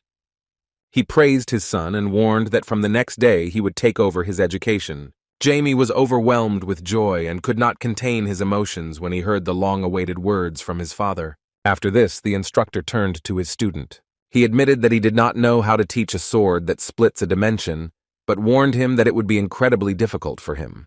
Jamie replied firmly that there would be no problem. Master Leonardo liked this attitude and praised him for his desire. After that, he gave him a gift in the form of his red hat and said that this was a sign that he had completed his training well. He hoped that Jamie could become a great knight. After hearing his instructions, the young master thanked him for his concern and said that he was grateful that he had taught him many things. With a smile on his face, Leonardo admitted that he too had managed to note something for himself. While enjoying his snack, the young master decided to renew his energy while on the balcony. He was thinking that although his father did not want to distract him from his training, it was hard to believe that he was silent about such a meeting until the last moment. It was obvious to him that for everyone, this was just a welcome banquet for Viscount Valley. But the real goal was hidden behind a curtain of secrecy. While addressing the important guests, Sir Welton said that they were all probably aware of the tense situation in the kingdom. He talked about how the Genus Church attacked his wife's hometown and put his family in danger. Addressing the crowd, he warned them that the heinous acts of the Church of Genus would not end there, and that a war would soon begin that would involve the entire continent. That is why Count Richter Simon arrived at their ball to discuss a plan to battle against the Church of Genus. Addressing his allies, he declared that they, the nobles of the East, would participate in this battle, and this banquet would become the stumbling block of this future. Secluded on the balcony, Jamie suspected that the real purpose of the meeting was to prepare for the inevitable conflict. At that same moment, he was suddenly interrupted by Ash appearing out of nowhere. Jamie asked why she was without Rebecca. In response, the girl asked why he addressed her especially, but addressed her as usual. The guy explained that this was due to the fact that they had not yet discussed such communication with her. With some tension, Ash suggested that it was because she looked more like a grown-up girl. Hearing these words, Jamie suddenly assumed that Ash was jealous of his older sister. From such a sudden phrase, Ash hesitated and nervously said that it was not for him to talk about this. After this, she assumed that Jamie liked her older sister. Jamie coldly replied that this was not true. He thought that he, a magician of darkness 60,000 years old, would never like a child. In fact, it was a question to himself because he was not sure of his feelings. Hearing his words, Ash leaned on the balcony railing and sighed with relief. Looking at her behavior, Jamie realized that both sisters had feelings for him. After that, he asked where Miss Rebecca had gone. According to Ash, she suddenly felt ill, so Jamie decided to visit her. Clenching his fist resolutely, he came to the door of her room and knocked. He thought about how he didn't expect that the day would come when he would have to use the holy energy bestowed by the goddess Pyro. When he was allowed to enter, he saw Rebecca lying in bed, who could not believe that he was the one who decided to visit her. Confused, she asked why he decided to come to her. Looking into her eyes, Jamie suddenly realized that there was nothing wrong with her and that she was just suffering from love. Turning to her, he shared Ash's words that she was already feeling better. Justifying herself, Rebecca awkwardly said that this was so. After that, Jamie asked her to give him her hand. Seeing her behavior, he realized that she reminded him of his lover from the past, who behaved exactly the same when she tried to calm him down. The shy girl hesitated when she heard his request. Taking her hand, Jamie began to release holy energy, saying that she would soon feel better. In response, The girl mysteriously asked why she was bored and thought about him all the time. In fact, he also worried about her more than the others, but he believed that these were all the feelings he had. Diablo Wolfer was sure that he would not be able to return feelings from the past, believing that he was no longer capable of something like love.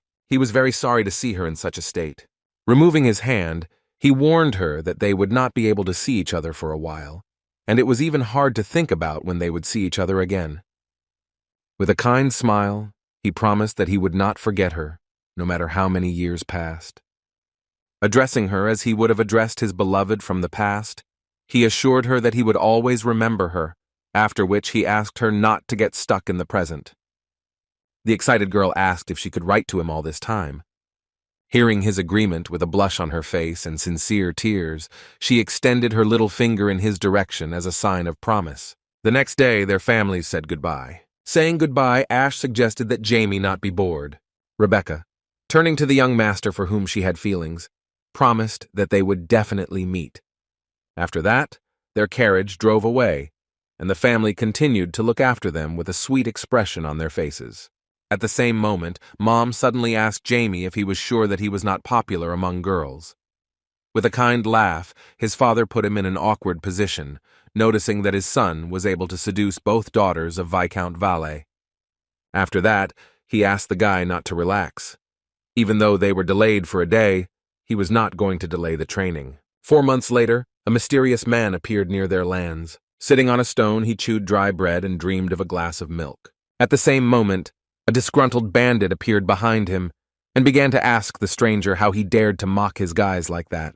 Being an incredibly strong wielder of a sword, he rushed to the attack, threatening the enemy that he would now take it to the fullest. In response, the powerful magician snapped his fingers and used spatial soul extraction magic. The mountain bandit froze in place the moment a magical seal appeared around him. He did not have time to avoid this attack and began to scream from the incredible power of a powerful spell. Having dealt with the enemy with only one spell, the mysterious master thought that he had wasted too much time when he decided to play around with the mountain bandits. With incredible anticipation, he hurried towards the capital of the lands of Heirs.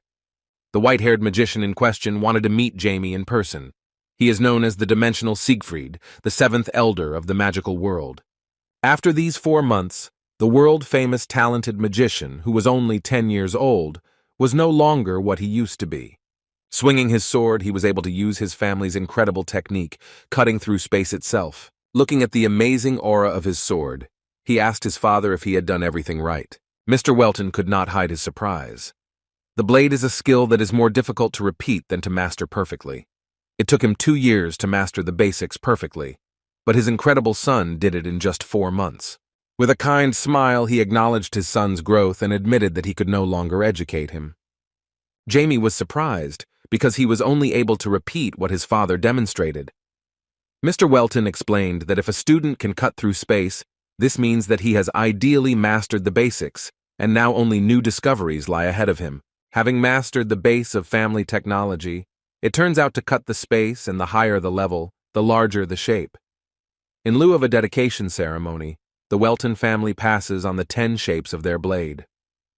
This is the Welton ghost sword technique. Looking at his blade, Diablo knew that if he mastered the technique to the end, he would be able to cut intangible things. Such techniques did not exist in his previous life, so he knew that such a skill was an incredible advancement in the power of his arsenal. While they were talking, a subordinate suddenly came to them. He informed the Lord that the 7th elder of the magical world unexpectedly came to visit him. Jamie knew this was expected. The elder arrived at the moment when he had reached the age at which he could enter the magical world. Realizing that this was the 7th elder, the guy assumed that he was probably an even greater genius than himself.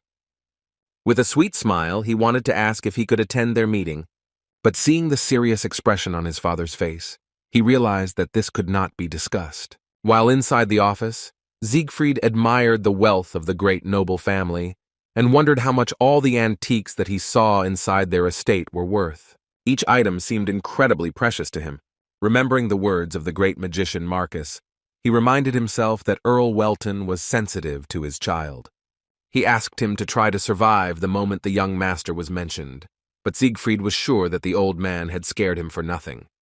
Thinking that the Count was an obedient man, he doubted that he would go far to protect his son from the magical world.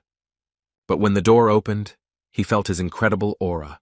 With a serious look, the Count introduced himself, and his speech made the young man understand that the rumors about his obedience were not entirely true. Stretching out his hand to him, Siegfried identified himself as a representative of the magical world, the seventh elder. It is known that initially he was an ordinary slave, and the wizard, who realized his talent, took him as his student. At 15, he reached the 6th rank, and at 20, he moved to the 7th and was recognized as the youngest elder. This guy is the most talented person in the magical world. Although this happened before Jamie showed up, he was clearly someone to be reckoned with. Looking at the guest, Argano understood that the magical world was up to something. When he asked the reason for his sudden visit, Siegfried felt uneasy, thinking that such a look could kill. In response, the elder said that he had come to greet the young talent. He apologized for his rudeness, justifying that if he had notified the Count of his arrival, he would hardly have received permission to visit. Roughly throwing the cup of tea onto the plate, the Count showed his character and said that in this case, the elder was well aware of the situation.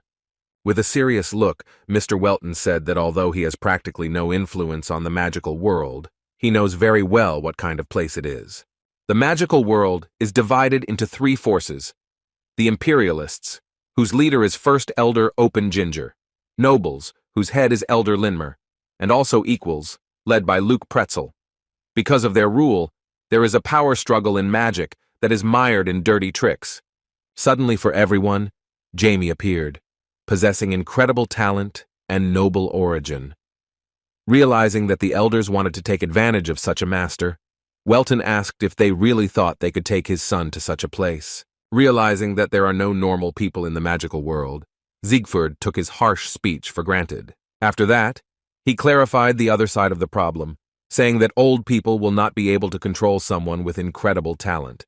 According to him, those who are trying to win while walking on thin ice cannot take such risks. Seeing that Mr. Welton did not change his attitude, the elder only made sure that such words would not be able to convince him. He tried to solve the issue from the other side and agreed with the Count's position, saying that if he were in his place, he would also not want to let his son into the magical world. Taking advantage of a certain contrast in his speech, he clarified that an immeasurable amount of knowledge is stored there. Clapping his hands happily, he mentioned that Jamie probably wants to try the crown of omnipotence, because great magicians are given the chance to wear the crown only once in their lives. The crown of omnipotence is a key detail of the magical world, as it stores knowledge. Having bet that the Count would not interfere with his son's potential, he was right, because Mr. Welton replied that he would ask Jamie for his opinion. As expected, the young magician happily accepted such an offer. He understood that it was about the ability to interact with wisdom, which contains all the knowledge of this world. Diablo supposed that he might even be able to learn about the lost pieces of history. While on the street, Jamie met an elder. Siegfried awkwardly held his head and said that he did not expect the child to greet him in this way. When Jamie saw him with his own eyes, he admitted that he was very lucky with his appearance. In response, the 10-year-old boy said that it would be better if they could talk in a calm environment. Assessing the elder, he admitted that he deserved to be called a genius. He could see 3 mana cores inside his body, and was surprised when he noticed that he was trying to make another one. Diablo understood that he had a body designed to manifest magic. Seeing such an ability, he assumed that it could have passed on to him from a past life. Noticing the young master's gaze, Siegfried began to act shyly, saying that if Jamie continued to examine him so closely, he would burn a hole in him. Jamie awkwardly began to apologize, making excuses that the elder was more beautiful than expected. With a wink, Siegfried thanked him for the compliment, saying that he was honored to hear such words from someone who was rumored to be the greatest genius in history. After these words, Jamie with a serious look asked if he really trusted the rumors so much. In response, Siegfried remained silent because he enjoyed the incredible power of the young magician. He thought that the words about his talent were an exaggeration, but now he was sure that this was really so. He saw that Jamie's body was filled to the brim with mana.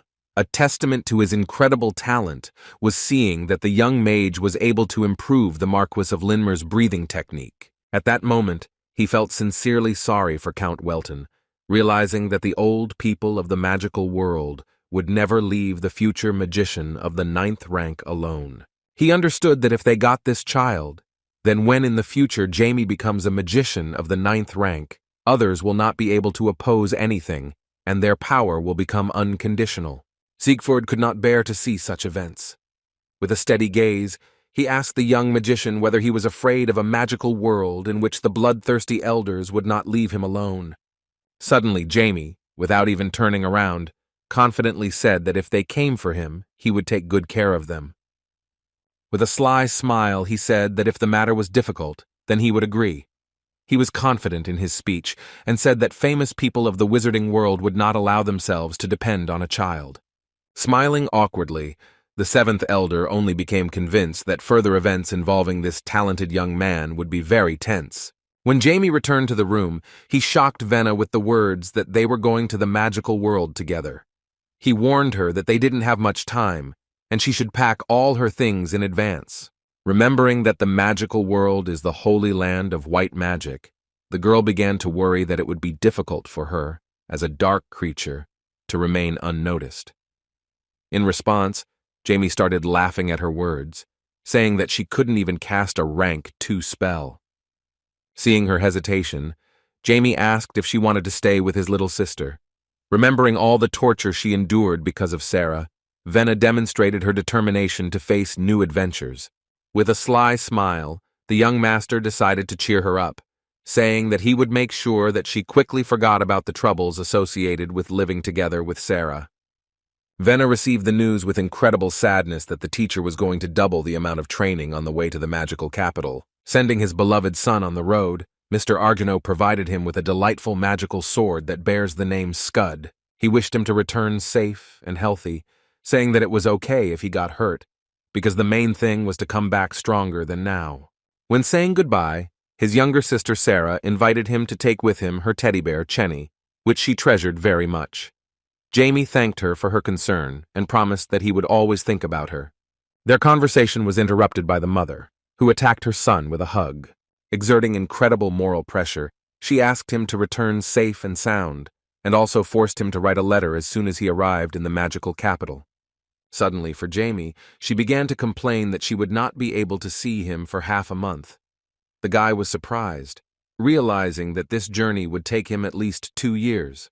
Looking at his father, he saw that he began to give desperate hand signals, waving his hand awkwardly. He wanted to say that he would make sure that his mother let him go easily. Having said goodbye to his family, the determined young magician went to the exit. Having met the elder at the entrance, he asked what their path would be.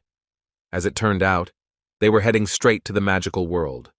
But before that, Mr. Siegfried was going to drop into an interesting place, saying that the young magician would definitely like it. Jamie asked what they were talking about, and the 7th elder mysteriously replied that it would be the city of magic stones, Saint-Germain.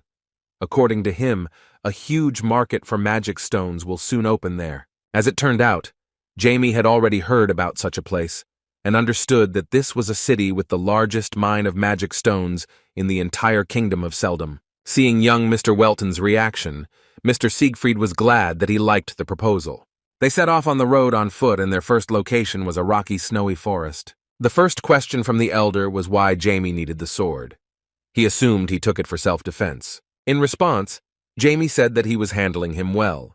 Siegfried was surprised, because he believed that because of this his magic would probably begin to sag. Jamie assured that he is constantly developing, and therefore there is no need to worry about this. He further admitted that he was eager to get to Saint-Germain, because it was the center of the concentration of power in the north. Looking around, he knew that this place was the artery of the north, because the local crystal deposits provided for the 6 great families. After listening to his observations, the joyful Siegfried asked if he wanted to hear an interesting story about these mountains. He provocatively said that kids love to listen to this.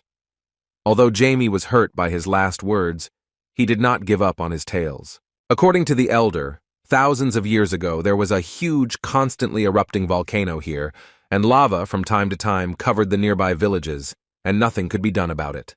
But one day, an unknown magician appeared and went alone to the volcano. The day after its appearance, the volcano stopped erupting, as if it had been blocked. The magician who did this disappeared without a trace, leaving only parting words.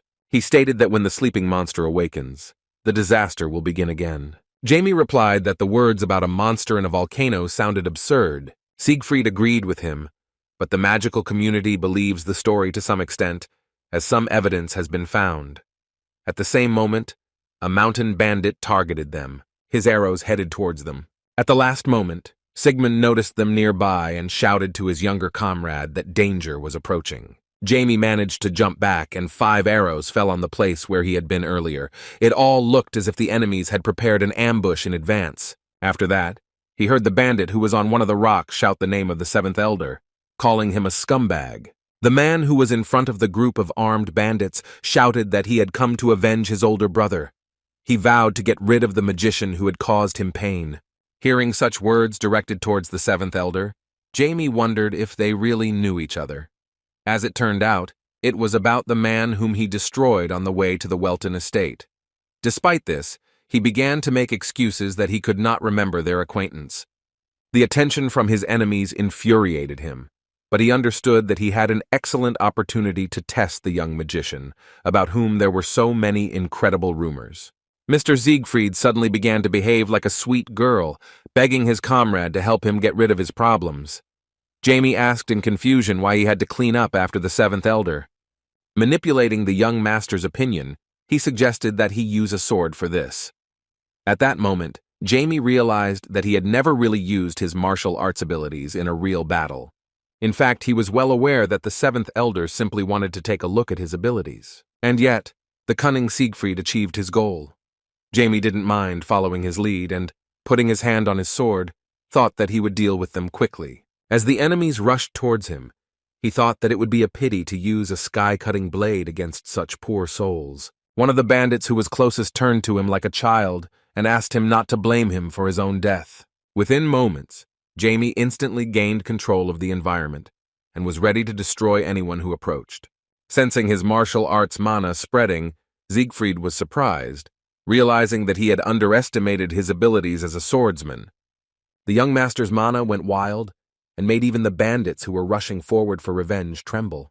This was a great opportunity for him to use the transformed White Ocean skill. With incredible concentration, Jamie swung his sword, using the pressure skill.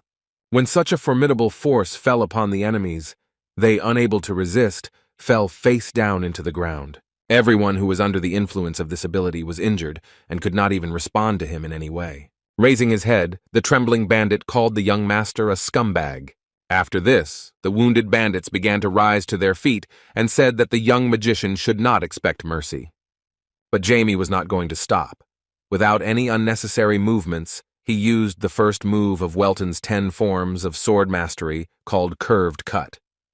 This attack was incredibly effective, but even so, the young mage supplemented it with lightning magic. All opponents were neutralized in an instant. Returning his sword to its sheath, Jamie asked the 7th Elder if he had any questions. With a sly smile, Siegfried thought that in front of him was a real magician swordsman, and also a ruthless one. He understood that in 10 years he would have no equal. Clapping his hands, he stated matter-of-factly that he looked as if there were no enemies. He admiringly called the young gentleman's actions incredible. With a serious look, Jamie replied that he was just throwing around words, even though he really wanted to test him. Jamie was about to move on, but Siegfried suddenly asked him not to rush. As it turned out, he was going to collect the buns that were left behind by the bandits. A few hours later, they arrived in a strange but beautiful city. It was Saint-Germain. As it turned out, first of all, they were heading to the store, where the item that Mr. Siegfried had ordered was supposed to arrive. Jamie expected to see some incredible building, but they came to a very shabby hut. When Siegfried went inside, he invited Jamie to follow him, remembering that there was no need to be shy about such buildings. But Jamie didn't really listen to him, since he couldn't breathe properly because of the dust. When they walked inside, he was surprised that he didn't feel any presence. Unexpectedly for him, a female voice said that he was not happy to see the elder in his shop. The shop owner was extremely short, so Jamie couldn't unsee him from behind the high counter. As it turned out, the thing Siegfried was waiting for had not yet been delivered. Trying to look at the mysterious magician, Jamie stood on his tiptoes, but it was still not enough. After this, the guy decided to use flight magic. But at the same moment, the old woman shouted that magic was prohibited in her shop, after which she pointed her staff in his direction. Jamie was surprised that she was a dwarf. At the last moment, he set up a shield. Suddenly, his magical shield was easily destroyed, and the old woman hit him on the head with her staff. An important woman addressed him like a child, saying that her magical artifact was capable of dispelling even a 5th rank spell. Hearing that she had real anti-magic in her hands, Jamie couldn't believe that a national treasure-level artifact would be in the hands of the owner of such a terrible shop. Before Siegfried left, the old lady said that his goods would arrive in 2 days. After that, she warned that she would not just give him the thing. The elder displeasedly reminded her that she would give him that thing as soon as she found it. Jamie, being the smarter negotiator, asked what her terms were. The woman replied that she wanted Siegfried to return the heart of the shadow sheep to her from a secret auction that would begin in 2 days. She was ready to pay as much as needed. When it comes to the heart of the shadow sheep, it is worth mentioning that this is an animal that lives in the shadows and appears only during the full moon. Therefore, it is a very rare material for alchemy. The woman said that if he brought her this thing, she could pick up his goods much cheaper than they agreed. Having no other choice, Siegfried accepted her terms, saying that she should keep her promise. When they left the store, Jamie tried to find out what product they were talking about. Since it was a secret, he decided to inquire about who that mysterious granny was. Siegfried explained that Miss Curiel is known as a great alchemist, and she also has shops all over the world. She is a very businesslike lady, and all her shops are connected by warp tunnels created by her personally. The fact that she was able to make such incredible portals is explained by the fact that she is an 8th rank magician who does not cooperate with any country. Then they came to the hotel, which, according to Jamie, looked quite tolerable. But at one point, he looked at his friend with some contempt, asking if he had booked different rooms. Siegfried began to laugh cheerfully, saying that there was no problem living in one, because in that case, they would pay half as much. Late at night, in the dark alleys of the city of Mana Stones, a meeting of unknown people began, who hid their identity. They were interested in a secret auction that would begin in the basement of the Lydium Museum. They were sure that the thing they needed would be there, although the list of goods was kept in the strictest confidence. Everything went according to their plan. She considered it God's will, because some mysterious old book led them to this place. When their leader joined their conversation, he asked them to cool down and not lose their heads over these successes. They considered it a duty to get this item. After this, their leader set off in an unknown direction. Meanwhile, Jamie left the hotel and was on the streets of the city. Venna finally felt free and jumped out. Grabbing her by the scarf, the gentleman asked her to use the wind skill, saying that they needed to hide in the Gramea. He was afraid that Siegfried would catch them. At the same moment, Venna noticed incredible stones that were carried past them. Despite the fact that the student interrupted him, he decided to explain to her that these people openly bring stones because they are of low quality. Venna couldn't even imagine how high-quality stones would be brought in such a case. Jamie told her a great secret, saying that they were probably making it a little more secretive. He said they hide them so that no one knows what they are, or they drag them somewhere dark and distant. At the same moment, a heavy wooden box that was closed was carried past them. Jamie felt incredible energy coming from that box. In addition, his perfect cell artifact began to show excellent reactions. He understood that the bracelet reacted to what was being carried inside that box.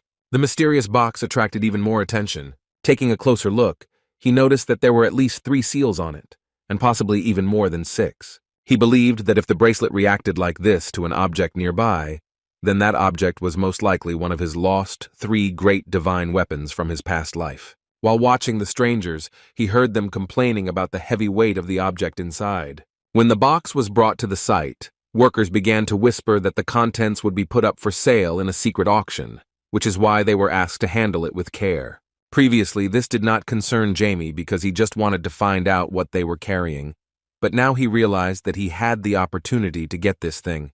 But for this, he needed money. Meanwhile, Miss Curiel was in her house. On this day, she said that she missed her son most of all. As it turned out, Finn, her son, was the one who had been battling the disease for many years. With tears in her eyes, she recalled that she could not save him, no matter how hard she tried. Even an 8th rank magician cannot control everything, especially when it comes to life. but now she was sure that if she got the heart of the dark sheep, then everything would be different. At one point, she noticed in her crystal ball the approach of a young man with whom the seventh elder came. Letting him inside, she asked what brought him to her shop so late at night. Jamie suddenly said with a sweet look that he just wanted to borrow some money. Miss Kiriel was taken aback by his words. When she asked to clarify the amount, Jamie asked her in response how much would not be a pity. Hearing his impudence, which he covered up with a cute behavior, Kiriel hit him on the head with her staff, trying to drive away the impudent boy. But in response, smart Jamie said that he just needed to give something back.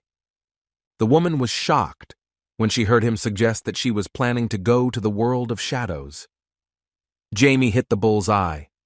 People rarely know that the heart of a dark sheep is one of the objects with which you can open the door to the world of shadows. This is uncharted territory that the everyday world has not yet comprehended. The ruler of that world is the queen of the spirits of darkness, Venutro, and you can only enter there with her permission. Addressing his mistress, he crouched down to be at her height. Trying to demonstrate the usefulness of this treaty, he said that you won't get there by simply collecting all the materials. He convinced her that he knew the exact way to fulfill all the conditions. In response, Miss Kiriel asked why she would trust an unfamiliar and arrogant young man. She was once again taken aback when Jamie suggested she sign a spiritual contract. Spiritual contact is very dangerous because during its use, the souls of the participants are the price of exchange, which persists even after the death of one of them. Jamie himself understood that this was madness, but he had no other choice. Tightly clutching the portrait of her beloved son in her hand, the woman asked what the terms of the contract were. Jamie replied that the condition would be a contribution until the contract was fulfilled by both. 2 days later, the guys arrived in the basement of the Lyddam Museum. The guys put on masks, but Siegfried still asked his younger comrade to be careful not to reveal himself. Even though the mask hid their mana, they shouldn't act provocatively. At one point, Jamie smelled the forest emanating from a stranger who passed by them. When asked why the young magician began to behave strangely, Jamie replied that he was simply mistaken when he thought he saw someone he knew. Miss Kiriel had given them good seats, so they didn't have to worry about missing out on anything important. Looking ahead, Jamie was only convinced that the one who smelled of the forest was sitting in front of him. But when they took their places, he stopped feeling his strength, which was reminiscent of the power of an elf. He was sure that this man had not come alone. Meanwhile, the auction began and the first item was offered. The mysterious power that the curtain hid appeared within a moment. These were slaves from the elf family. Bidding started with a small amount of 100,000. Within a moment, the price increased and exceeded 1 million. Watching this, Siegfried felt real anger, knowing what it was like to be in slavery. The price rose incredibly quickly.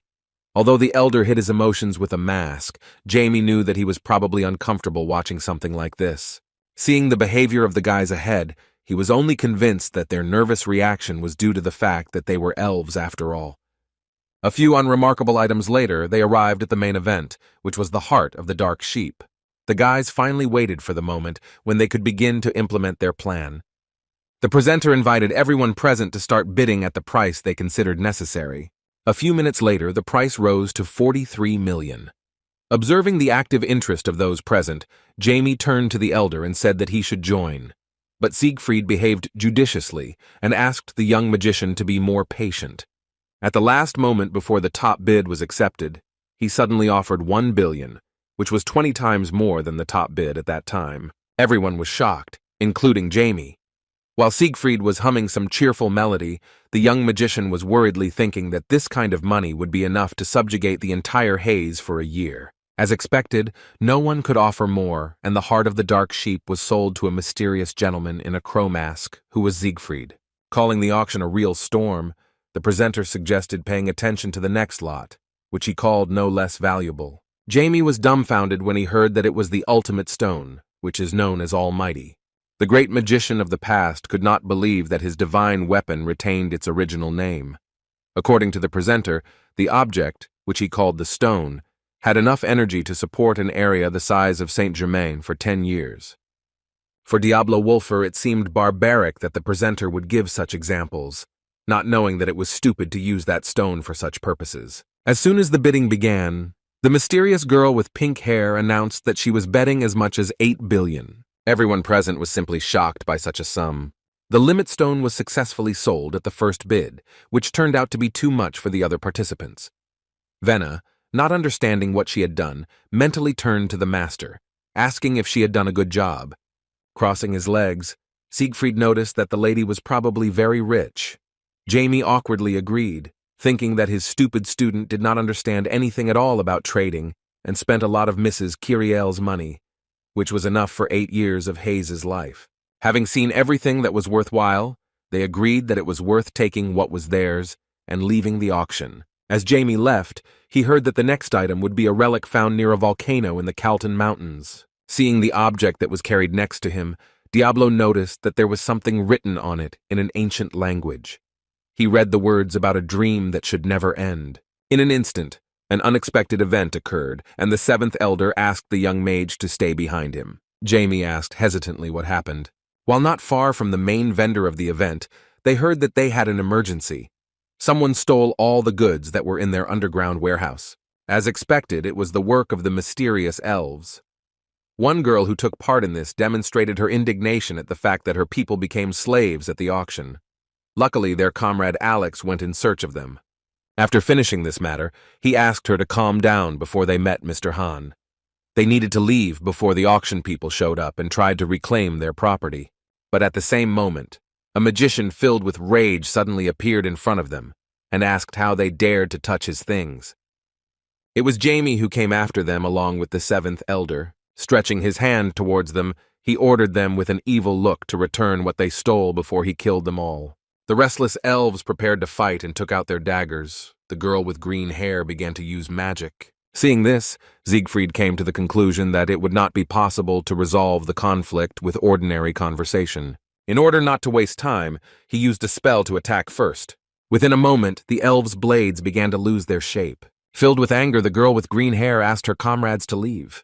Calling them auction bastards, she cast magic on the surface and plants burst out. She aimed her attack at the seventh prefect, who didn't even try to dodge. The magician, confident in his abilities, used teleportation magic. At the same moment, the plants aimed at him fell into the cracks. The elves' attack suddenly turned on them. The elf with red hair rushed to attack the elder. But at the same moment, Siegfried, without even changing his position, again launched an attack on those who were left behind. Turning to their comrade, the guys shouted that he should be careful. Siegfried suddenly appeared on top of him. He directed magic at Ija, who was instantly filled with a feeling of fear and could not move. While the girl was trying to help him, their comrade again rushed to attack using a sword. But at the same moment, he collided with Jamie. The young magician decided to use his sword, and as soon as he met the enemy, he declared that he was much weaker than expected.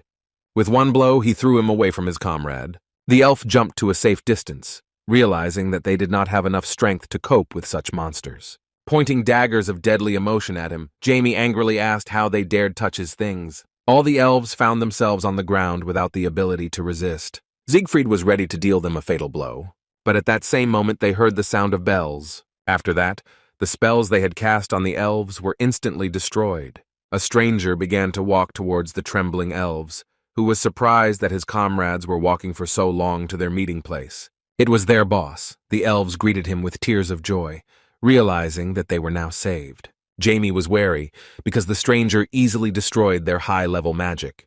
The seventh elder, turning to the young man, said that only by looking at the stranger one can understand that he is a master of his craft. After these words, he absurdly asked the young magician if they could survive such a meeting. Ignoring the elder's stupid speech, Jamie asked if they needed to fight if they only came to take their things. Siegfried agreed, saying that he saw no point in starting an elf hunt.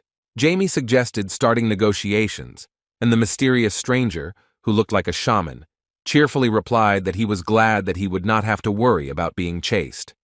After that, he asked what exactly the guys from the auction needed. With a thumbs up, the elder said that they would leave if they received the black sheep heart they had bought. Unexpectedly for him, Jamie added that they also require the Almighty. Siegfried agreed with his words, but realizing this, awkwardly turned to the young magician to find out why he needed an item that they did not buy.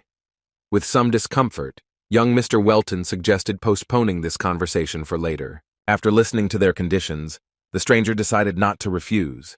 Returning, one of the elves allowed himself to boldly say that they did not fight with all their strength. Addressing the guys, a shaman unknown to them unexpectedly used magic, saying that although he trusted them, he would like to check something. At the moment when Jamie checked the suitability of the auction lot, his hair returned to its previous color. He couldn't understand how his magic could be released if the streams of mana weren't even moving. Seeing the emerald color of his hair, the stranger began to laugh joyfully, suggesting that this was Jamie Welton himself. He mentioned that he heard about it from his comrade named Beryl Onyx. When Siegfried asked if they knew each other, Jamie awkwardly explained that he had never seen him before. The stranger was shocked when Jamie, calling him Mr., asked if he really knew the wind swordsman. Thinking that a talented guy was capable of such behavior, the young magician brazenly repeated his question again. Missing his insolence, the cheerful shaman proudly replied that they knew each other, since both were frontiers. Hearing this, the seventh elder sensed danger. He pushed the young master back and said seriously that there was a dangerous person in front of them. He explained that frontiers are called rebel leaders who want to conquer the entire Kingdom of Harmony on the Western continent. When it comes to the Kingdom of Harmony, all Jamie knew was that they had a rebellion due to corruption. It has now become clear that the frontiers are the leaders of that uprising. Seeing the tension of the magicians, the stranger invited them to go to a safe place where they could listen to his explanations. With a serious and incredulous look, Siegfried agreed to the proposal and asked him to try to explain everything. Meanwhile, the auction organizer was beside himself with rage. Turning to his guard, he asked how he could have missed the thieves. Addressing a tall black man in a formal suit and sunglasses, he recalled his words that he was a master of battles, and then asked if he knew how much they had to pay for him.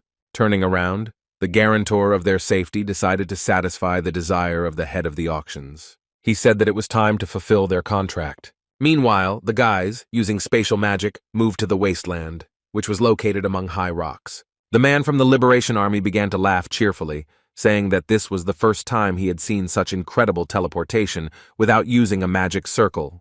With a still serious look, Siegfried asked him to stop talking and asked what brought the rebels to the Kingdom of Seldom. He feared that they were planning to do the same things here as in the Kingdom of Harmony. In response, the stranger clarified that they are not rebels, but forces of freedom. According to him, they came to Seldom for something. After this, he asked why else would Beryl, their manager, return to his hometown. When Jamie asked what kind of thing he was talking about, Jedzak decided to answer on his own. He showed a golden cube with an inscription that was a mysterious key. The elf said that a long time ago, a monster under the Kalton volcano, which is nearby, was captured by the frontiers. This cube is the key to releasing Vehemos. At that moment, Jamie remembered the demons he created in a past life to fight the 12 gods. Among them were Chernish, the tech-supporting creature he had brought back since his rebirth, as well as Jormungandr and Vehemos. Now he was convinced that Vehemos was still alive and had not died on the battlefield. At that moment, it seemed even more strange to him that traces of his past life were constantly being discovered in Seldom. He understood that this could hardly be called a coincidence because more than 60,000 years had passed since his last life. Having explained the details of his mission, the frontier received permission to leave. He began to say goodbye cheerfully, inviting young Mr. Welton to meet again. At the same moment, a man with an incredible aura landed behind them with a huge roar. The auction security guarantor who landed next to them called them filthy thieves. At the same moment, he began to evaluate the guys and pronounce some numbers. Looking at the seventh elder, he said that he had 120 points. Frontier from the Freedom Army was rated at 147 points. Having explained that we were talking about the level of strength, the man with terrifying force rushed to attack the strongest among those present. Despite using a shield, the Frontier was unable to withstand this blow and flew to the side. The stranger with terrifying power introduced himself as Darius and added that he had as many as 210 power points. The elves could not sit still and rushed to attack. The green-haired girl was the first, but Darius easily got behind her and hit her in the neck, telling her that she should intervene with only 55 power points. Braca lost consciousness, and her comrades rushed to her aid.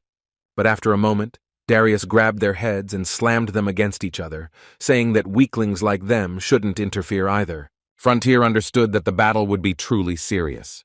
He did not expect that they would be caught by the underground auction workers.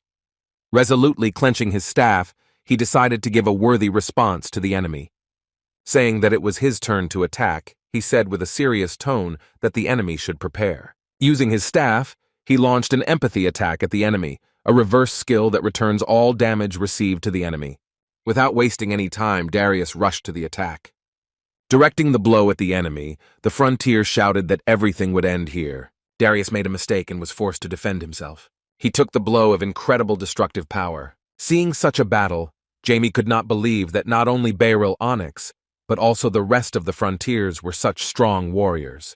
Looking towards the enemy, the magician thought about whether he managed to finish this battle. But Darius survived. With a smile in anticipation of a good battle, he noticed that the Frontier's strength statistic had suddenly increased to 170 points. He assumed that he was using reality-altering power. Although he recognized his strength, he noticed that Creon was much stronger. The magician was unpleasantly surprised to see that his powerful and unexpected attack had no effect. Darius turned to threats and suggested that he give up everything he had stolen and die in peace. At the same moment, Gifrid awkwardly intervened in their conversation, saying that he was a simple buyer who should be released. But despite his words, the auction security guarantor refused him. Now, the wizards realized that they needed to join the battle to join forces. JB understood that he had a chance to pay off his debts to the Frontiers for the fact that Beryl Onyx had once saved his life. Addressing the young master, Siegfried asked him to be careful. He clarified that their opponent is Darius, nicknamed the Invisible Iron Fist. According to the Elder, he is the surviving champion of the underground battles from 10 years ago. Rumor has it that he defeated 2 swordmasters.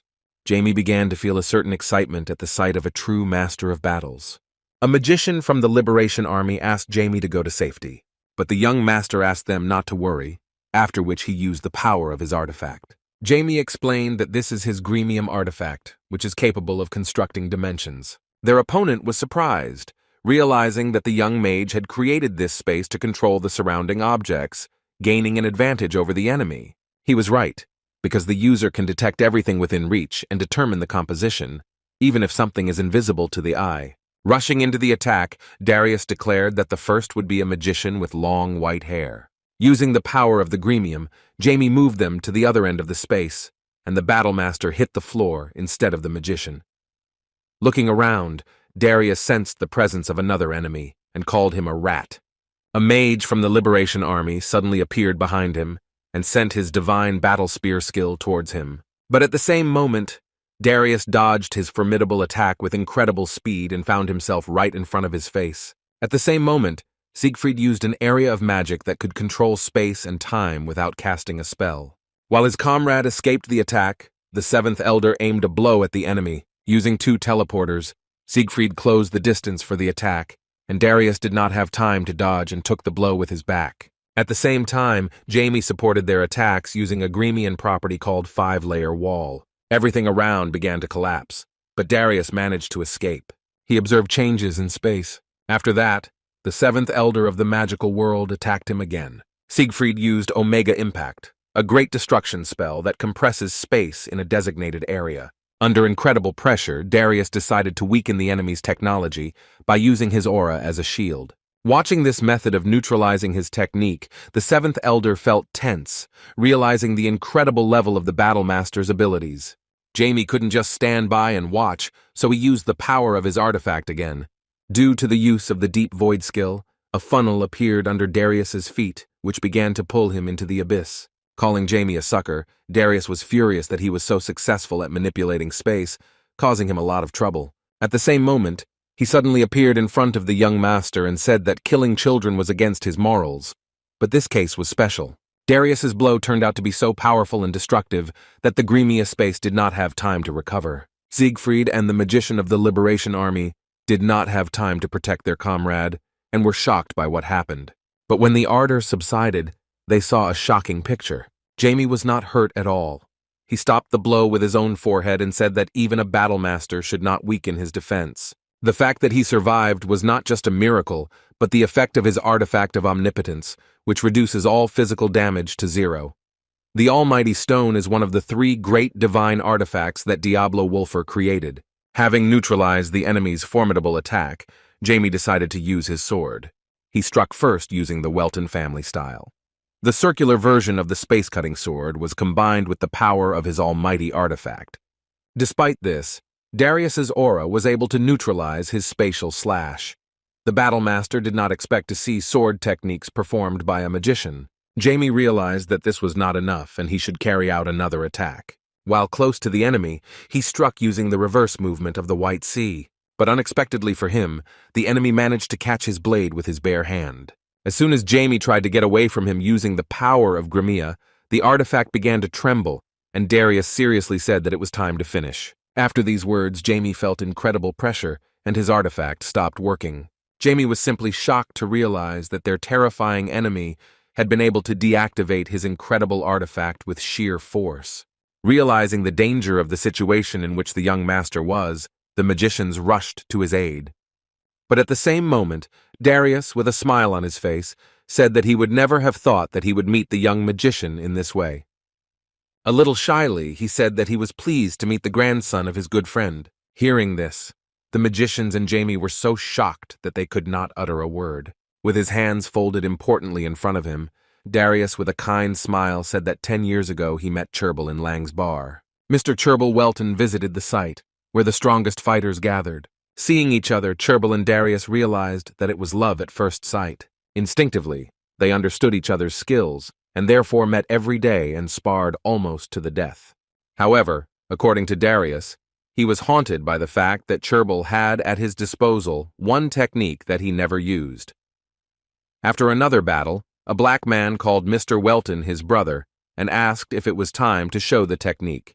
Addressing him, Cherbil unexpectedly said that he could trust him and demonstrate such strength. Mr. Welton told his friend that he would soon have a grandson, and this technique was intended specifically for him. Demonstrating his exceptional strength, he asked his comrade to watch carefully so that he could then pass it on to Jamie. This was the ultimate creation technique. Darius showed it to the heir of the Welton family, just as grandfather Cherbil had planned.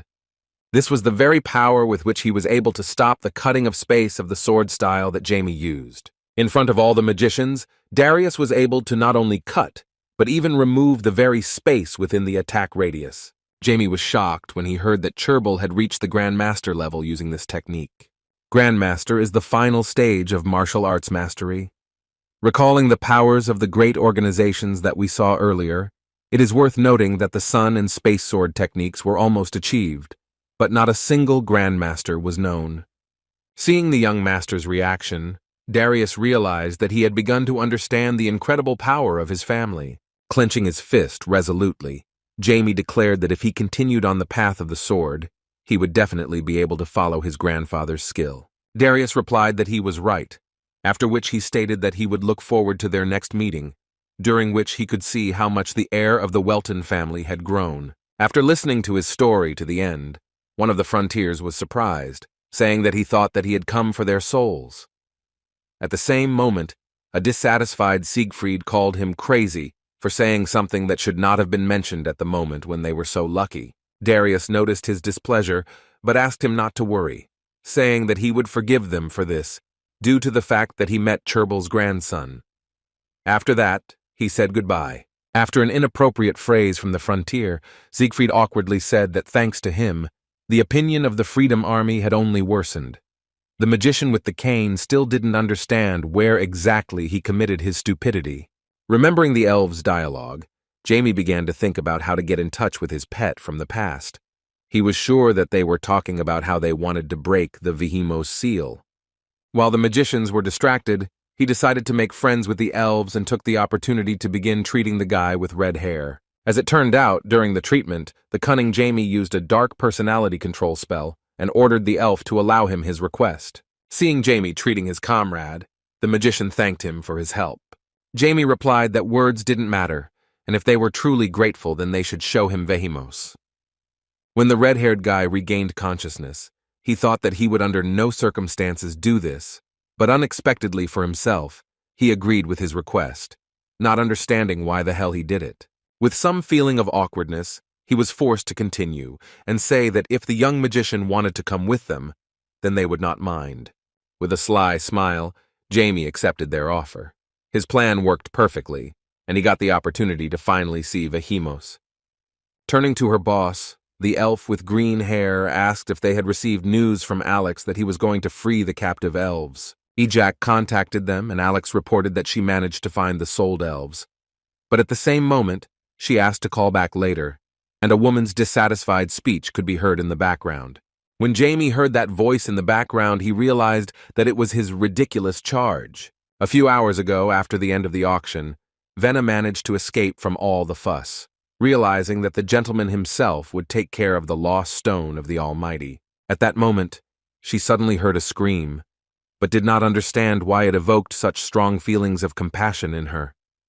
Her hammer explained that it was an elf, and the real Valkyrie should be ashamed that she did not sense his presence. Venna understood that if this was the cry of the elves, then these were probably the poor fellows who were being sold at auction. Biting her lip nervously, she was still afraid to do anything, but the thought of them being mistreated gave her much more determination. Turning to the hammer, she asked him to help her, saying that she wanted to save the elves. Filion, as the weapon of the Valkyrie Queen, could not refuse such a request. As a result, the ridiculous girl met Alex inside the place where the elves were kept, but considered her to be a villain and shouted at her to let the poor fellows go from the auction. Alex answered displeasedly that she should have said that, after which she asked where the stranger was doing with the elves. At the same moment, she felt water begin to drip onto her. Raising her head, she screamed in fright, realizing that it was not water, but the saliva of a huge hound that guarded this prison. But after fighting demons and training hard, Venna considered her nothing more than a mongrel. Despite Alex's warning that it was dangerous, the young Valkyrie rushed to attack the huge dog, saying that she should be taught a lesson in politeness. Screaming to sit, she hit the hound on the head with her hammer as hard as she could. While Alex awkwardly apologized, Venna talked to the hammer and learned that this was an elf, but she was not alone here. Watching her talk with the hammer, Alex felt uneasy. Moreover, she did not understand who the amazing girl was who had appeared here so unexpectedly, pursued the same goal, and was even able to knock out the hound with one blow. Thanks to the sense of the hammer, Venna, being a not yet awakened Valkyrie, found the elves. The cage was closed and she could not let them out. After that, Alex suddenly approached her and asked her to step aside while she removed the seal. While Venna was surprised that they were on the same side, they suddenly heard the furious cry of a stranger. The owner of this prison turned to his ward named Vane and asked him to bring the heads of the daring violators. The quite good sword wielder quickly rushed to the attack. After blocking his first attack, Venna realized that even in Valkyrie form, they were not strong enough to deal with such an opponent. The impudent Vane called her weak, after which he said that she should not have interfered in her own business. The girl's hammer began to tremble and she realized that she would not last long. But at the same moment there was an unexpected powerful explosion, from which Vane lost consciousness. With a smile on his face, Jamie asked the student if she really still couldn't cope with such enemies. The young master has already managed to capture the owner of this prison. Venna was filled with joy when she saw him. Jamie said she should take the elves and leave while he took care of the rest. The trembling owner of this underground prison said that he recognized the emerald hair of the Welton family. Turning to him, Jamie promised that he would reward him for his quick grasp of information. Using dark magic, he declared that he should be proud of his destiny. Jamie infused him with Leviathan nutrients to make a puppet out of him. When the green-haired Braha arrived, she could not contain her emotions of joy that the elves had been freed. Venna was glad that they managed to free their comrades. With tears in her eyes, sentimental Braca said that she didn't even know how to thank the girl for helping them escape. At one point, she suddenly asked where the Valkyrie came from here. Venna was surprised that she knew who the Valkyries were. As it turned out, it was not difficult for the elf to recognize the girl with red hair. The young Valkyrie did not even know that while rescuing her comrades from the elf tribe, she had awakened her powers again. An even greater surprise was the moment when Braha suddenly grabbed her hands, and with a blush on her face, began to rejoice that the Valkyrie princess was alive. Fighting back tears, she said she thought the princess was dead when she disappeared 10 years ago. After that, she invited her to go with him and return to her hometown. But a dissatisfied Jamie, who was standing next to them, warned that she was her subordinate, and the elves should not try to steal her. Braha, understanding the importance of the princess for the Valkyries, sharply replied that this concerns the fate of the entire race, and therefore a person should not interfere. Their dialogue was stopped by the frontier magician, who loudly struck the ground with his staff and said that they could no longer delay their mission. He let Braha and Alex lead the rescued elves to their temporary shelter. In turn, Jamie ordered his student to return home. Saying goodbye, the Bracha gave Venna a mysterious sphere. When leaving, she put a hood on her head and said that if the princess wanted to see her family, she could contact her through the sphere. Venna sat back down on the ground, thinking that she had the opportunity to contact her real family. The next day, the guys went together to the volcano where one of Jamie's demons was sealed. Seeing how they were going to free him with the help of the key, Diablo thought that he had missed him for ages. When the key touched the box, Vehimos was released. At the same moment, a powerful volcanic eruption occurred, which did not threaten them in any way, but only served as a kind of fireworks in honor of the end of Vehimos's long sleep. Once freed, the little pet, who certainly did not look like a formidable demon, shouted joyfully that if he was awakened it meant that his deal was over. When he woke up, the guys who were looking at him were surprised at how cute and small the creature turned out to be, which could make an entire volcano erupt. When Vehimos asked the magician if the day of revelation had arrived, he, having no idea what was going on, awkwardly said that they had come to ask him for help, according to the contract of their ancestors. In response, the cheeky pet called them pathetic fools for waking him up without knowing anything. He explained that his deal with Shiora involved his awakening 66,000 years later, on the day of revelation. At the same moment, he heard a mental appeal from the young man who called him Behemoth, and joyfully said that he had been waiting for this meeting for an eternity. With tears of joy in his eyes, Vehimos could not contain his emotions when he saw his teacher. Even though Diablo Wolfer looked different from before, he couldn't mistake his pure and noble dark energy. Vehimos again said with emotion that he was glad to see the teacher, but to his surprise, Jamie began to stretch his ears, admiring how cute he was. Seeing his strange behavior, the frontier asked to release the demon, saying that they needed to talk to the little cow about something. While everyone thought Jamie was just fooling around, he turned to his pet and asked him to play along and play with them a little. Jamie promised his pet that he would return later, after which he went back to the city with the seventh elder. Vehimos could not hold back tears of joy at the long-awaited reunion with his teacher. The demon Vehimos was nicknamed Behemoth among his comrades. When he woke up, Jormungandr sensed this and also left his shelter. The guy with long hair, who was the last of the three demons of the great magician of the past, was surprised that everything turned out as Behemoth said. Now he too has decided to show himself to the world after 66,000 years of sleep in order to reunite with his master. When Venna returned home, holding the sphere for communication with the Elven One in her hands, she thought for a long time about what family means to her. But at the same time, she tried to distract herself from such thoughts, thinking that she had a favorite teacher who saved her from the hellish school of Garba. At the moment of her restless thoughts, Jamie unexpectedly came to her, and she hastily hid the sphere so as not to cause him to doubt her fidelity. With a joyful look, she said that she had been waiting for a long time for the moment when they would finally leave Saint-Germain and go to the capital of the magical world. But suddenly for her, the teacher coldly said that from now on she can be free. She didn't understand why he was letting her go so suddenly. She considered the only explanation to be that she was still weak and would become a burden in his future path. The girl was shocked by the false realization that she had disappointed the teacher. Jamie suddenly asked her to go east, saying he would leave her a place to return to. He asked her to leave with the elves and restore the power of the Valkyrie, being the true princess of her race. The confused girl tried to dissuade him, but the teacher was firm in his intentions and said that she must know how to contact the elves of the Liberation Army. After this, he suggested that she rest before starting a new life. As soon as Jamie left her room, she bowed respectfully and thanked him for being with her all this time. Jamie received these words with a sincere smile, which he could not show in her presence. Venna promised that she would return when she became stronger. After saying goodbye to his first student after rebirth, Jamie went to the volcano to meet his pet. When the hippopotamus answered him in the same informal manner, Jamie poked him into the ground, asking why he suddenly began to lift his head and communicate with his master in such a tone. When the powerful demon felt like a cake, he became convinced that this was really a teacher, because his actions and methods of education were the same as before. Regarding how the powerful creature turned into a harmless cow, it is worth mentioning that this is due to the words of Diablo Wolfer after the final battle. Going to the last battle, he left his pets behind and said that they should not follow him, as he would definitely return. A couple of days later, the demon sensed that his presence was gone.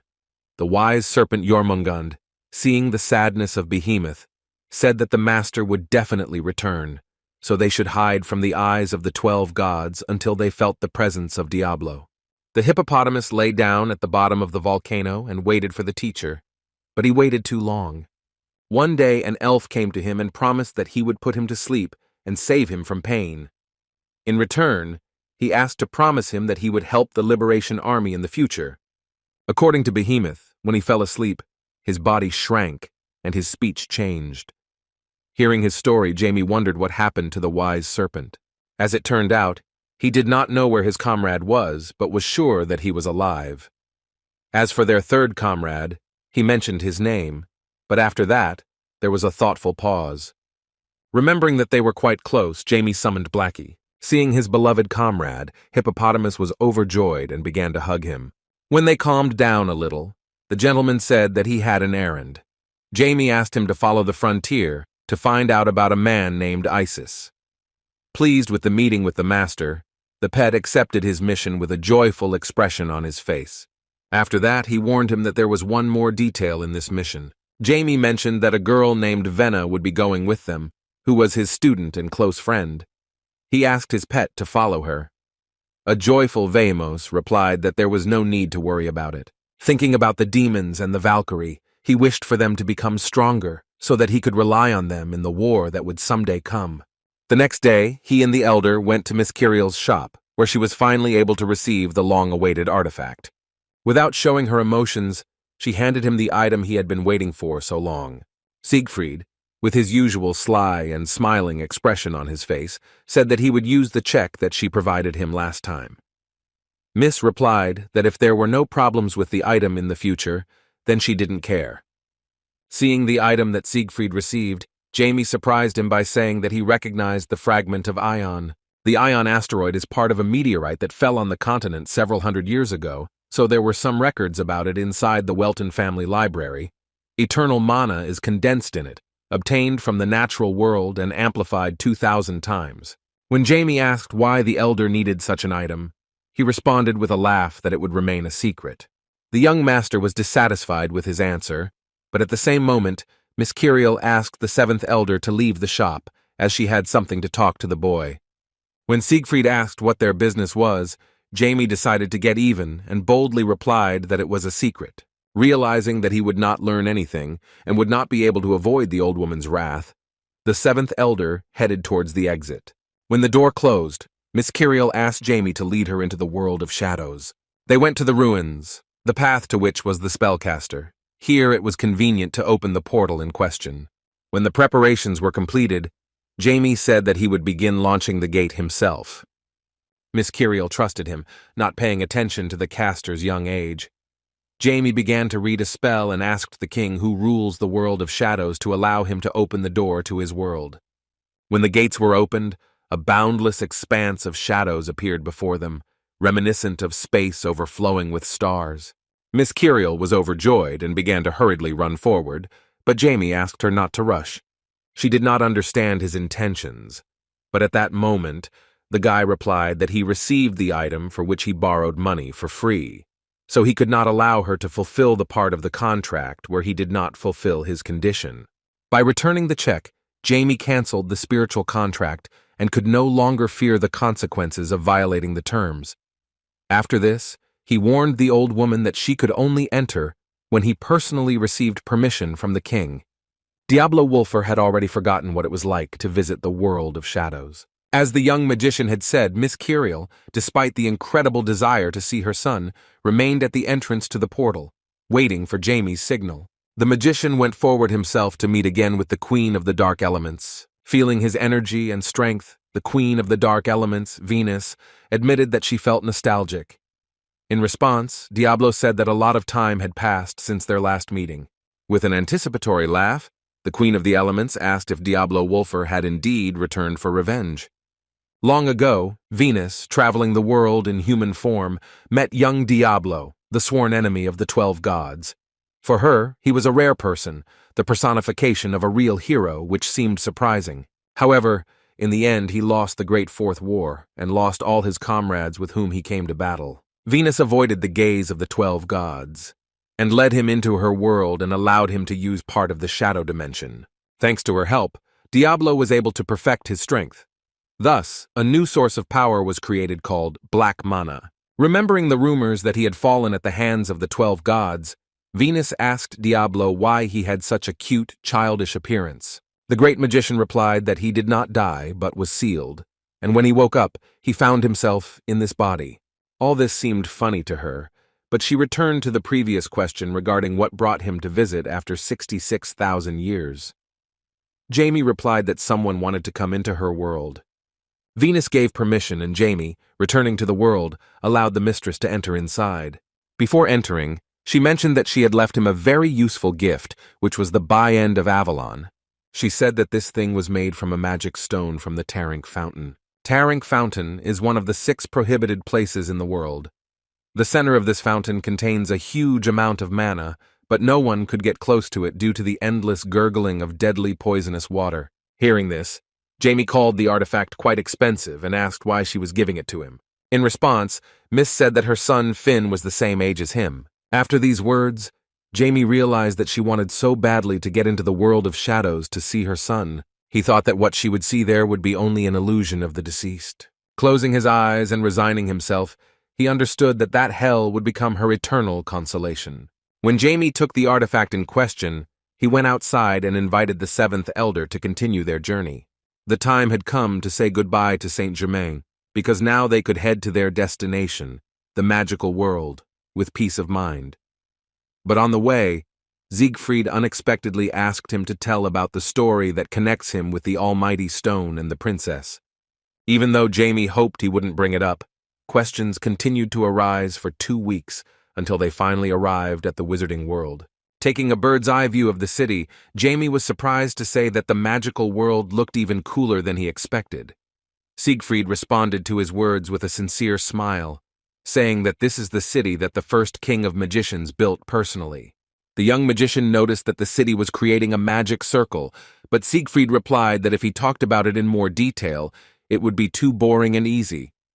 It was not only the buildings of the city that were surprising, but also the fact that there were flying ships in the sky reporting some news.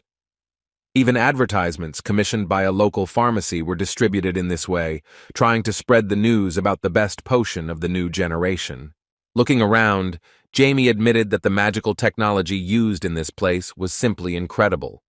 The elder agreed with him and said that the technique was so incredible that it was not inferior to that of the Magic Kingdom. Then Siegfried said that he was going to go to the store. He handed Jamie a leaflet and invited him to look around the city. Jamie felt uneasy when he realized that this was a magic map for people who suffered from topographical cretinism. Such a gift was a kind of concern on the part of the elder, who did not want to lose his dear guest. Meanwhile, Anna Mayer, a diligent student at Phoenix Academy, was running nearby and was afraid of being late. Their vacation was over and she couldn't wait for the entrance ceremony to begin. She was not interested in new students, but in the fact that she would be able to see the director and teacher Siegfried, to whom she could show her new magic. She dreamed of the moment when Mr. Siegfried would tell her the cherished words that he regretted that he could not recognize her talent earlier, and later he would begin to beg to become her student. Dreaming of something like this, she joyfully ran towards the academy, but at one point, she suddenly saw some guy who seemed to be her child, who was a new student, but got lost along the way. The wonderful thing was that it was Jamie they were talking about. Remembering her first year of study, she thought with some tension that she understood him, since she had also been lost in this place before. Unsuspecting, Jamie enjoyed the technology of this city, wondering if it would be possible to use something similar on his father's lands. At one point he felt that a stranger put her hand on his shoulder and called him baby. Her address was too personal, and he looked in her direction with a cold gaze. Anna was scared for a moment and carefully removed her hand from his shoulder. After that, Jamie politely asked what she wanted. The girl remained silent, thinking that she felt incredibly cold energy. She felt a little better when she remembered that it was just a child in front of her, which meant that most likely she just imagined a strange feeling. Turning around, Jamie said that if she didn't need anything, then he would move on. But Anna, feeling responsible for the new students, assumed that he was looking for the way to the Phoenix Academy. Without waiting for an answer, she grabbed his hand and said that they did not have time, because the entrance ceremony would begin soon. Jamie didn't understand what was happening, but despite this, he didn't resist her. He was dragged along only because he had nothing better to do. Finding himself in front of the entrance to a prestigious school in the magical world, Jamie was surprised that such an ignorant girl was studying in such a place. As a result, Anna led him to the Amel Hall, where the entrance ceremony of the Phoenix Academy was to take place. She was interested in pleasing the new student inside his new school, but Jamie was slowly starting to tire of her. The girl solemnly congratulated him on his admission.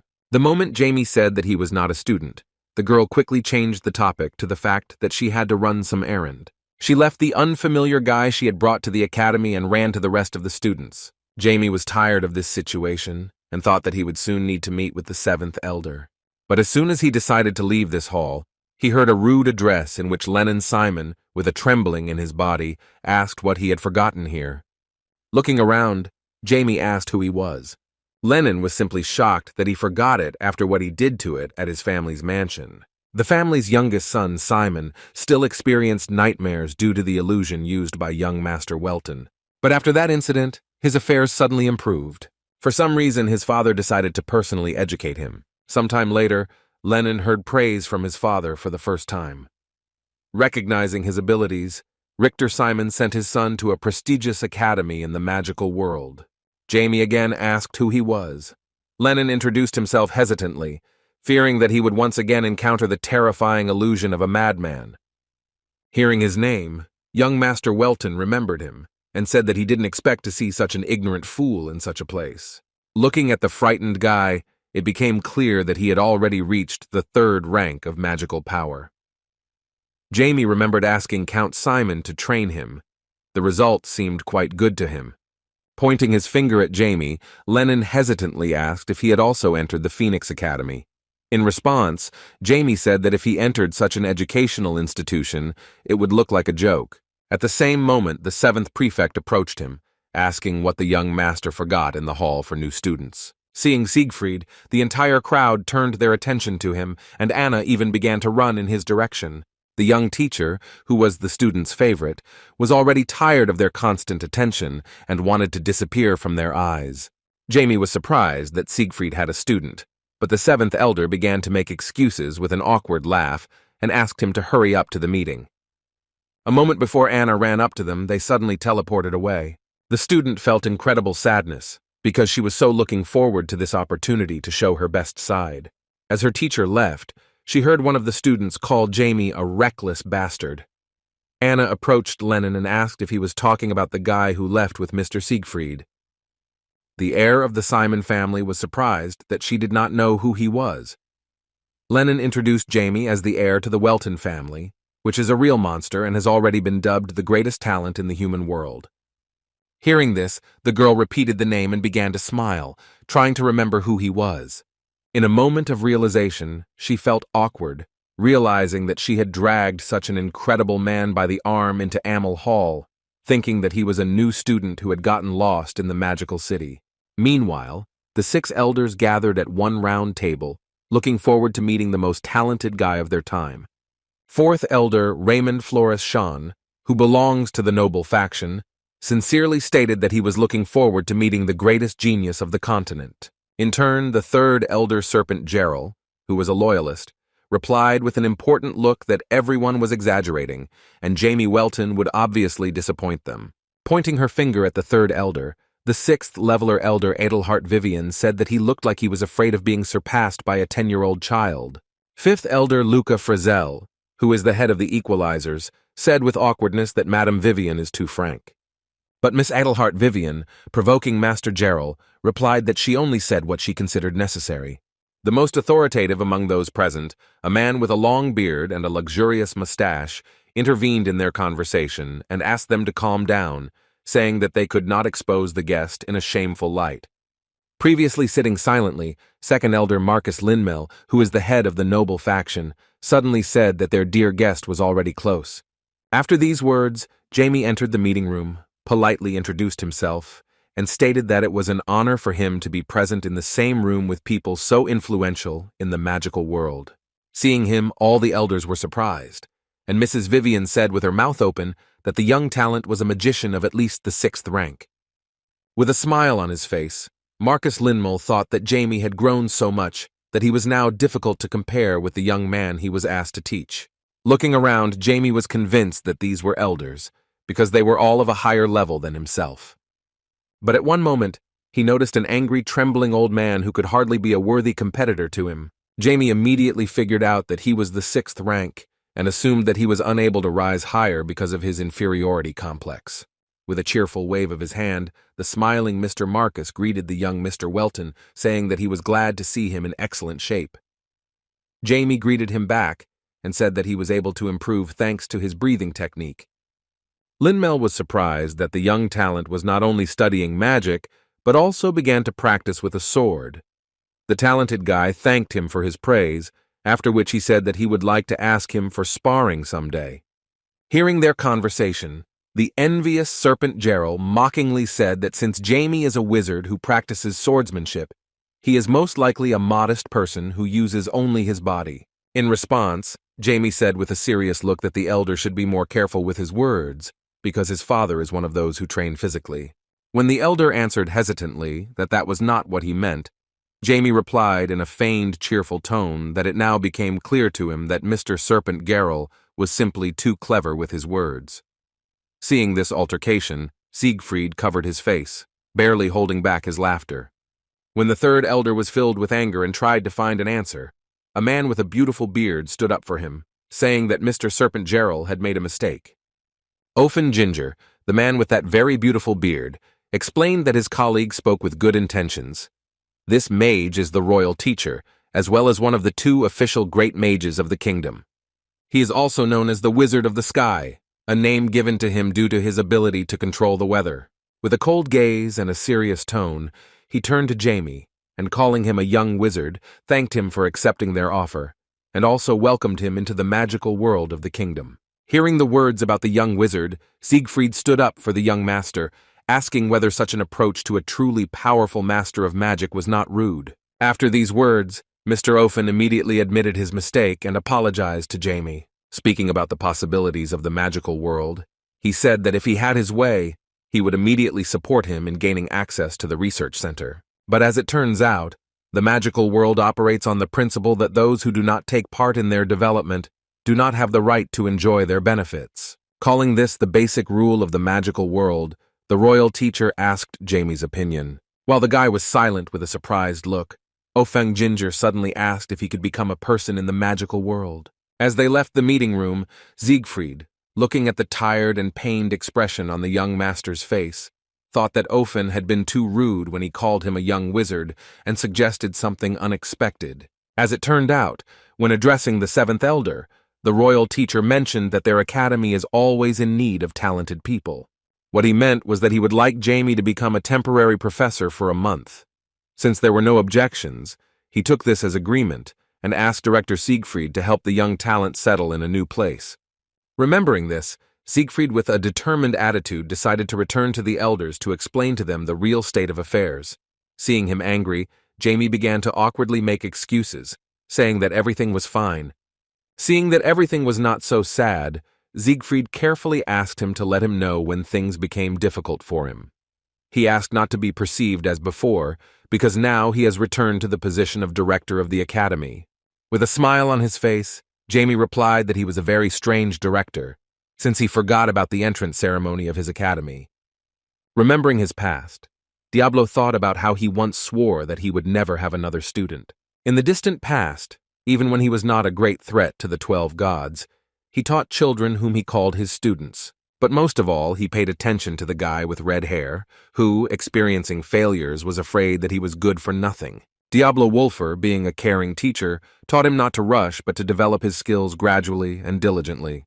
After some time, that boy with red hair began to make progress and became a special student to whom Diablo became very attached. Thinking about those times, the great magician of the past thought that those children needed to see him leave. He hoped that he would no longer have to experience feelings of attachment to people, as he had with students in his past, but he had no other choice.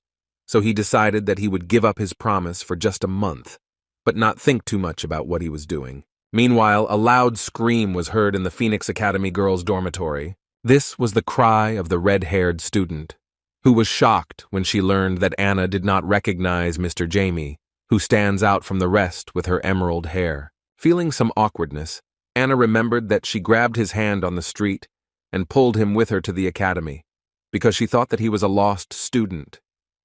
Hearing this, her friend began to think about a love story, imagining Sir Jamie holding her hand. Anna asked why her friend referred to him as Mr., despite the fact that they were the same age. In response, the red-haired girl was displeasedly surprised that her friend would ask something so stupid. She explained that Sir Jamie was considered their true star, being the personification of the best qualities, the greatest genius of all time, a saint of the goddess Pyro, and the only son of the Welton family at the same time. Sighing heavily, Anna said that she had not known this before, after which she said that she would rather study. Calling her a bore, the red-haired girl mentioned that Evan from a parallel class started getting high grades when he started taking supplements.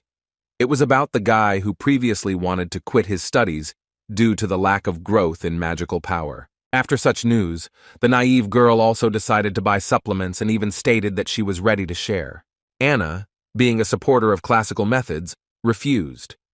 Like the average obnoxious teenager, her black-haired friend began to judge her for refusing, saying that she never liked model students.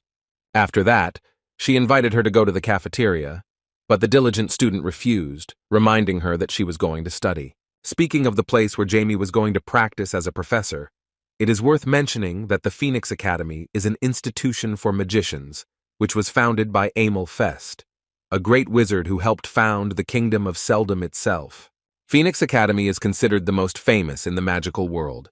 It has a long history that goes back several hundred years. This is the best academy, producing thousands of wizards worthy of its name.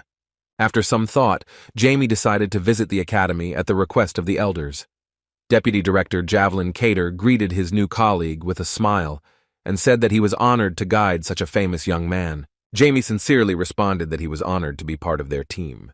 When he entered the staff room, he shocked everyone present by announcing that he would temporarily work with them, after which he asked them to take care of him with a sincere smile. This is how the youngest professor in the entire history of Phoenix Academy was born. All the teachers were surprised when they learned that a genius from the Earl Welton family would become part of their team, albeit temporarily. After this warm introduction, the deputy director saved the young professor from excess attention and led him to the consultation office. Here he said that their academy practices the distribution of classes depending on skills. Thus, regardless of age, young wizards were divided into 3 classes: elementary, intermediate, and high, which in turn were divided into classes Alpha, Beta, and Gamma. Professor Jamie was assigned as the primary Alpha class teacher. After this, he invited Jamie to choose a subject that he would teach. While the young professor was puzzled by the difficult choice, Mr. Javelin mentioned that since he was an outstanding wizard, it would be good if he took a difficult subject.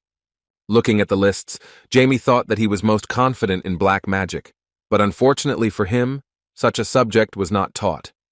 He was faced with a really difficult choice, which prompted him to think about returning to his roots. Before he started learning black magic in his past life, Diablo was known as an endless wizard. Based on this, he raised the corresponding training plan, and the deputy director noticed that his choice was very interesting. He looked forward to the results of his work. They were getting close to meeting time, so he said hello to Mr. Silver. Looking around, Jamie thought that for a building that was already 500 years old, the amenities were quite good. At that moment, academy workers interested in his personality came to see him. An academy professor named Sophia, who turned out to be the bravest among her colleagues, asked whether the young man was really the person who is called the most talented wizard of humanity. As the guys walked inside the consultation office, they began to talk about their admiration for his exploits, mentioning that they were shocked by the fact that he was the best friend of the apostle of the goddess Pyro. Sophia couldn't hide her emotions when she mentioned his beautiful emerald hair. The professors admired his personality so much that they begged for his autograph. Jamie felt uneasy, not understanding why they were acting this way. At the same moment, Mr. Javelin and Professor Silver entered. To their surprise, it was impossible to approach the young wizard, since many teachers had gathered around him and wanted to get his autograph. Addressing them, Mr. Javelin awkwardly stated that it would be difficult for the young master to cope with his responsibilities if they interfered with his work like this. In response, Sophia and other fans of the talented wizard began to grimace in his direction. As a result, Jamie escaped from them using teleportation technology and met with the deputy director again. The man explained that the professors were excited and would pay a lot of attention to him for a long time because of his popularity. Having come to terms with this inconvenient fact for him, Jamie went to the elementary wing, where he had his first lesson with the Alpha class. All the students were already there. Finn Bartik, who was only 16 years old, sat next to Anna. He assumed that the girl studied all night as usual, since she is an exemplary, excellent student. Anna replied that she was doing everything to move to middle management. Hearing this, Finn said that he also wanted to move into the middle ranks, no matter what the cost. Proof of this was the drink in his hands, which was a popular drug that enhances magical power. The girl was surprised that he also began to use a similar unconventional method of development. At the same moment, she was distracted by the appearance of a young and quite talented magician who walked between the rows with incredible self-confidence. As expected, this was due to his pride. He thought that none of those present could compare with his talent. He thought that he would quickly show his superiority and move to the middle management, forgetting all these losers. But in an instant, his pride came to an end as soon as Anna turned to him, calling him red-haired. After that, a friendly student invited him to meet him. While in his first year of study, he appeared among these students for the first time and proudly pronounced the name of his surname, which immediately began to be discussed among those present. With a self-confident smile, he thought that it would only be better for him if everyone else was jealous of him being the heir of a noble family. Now it seemed to him that he should immediately move not to the middle, but to the senior level of students. Having learned that he was the son of Count Simon, Anna continued the conversation and, as if nothing had happened, suggested that he ask him everything he didn't know. Their awkward conversation was interrupted at the moment when Mr. Silver entered the hall. To the surprise of everyone present, he said that he had not come alone. After these words, young Master Welton appeared in front of them. Seeing him, Lennon Simon was worried because he did not understand what he had forgotten there. Everyone present recognized his emerald hair, realizing that he was the guy who was called the most outstanding talent of our time. The students were shocked when they found out that he was their new professor. The guys were delighted to learn that it was Jamie Welton himself. Once they started running towards him to get a better look at him, even Mr. Silver couldn't stop them. Sighing heavily, Jamie used magic, creating silence inside the room. Everyone present felt that the sounds around them had disappeared. They were dumbfounded by what happened. Jamie, trying to shame them, asked if Class Alpha really had such low standards that they allowed something like this to happen in the Sacred Academy, and even in front of a respected professor. Hearing him speak, Lennon couldn't believe that he was so official and acting like a boomer. In a way, the heir to the family, Simon, was right, because Jamie continued to communicate as if he were much older than them. The greatest talent of the era said that despite his disappointment in their behavior, he would give them a chance to improve, after which he asked them to guess the subject that he would teach. The guys began to hesitantly raise their hands, suggesting different disciplines, but they were all wrong. Moreover, Jamie was surprised that such useless items as they called still existed in such an advanced academy. After the students failed to guess the object, a determined girl took over. Anna, turning to the professor, said that since he was a wizard of the 6th rank, he would teach them a non-standard subject. As an example, she named understanding all aspects of attributes and magic circles. Remembering that they study energy in middle school, she settled on the second option. Seeing her, Jamie remembered that she was exactly the strange student who led him by the arm to the entrance ceremony. Taking a closer look, he noticed that she did not have much mana, but despite this, she was an alpha-class student. Everyone present could not believe that she was right. Moreover, Jamie praised her, saying that her analytical skills were quite good. Anna could not contain her joy when she heard that she was right. Simon was filled with anger, realizing that Jamie had recognized her. He could not understand how she managed to eclipse his glory. Clapping his hands, Mr. Silver announced the end of the meeting, after which he invited those present to work hard in class. When Jamie returned to the staff room, he sighed heavily, realizing that a difficult time awaited him. Looking at the schedule, he learned that his subject would be taught the next day. He learned from the deputy director that the first lesson would be taught by the previous professor. The professor leading the magic circles was Kenyak Azier. He was a 5th-rank magician and also the author of many articles. Seeing him, he assumed that he was a student of the elder serpent Gerald, with whom he had a very tense acquaintance. At the same moment, Mrs. Sophia unexpectedly approached him, and seeing information about the teacher of magic circles in his hands, said that he should be more careful with that person. She secretly said that that professor had an inferiority complex, and several teachers fell for it without being aware of the situation. With a smile on his face, Jamie thanked her for her advice. After that, Sophia decided to take advantage of the moment and again asked for his autograph. But at the same moment, Mr. Kenyak himself entered the teacher's room and first of all said that he expected that the popularity of the young magician would make itself felt. The professor tried to shame Jamie for signing his autographs in such an inappropriate place. As soon as Sophia tried to justify herself, Kenyak refused to listen to her and asked her to leave the young magician. With a smile on his face, Jamie tried to get to know him, but the professor decided to skip the formalities and immediately said that he had heard rumors that the young magician had mastered the sword at the age of 10. After that, he suggested that it was great to be so talented. Having uttered these envious words, he grabbed the young magician by the shoulder and with a predatory look said that he should prepare himself, since he would not be a nice comrade for him.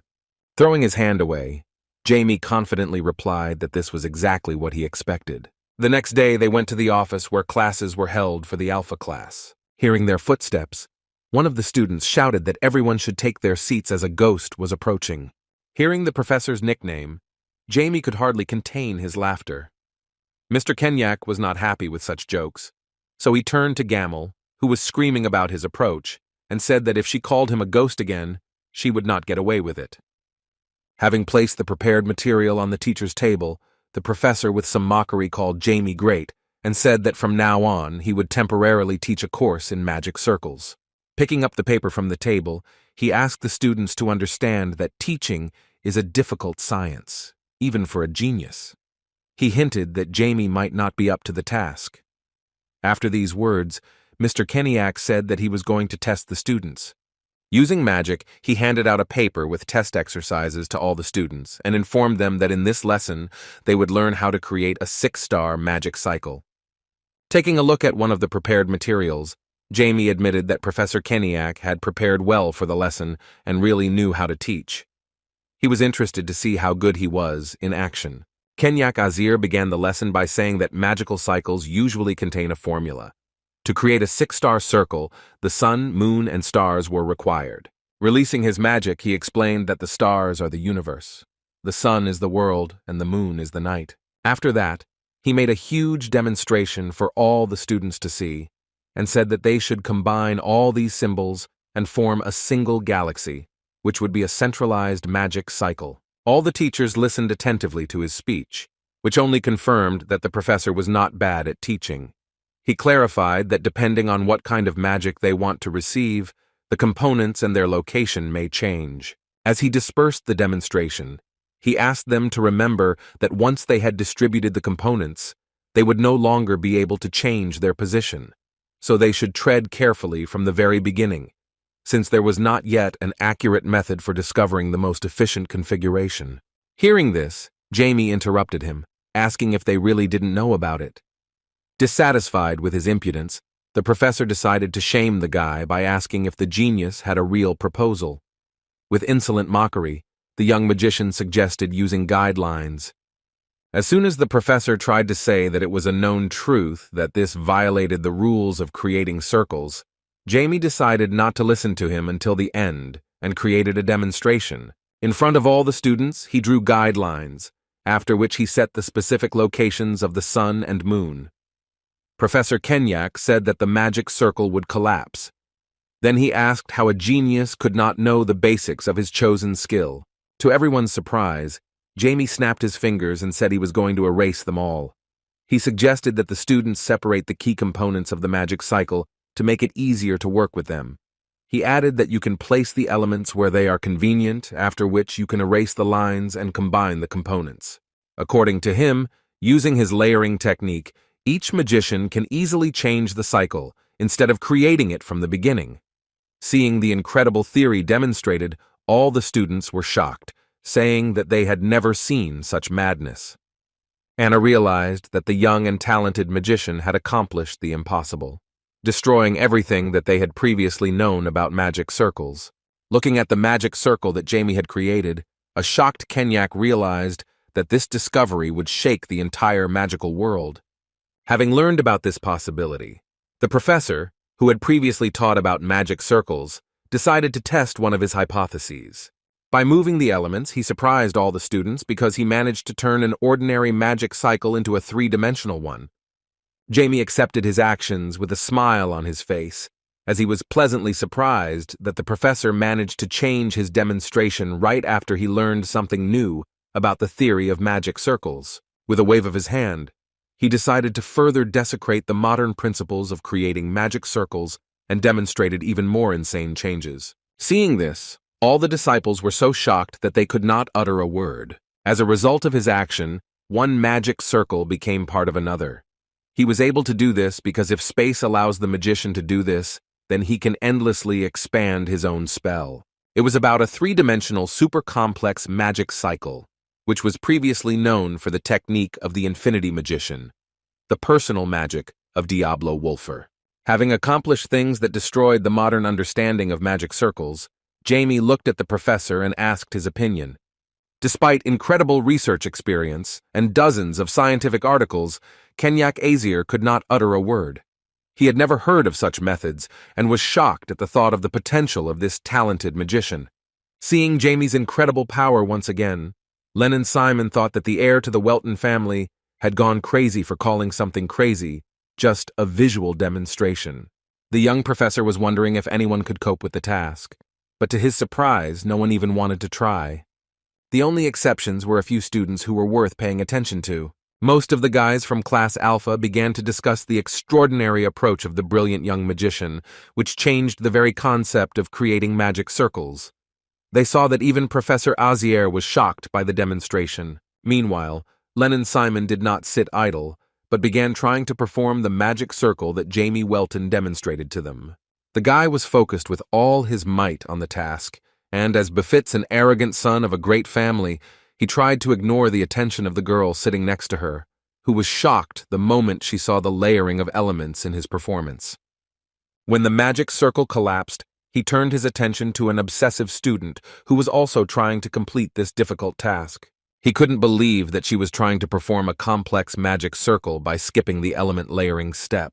Lennon, despite his narcissistic nature, decided to help her, and putting his hand on her shoulder, tried to explain the essence of her mistake. But as it turned out, Anna didn't even notice his presence. She was so concentrated that after the failure, she threw her head back strongly, and hitting the young heir of the Simon family in the face, loudly shouted words of discontent. The girl rushed after the young professor to find out what exactly she was doing wrong. Shocked by what was happening, Len and Simon felt like a failure, not understanding how such a commoner could ignore him. When the first class ended, Jamie and Kenyak were returning to the staff room, and on the way they met Mr. Javelin.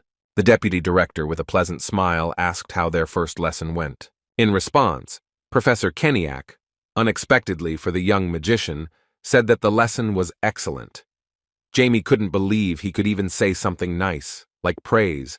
Hearing his words, Mr. Javelin began to laugh, saying that this was the first time he had heard Professor Azier praise someone. In response, the magic circle researcher walked past him and said a cold farewell. As soon as the deputy director saw the professor leaving, he rushed after him, saying that he should not rush to leave the academy, since he had to come to the afternoon meeting. After such words from the professor, Jamie thought that most likely he did not have any inferiority complex. Moreover, he noticed that the lessons taught by Mr. Aziar are quite good, as are his teaching methods. Before he could leave for the teacher's room, he was caught by his students. Anna came running to him, and Lennon Simon came after her. The student asked for help. Demonstrating her magic circle, she said that she tried to create the technique that the young professor showed them, but at the moment of combining the elements, her technique collapsed. Taking a look at her magic circle, the young professor immediately noticed the error. He told her that the two elements were in conflict and then pointed his finger at them. All that was left was to believe that she would understand what was going on.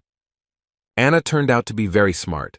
She immediately erased unnecessary things and combined the elements. Within a moment, she shouted joyfully as she managed to perform a complex magic circle the way the professor had shown it. The guys couldn't believe their eyes. She really coped with the task after just one hint. Although she was the first student to do this, her magic circle was unstable and quickly collapsed. Seeing her success, Lennon immediately rushed towards her to find out how she did it. He nervously asked her to tell her step by step what exactly she was doing. With an awkward laugh, she said that she was simply repeating Professor Welton. Lennon couldn't believe she was able to do it after only seeing the demonstration once. He was shocked to realize that there was still someone so talented in his class. Despite their dialogue, Jamie was interested in her abilities because although not perfectly, she was able to copy his three-dimensional, super-complex magic cycle. It was hard not to recognize her talent, so he began to think about talking to the director. For the first time since he began his activities as a professor, he decided to visit the seventh elder. Director Siegfried was glad to see the young magician, with whom he had fought several battles. Looking at the elder's desk, Jamie asked what he planned to do with the iron fragments of the meteorite. Grateful for the attention, Siegfried replied that he was doing experiments, but carefully, because this was too valuable material to be wasted in vain. After that, he asked why the young professor came to him. In response, Jamie said that he wanted to show him something. He created a magic circle and added that he demonstrated it to his students in class. Seeing the three-dimensional magic circle, Siegfried was simply shocked. Jamie immediately warned that he was not going to brag. He came not to talk about what was ahead of the entire magical world, but to tell him that Anna Mayer had succeeded in constructing this circle, although he did not go into theory. Siegfried understood what it was about. Seeing his reaction, Jamie wondered why he was still not teaching such an incredibly gifted student. In response, the director admitted that she was really smart, but with a sad look, he noted that she had no talent for magic. Therefore, he advised her to follow in the footsteps of a magical scientist, where she would have the opportunity to realize herself. Despite his words, she resolutely replied that she wanted to become a magician. That is why she is looking for a teacher who can unleash her potential. However, all the teachers refused, realizing that talent does not guarantee strength. From his words, Jamie realized that she was pursuing Siegfried to become his student. Siegfried asked for understanding, saying that there was a cruel truth that the magical world was the basis of their kingdom.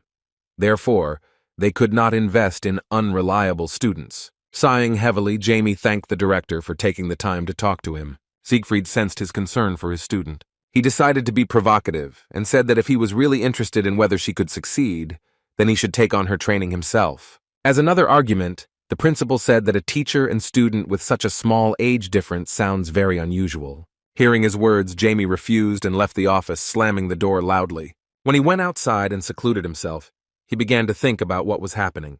His promises to himself began to crumble one by one, because not only were he forced to become a professor, they also began to impose a student on him. He did not want to repeat his mistake of the past when he lost all his followers due to the conspiracy of the 12 gods. From that moment on, he decided to finish this fight on his own. It seemed to him that he should not interfere, because Anna could cope with her intelligence on her own. Looking at the sky, he thought that she had nothing to do with him, because it would lead to unfavorable consequences for her. A week later, all Alpha class students went to the training hall, where Professor Silver was in charge of measuring mana. He said that according to rumors, Many students from the beta class have improved well. Therefore, he expected that his class would show good results. The students themselves heard something similar and have already begun a discussion. Remembering a student named Becky, Finn noted that she came first in her class. Lennon Simon was the first to check his result. In order to conduct the test, all students created a magic bow, the arrow of which was aimed at the target. Lennon surprised everyone when he launched a very strong attack. The powerful blast of his concentrated mana was so dense that it obscured the mannequin from view. His score was above 2,000 points. Professor Silver did not expect such a result and realized that if his mana was a little stronger, he could easily destroy their dummy. The students present in the training hall saw such a result for the first time in their lives and were dumbfounded. Looking at Anna, who could not move in surprise, Lennon forgot about his pride, thinking that she seemed stupid to him, since she would probably be able to demonstrate skills at an even higher level than himself. With some awkwardness, Professor Silver asked to be given a little time so that he could change the target. Finn was next in line. He was confident in his abilities and said that the students should watch his testing closely as he was in great shape. What added even more self-confidence to him was the fact that in the morning, he took a drug that enhances his magic called Apophis X. At the same moment, Anna noticed his predatory gaze, not understanding when he managed to change so much. For the first time in his life, Finn was able to perform such a powerful magic shot. His first test result was 160 strength points, while now he learned that he had increased his strength by 700 points. The guy began to be very happy, while the rest of the students began to praise him, saying that if he tried, he could quickly move to the middle class. Seeing his triumph, Anna was puzzled as she was the only one who saw his strange look before using his power. Next in line was a talented student with blue hair. Excited Anna waited a long time for the moment when she could find out her results. She worked hard and hoped that she would receive the fruits of her labors. But to her surprise, she had to experience some awkwardness because she found out that her indicator had not changed since last year and was 245 units of strength. The girl felt incredible darkness and decided to leave the sight of the other students. Lennon did not understand how this was possible. When Jamie left the staff room, Mr. Javelin noticed him and immediately started talking. The deputy director decided to support him and, placing his hand on the young professor's shoulder, said that he was doing an excellent job. Javelin Cater said that if Jamie needs something, then he can ask him for help. At that moment, the young professor did not pay much attention to his polite thing, because the artifact that was on his hand seemed more interesting. Noticing his gaze, the deputy director awkwardly removed his hand and said that he should hurry up to the third elder. Jamie immediately remembered that most likely we were talking about a hysterical man who, despite his status, was on a lower level than him. From the words of the deputy director, he even learned that Mr. Serpent Gerald is the head of the academy. Yawning a little, Jamie thought about how small this world was, since he still had to meet with the ridiculous third elder. At the same moment, a student walked past him, who was constantly muttering to himself the rules for the location of magic circles. Looking at him, Jamie was worried because he noticed that he looked quite sick.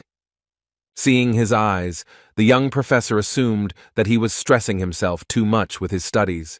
It seemed to him that there was no point in this, so most likely he simply had no talent for magic. Considering that it was none of his business, Jamie turned around and moved on. Meanwhile, Mr. Javelin came to the office of the head of the academy and asked permission to go inside. At the same moment, the door opened, but Professor Azier appeared in front of him. The man looked at the deputy director with a very cold gaze and then silently walked past. The deputy director wanted to know what brought him to the manager, but he never heard an answer. Looking around, he thought it was hard to understand what was going on in his head. Despite Kenyak's rudeness, he thought that since they were both professors, they should get along. As it turned out, Professor Azier decided to take from his friend, who is the head, some documents about a student in his class. When he left the office, a leaf fell out of his folder. It was a picture of Anna. Based on this, it is logical to assume that the documents he was interested in belonged to her. While all the students were happily discussing the measurement results, Anna stood alone on the sidelines. She thought sadly that everyone had become stronger, while she alone continued to mark time. Remembering all her efforts, the girl began to worry because this was her maximum. After talking with other students, she even began to think that she should try magic power enhancers. Seeing her in this state, Jamie couldn't understand what had happened. Fearing that he would be infected by her sadness, he turned around and decided that he would simply pass by. And yet, he had to return to her, because he felt the desire to help. When he approached the excited student, he asked what was bothering her. Anna sadly replied that their mana level was measured again, and its indicator had not changed at all over the past year. Hearing that it was only 247 points, Jamie thought that she really didn't have any talent for magic. But after that, she surprised him with her words. With tears in her eyes, she firmly stated that she would not give up, because she vowed to become an archmage and restore the good name of her family. Her steadfastness seemed familiar to Jamie. He understood that the past could repeat itself, because one of his students said similar words. Despite this, as he left his student, he thought that it was still worth trying. He stopped and praised her for her perseverance, and said that if she was confident that she could keep it until the very end, then she should come to his office to talk. After this conversation, Jamie left the academy and visited the Blue Magic Tower. As it turned out, at the very top of this tower was the laboratory of Marcus Linmel, the elder who first noticed his talent. When Jamie went inside, one of the women was surprised and asked what the baby had forgotten in this place. When the young magician replied that he needed to see the owner of the tower, the nice lady replied that, unfortunately for them, Marcus Linmel does not accept children. After that, Jamie asked to tell them that Mr. Welton had come to them. As soon as she heard his name, she stopped calling him baby, and feeling guilty, led him to the owner's office and apologized for her ignorance. When Jamie went inside, he was surprised that this office really belonged to the great magician. Looking around, he saw countless books scattered throughout the office. After that, he suddenly heard the voice of the magician, who said that he was sorry for his mess. Jamie couldn't figure out where the voice was coming from. It seemed to him that the magician seemed to control the entire room with the help of mana. After Marcus spoke about the disorder, his guest said that there was a beauty in it. After these words, the elder suddenly appeared on one of the bookcases. Looking at his desk, Jamie said with admiration that he was glad to see the great magician immersed in research. With a pleasant laugh, Marcus Linmel sweetly replied that he would find time for his dear guest anyway. The old man understood what was going on. Jamie asked if he believed that Anna could become an archmage. In response, Marcus said that the young man's words were arrogant, because the theory of magic is not accessible to everyone. He said that he recognized Jamie's talent, but making an archmage out of a girl is an insane task when you yourself are only at the 6th rank of magic. In response, Jamie unexpectedly stated that he had already mastered the magical theory. Moreover, he boasted that it was not enough for him, and therefore he decided to create new magic. Marcus Linmel was taken aback by his statement, saying that he could not believe that Jamie was going to pull off something that even a dragon couldn't do. But looking at the young man, the great master of magic could not understand why he could feel such incredible pressure from him. However, he reconsidered his attitude towards the situation and said that if Jamie had so much confidence in himself, then he should consider the offer. Taking the magic staff in his hands, the old man began to release his mana, inviting the young man to fight him. He stated that if Jamie could impress him, then he would give him the rights to his body breathing technique. Jamie agreed to his proposal with a satisfied smile on his face and grabbed his sword. Seeing his determination, Marcus Linmel transported himself and the young man into the battle dimension and allowed him to attack first. With a confident look, Jamie warned the elder that he might regret this. At his will, the young mage launched his first attack, which he intended to carry out using a combination of magic and martial arts. Releasing a large amount of mana, he focused on the transformation skill called White Ocean. Rushing into the attack, he warned the old man that he was starting a battle. Even a moment before Jamie was about to strike, the old man began to create a shield. He was surprised that the young mage could instantly appear right in front of him, using only martial arts. Jamie's blade stopped the moment it came into contact with the elder's magical shield. Marcus Linmel watched his sword technique with interest, but warned the guy that he would not be able to break through his defense. After these words, Jamie suddenly began to use magic. Channeling the power of his blade and the magic of his hand of destruction at the same time, he completely destroyed the shield. A moment before colliding with the young magician's hand, Marcus was surprised that his actions had been read. After that, the elder suddenly appeared behind the young man and said that he really had a worthy opponent. Jamie was surprised that he managed to restore his shield in such a short period. He had no other option but to use Blackie to enhance his techniques. Moreover, he decided to hide his presence and summoned him to his ghostly dimension. After this, Jamie used teleport magic and suddenly found himself above Marcus. For the next attack, he decided to create several astral bodies at the same time, which would enhance the overall power. Along with his clones, he rushed to attack using a plasma cutter, arrow blast, lightning, and magma blade. An incredible amount of mana rained down on the Elder's shield. A crack appeared in one place of its protection.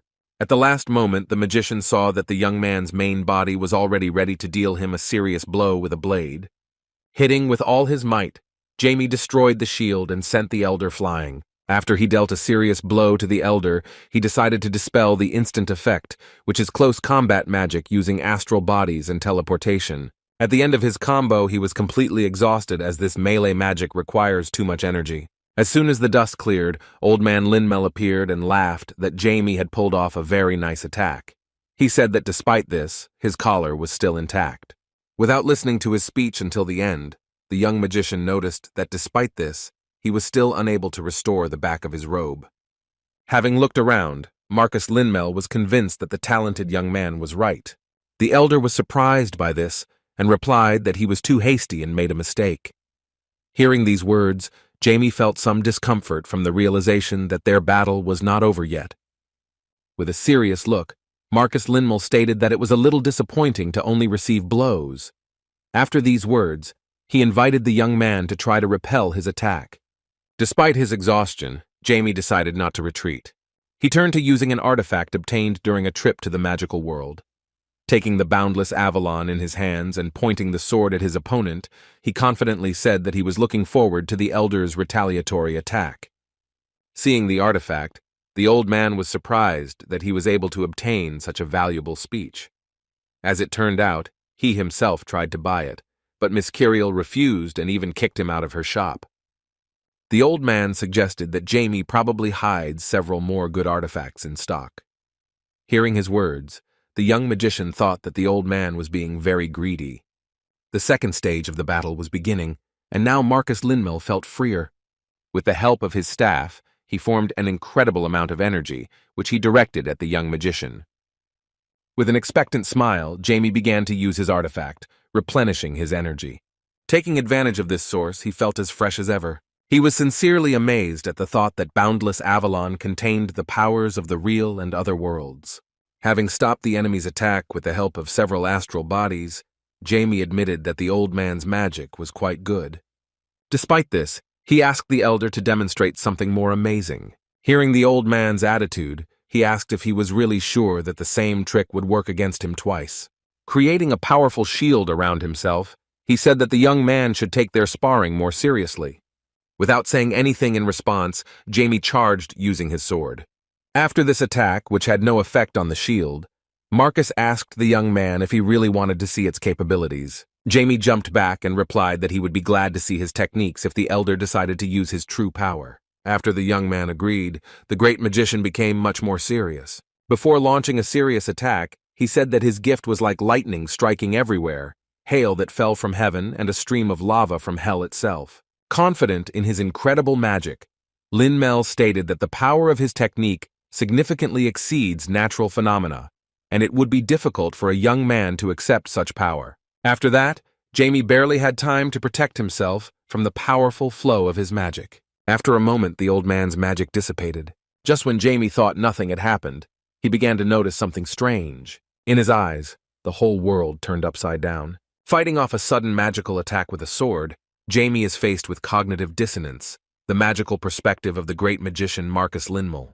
The guy continued to fight off attacks that appeared in front of him quite unexpectedly.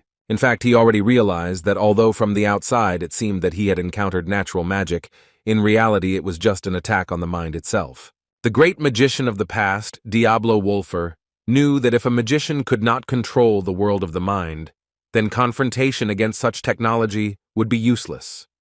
The problem was that he couldn't get rid of this magic in his current state.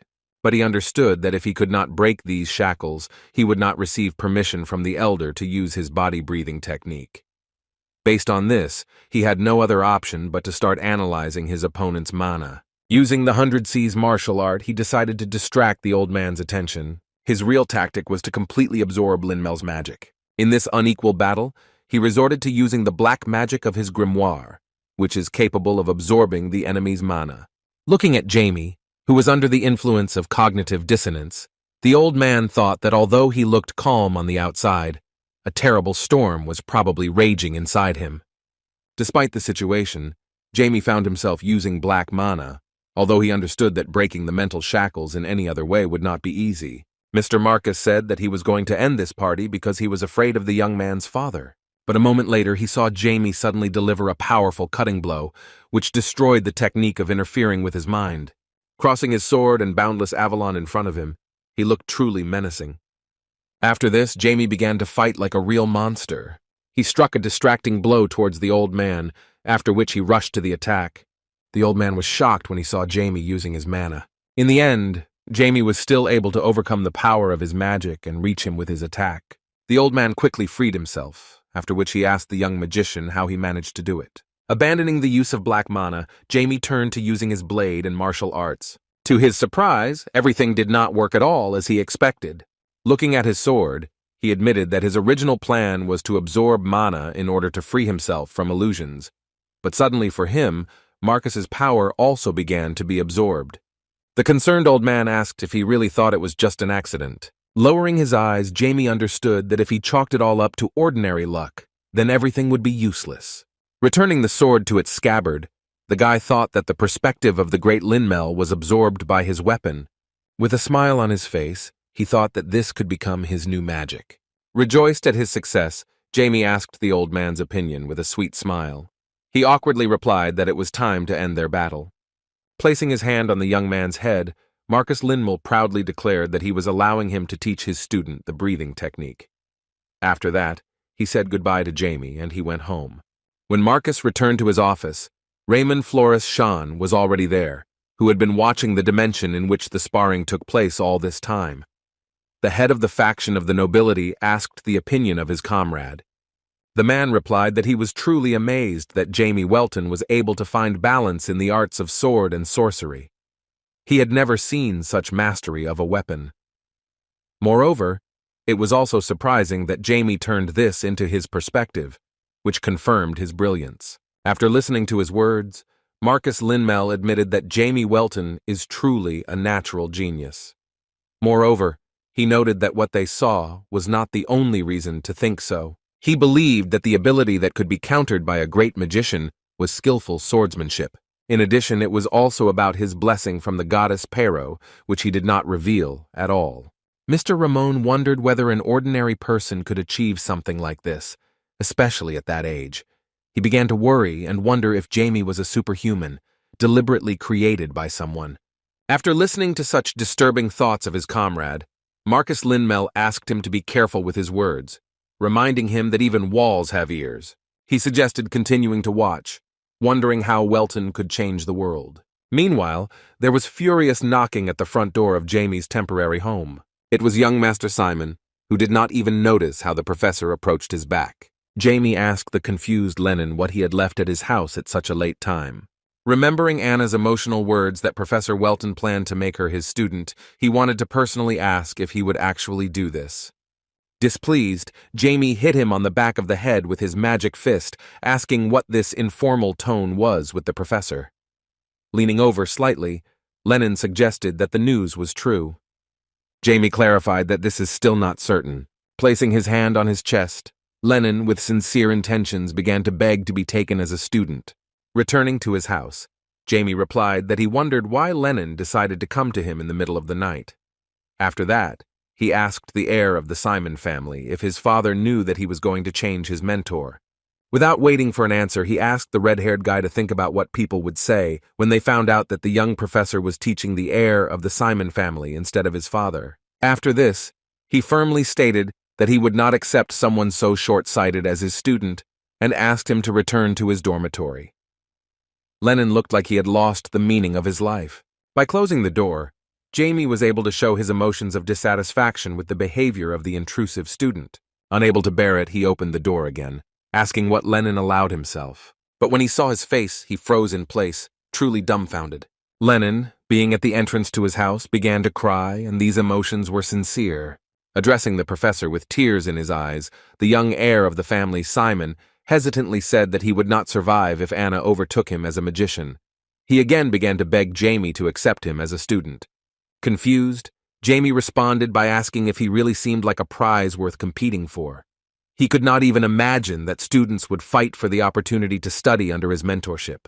Having looked closely at the red-haired young man, Diablo thought that he was quite good at magic, and would probably be convenient in terms of control.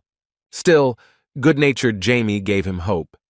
Lennon had a spark of hope in his eyes when he heard that the professor was asking the Count's permission to make such changes in his teaching.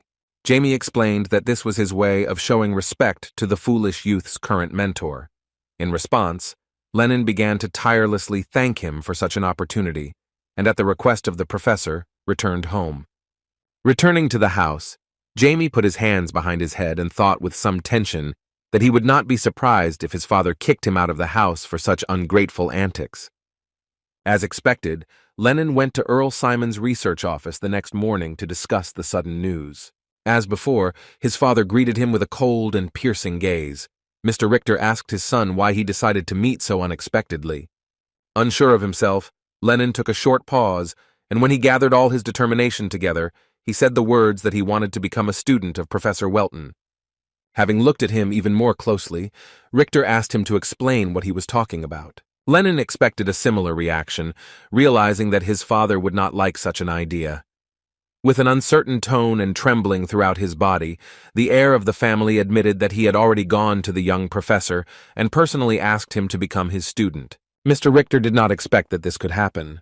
Knowing his child's arrogance, he was surprised that he would sacrifice his pride in exchange for knowledge. In response, the father expressed his cherished consent and asked him not to sully the honest name of the Simon family. With tears of joy in his eyes, Lennon took his words as a real gift of fate. Meanwhile, very unexpected events took place in one of the alleys of the magical community. The existence of magical enhancement began to bear fruit. Standing in front of the professor, the mysterious green-robed man could not believe that even such people could have such a strong thirst for his drug. It was Professor Silver who begged to give him at least one more bottle of the drug Apophis X. Looking at him, the stranger said that the man was experiencing incredibly severe consequences of addiction, from which his blood vessels were destroyed and his heart could not stand it. With a smile on his face, the cruel man with a scar on his face said that he liked such a sight. At the same moment, a man in a blue hood approached him in a threatening tone and asked him to stop this. The one who was distributing the magic amplifier said that he was already leaving. The man in the blue robe was the one who cleaned up such incidents. Using his magic, he got rid of traces of the crime, and Professor Silver, being a victim of the drug, disappeared without a trace. The next morning, Jamie Welton walked into the staff room again. He was very sleepy and greeted everyone inside as usual, not noticing why they were puzzled. The guys were actively discussing something, and when they saw him, they worriedly asked if he had seen Professor Silver. His disappearance began to worry everyone because he had not shown up for work for the second day. Jamie suspected something was wrong, knowing that he wouldn't just skip work. Grabbing the young professor by the shoulders, Director Javelin assured him that he should not worry because he would personally visit him to find out what happened. After this, he asked Sophia to become the temporary Alpha Class leader to replace Mr. Silver. Realizing that she would be working with Jamie, the attractive mistress accepted the offer without hesitation and happily replied that she could be relied upon. With a smile on her face, she continued her pleasant conversation with the deputy director. Confident in their responsibility, Jamie thought he had nothing to worry about. At the same moment, his students burst into the teacher's room. Anna, looking dumbfounded, wanted to know if the professor really accepted Lennon as his student. The heir of the family, Simon, folded his hands in front of him and dissatisfiedly repeated the speech that he had received his father's consent. Feeling uncomfortable with their behavior, Jamie sighed heavily and clarified that they did not understand something. Unexpectedly for the guys, he said that they were not their students yet. He explained that they still had to take the test, so they would need to come see him after class. He warned them that if they failed, there would be no second chance. Despite the ultimatum, they did not lose their spirit, and at the same time shouted that they would not let him down.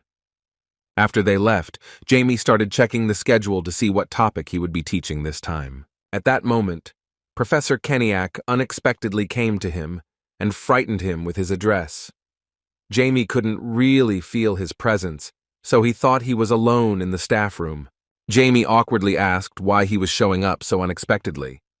In response, Mr. Keniak asked whether the young professor was really going to take Anna Mayer as his student. With some reflection, young Mr. Welton replied that he had not yet decided for sure, after which he asked the reason for such unexpected interest on the part of the teacher of magic circles. Leaning down and looking him straight in the eye, Professor Keniak asked him in a pointed tone to keep that student, saying that he didn't want Jamie to waste all her potential. When the dumbfounded Diablo tried to find out why he heard something like that, the professor replied that it was worth listening to his words. Meanwhile, Sophia finished the meeting with the students, and finally asked them to do a good job and wished them to get home safely. Anna didn't listen to her words at all. She was concerned about Finn, who was sitting next to her. Even though he looked very bad, he replied that everything was fine as long as he was drinking the magic enhancer. When the girl reached for his bottle with the words that he should stop this, Finn sharply knocked her hand away and rudely shouted that this did not concern her. Seeing this conversation, Lennon approached Anna and asked what was happening with this student. The girl would be confused and wouldn't know what to answer him. The moment Simon suddenly decided to leave, she asked him to wait and followed him. Sighing heavily, Lennon Simon thought that studying with her would be a real challenge. After looking around, he asked her why he should stop and indulge his rival. Opening the window, he flew up and called on her to do the same. Seeing him begin to disappear from her sight, the girl was shocked by his rude behavior.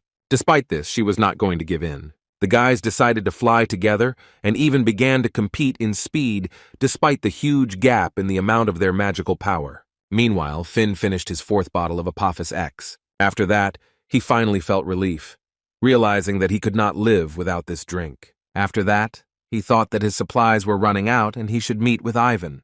He couldn't miss out on the rare opportunity she'd been given for her loyalty to the club, so he went with him. Turning to Finn, Ivan said with a sly smile that he had no idea how lucky he was. After these words, he decided to begin to manipulate his sense of the value of the offer, saying that he was making a rare exception for him. A little shy, Finn took this invitation as an honor and began to thank him. The few cells in his brain that were still functioning made him remember that Ivan was a rare, arrogant jerk. Approaching the mysterious building, he thought that now he had to endure all the difficulties, because his goal was to be transferred to the middle level of the academy. The purpose of his visit to the man inside a heavily guarded building away from the magical community was to obtain a new batch of the drug Apophis X. As they approached the building, the arrogant Ivan winked at the guard and showed him the ticket, which he called his special invitation. Looking at him, the emotionless man allowed them to enter. As soon as they walked inside, Finn began to take a closer look at the place where he believed his key to happiness was located. A man with gray hair and scars on his face greeted them with a sly smile, calling them his dear clients. Still smiling, he introduced himself as the head of the Trinity research group named Ashtar. Meanwhile, his students arrived at Mr. Welton's temporary housing. Anna, who was very tired after these competitions, asked Simon to wait, but he rudely replied that he did not have the slightest desire to talk to his opponent. At the moment of their ridiculous argument, textbooks with red covers suddenly flew into their heads. Looking at the confused students, Jamie said with a serious look that he didn't care what kind of relationship they had, so he didn't want to see them squabble. Feeling awkward, they both simultaneously replied that they would not allow such a situation to happen again. In this session, Jamie wanted to introduce them to body-breathing techniques. Since they could not even imagine what it would be about, he explained to them that this was a breathing technique created by Elder Marcus. Relaxedly sipping tea, he told them it would be an easy task, after which he asked them to master this skill by the end of the day. Hearing this, the guys were in indescribable shock. Confused, Lennon, turning to the professor, assumed that he was joking when he asked them to master the technique of the great archmage in just one day. With a cold gaze and a serious tone, Jamie replied that they had to do this if they wanted to become his students. After that, he warned that if they have objections, then they should not waste his time, because in this case they need to say goodbye. In response, Anna showed her determination and shouted that she could do it. Sighing heavily, Lennon hesitantly raised his hand and said that he would also do his best. After these words, Jamie praised them for their perseverance and took out 2 artifacts. After that, he used the power of Gremia and Boundless Avalon together. A moment later, the guys felt some discomfort from the change in dimension. Looking around, they could not understand where they had ended up. Addressing them, Jamie explained that this was a subspace created by his artifact. He explained that 24 hours in this place is equal to 12 hours in the real world. As it turned out, Jamie used these 2 artifacts at the same time for a reason. The fact is that Gremia can create various forms, while the Boundless Avalon made it possible to control time and space. Sending his students to a place where time moves twice as slow, Jamie praised himself for a job well done. He described the first student as a boy with enormous magical potential, who was unable to see or hear. He characterized Anna as a girl who was gifted with a lively mind, but devoid of magical talent. Crossing his legs, he thought with anticipation about whether they would be able to master the technique of bodily breathing during this experiment. Meanwhile, Finn and the rest of the students, accompanied by Ashtar, headed to Trinity's laboratory. The student noted that it was unfortunate that Professor Silver was absent during their visit. Ashtir agreed with his words and asked to make sure that Ivan was doing his job well. After these words, the twins turned to the arrogant scoundrel, asking if he had been here often. He praised himself, saying that Professor Silver appreciated him very much. Meanwhile, Finn was slowing down a little behind, because he was starting to shiver again. The short guy grabbed his hand and asked him to hurry up, encouraging him with words that they would finally be able to wipe the noses of those students who dared to look down on them. Then they went inside the laboratory itself, where there were many components for the drugs. The sight of them took the guy's breath away. Ashtir, addressing the students, said that since they honored them with their visit, they deserved to see their special product. After these words, he showed them a new magic-enhancing drug, which was called Apophis X. The arrogant student was simply delighted and said with anticipation that this was excellent. Seeing the ominous expression on the face of the pharmaceutical company representative, the twins felt something was wrong and became a little wary. They were shocked when they heard that the mana absorption speed of this drug was twice as powerful as the previous one. With a sly smile, Ashtir drew attention to the bottle and said that Apophis X is still at the experimental stage due to minor side effects. After these words, Finn hesitantly raised his hand and asked if the previous amplifier had any side effects. In response, Ashtir, who understood what was being said, rudely asked what was being said, maintaining his hypocritical smile. Finn, feeling the pressure, awkwardly replied that he was a little dizzy and very weak. Ashtir explained to him that such symptoms are similar to exhaustion, after which he clarified that when a magician takes Apophis X, the amount of mana absorbed increases, putting pressure on the heart. To accept such a large flow of energy, their body spends a lot of effort. He assured that sometimes magicians may feel tired, but once their body gets used to it, they feel relief. Hearing his words, Finn thought that Anna was worrying about his well-being in vain, and these were only temporary side effects. After these words, Ashtir said that he would give them a small gift, and said goodbye. Leaving the children in the Trinity laboratory, he slammed the door on the other side and, calling them naive idiots, took out the cradle. He was unhappy that he had to serve these losers. But at the same moment, his cradle was destroyed by the magic of some person. A mysterious magician in a blue robe said that smoking was not allowed in their building. Sighing heavily, Ashtir asked not to irritate him with your rules. When the girl asked if he was sure that he had the right to complain, receiving a lot of money, Ashtir could not stand it and grabbed her by the clothes. Pulling her towards him, he declared with incredible anger that he had not followed the blood for the sake of money. As he left, he said displeasedly that he would no longer pay attention to how she was acting out all this theater, because something really interesting would soon begin. A lady named Mary understood that although he was good, he was too unmanageable. Therefore, she thought that she should talk to the professor. It turned out that Silver is not the only one involved in this dirty business. Meanwhile, Anna continued to study the book on bodily breathing by the Archmage Linmal. She needed to distribute mana and saturate every particle of her body, and then direct the energy, thereby increasing the absorption rate. Thanks to her excellent understanding of the essence, her nimble mind was able to grasp the first part of the task. She already felt how mana began to fill her body at an unimaginable speed. Meanwhile, Leno could not find a place for himself. Having hit the table, he was furious because he could not understand how to use this technique correctly. Moreover, inside his book, there were even some jokes written by the young professor, who asked him to endure the insults and not stop. All this made Lenin feel even more awkward. Not understanding the material to study, Lenin thought that most likely Anna had already figured out the meaning of the technology. He thought about how he knew she was much better than him, especially when it came to learning magic. Despite such thoughts, he continued to try his best. He understood that as the successor of the Simon family, he could not afford to cry too much. He no longer cared about envy and feelings of inferiority. Hoping that it would help him become stronger, he wanted to use the knowledge to exceed all expectations. Watching their behavior from his office, Jamie assumed that Lenin was up to something. It was clear from the tense expression on the red-haired student's face that he had some guesses. On the other side was Anna. She was one step ahead thanks to her insightful mind. However, she lacked the strength to master the flow of mana. Her training was special. She must overcome pain in order to be able to direct her energy in the right direction. At the same time, it is difficult for Lenin to understand the very essence of the bodily breathing technique, but since he is talented, the results will be excellent. Jamie modified the technique ahead of time to suit everyone's abilities. This was the only way he could help them, and the rest depended on them. After 12 hours, Anna felt her heart begin to tremble from so much mana. She couldn't believe that she was able to reach such a state and level of mana control.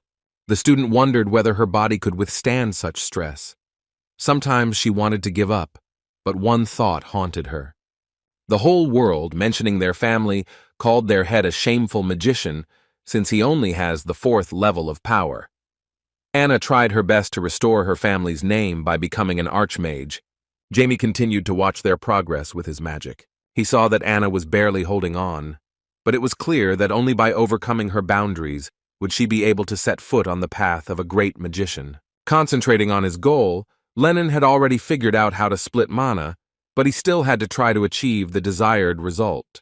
A few hours later, Anna began to feel incredible fatigue and pain in her heart. Lenin, continuing to study, grabbed his head, realizing that he had reached a dead end. When the time was up, Jamie snapped his fingers and stopped the work of his artifacts. The confused guys returned to their place, not understanding what was happening. Their mentor appeared in front of them and said that the day for their preparation had passed and the test was over. The hard training throughout this time had a great impact on the well-being of the students. They looked very tired. With a horrified look, Jamie declared that they had both failed. The guys were expecting such words. Anna began to apologize, and Lenin added that if they had been given more time, then they probably would have had time to finish the task. With a menacing look, Jamie asked what would have changed if he had given them more time. Seeing his cruelty, Lenin was at a loss, not knowing how to answer him. But after these words, the young professor began to smile, thinking that he would no longer tease them. Addressing the students, he surprised them by saying that these were jokes, because in fact he had passed the test. With a pleasant smile, he clarified that this test was to assess their potential, and based on its results, they become his students. Overcome with joy, Anna suddenly hugged Lenin, screaming that she couldn't believe they had made it. After this, shy Lenin began asking her to do such things, while obsessive Anna tried to find out why he was so tense. Seeing their carefree behavior, Jamie thought with a smile on his face that they wouldn't have long to rejoice. Putting on his instructor's cap, he thought that the students would soon experience all the torments of hell. The girl in the blue robe who was working at the table with the samples contacted management to report the results of the experiment. Taking in hand the documents of one of the students, who was Ivan, she said that during the research, strong side effects were observed from taking the new generation amplifier. Judging by the fact that he failed, most likely the same thing happened to him as to Silver. The mysterious man called her Mary, while she addressed him as the professor. The professor asked if she was able to solve the problem with the side effects of the drug. Suddenly, Kenyak Azir appeared behind her. As it turned out, he also took part in research at the Trinity Laboratory. He said that he and the doctor are working on this, but there are no results yet. The professor in charge of this process asked them to work harder and also asked them to give the doctor the product that would soon arrive to them. After these words, he shocked the researchers with the words that the gift was given to certain people, A girl in a blue robe that resembled Sophia said that they should hurry up and finally lure the student Meyer. Kenyak answered tensely that she was too smart, so there was hardly any point in them trying. Hearing his speech, with which he tried to divert her interest, Mary asked in disbelief if he was planning to ruin their plans because of some feelings for the student. As she passed by, she slapped him with a hand and mockingly said that Kenyak could not experience human feelings. The professor teaching magic circles was left alone. Looking again at Anna's documents, he wondered whether he should associate her with this terrible matter. Meanwhile, morning came. Waking up, Anna could not understand where she was. She barely managed to recover during sleep after a difficult time studying Archmage Linmel's bodily breathing technique while in Jamie's artifact. Anna and Lennon stayed overnight at Jamie's. The end of their testing came at night, so the polite professor allowed them to stay at his home. After that, she wondered what time it was. Looking at the clock, she realized that she had woken up too late and was late. She had to hurry. After getting dressed, she ran into the corridor, where she saw Lennon, who had even had breakfast. The guy started making fun of her, saying that she had been sleeping too long. After that, he suddenly noticed that she had been snoring all night. Hearing his mockery, Jamie instructively hit him with a magic fist and asked him to stop inventing nonsense. Snapping his fingers, he invited the guys to accept his gift. Pendants suddenly appeared in the children's hands so that they would look the same. Jamie said that this was a sign that they had become his students. Winking at the grateful students, he asked them not to lose this thing. As it turned out, he himself owned a pendant with the same stone. Now they looked like they were a team. Addressing the students, he decided to mock them, saying that since these pendants have the same designs, they can tell everyone that this is a paired item. The provocation worked with a bang, and Lennon began to rage, causing a riot among the guys. As he left, Lennon tried to hide his blush, and a dissatisfied Anna shouted that she didn't like him either. Seeing this, Jamie began to laugh, seeing how much they liked his gift. To my surprise, Finn looked pretty good at the beginning of the class. Unlike him, Anna tried to stay awake and seemed very tired. Moreover, it seemed surprising that for the first time in her life, the excellent student was late for class. The girl wanted to explain the reason for her lateness, but at the same moment the girls around drew attention to her beautiful pendant. Hearing their compliments, Anna proudly took the jewel in her hand. After this, he boasted that Professor Welton had given her this pendant as a sign that she was his student. Everyone present was shocked and immediately began a discussion. No one could believe that she managed to become his student. Feeling incredible sympathy for the young professor, the girl pounced on Anna to take a closer look at the gem on her neck. Seeing her suffering, Lennon realized that he should hide his pendant to avoid such inconvenience. Finn silently observed the behavior of the students, listening to conversations about how Anna was so smart that even Professor Welton admitted it and made her his student. It became so noisy in their classroom that one of the teachers was forced to come in and remark that they should remain quiet. When the students returned to their seats, the teacher asked them to do independent work, since Professor Silver was again unable to come to them. Anna was worried about this, thinking that he was probably sick. After that, with a smile on her face, she asked about Finn's well-being.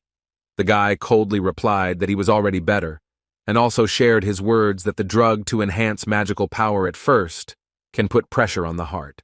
Hearing this, the girl was surprised, saying that food additives should not have such an effect. Her words that perhaps he should stop this caused a surge of anger on the part of the student. Finn hit the table and angrily shouted at the entire audience that she should shut up.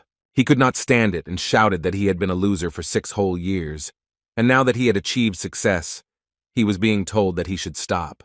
The girl tried to explain that she didn't mean it, but Finn asked her to end this dialogue and left the audience. Anna did not understand what was happening to him. She was genuinely worried about his condition. When the guy came out, he went to the window, being overwhelmed with all sorts of thoughts. Filled with anger, Finn angrily said that she was a mean girl without a drop of sympathy, that she began to envy him because he had become better, even though she herself had become a student of Professor Welton. Filled with anger, the guy began to angrily clutch his clothes, thinking that his health problems were only temporary side effects of the drug.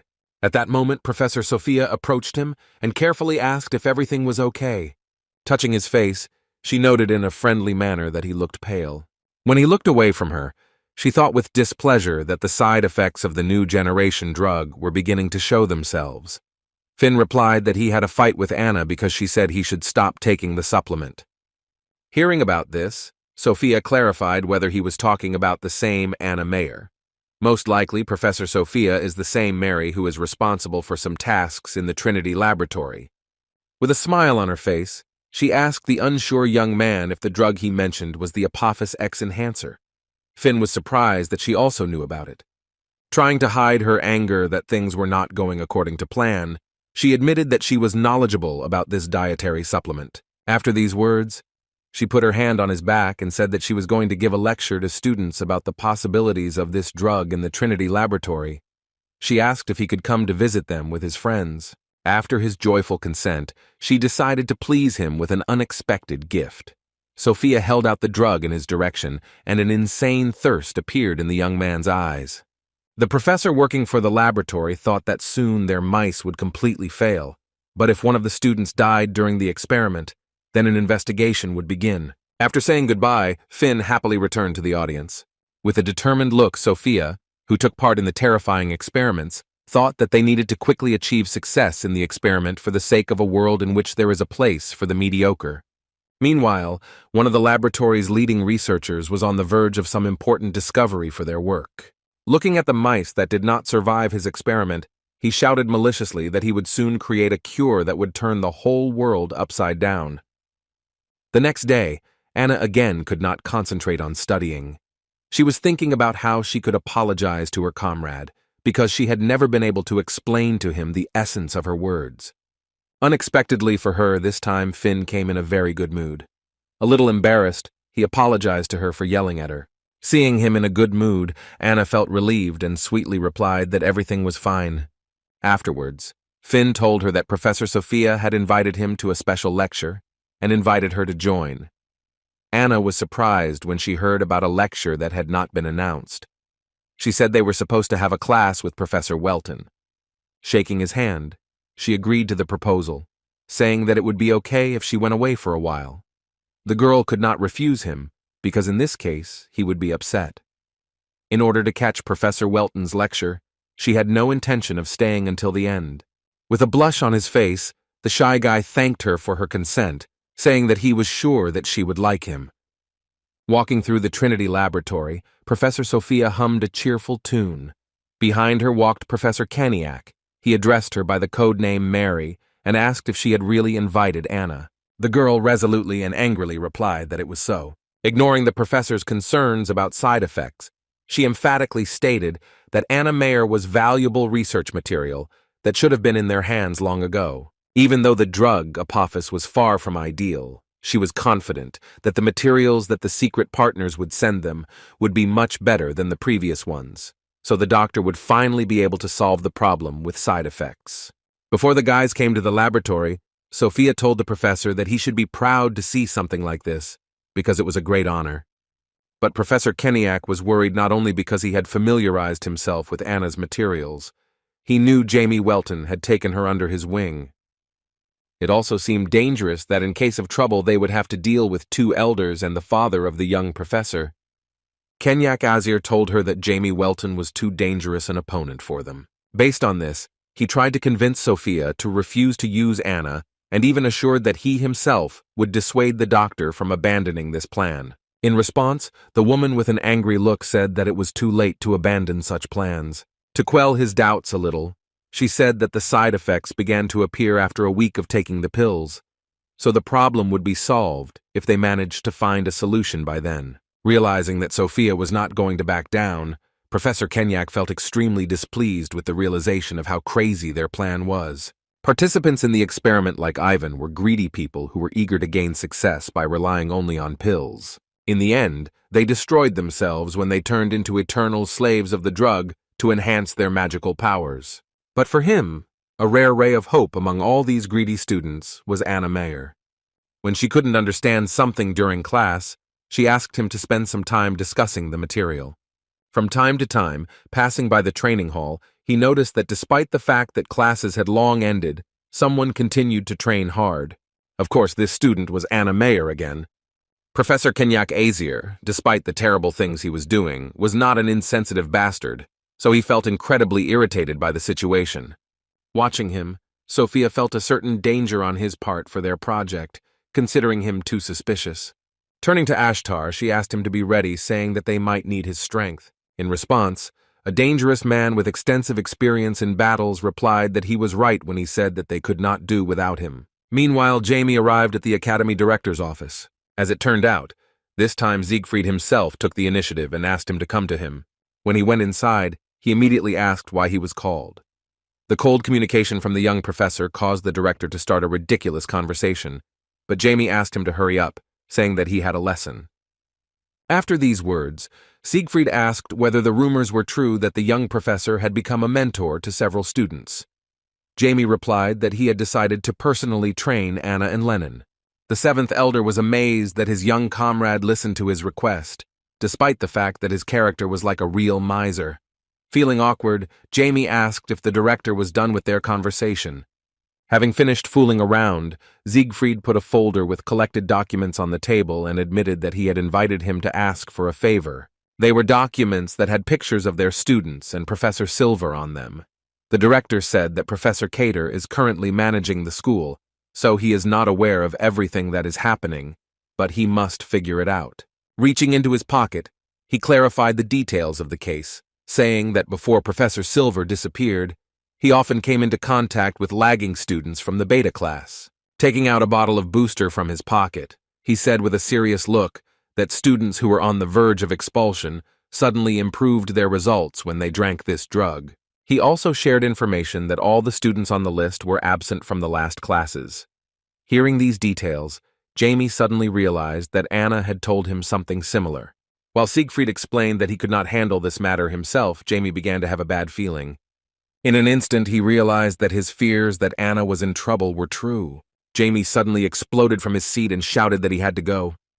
The medallions he gave to Anna and Lennon let him know if the boys were in danger. To speed up, as soon as he left the director's office, he began using teleportation. Moments ago, in the Trinity Research Lab, Professor Sophia began a lecture. Addressing the students, she stated that over the past 3 years, their team has put a lot of effort into changing magical society. She confidently said that for the benefit of those who are devoid of talent, they will give hope to the alienated. Anna was truly delighted by her words, which seemed honest and sincere to her.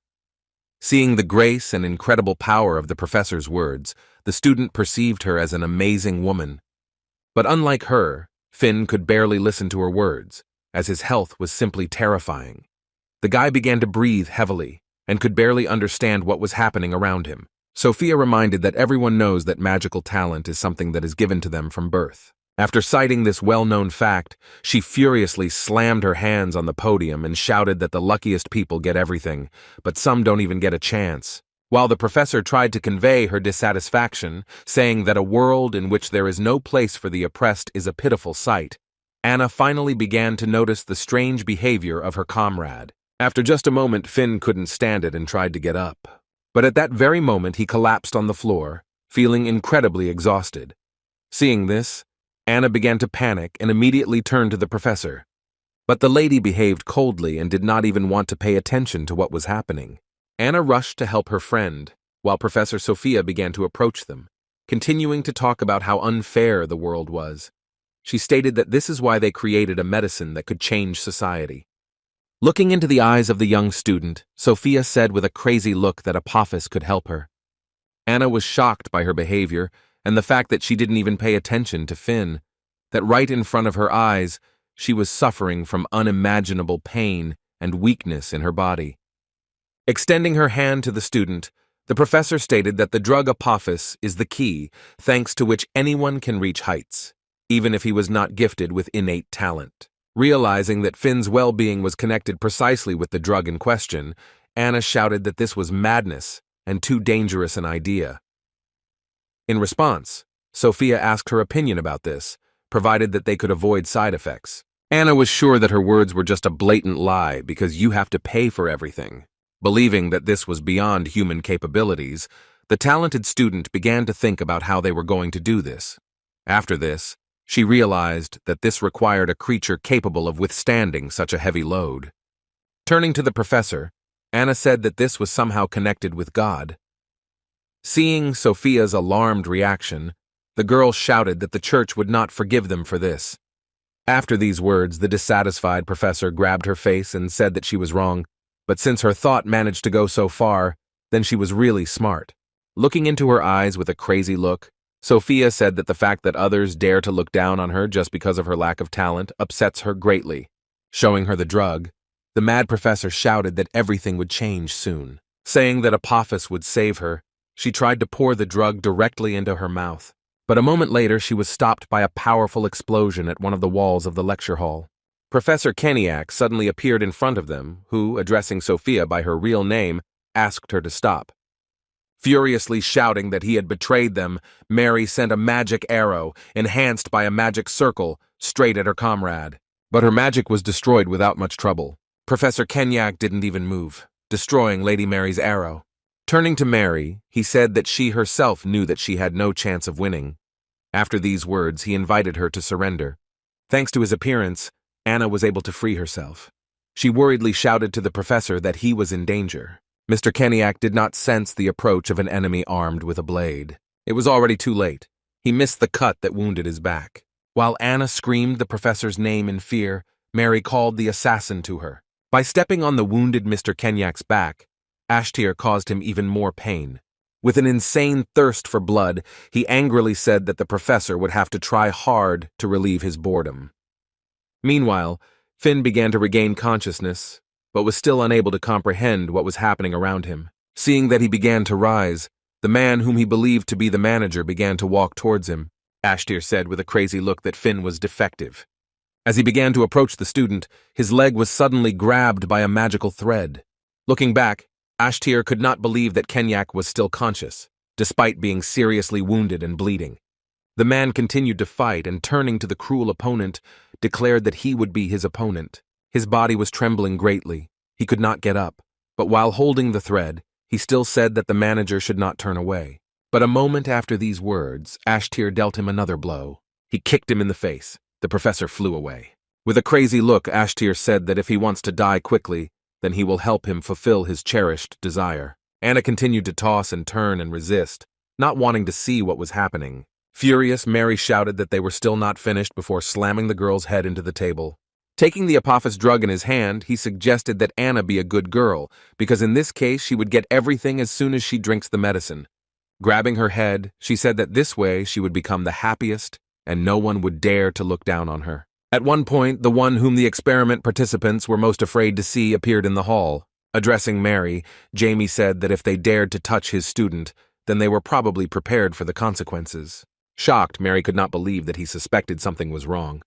Jamie said that she didn't need to know how he got here, and then used a combination of magic and martial arts to send Mary flying with one swing of his sword. The beautiful girl flew into the wall with incredible strength. Addressing the student, Jamie said that she should rest in the safety of being inside his artifact. Seeing her concern for her comrade, he sent him inside too. Within a moment, Ashtir appeared above his head. Turning to Mary, he said that she disappointed him when she lost to some boy. Jamie was surprised because the enemy's movement was unexpected.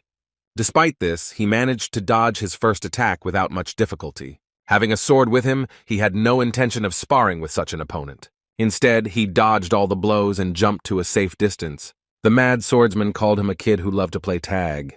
Hearing his words, Jamie felt incredibly irritated and said that he shouldn't be so self-confident in throwing around words. With a smile on his face, he presented him with his undead vault. Summoning Rise, Jamie ordered him to deal with the non-entity. The servant immediately began to carry out the order. The swordsman could barely hold his small dagger.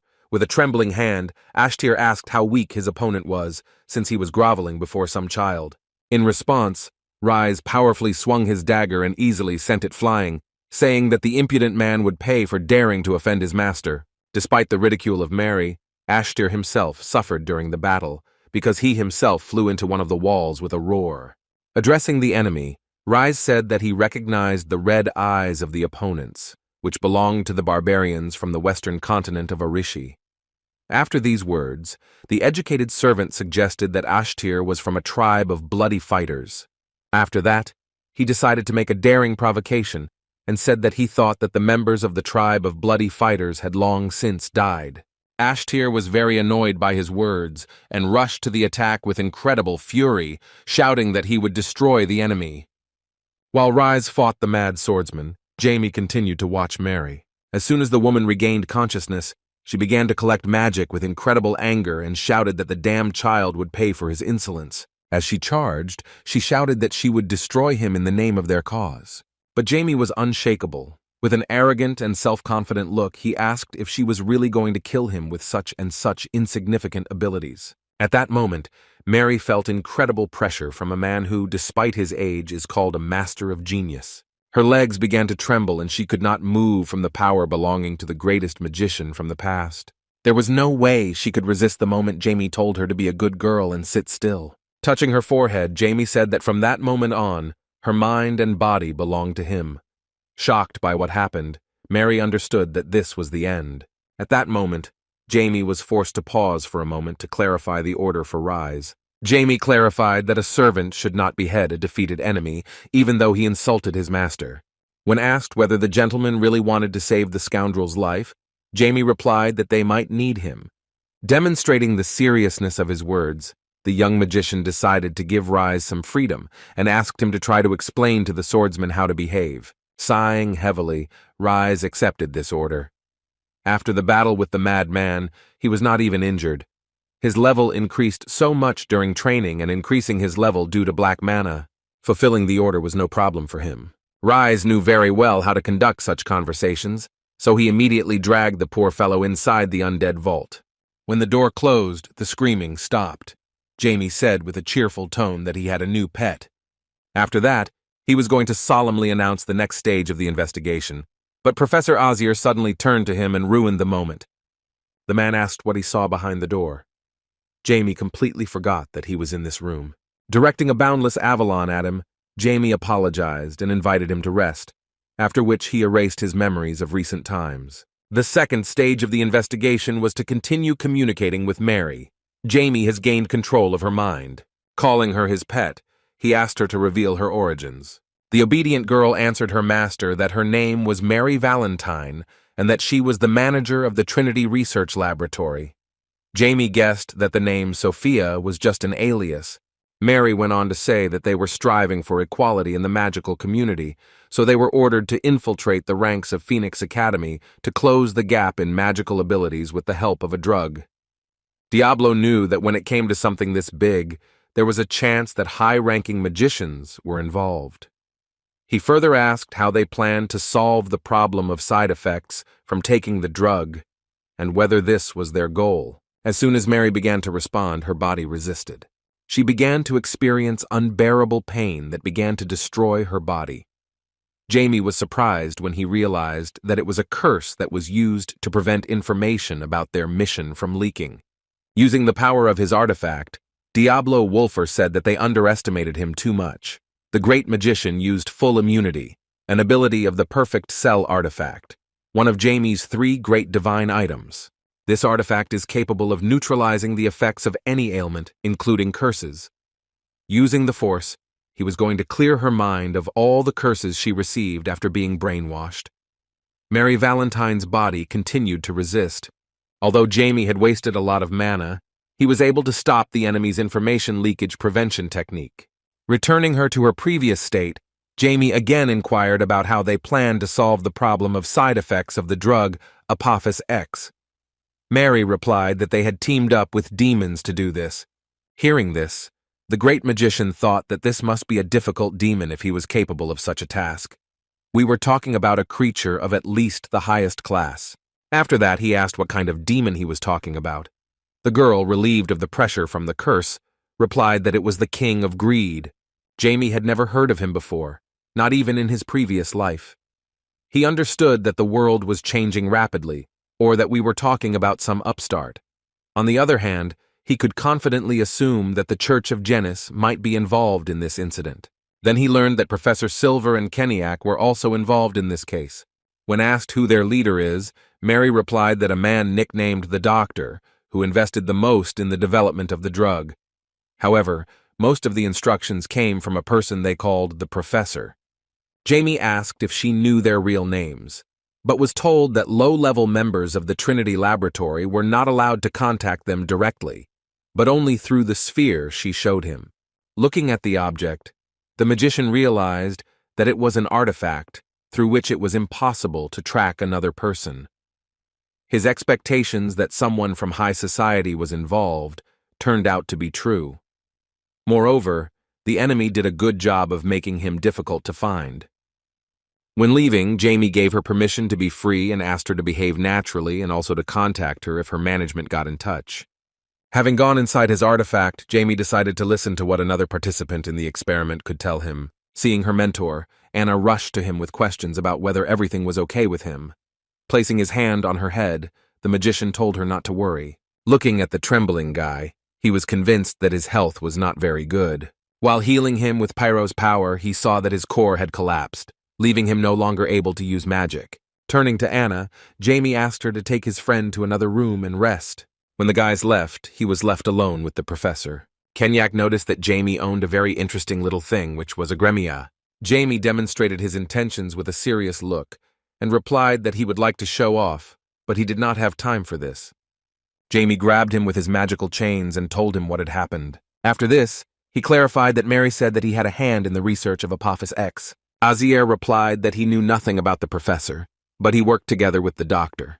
When Jamie asked to know who the doctor was, Kenyak's body began to resist, but it was not like a curse. With a threatening look, Jamie stated that since he didn't want to talk, then he should just read his memories. Putting his hand to his head, he realized that he could not influence him the way he had Mary. After that, Jamie pressed the skin of his forehead. After making a small injury, it became clear that Professor Kenyak Azier is a homunculus.